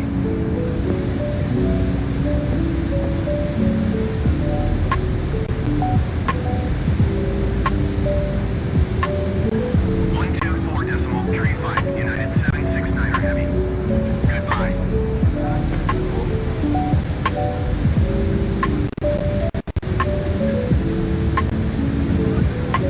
Yep. Byrd from PTSD. I kind of figured that.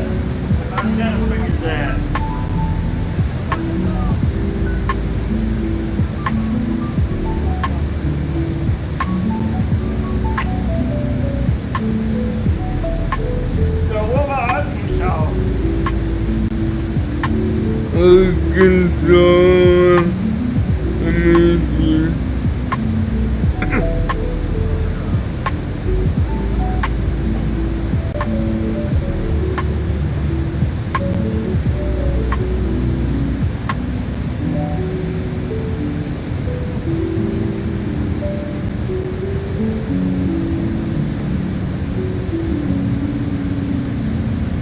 Okay.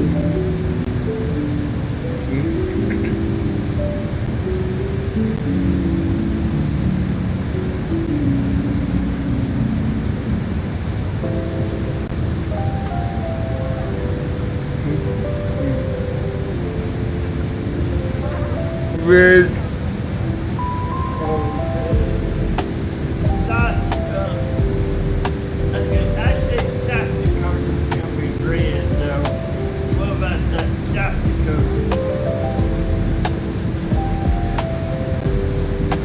Yep. I say blue.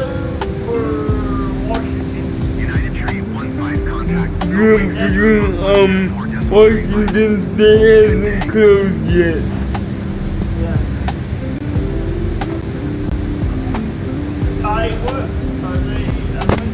Iowa is deep blue.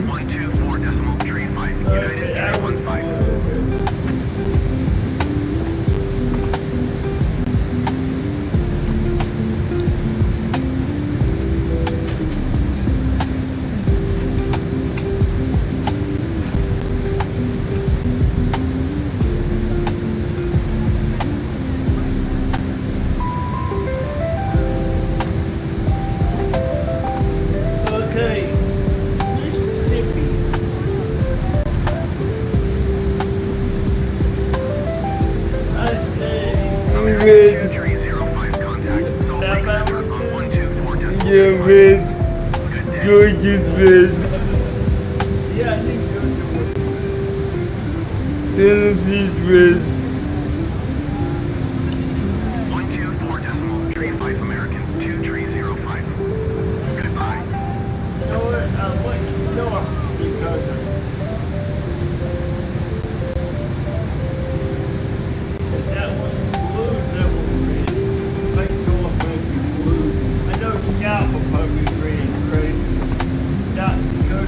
Yeah.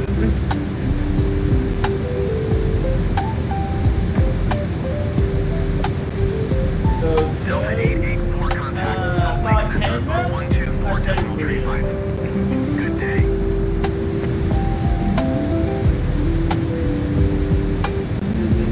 Montana hadn't closed yet, had they? 124.35 Delta 884. Goodbye. Montana is still gray. No result yet. It should be closing in 1 minute. Montana.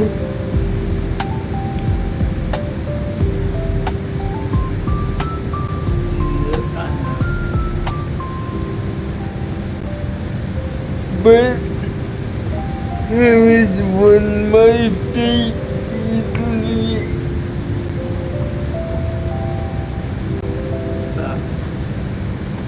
And to be honest, I don't like either spaghetti. So, You don't like what? either spaghetti.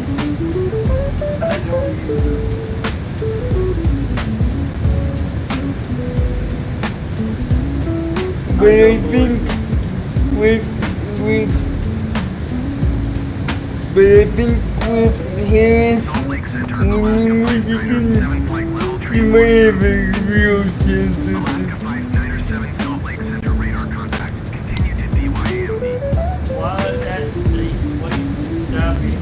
Because I was just one of the key swing states.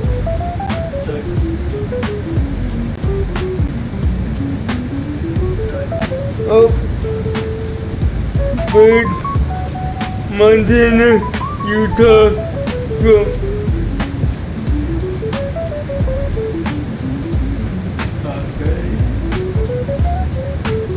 Tell them the Montana we ran.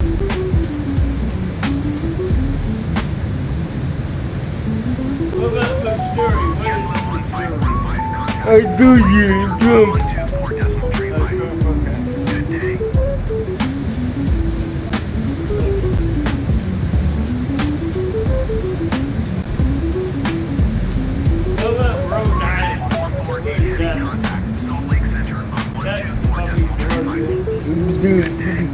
Deep blue.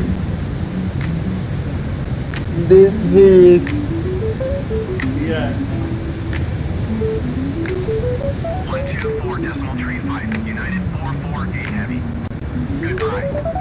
Really don't want to hear real What? like I really don't want to hear.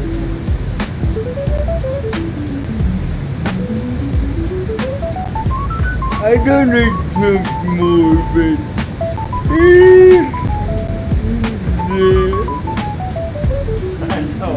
That's why I got the switch. Oh, yeah.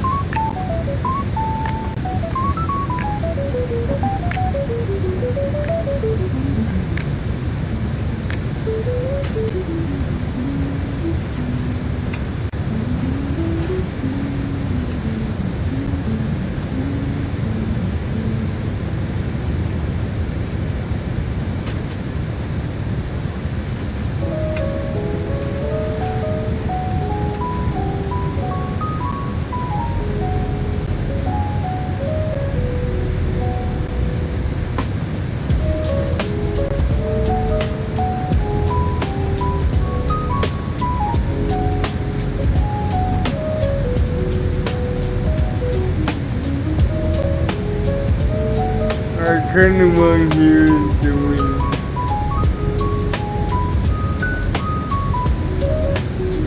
You better grab a drink before we hit turbulence. Let's see those mixology skills fly.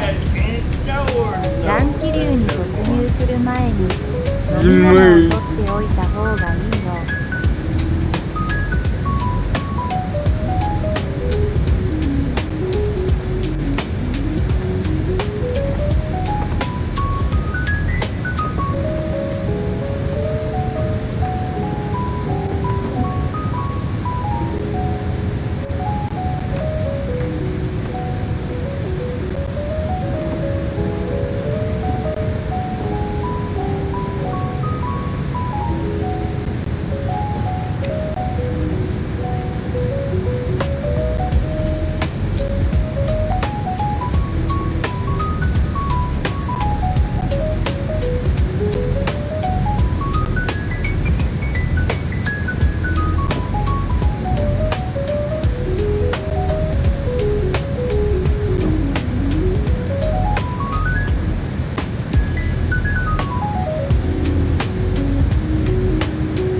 Byrd.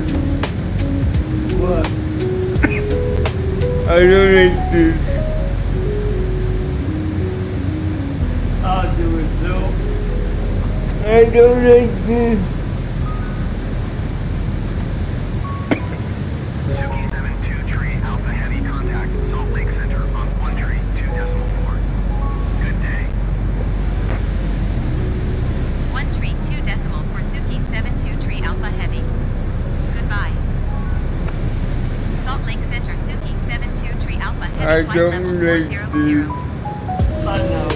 Suki 723 Alpha Heavy Salt Lake Center radar contact. Continue to India Delta Alpha.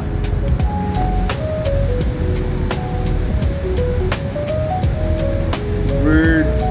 Yeah, I know you don't. Look. I know.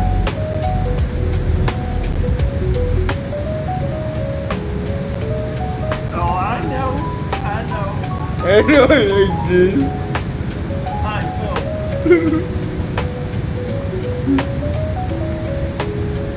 Bro, I don't like this. I know, Bruce. I know. I know. I don't like this. It's looking like a landslide. Look.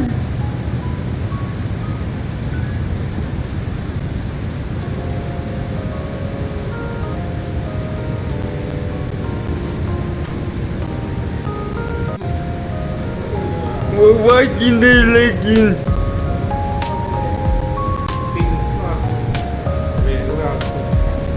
Give me some snacks. We're watching the legging.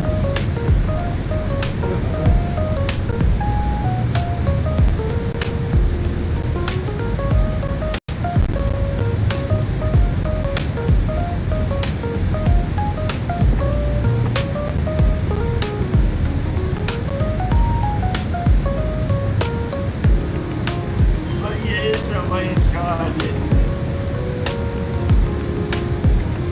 I'm not sure.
No. No.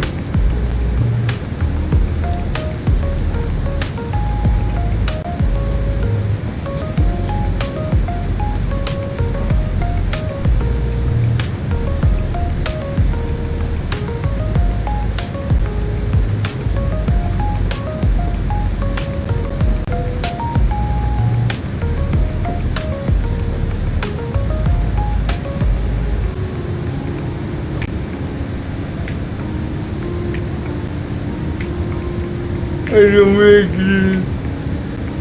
I know.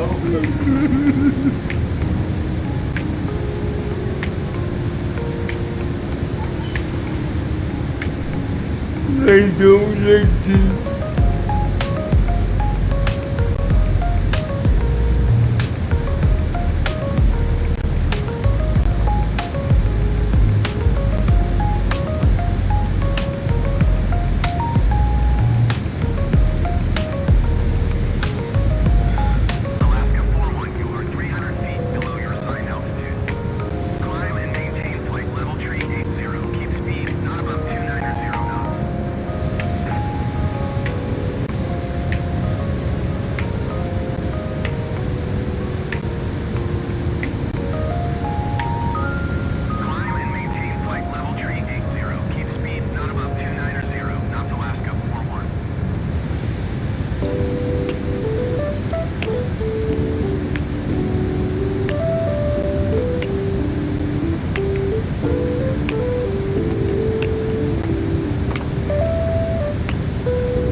And he doesn't have to worry about my state. My state always vote good. The only time was 2016. It was very surprising. But not that surprising considering it was Hillary Clinton.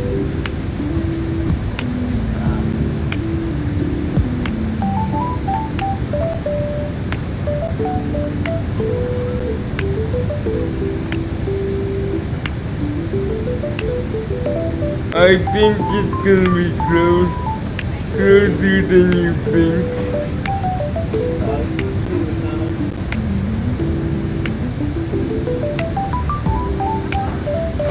Yeah.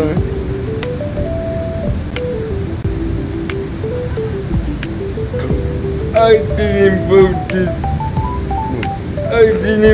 this time because I know how Michigan's gonna turn out. It's gonna be deep blue as you can see it on the map.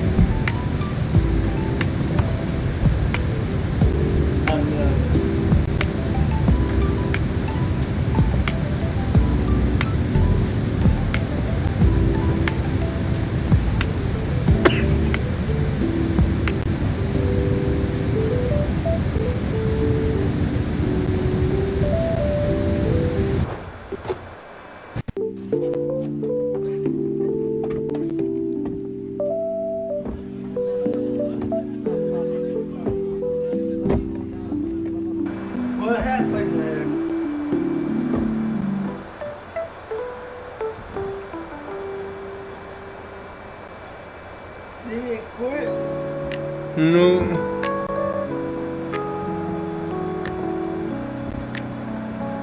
Why is it applying display resolution?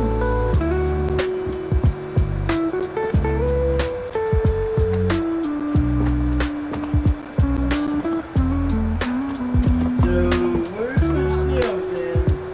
On the edge of the screen or what? But yeah, I see that.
I'm thinking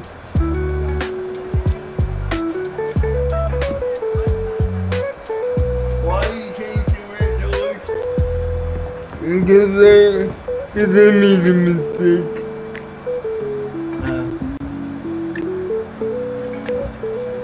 What mistake did you make?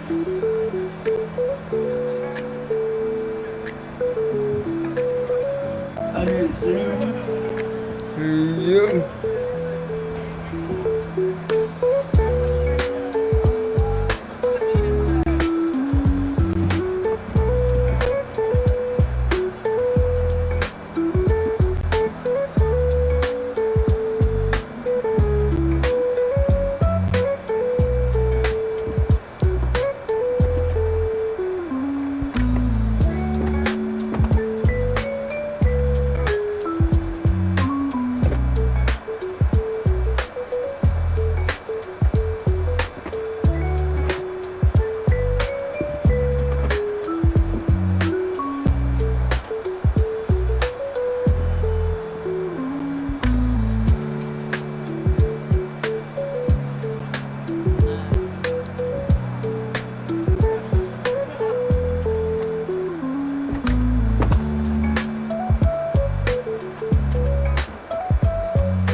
Traditionally, I think the West Coast is blue, right? Yeah. Usually California, yeah. I know California is for sure. California and Washington, yeah.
Oh wow!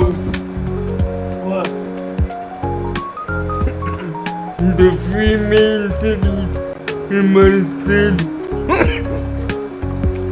are all deeply blue. The rest of the state is red, including Doggy's area.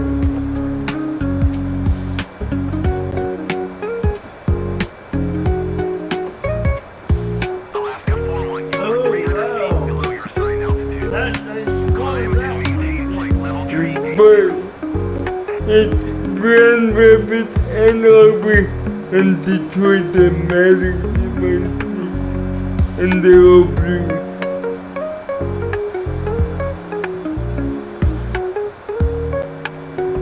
It's 50 to 48, Byrd.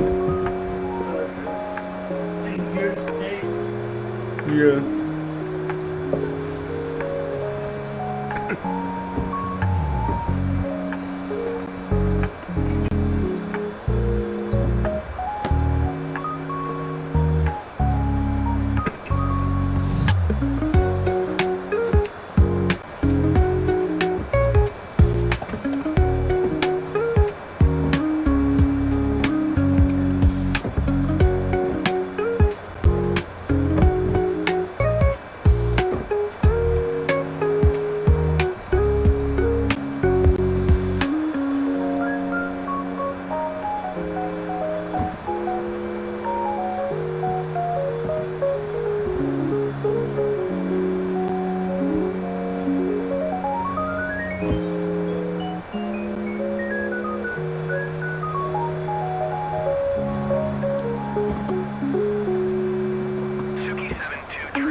Yeah, Oakland County, my county is deeply blue.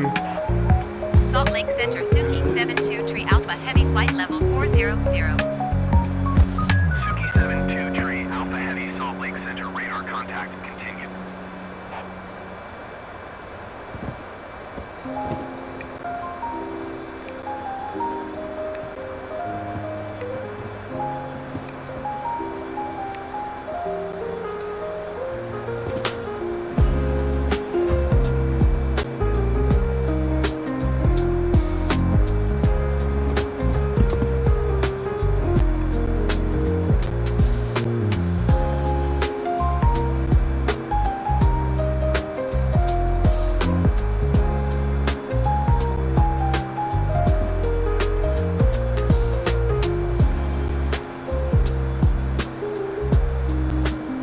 you have the reading light on? Yes, I do. Okay, just making sure.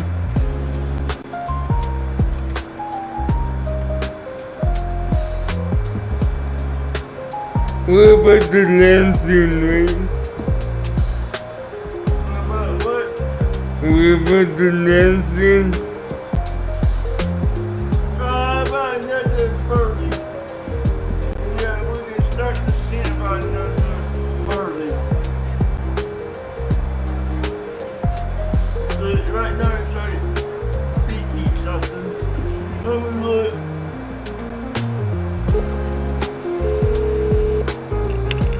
Hello, Captain. Right now it's There's around 30 minutes left to run before we start descending, just in case you wanted to bring any remaining services forward. No problem.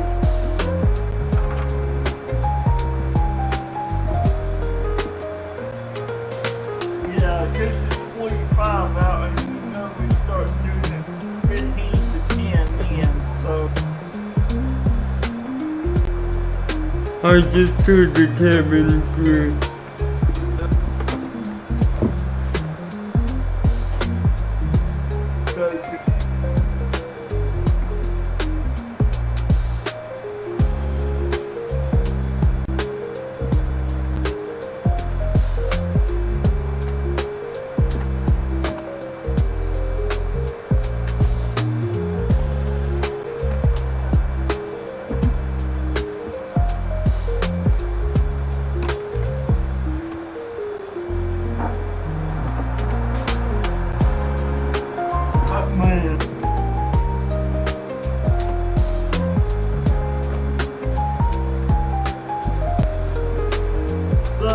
What's the next one that's been closed?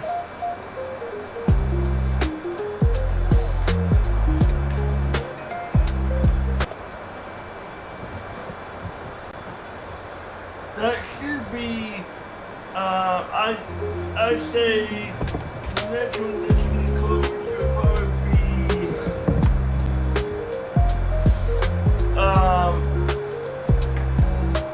not Arizona, but Oklahoma's closed. So it may be Arizona might be the next one, and then it should be Colorado. Is Colorado closed yet or no? Yeah. What are they this time?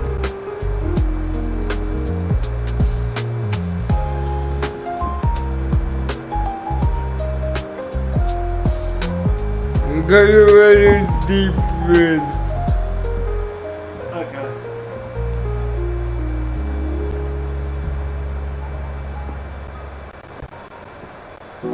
Okay, yeah, I see that.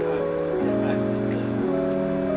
So basically, between Idaho, Washington State, California, and Arizona. Between Arizona, Arizona should be closed. That one should be closed.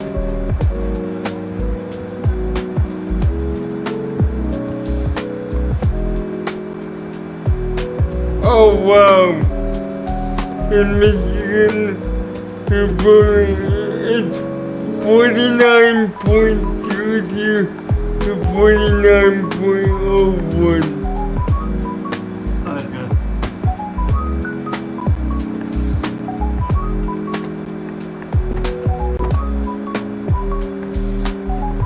No way! What was it, the fourth one? Trump might win by state. No!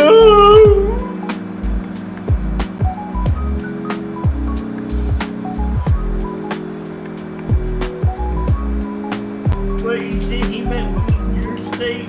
Yeah.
going the maximum speed of the aircraft this time.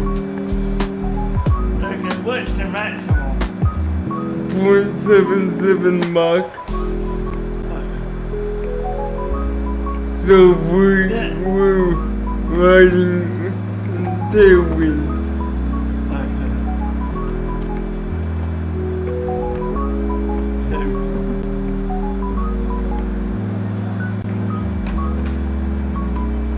Oh shit! Michigan has become the tipping point state. Really? Yeah.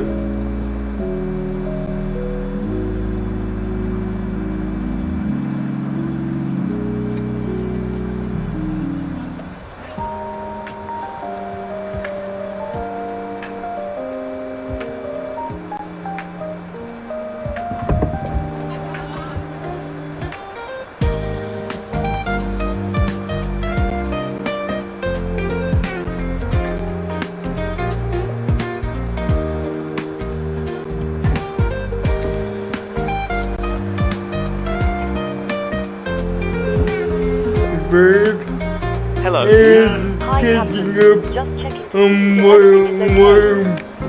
Everything is absolutely fine, yes. Jump Thanks for asking. Great. is deep. Just give me a buzz if you need anything. Deep way 198.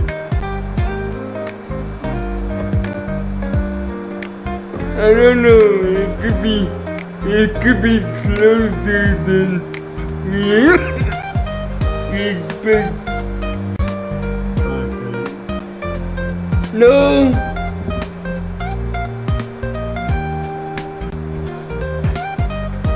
What are you talking about? It's 112 to 198 right now. Okay.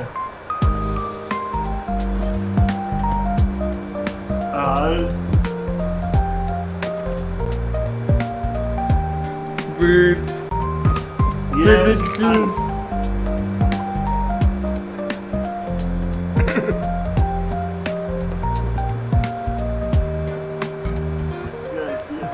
Byrd predictions.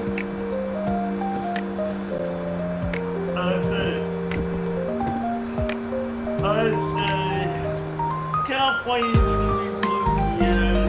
Motivation sounds great, but let's be real. Are we actually going to fly or just dream about it? Bring out the skills, my friend. やる気といえば聞こえはいいが、現実を見よう実際に飛ぶのか、それとも夢見るだけなのか。技術を持ってこい、友よ。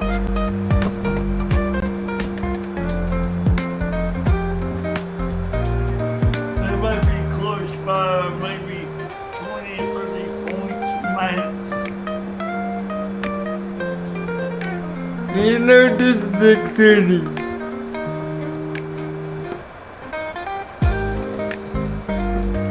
I know. It is. And scary. Oh, I know.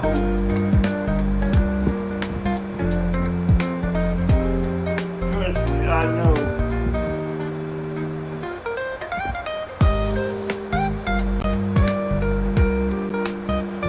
This should be Michigan's tired again.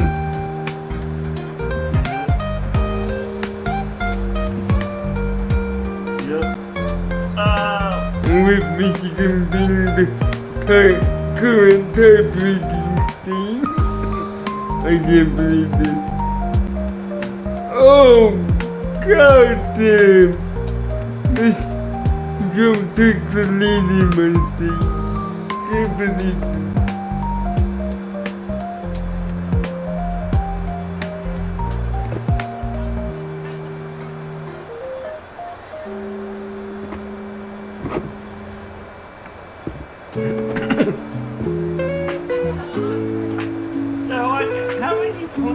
Oh my god! It just flipped again, Byrd.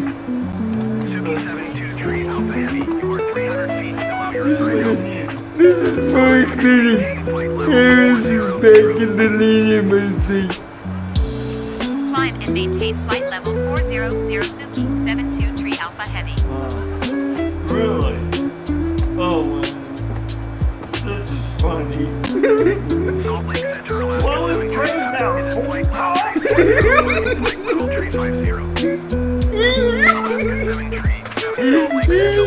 He took the lead, and then more birds were coming, and then Harris is back on top.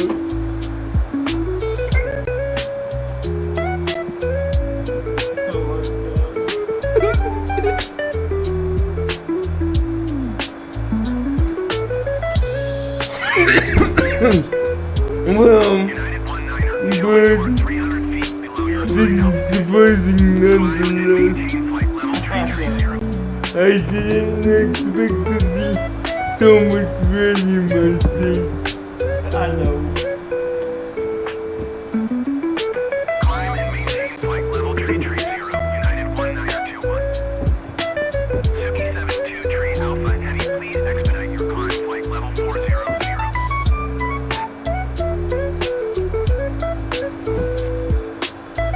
But overall,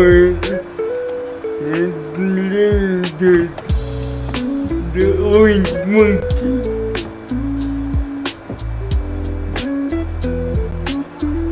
Really? Yeah.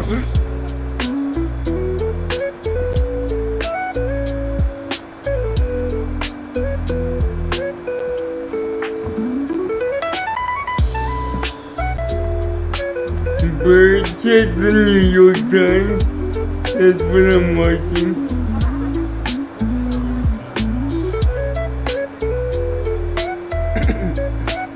Suki 72 Tree Alpha Heavy, please expedite your climb flight level 400.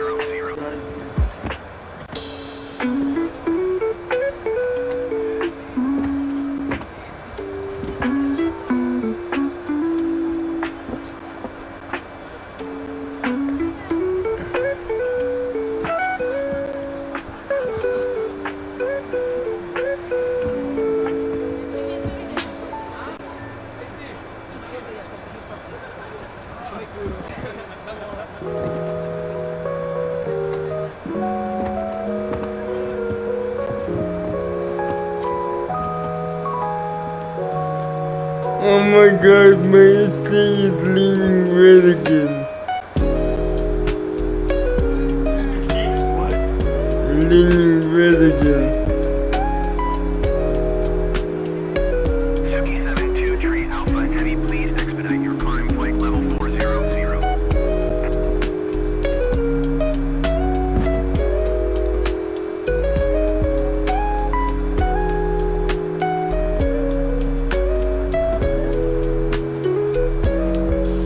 My God.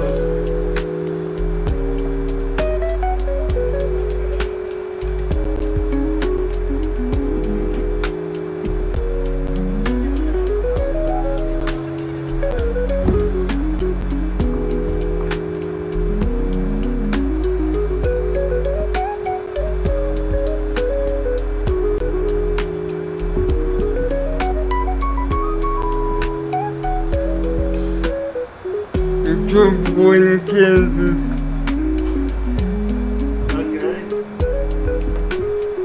Suki 72 Tree Alpha Heavy, please expedite your climb flight level 400.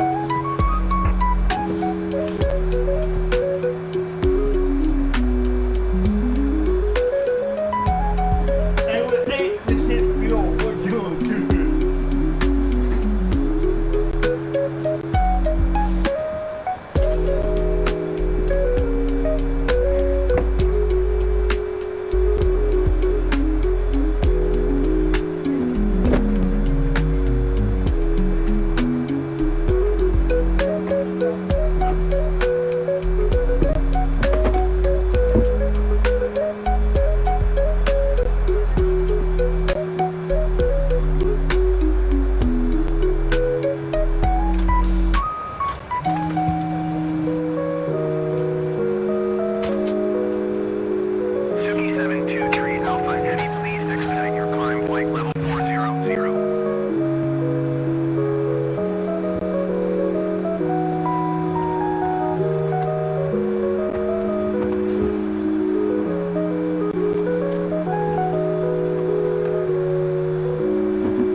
today.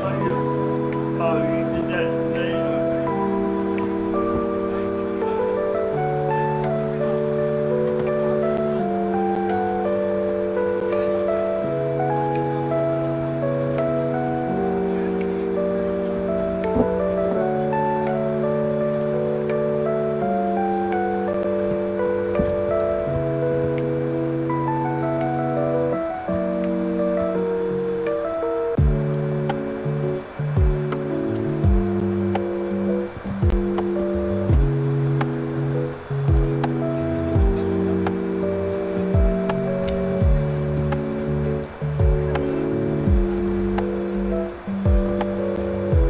Suki 72 Tree Alpha Heavy, please expedite your climb flight level 400.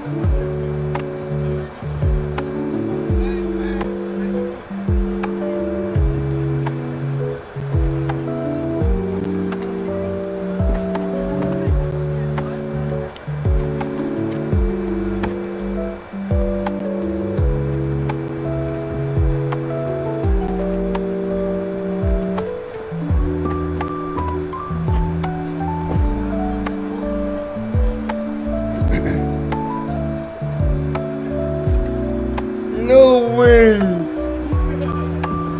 What? Byrd. What? What? My seat flipped. Currently.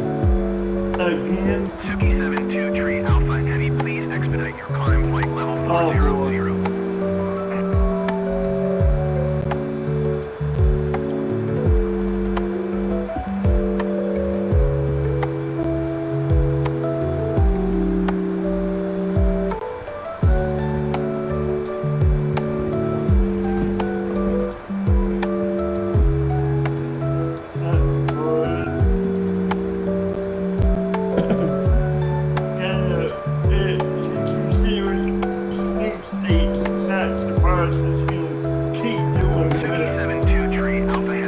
Byrd, do you know what a swing state is? A swing state is the safe state with some of the most electrical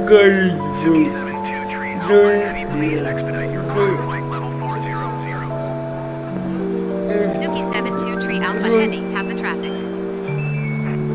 Michigan itself offers 16 electrical votes. If a candidate gets it, that's 16 electrical votes towards them.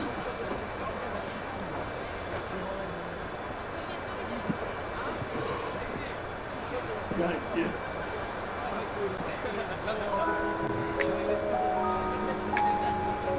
What's going on with Atlanta? It hasn't been updated much. Suki 72 Tree Alpha Heavy, please expedite your climb flight level 400.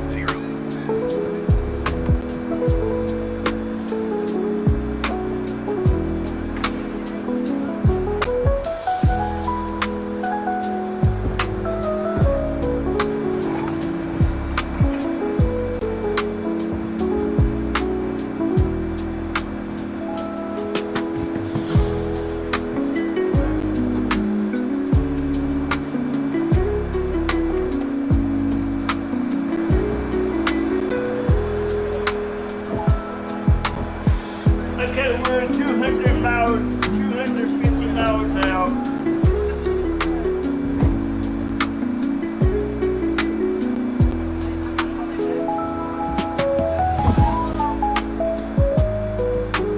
The time enough for Atlanta hasn't been Please expedite your climb flight level 400. boom, moving good.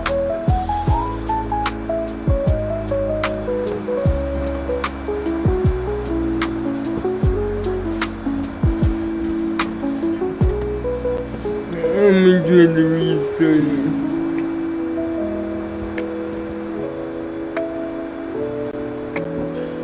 Okay, good. Well, it gets steps sometimes. does it.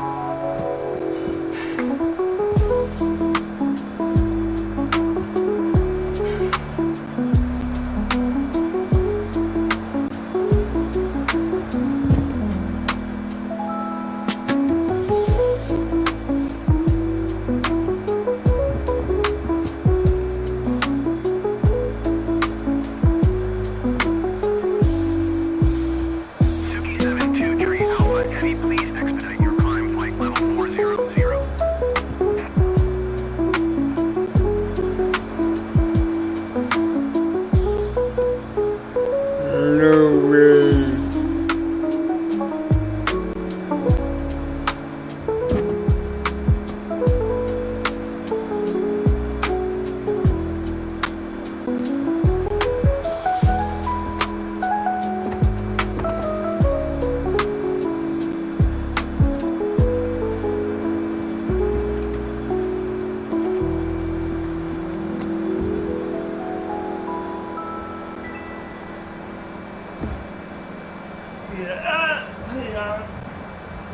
Suki 7-2 tree, Alpha Heavy, contact Seattle Center on 1 tree, 2.6. Good day. Yeah, I think you're gonna be right. 1 tree 2.6 Suki 7-2 tree Alpha Heavy. Goodbye. I think you're gonna be Seattle right. Center Suki 7-2 tree Alpha Heavy is passing flight level tree 905 climbing flight level 400. Suki 7-2 tree, Alpha Heavy, Seattle Center radar contact. Continue to pump it down But yourself. it's too early in the boat. My stay is about 24% of the boat counted.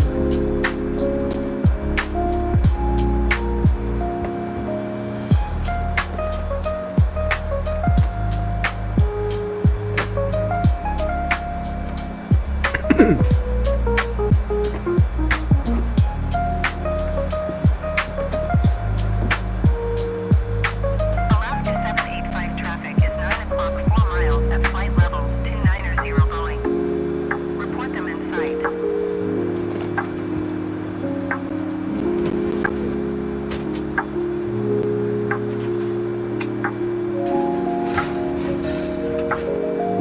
Suki 72 tree Alpha Heavy, please expedite your climb. Flight level 400.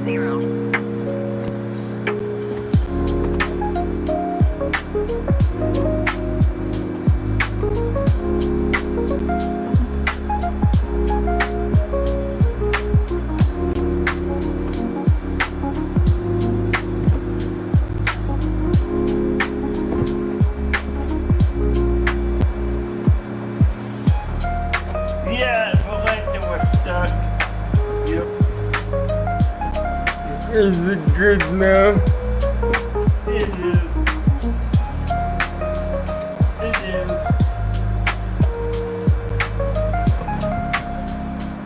What makes you get stuck like that? My dad did that. A lot of kids get stuck. Probably with the Suki 72 tree Alpha Heavy, please expedite probably your with climb. the Flight level 400. inflation thing, like you said.